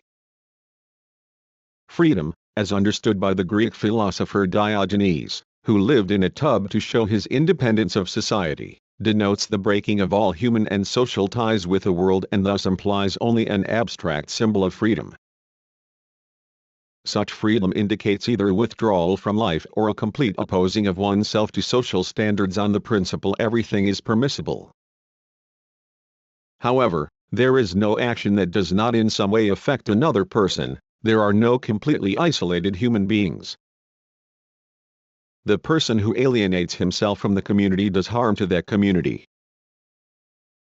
The individual is not free always to act as he sees fit. He must coordinate his actions with those of the people around him. It is his responsibility to correlate his behavior with their interests and activities. He is compelled to suppress some of his feelings and impulses and channel them in different directions from what he may have wished. These channels are determined by historically formed social standards, which in relation to the individual have objective reality. When speaking of freedom, one should not think of it as doing anything one likes. Such freedom simply does not exist. Human actions are restricted by various factors, legal, moral, aesthetic, and by various traits of character, natural abilities, and so on. According to Sartre, freedom is autonomy of choice. It is realized where a person initiates his own desires, chooses on his own behalf, on behalf of his self. A girl wishing to become a singer discovers that she lacks the necessary gifts, so she becomes a teacher instead, and her choice turns out to be a good one. Her personality, her character played a part in this choice. A person's decisions 309 are also determined by external factors, and to an even greater degree by the whole makeup of his personality. For example, an honest person acts on principle, and we say that he could not act otherwise. Remember Giordano Bruno, who stood for the truth and could not do otherwise. If circumstances condition human life, and a human being himself changes the circumstances of this life, if a person is the product of social relations, the social relations are themselves a product of the activity of living individuals. Man's free fulfillment of goals which he, as a rational being, sets himself, can be based only on utilization of the laws of nature and social reality, not on contempt for them. Consequently, freedom presupposes, above all, the knowledge of laws that are not dependent on human beings, and it is this knowledge that makes people intrinsically free. Thus free will emerges as a concept closely related to the concepts of consciousness and knowledge. Knowledge is not only power, it is also freedom. The only path to freedom is the path to knowledge. Ignorance is bondage. The degree of knowledge determines the degree of freedom. One cannot desire what one does not know. The core of freedom is conscious necessity and action, governed by the extent to which we are aware of that necessity, of the possibility of its realization. Knowledge in itself is not yet freedom, but there can be no freedom without it. Freedom implies not only knowledge of the conditions and laws of development in the present but also preparation of the future results of conscious activity, their prevision. Both personal and social freedom consist not in some imagined independence of objective laws, but in the ability to actively choose and take decisions with the knowledge of the case and, above all, to think and act in conditions that make it possible to realize one's intentions. The conception of freedom as conscious necessity is an essential, but only the first, step on the road to an understanding of the nature of freedom. It allows us to distinguish freedom from arbitrariness and stresses the priority of objective conditions. Idealism, which maintains the positions of indeterminism, regards the will as an immanent, autonomous, self-contained spiritual force, supposedly generating certain actions from its depths. For example, the existential notion of absolute freedom has no objective roots. According to Nietzsche, the will to power has more need of lucky errors than the truth for which we strive. Why, he asks, is falsehood, the unknown, even ignorance not better than truth? Jaspers's statement that not truth but ignorance is the guarantee of freedom strikes us as a meaningless paradox. According to Jaspers, the freest people of all are the insane, because they have no logic. Existentialism interprets the human being as a force standing in opposition to the world and hostile to it. Its system of philosophy thus transforms will into what is, essentially, mere self-will. This is an apology not for freedom but for arbitrariness. There is a counterblast to this notion in Feuerbach, who believed that freedom was not the right of any man to be a fool in his own way. If we think that freedom is something absolute, independent of all objective necessity, we resemble the imaginary pigeon who believed that it would have flown much faster had it not been for the resistance of the air. It forgot one little thing: without air it could not live, let alone fly. The framework of human freedom, its reality, is objective necessity. Freedom is a river that flows within the banks of the laws of life. The law-governed course of historical events in which people take part is realized not despite but through the human will, through people's conscious actions. A correct understanding of determinacy rules out any one-sided dependence of human actions on external influences. This dependence is mediated both by the nature of the person, his total experience, interests, character, value orientations, and so on. The effect of external influences on a person depends on how that person reacts to these influences, to what extent they affect the vital chords of his being. Depending on his personal beliefs and conscience, a human being is free to desire both good and evil. The content of a person's beliefs manifests itself in decisive actions. This is what makes a person responsible for them. When he chooses one action from a number of possible actions and rules out the others, the chosen action is also determined. But it was not predetermined before it took place. Until the action is completed, not all the determining factors are present. To assume that it was completely determined before it took place would be to substitute predestination for determinacy and thus exclude freedom altogether. In human actions everything is determined, but there is nothing predestined in them. Man is not ruled by the power of fate. What is more, the apparent incompatibility of freedom and necessity, in the sense of determinacy of events, arises because along with acknowledgement of the determinacy of human actions, these actions themselves, and also the decisions involved, are thought of as being outside this determinacy.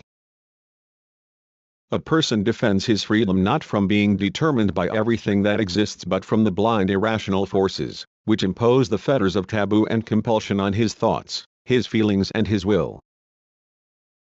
Consequently, the measure of freedom is part of the concept of man. Man is free not from nature, not from society and their laws, but within the framework provided by the operation of 311, both the laws of nature and society.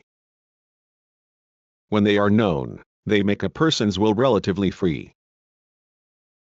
But they also determine its limits, the limits to the realization of goals that man sets himself. Free will is not self-will, arbitrariness. Spinoza in his day thought that freedom should be understood as free necessity and not as arbitrariness. The will is the most active part of the human consciousness. It shows itself in the desire to act, in choice of the direction of action, in the decision to act in a certain way and realize a certain goal.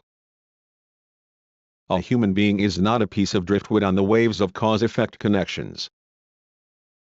He is active. Free will manifests itself precisely in purposeful activity. To sum up, freedom is the ability, based on knowledge of necessity, to choose and to act in accordance with this necessity. It consists not only in knowledge of natural and social laws but also in the practical realization of this knowledge. Realization of freedom presupposes the overcoming of certain obstacles, and the more difficult the obstacles, the stronger and more freedom-loving the will must be. Freedom is not a reward or a badge of distinction that is celebrated with champagne. It is not some nice present, such as a box of chocolates. Oh, no. Quite the contrary, it is an imposition, a grueling race that one must run alone. No champagne, no friends to raise a toast and give you their friendly encouraging glances.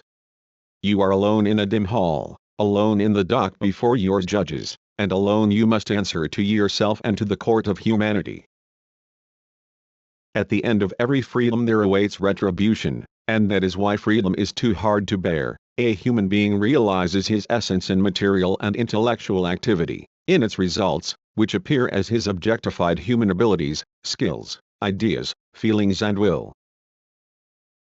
Consequently, the whole history of material and spiritual culture emerges as the external existence of man's inner world. Free will is the mode of realization of one of the possibilities of action, the creative drawing up of an ideal plan of action, the process of goal setting, which presupposes the choice of only one reference point from a whole hierarchy of possible directions and motives. Every choice means ruling out what is not chosen and emphasizes the vital significance of what is.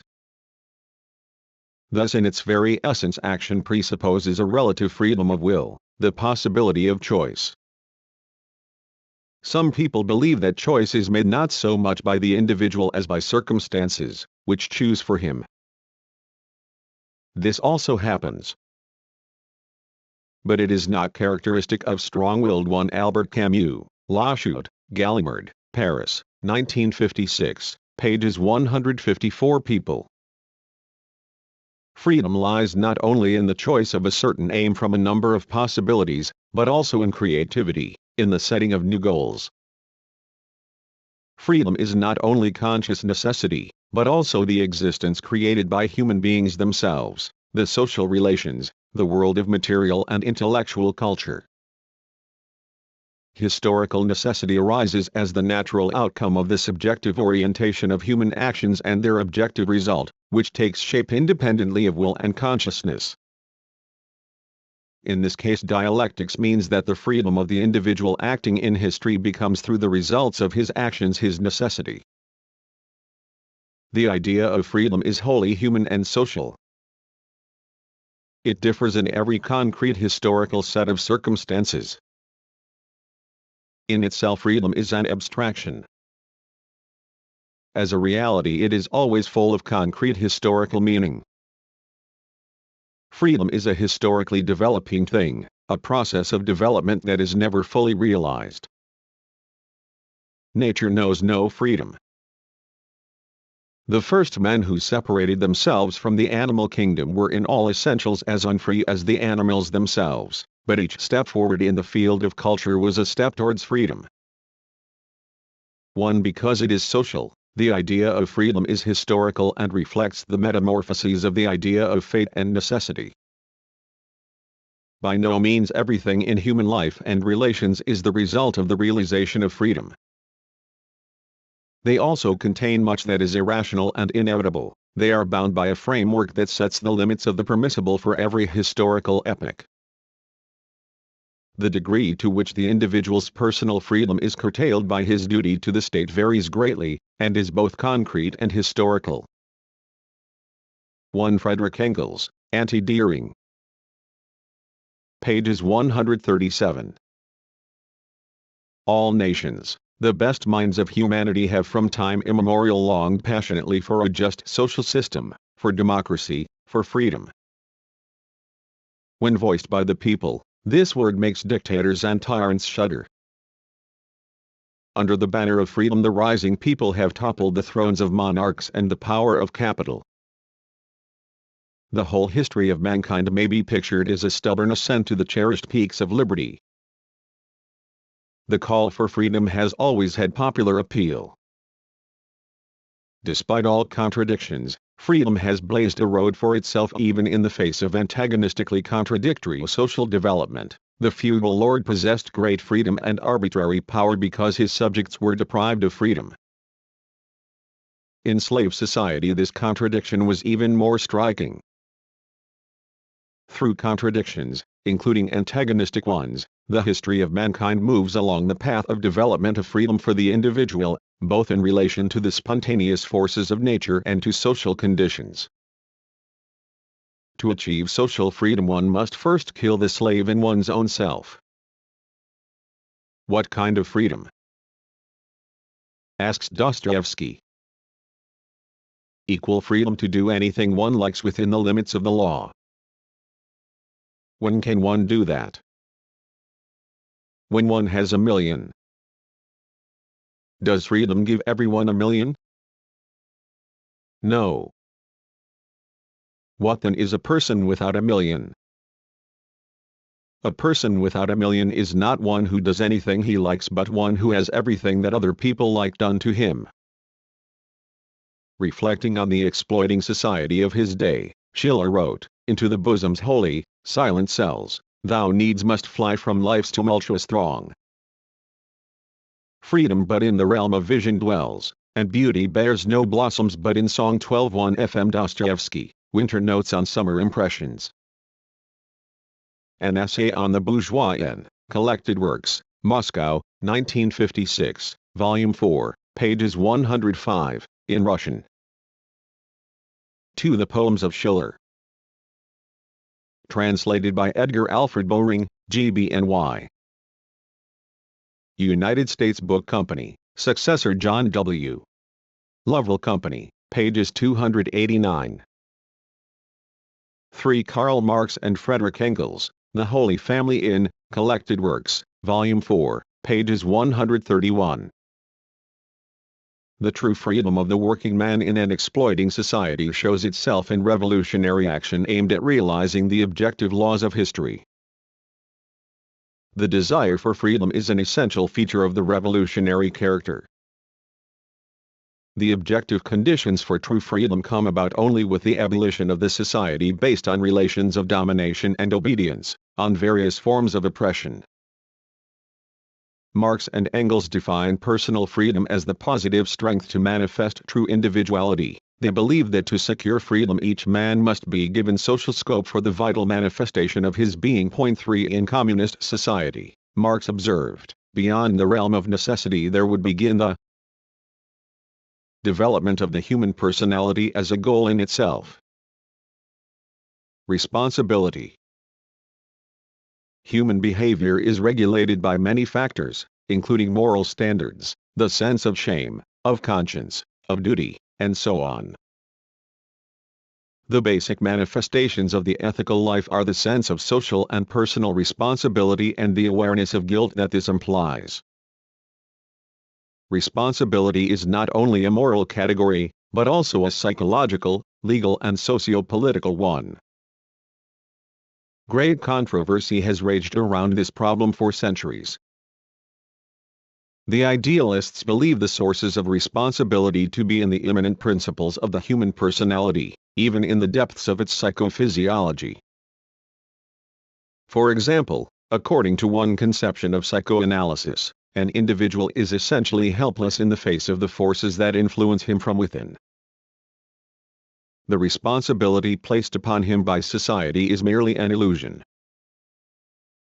According to this conception, a person has got to realize that he is not the master of his own fate.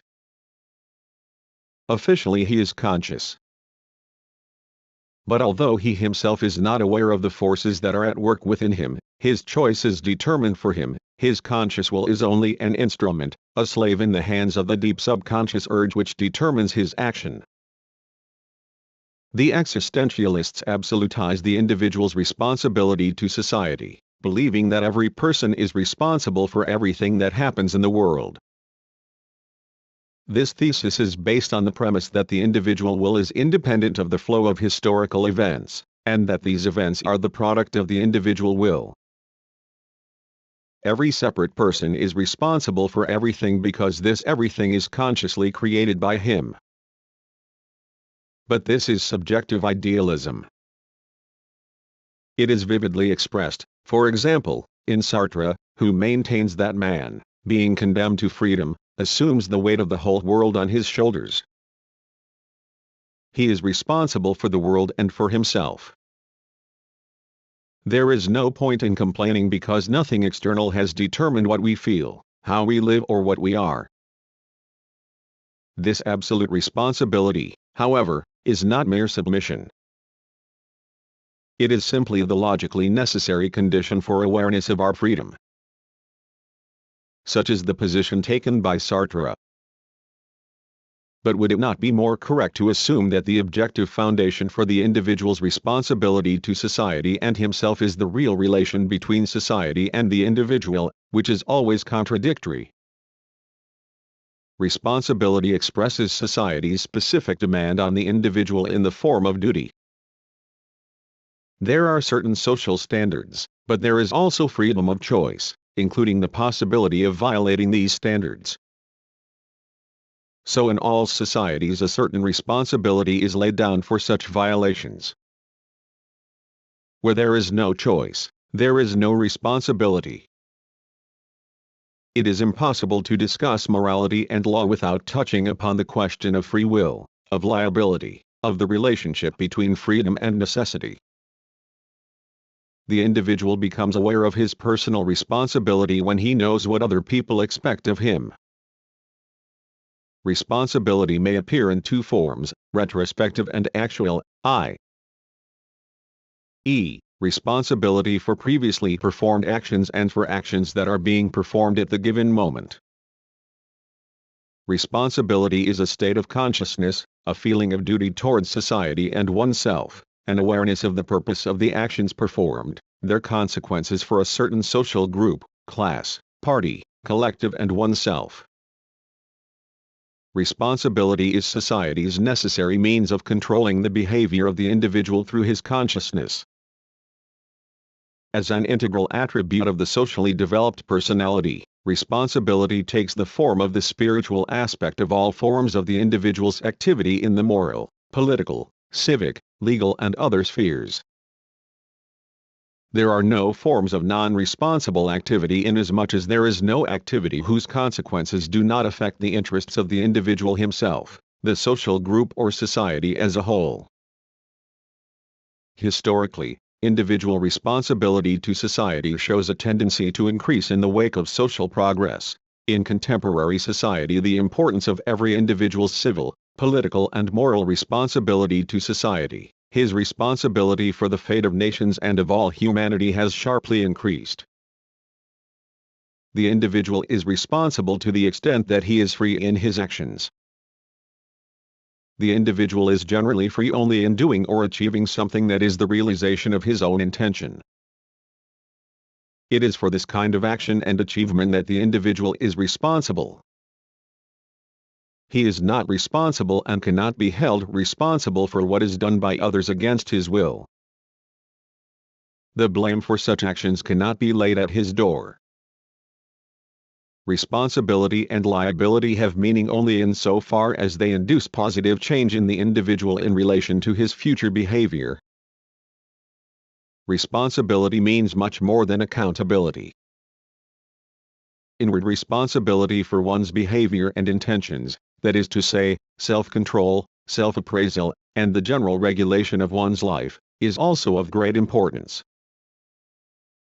An important form of responsibility is responsibility for the future, both near and distant, which is built on the sense of responsibility for the present and the past.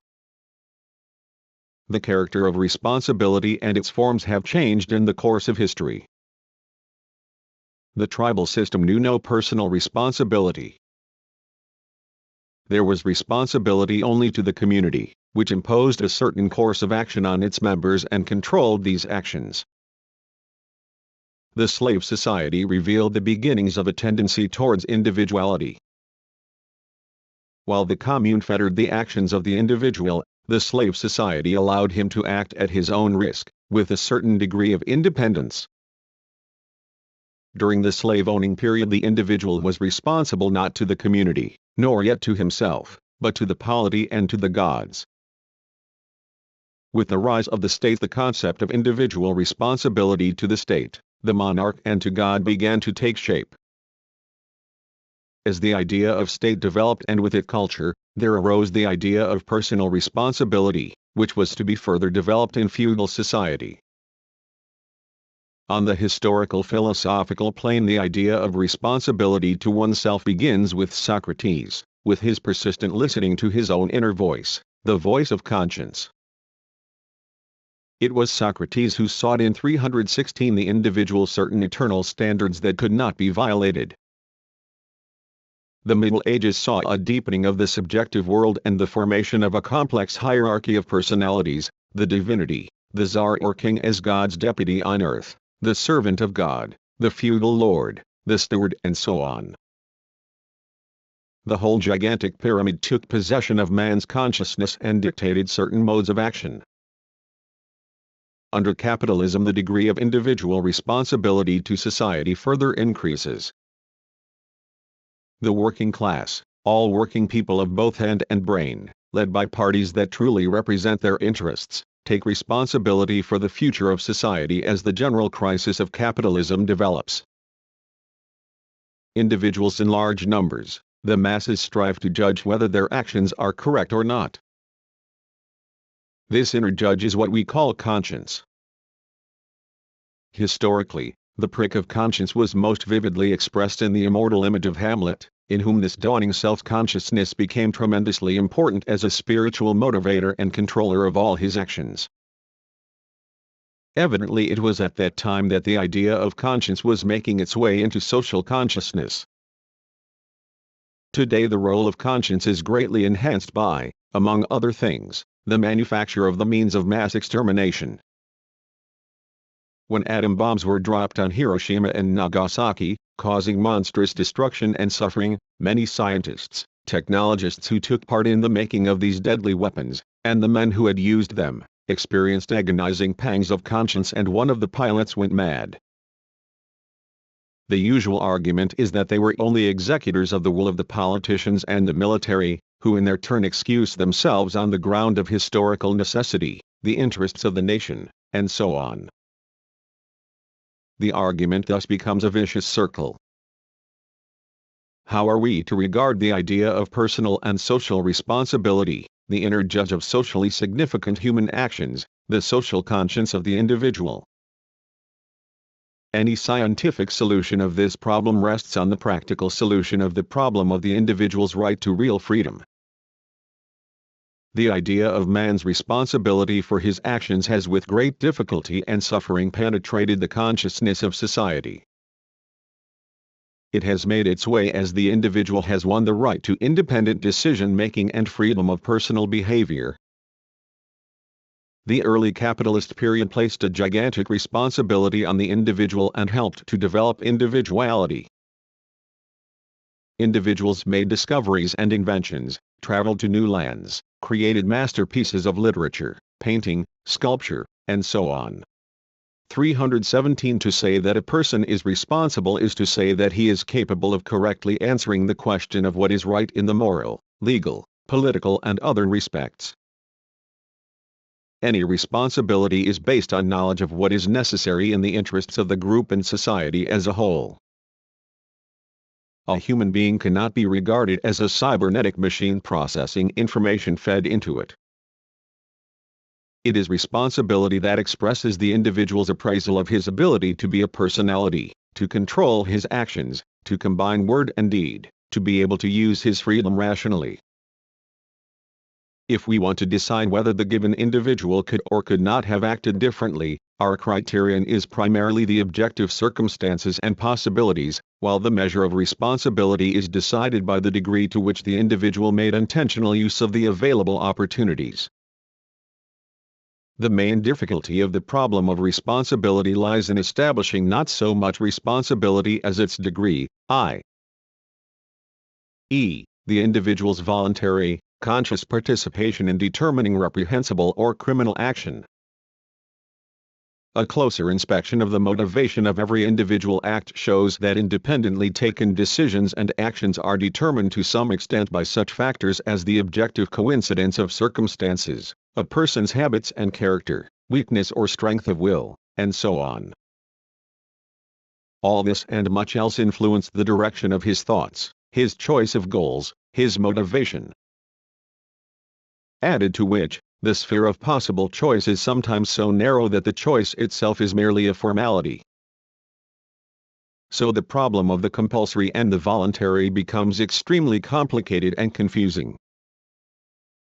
The real measure of responsibility that a person bears for his actions depends on the real conditions that life has granted him for consciously evaluating the consequences of his actions and taking a corresponding personal stand. Responsibility is the concern not of fists, but of the will. A person may bear responsibility only for intentional activity.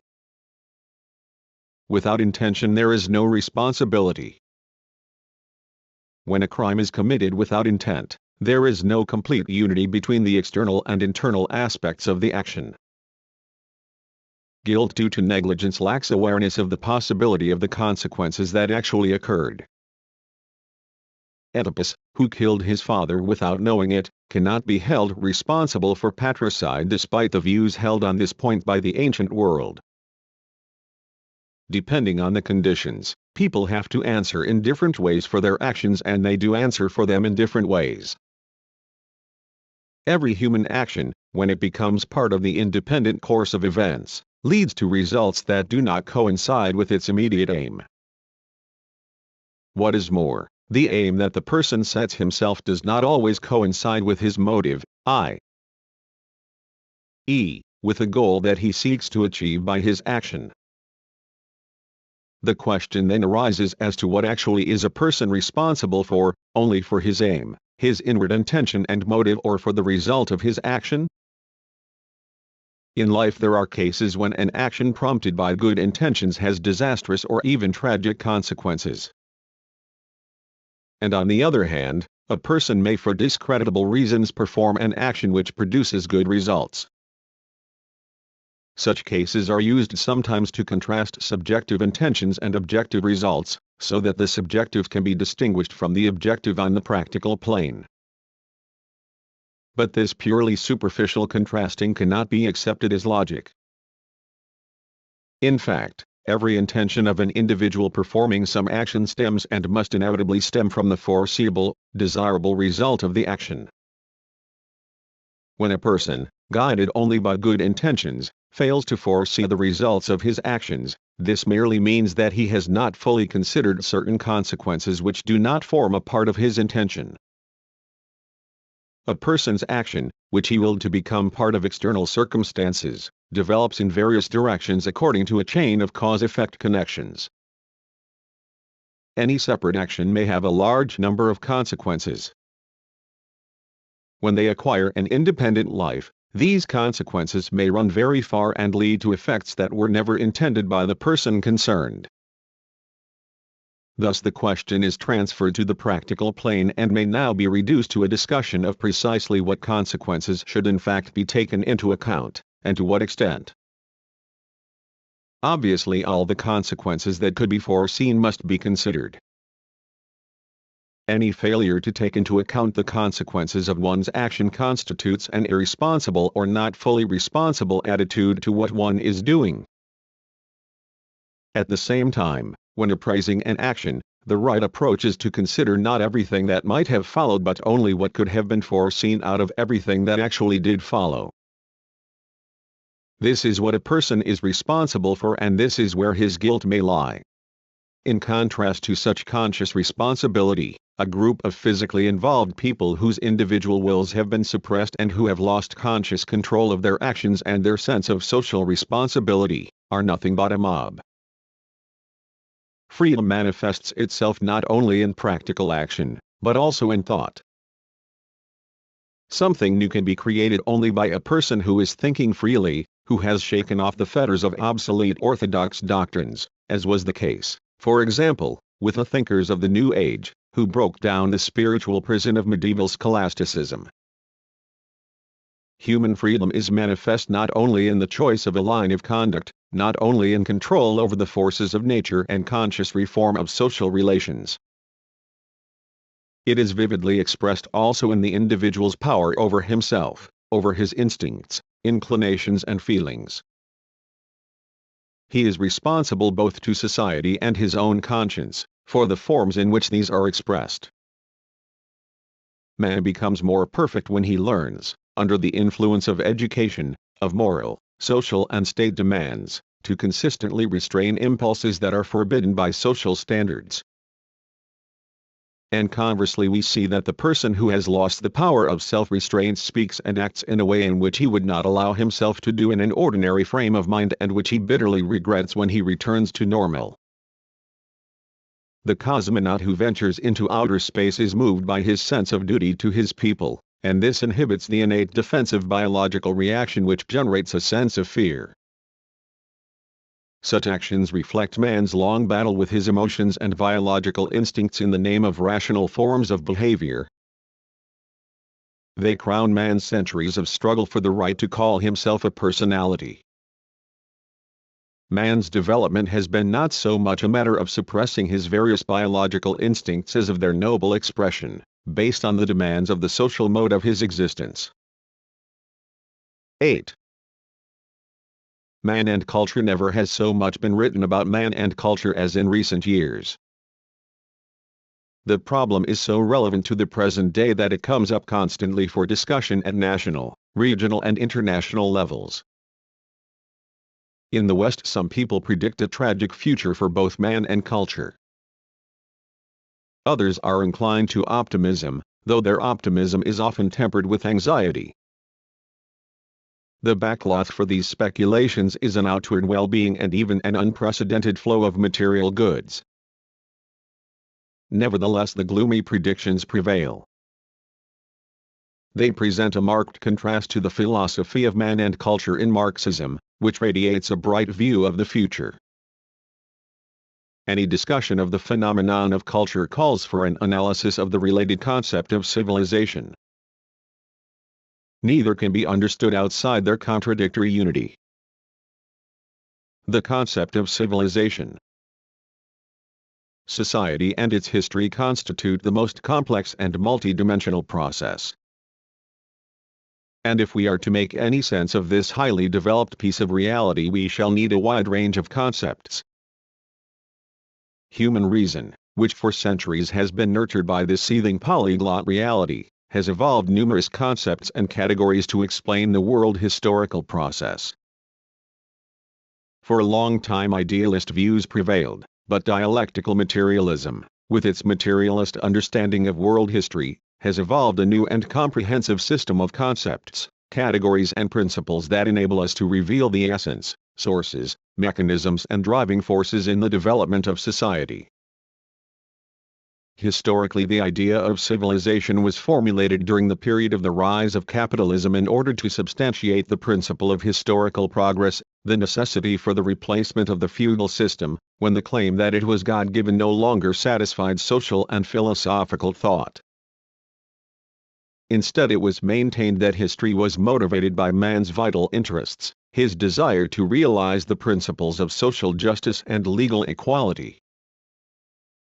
Thinkers became concerned with the future of world civilization as a whole, and this prompted them to create a different paradigm of philosophical thought, particularly when the victory of the socialist revolution in Russia in 1917 launched a new stage in the development of civilization, development with a humanist orientation on the national and social emancipation of mankind, on distribution of the wealth of society according to work, and on freedom of the popular will in managing the affairs of state and society.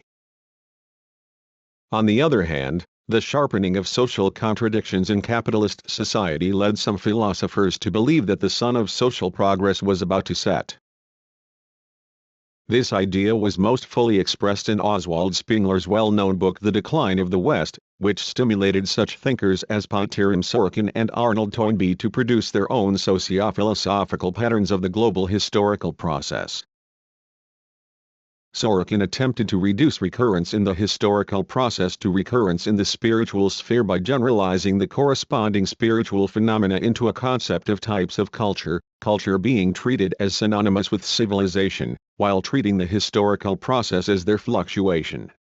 According to Sorkin, the sensate society that we know today is moving towards inevitable collapse, and this is connected with the successes of science and materialism. He sees the salvation of humanity in the victory of the religious and altruistic principles, which should be active and creative. According to Arnold Toynbee, there is no single unified history of humankind. We are concerned with a score or so of unique and self-contained civilizations, and all of them are equally valuable in their own peculiar way. In its development, every civilization passes through the stages of emergence, growth, breakdown and disintegration, after which it is replaced by another. At present, according to Toynbee, only 5 main civilizations have survived: the Chinese, the Indian, the Islamic, the Russian, and the Western. Civilization's driving force is the creative minority, which leads the passive majority. In the stage of disintegration, the minority imposes its will on the majority not by authority but by force. The doctrines of Toynbee and Sorkin are both idealist, in the sense that they tend to ignore the development of the material life of society as the basis of the historical process and to absolutize the spiritual element. On the other hand, these doctrines do attempt to revise the mechanistic doctrine of the purely linear progress of society, to evolve an alternative to the conception of Eurocentrism. Marxism went to the root of the problem by showing that the development of society proceeds in successive stages, pinpointing the distinctive features of each stage, and thus evolving the category of the socio-economic formation. This placed our understanding of history on a scientific, dialectical materialist basis, which is the only feasible one. The category of the socio-economic formation is crucial for interpreting both the history of mankind and its specific phenomena, such as culture and its interconnections with society and the individual. However, this category does not account for the whole categorical apparatus of socio-philosophical thought. The infinitely rich texture of history cannot be reduced to various types of formation, and the histories of many nations do not fit into any formational typology. Some nations never passed through the slave-owning formation, others bypassed capitalism, others are a mixture of tribal, feudal, capitalist and even socialist relations, while yet others exist in a state so indefinite as to defeat even the most subtle socio-philosophical typology. In view of this complexity of the historical process, Engels noted that no one specific formation had ever exactly corresponded to its definition. History is constantly moving forward, but not in a straight line. It zigzags, it turns back, and all these different directions are taken in an extremely unsteady rhythm. The arrangement of the socio-economic formations in a straight line is a scientific idealization, which the ideological critics of Marxism misinterpret as a desire to provide a theoretical basis for the idea that all the roads of history lead to one goal, and that all the past has been merely an exhaustingly long preparation for the ascent to the sunlit peak of universal happiness. But mankind's desire for social equality is indeed a recurring phenomenon. From time immemorial it has provided inspiration to the best minds of humanity, but this does not make the vector of history a straight line. Each people takes its own road.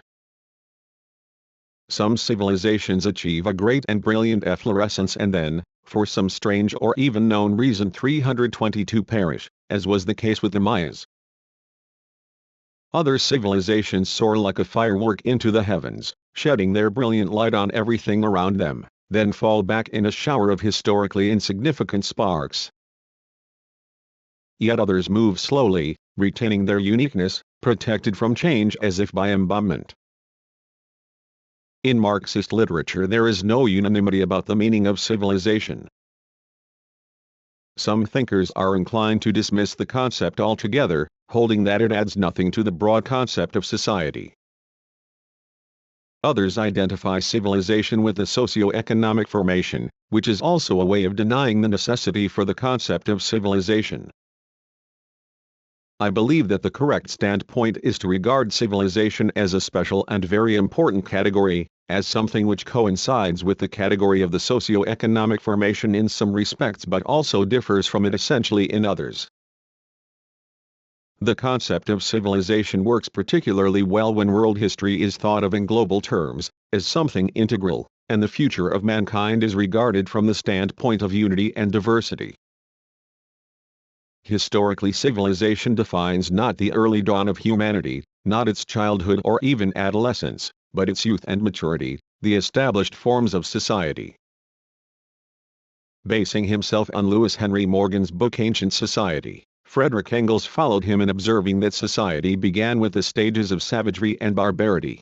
These were the first gleams of sociality, and they were superseded by civilization, the centers of which arose in various continents, some in Africa, others in Asia, others in Europe, and yet others in America. From this point we can begin to discuss the stages of civilization and its corresponding forms. The concept of civilization has more than one meaning.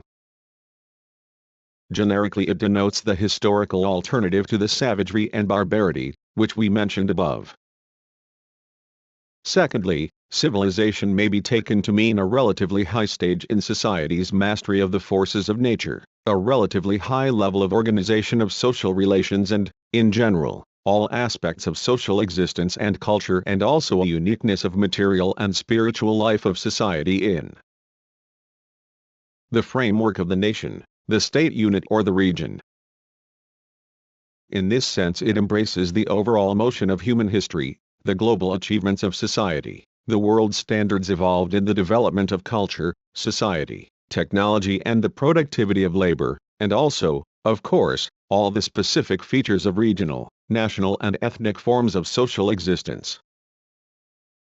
Thirdly, civilization may be thought of as a limitless universal phenomenon embracing not only terrestrial but also 323 extraterrestrial forms in their assumed endless diversity, denial of which would be tantamount to acknowledging the greatest of all divine miracles. The universe is eternal and infinite. It cannot, in principle, contain only one terrestrial civilization.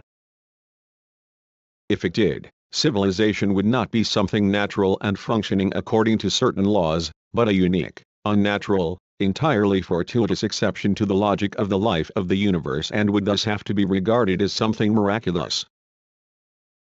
This was intuitively perceived by many ancient thinkers, who acknowledged a countless number of worlds inhabited by rational beings.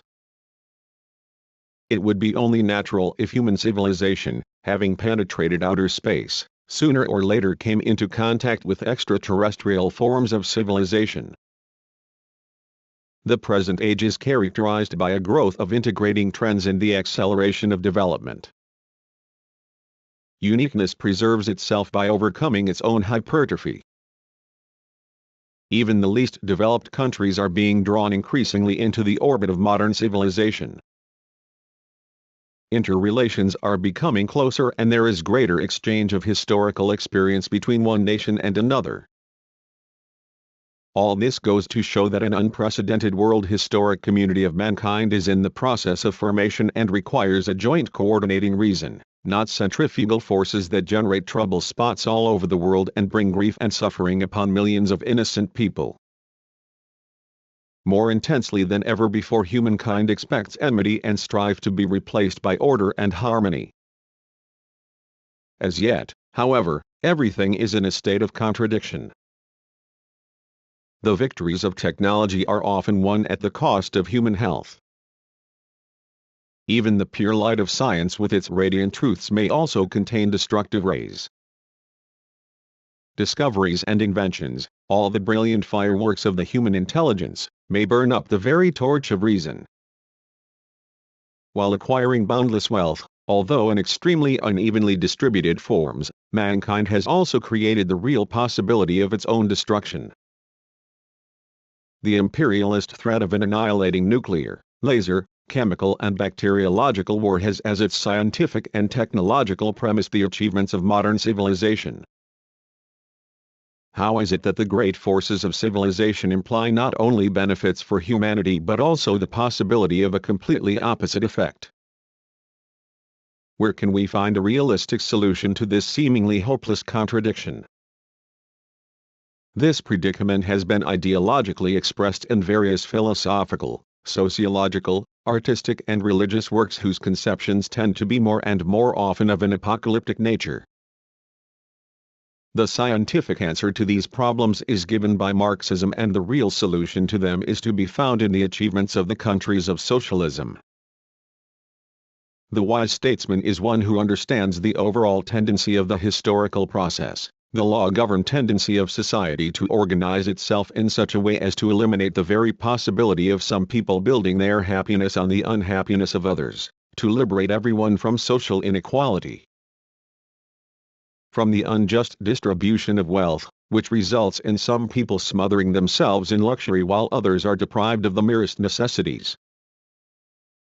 Civilization is characterized not only by the level of production of material and spiritual goods that has been achieved, by a certain stage in the development of social relations, by freedom of the individual and of the nation as a whole, but also by the possibility, the potential for progress that is inherent in the social system it has evolved. The higher the civilization, the richer and more energetic its potentials, the more rational and viable its orientation on the future. But not, of course, on the pie-in-the-sky principle. A society that has been doomed by history lacks these vital potentials and its line of development declines, like that of the Roman Empire, for instance. Empires in general tend to resemble the dinosaur. With its gigantic body and disproportionately small head, it became less and less capable of rationally organizing its own life activity and therefore was unable to compete in the grim struggle for existence. In the extinction of this clumsy giant among animals we may justifiably perceive a symbol of the inevitable end of imperialism in general. Imperialist expansion, the desire for world domination in all its forms, the growing menace of war, the accelerating pace of scientific and technological progress and the accompanying ecological disturbance, threaten civilization with a serious crisis. A vicious circle has arisen from which only the responsible forces of the collective wisdom of humanity can save us. It is not enough now for statesmen to think on the scale of the interests of one state. What humanity now needs are minds that think in terms of the planet as a whole. The paramount consideration today is the preservation of peace, which has become the cause not of just one nation but of all nations, and responsibility for peace rests on the shoulders of every rationally thinking person and all social groups and classes of society. The defense of peace is the highest aim of the peoples of the socialist countries and this fact is enshrined in their constitutions. The philosophy of culture. Civilization depends on culture for its development and existence and, in its turn, provides the conditions for the existence and development of culture. Historically, culture precedes civilization. Usually culture is understood as the accumulation of material and spiritual values. This is a broad and largely correct interpretation, but it leaves out one main fact, and that is the human being as the maker of culture. Culture is quite often identified with works of art, with enlightenment in general. This definition is too narrow. Nor can one agree with the notion that culture embraces only the sphere of intellectual production, even if we take this sphere to include the whole of science. Such an interpretation leaves out a great deal. For example, the culture of physical labor, administration, of personal relationships, and so on. Reducing culture to the intellectual sphere results in an elitist approach depriving culture of its nationwide significance. But any person may make a contribution to culture, and not only artists, writers, or scientists. The concept of culture is an integral and all-embracing concept which includes various phenomena, ranging from the cultivated blackcurrant bush to La Gioconda, and methods of administrating the state. Culture defines everything that man does, and how he does it, in the process of self-fulfillment. Culture is the method of the self-realization of the individual and society, the measure of the development of both. Various fields in knowledge, ethnography, archaeology, history, literary criticism and so on, study the various spheres of culture. What we are interested in here is not the numerous spheres in which cultural activity of various peoples, nations, ethnic groups, social groups and individuals have manifested themselves, but the essence of culture, i.e., culture as a philosophical category. We may gain some idea of the meaning of culture by turning to the etymology of the word, which can be traced back to the Latin cultura, deriving from the word colere, meaning both to cultivate and to worship. It is a curious fact that the very origin of the word culture contains the wisdom of the people's understanding of culture as the worshipful cultivation of something, particularly the land. The word culture was thus from the beginning related to good action. And action usually means assimilation of our world in some form or another. It may therefore be said that culture is a kind of prism, through which everything essential to us is refracted. Every nation, every level and form of civilization, and every individual attains knowledge of the world and a mastery of its principles and laws to the extent that it masters culture. The forms of culture are a kind of mirror that reflects the essence of every enterprise, its techniques and methods, and the contribution which it makes to the development of culture itself. In this sense man himself is a phenomenon of culture, and not only of nature. If we may attempt an analogy, it may be said that culture is the opened, read and understood pages of the Book of Life, pages which when assimilated by the individual become his selfhood. Culture is not merely a matter of skill raised to the level of art, but also a morally sanctioned goal. Culture manifests itself in ordinary consciousness and everyday behavior, in labor activity and the attitude that one adopts to such activity, in scientific thought and artistic creation and the vision of their results, in self-control, in one's smile and manner of laughing, in love and other intimate relationships, which the individual may elevate to unexpected heights of tenderness and spiritual beauty. The truly cultured person shows all these facets in every manifestation of his selfhood. Culture is characterized by the vital ideals of humankind, of the individual, the social group, the class and society as a whole. The more significant these ideals, the higher the level of culture. In what forms does culture exist? First of all, in the form of human activity, which is generalized into certain modes or methods of its realization, in the sign or symbolic forms of the existence of the spirit, and finally in palpable material forms, objects, in which the individual's purposeful activity finds its embodiment. As something created by human beings, culture is at the same time a necessary condition for humanity's cultural existence and development. Outside culture, the individual cannot exist as a human being. As water permeates soil, culture permeates every pore of social and individual life. When studying one or another culture, we usually think of it as something relatively independent.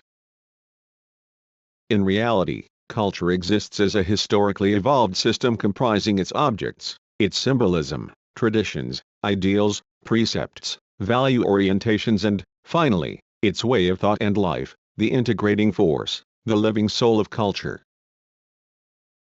In this sense, culture exists supra-individually, while at the same time remaining the profoundly personal experience of the individual. Culture is created by mankind, by the nation, the class, the social group and the individual.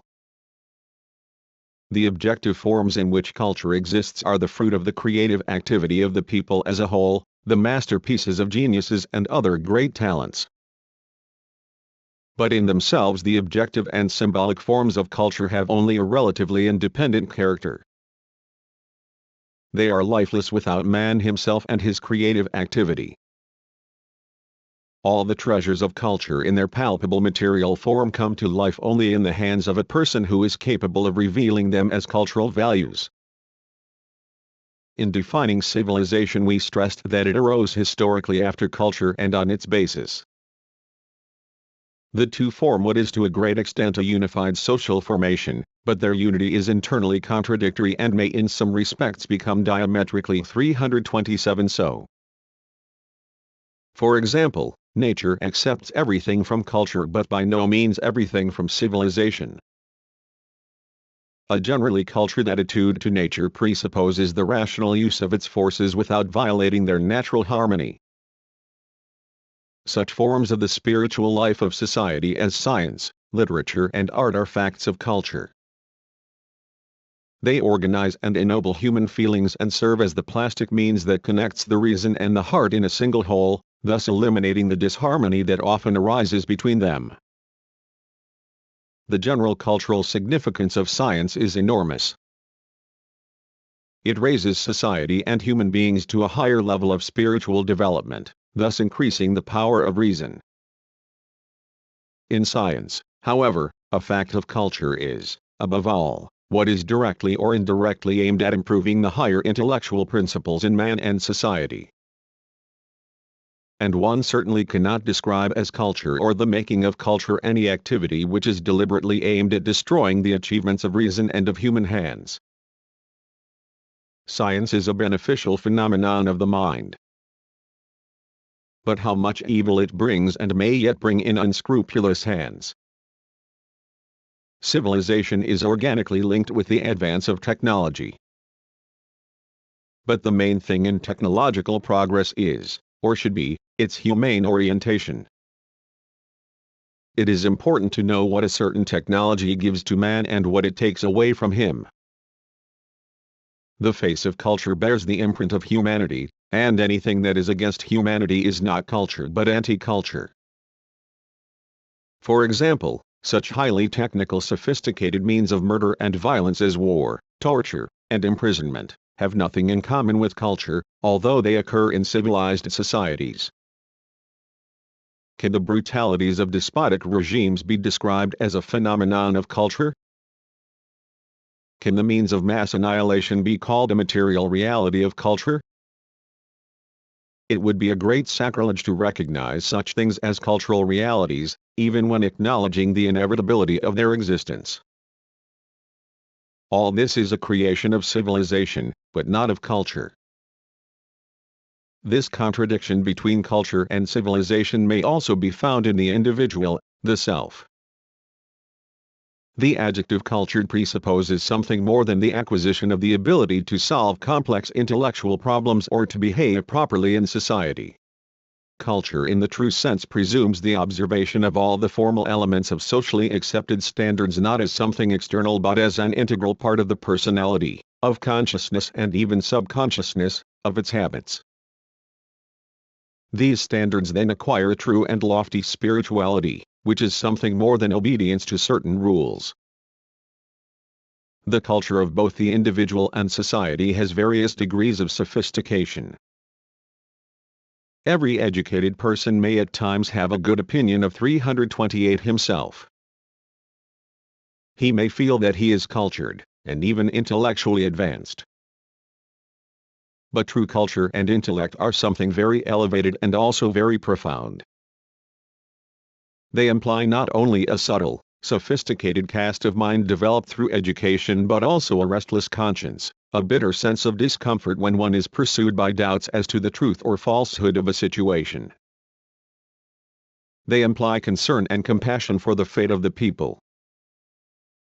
An intellectual person knows that intellect is not an aim in itself but the dedication of one's life to others, the altruistic service of truth, goodness and beauty.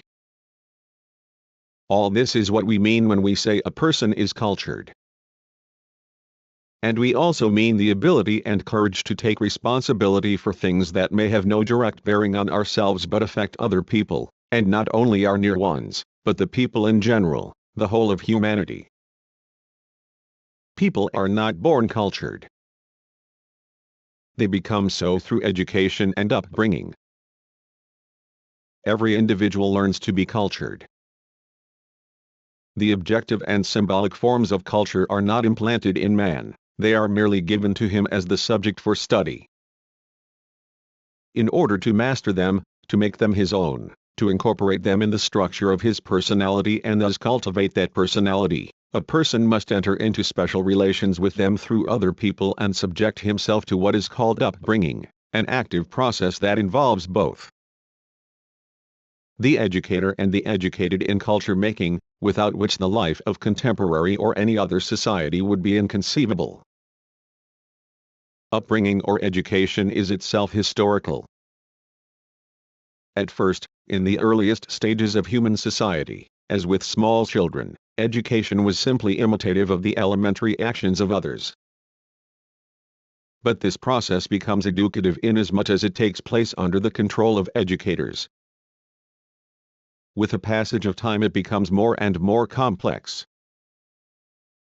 Until, finally, such forms arise as school and college education and training on scientifically evolved principles.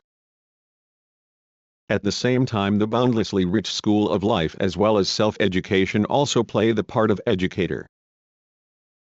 Without education and self-education there could be no culture, and certainly no cultural progress. It is education that relays cultural values from one generation to another and helps to multiply them. The constant accumulation of cultural values places increasingly complex demands on education as a most essential form of the creation of culture. Culture is a social phenomenon that embraces not only the past and the present, but also the future. Like everything else in life, culture is historical.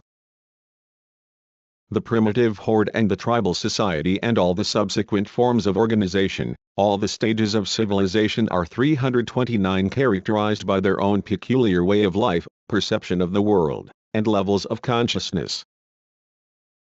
The culture of all peoples throughout history is permeated to some extent by religion. This is expressed in various rituals, forms of worship, in deities, in art, in philosophy and even in science. It is hidden in the very fabric of language. Even an atheist, for example, may say several times a day goodbye, which originally meant God be with you. Without some fundamental knowledge of the history of religion, it is impossible to understand our human biography, the biography of the human race, and to become a cultured person generally. For example, primitive society was full of animist, magic and mythological beliefs, and this left its imprint on the whole system of the life, thought, emotions and interrelations of people and their relationship with nature. The ancient Orient is characterized by an urge to achieve complete union between man and nature, the extinction of the self in nirvana, understood as the highest level of the existence of energy. An intuitive integral knowledge of the world and of human nature permeates the whole of human existence and the spiritual life of human beings.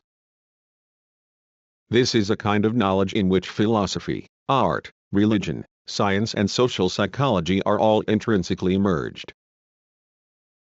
The philosophy of the ancients was steeped in an awareness of the cosmic element, and its exponents thought in terms of images which were plastic and almost geometrically integrated. And this was expressed in science, philosophy, art and everything else. The Middle Ages had a special type of culture related to the desire to achieve a personal absolute, God.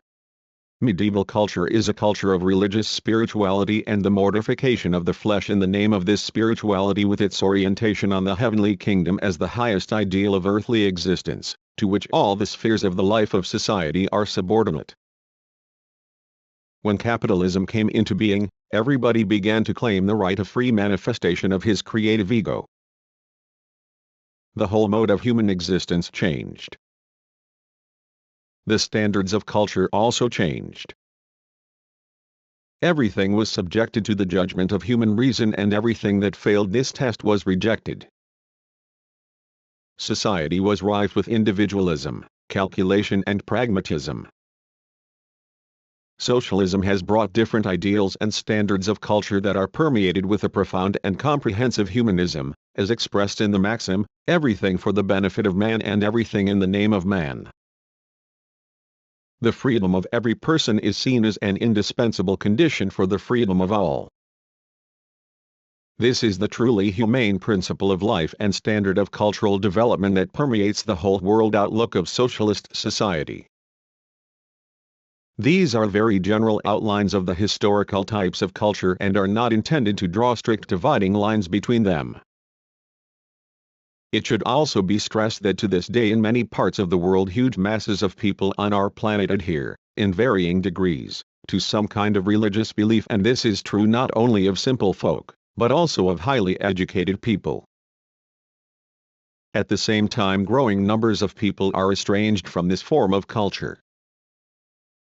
The striking thing is the vitality and social power of religious culture, which provides a kind of spiritual integrating principle for whole nations and also for various social groups within one or another nation. This extremely complex social and psychological phenomenon needs investigation in the context both of world history and the present day. The dominating role of certain forms in relation to others is characteristic of culture. In the Middle Ages, religion clearly played the dominating role. Its values were placed higher than anything else. The religious philosophical consciousness is the dominant form of culture in the Orient. Literature and music were the prime factors in all Russian culture of the 19th century, just as, a little earlier, philosophy and music played the dominant role in Germany.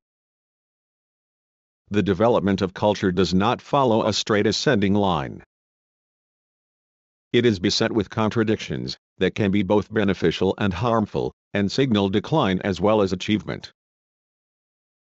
The wisdom of the people, folk wisdom, for example, has amassed a great wealth of empirical discovery connected with healing. But how much has been lost or passed unnoticed or deliberately ignored through the ignorance of the wise?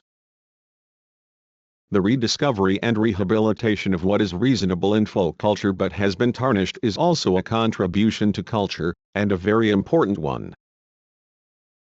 The contradictory nature of culture finds expression also in the fact that every culture has progressive, democratic and anti-democratic, reactionary, regressive tendencies and elements. This is expressed in Lenin's idea that there are two cultures in the national culture of every class-divided society. The expression mass culture is today extremely popular in the West. It is mostly used with a tinge of scorn, meaning something watered down for the majority. But the concept of mass culture may also be understood positively. Socialism has made culture accessible to the masses, to millions of ordinary people, who previously vegetated in a state of ignorance and illiteracy. Today the peoples who have shaken off colonial oppression are vigorously and with all their strength striving towards the heights of modern culture. What is imposed or implanted under the guise of mass culture in the capitalist countries has a political and ideological implication, the reinforcement of the power of the bourgeoisie. The term mass culture becomes negative when the masses are not raised to the level of real culture, when culture itself is refabricated to suit the primitive tastes of the backward sections of the population and itself declines, degenerates to a level so low as to be an affront to all real cultivation of the senses.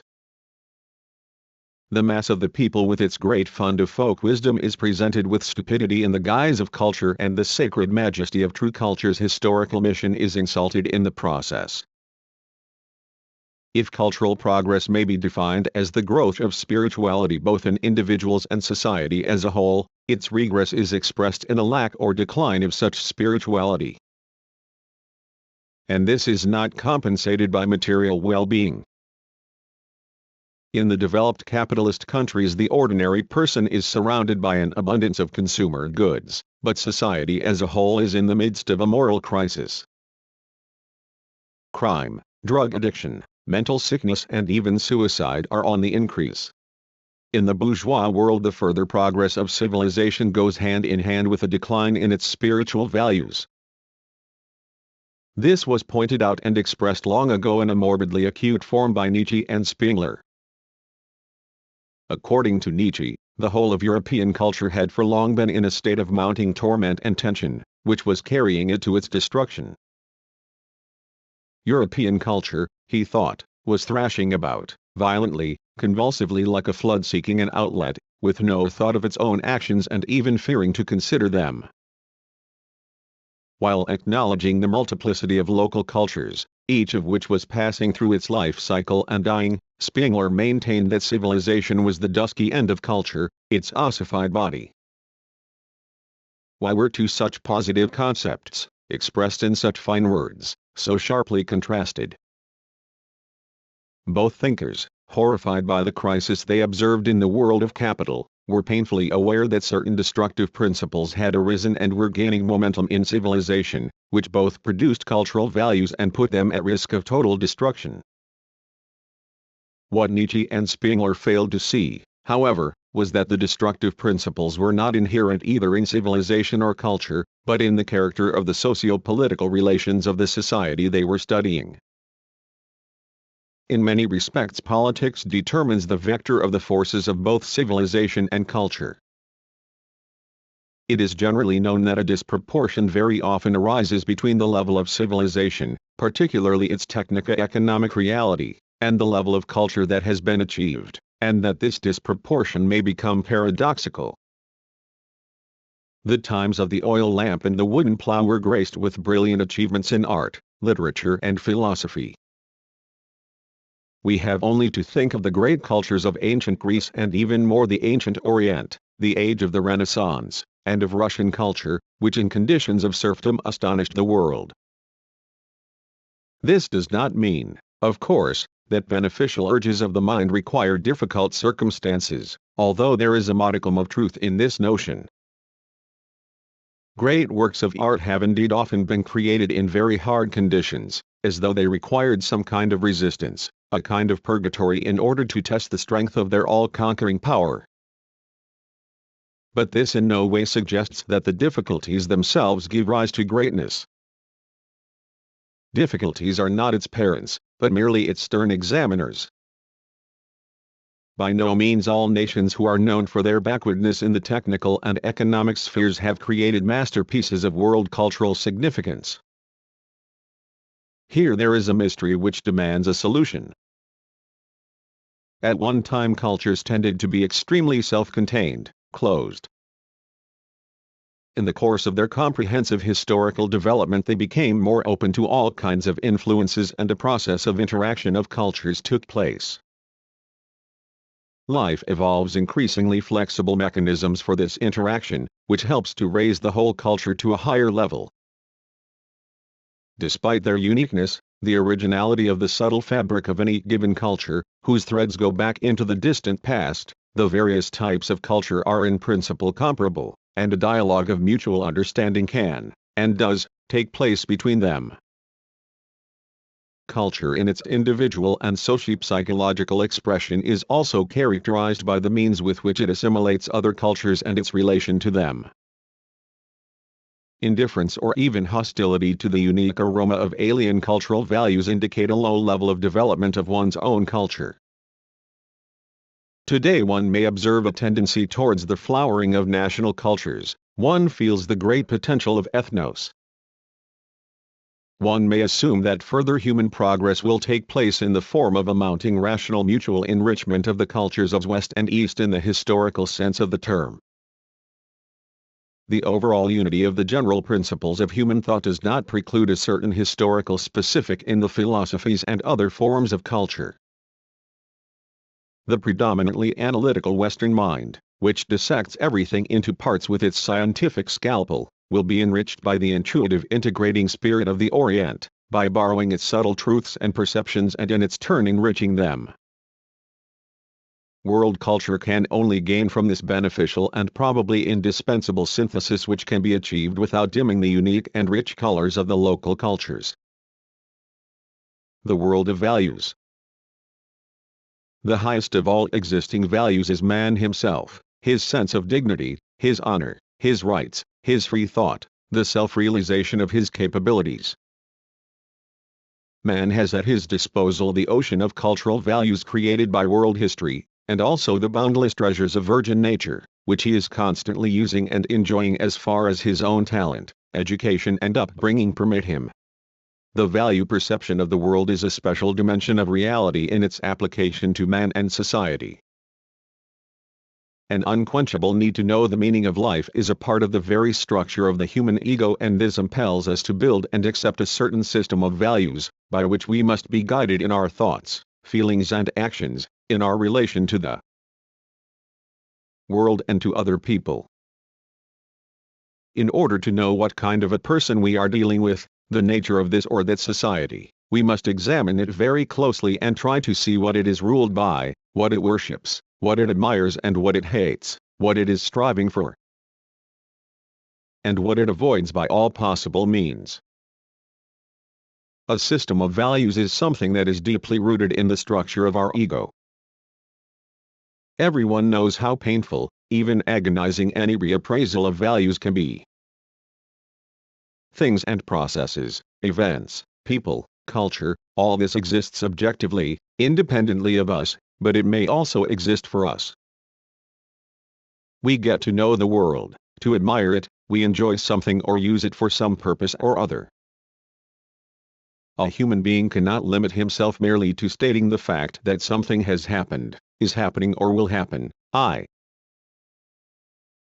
to mere knowledge of the fact as such. He always tries to understand, or sense what meaning this fact has for him, for his life, and also for the life of others, his own family, the life of society, whether it bodes well or ill. How is one to define the concept of value in philosophy? Value is a fact of culture, and it is social in its very essence. It is a functional and at the same time an objective subjective phenomenon. in themselves, things, events, outside their relation to man, to the life of society, do not exist as categories of value. But as soon as a given reality comes into the focus of human consciousness and is made, transformed or modified by it, it also acquires a value aspect of its existence, a meaning. For example, instruments of labor, like everything else made by man, are a value which both determines the mode of their production and demands that they be used in a certain way. Life gives things certain functions, ways of serving man with their natural and man-made properties. This refers not only to humanized nature, that is to say, to the whole massif of civilization, but 334 even to the celestial bodies. They are in themselves significant in the context of the universe, as is everything in nature. But man's perception of them, the way he sees and comprehends them, and his relation to them are already a phenomenon of culture. The stars, for example, speak in various ways to man.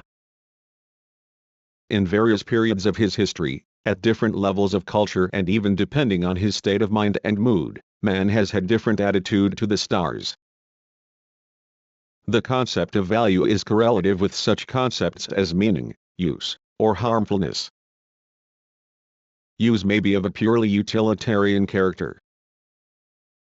There may be material or spiritual values, clothes, home, implements of labor, knowledge, skills and so on. We speak of the truth as a cognitive value, which brings enormous benefit to human beings and may also be used for evil purposes, as scientific truths often are. People may be burned at the stake or condemned to penal servitude for the sake of truth. History abounds in the exploits of people who have done good for others. These are moral values. Cultural values are expressed in all kinds of symbols and systems of symbols, which constitute a huge layer of our value consciousness. An important place in this system belongs to the names of famous people, of heroes, various kinds of rituals, memorials, and so on. A person is born with symbols. His whole conscious life is surrounded by them. He dies with them. They accompany him on his last road. Symbols pursue us even into the other world. Historians are known to have long disputes about the place of burial of some historical personalities. What is the secret of the beauty of virgin nature, of the marvelous colors of the ever-rolling sea waves, of the purple sunset, the enchanting northern lights, the majestic silence of mountains or the sounds of the forest? Is the delight that a human being experiences when he perceives all this confined simply to physical reality? Of course, not. And what kind of a reality is this delight anyway? Here we need not everyday language, but the language of music and art, the world of images used by the poet and writer. In other words, here we are speaking of aesthetic value. When a person describes beauty, he characterizes the aesthetic reality through his sensations and emotions in inseparable unity with the source that evoked them, or, on the contrary, he describes the objective source in its unity with the emotions it has evoked in his soul. Nature speaks to us in our human language. Any attempt to think of beauty by itself, outside the objective-subjective unity, is senseless. And this is true of everything that concerns the world of values. When discussing the objective content of value, we also encounter a certain degree of convention. For example, 335 conformity to the rules of decency is a phenomenon of cultural value. But what is considered decent depends on historically shaped standards and customs. Such are the logic and psychology of the value relationship that an object discovered by our need may become an interest while the opportunities for satisfying that need remain extremely indefinite, problematic. This increases the attraction of the object, thus raising its value. What do people think of as valuable? And what is really valuable at bottom? The measure of value is decided by the degree of significance that a given object has for man and the possibility of acquiring that object. Value is historical. Take, for example, time. In the distant past, time was treated carelessly, people scarcely bothered to count it.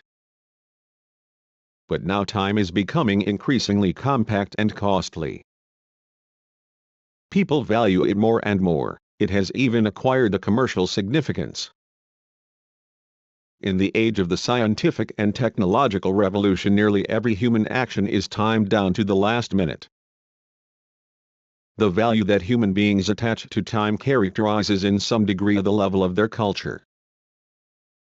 When making an evaluation, particularly when facing a choice, it is important to know how strong and lasting is the pleasure, or usefulness, the significance, including the negative significance, connected with the attainment of what is chosen. Whether it is easily or repeatedly attainable. As most people know, there is what we call the phenomenon of the effort spent. The more effort we have put into something, the more valuable it is for us. We attach less value to what was easily obtained. An act of heroism, involving self-sacrifice, is highly valued precisely because it is significant for society and there was a possibility of action of a quite different order. The beautiful is beautiful only against the background of the ugly. This applies equally to both moral and aesthetic values. The evaluating consciousness has its yardstick, which it constantly applies to things, events and actions, to everything that concerns people.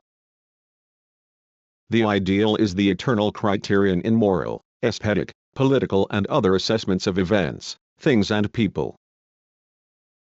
One cannot, consequently, speak of values outside their specific historical content, out of the context of the type of civilization, formation or culture that is involved. The phenomenon of value is linked not only with the intellectual, the cognitive sphere, but also with the rich sphere of human emotions.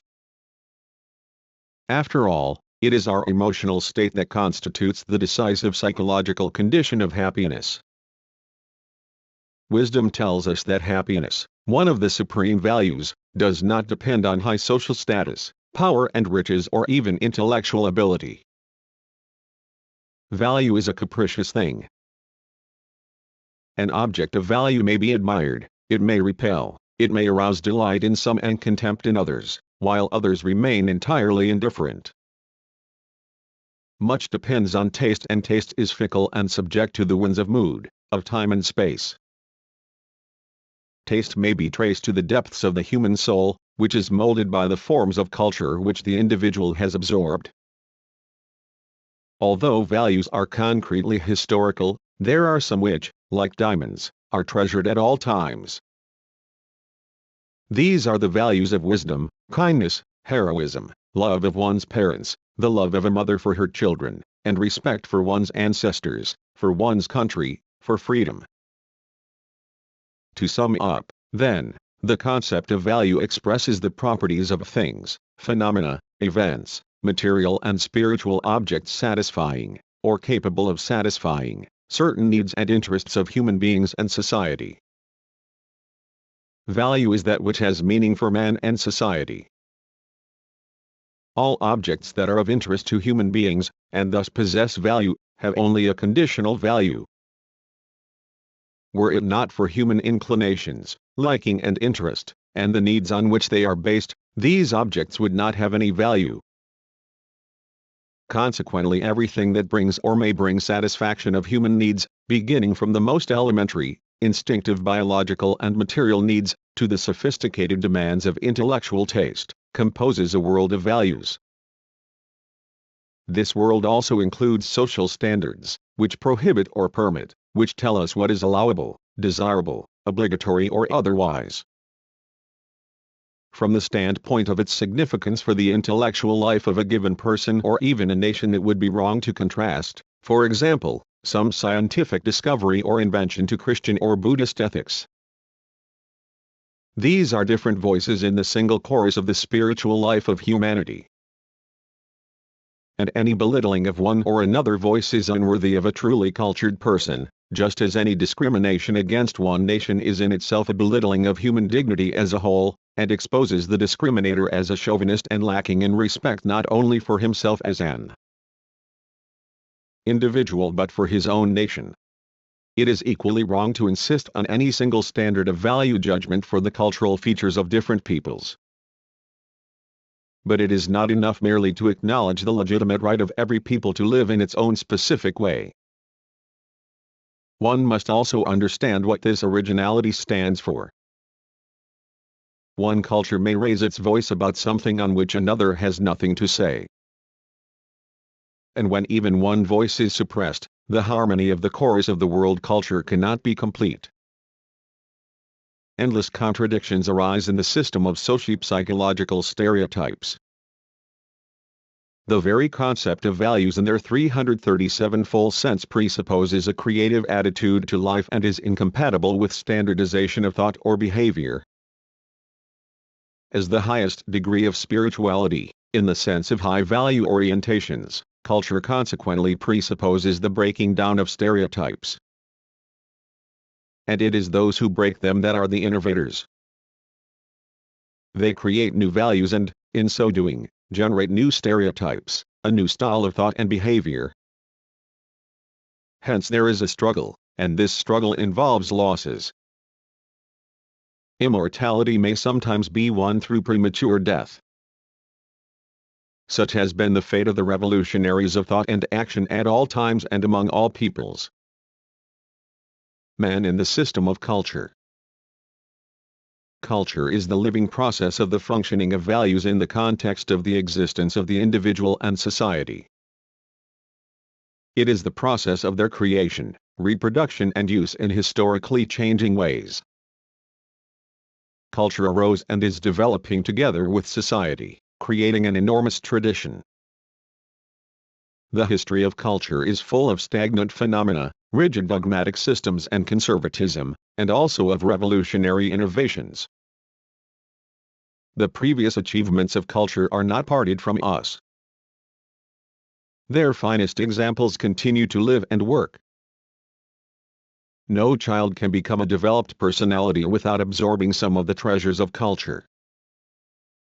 Culture always survives those who have created it and that which it originally served. The first stages of a child's growth pass in the family, where the elementary notions of what is good and bad in the moral and aesthetic senses, of what is beneficial or harmful, are acquired. This is where the foundation is laid of sensory experience, the power of imagination and thought, and the elements of emotional culture.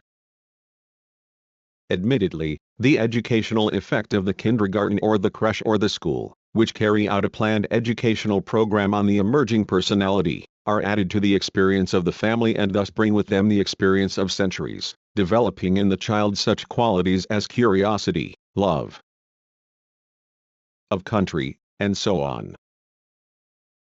Modern civilization has enormously expanded the opportunities not only of human knowledge, of physical, biochemical, physiological and intellectual forms of activity, but also the various ways of developing them. Here an important role has been played by such disciplines as psychology, neurobiology, and medicine, which have long made humanity their study. They are constantly perfecting their research techniques in order to penetrate the mechanisms of life. Great efforts are being made to find hitherto unknown human reserves in the hope of discovering more effective ways by which the nerve centers and other body centers can generate and transfer bioenergy and information, of scientifically explaining the human ability to receive various radiations from living and other objects and the information effects connected with these radiations, which people have for long observed but which have not yet been properly researched.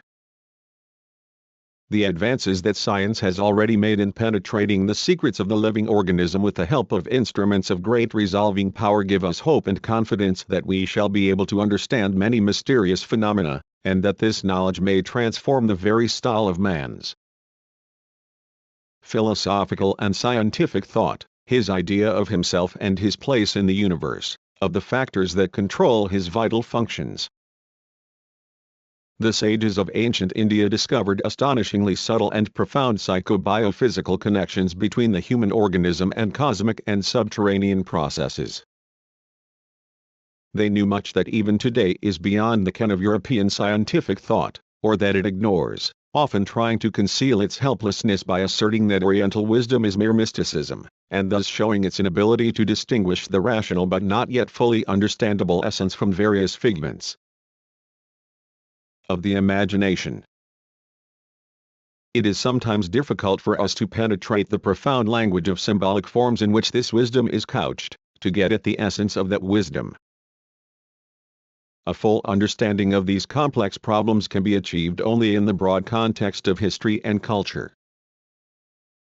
Historical experience offers us some instructive lessons for the present day.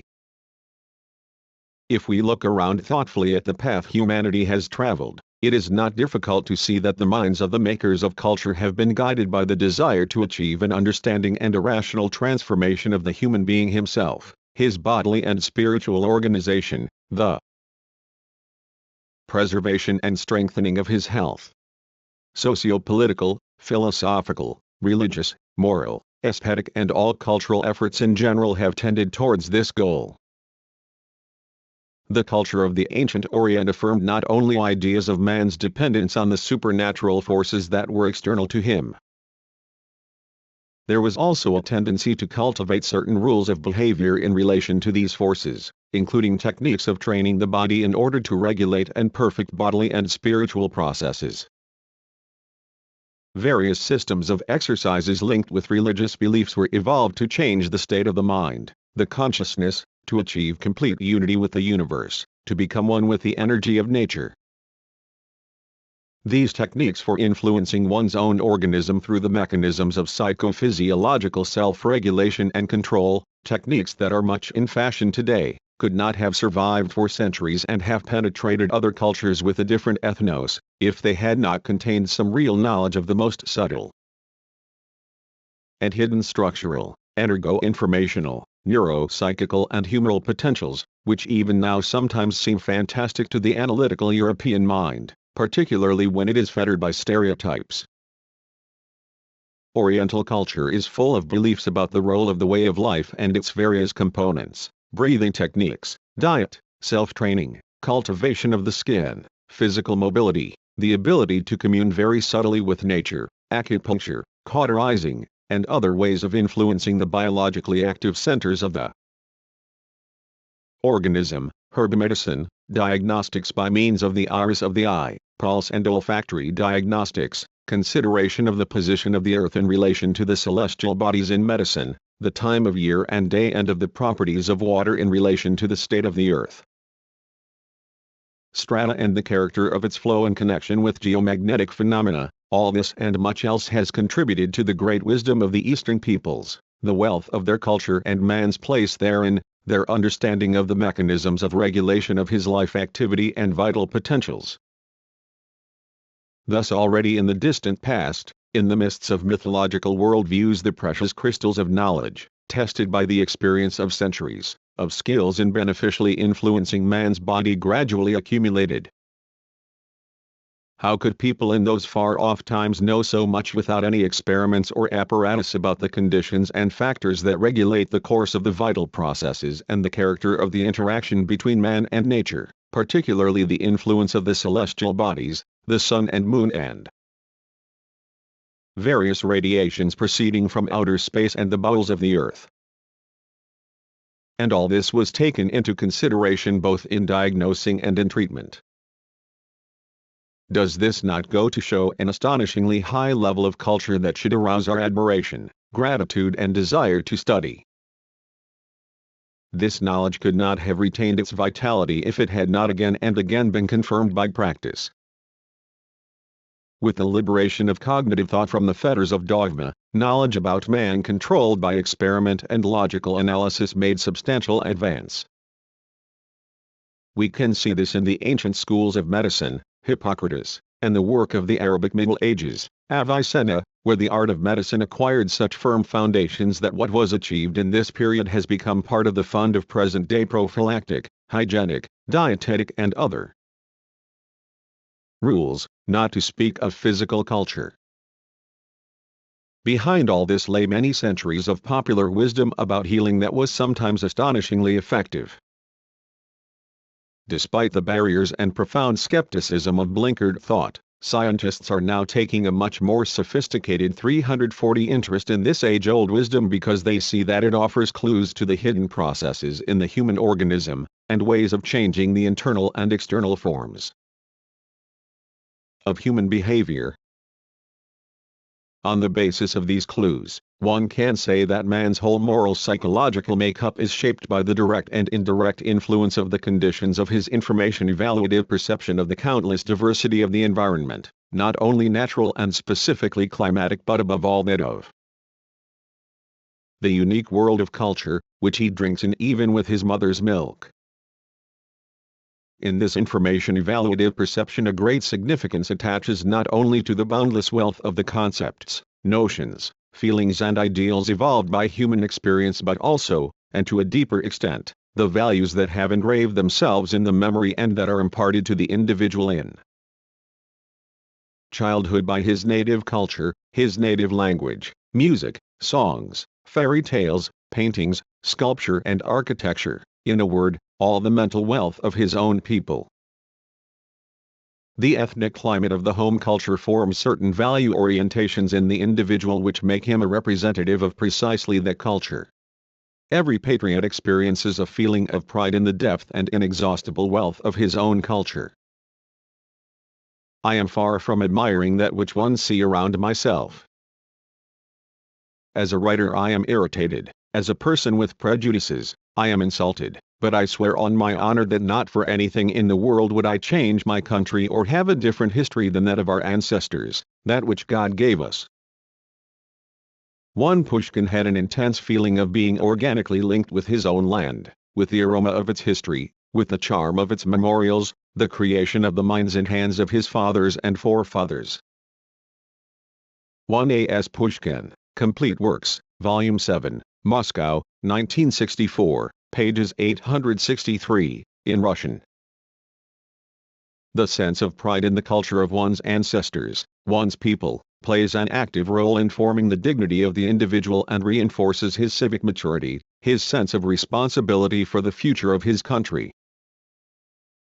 The memory of one's gifted ancestors, who created the works of art and literature and contributed to science, to social relations, is a sign of a person's rich spiritual endowment, of his respect for all the work of human hands, in which one can feel the soul of their creator. His labor, his amazing skill and perceptive observation. Literature has portrayed splendid characters with a complete mastery of their trade, characters who embody the talent of the nation, the sensitivity to beauty and the urge for free creative work and inspired labor that is inherent in any 341 people. This wonder at the people's creative gifts helps a person to become a personality. Beauty is a source of moral health and strength. Just as a tree growing in a certain soil puts down deep roots and drinks its juices, so a person from the moment of his birth until he departs from this life is deeply and in every respect rooted in the system of his culture and nourished by the spirit of his own people, their customs and morals, their sensory, emotional, intellectual and speech system of their culture. A person is also nourished by the specific type of natural landscape in which he lives and the memory of the people, its symbols and specific genetics. And if by force of circumstances a person is uprooted from the soil of his own culture and all its unique integrity, this is always a painful experience which may result in agonizing forms of nostalgia. Such experience has been vividly and fully reflected in literature and music, particularly by those artists who felt such pangs themselves. The innate relationship with the native culture can be traced even to certain genetic mechanisms, which carry a powerful lifelong program, which is not only racial, national, but also family and even individual. The gap between Western and Oriental cultures and the ignorance that exists on both sides often results in a representative of one culture becoming overenthusiastic about the other and forgetting his roots. For example, He may become dedicated to yoga or karate without taking into account the specific features of his own culture or the genetic and other natural factors of his psychosomatic structure. This may have a result that is directly opposite to what he desires. Resorting to the East in search of exotic variants of cultural values merely for the sake of the current fashion usually indicates a low level of culture. It is like a person chasing in the darkness of the unknown for something that he does not know. Any culture, especially its very deep personal stratum, has full significance only for its own conditions and within its own limits. The ways of behavior pertaining to one system of culture cannot be thoughtlessly implanted in another. This cannot always be done even with plants. The culture of one's personal life, for example, with regard to health lies not so much in the stubborn desire to prolong one's genetically programmed life expectancy as in trying not to shorten it by all the means, which unfortunately are only too readily available in one's particular system of civilization, for example, in the form of alcoholism, drug addiction, overindulgence in food, lack of exercise, and so on. Culture is closely akin to wisdom, or that part of it which is acquired by education. It involves the ability to observe the rule of moderation in everything, and if this moderation must be violated in the name of a new culture, it should also be done in accordance with reason and objective necessity. The thinking mind of culture is philosophy. Philosophy is its focus and, without it, no real culture of the mind or heart, no true intellectual achievement is possible. We have considered all the basic propositions of philosophy, its principles, categories and laws, its cognitive, creative and evaluative aspects. The author has sought to show how through the conceptual apparatus of philosophy the whole system of worldview, the methodology of cognition and the transformation of the world and man himself is organized. In concluding this book I have concentrated attention on the most essential problem of all, that of man and his existence in the world. We began with a definition of philosophy as a fact of culture, as its nucleus, as its self-consciousness. Our concluding chapter has been an examination of culture as the human factor, the highest of all values known to man. Request to readers: Progress Publishers would be glad to have your opinion of this book, its translation and design and any suggestions you may have for future publications. Please send all your comments to 17, Zubovsky Boulevard, Moscow, USSR.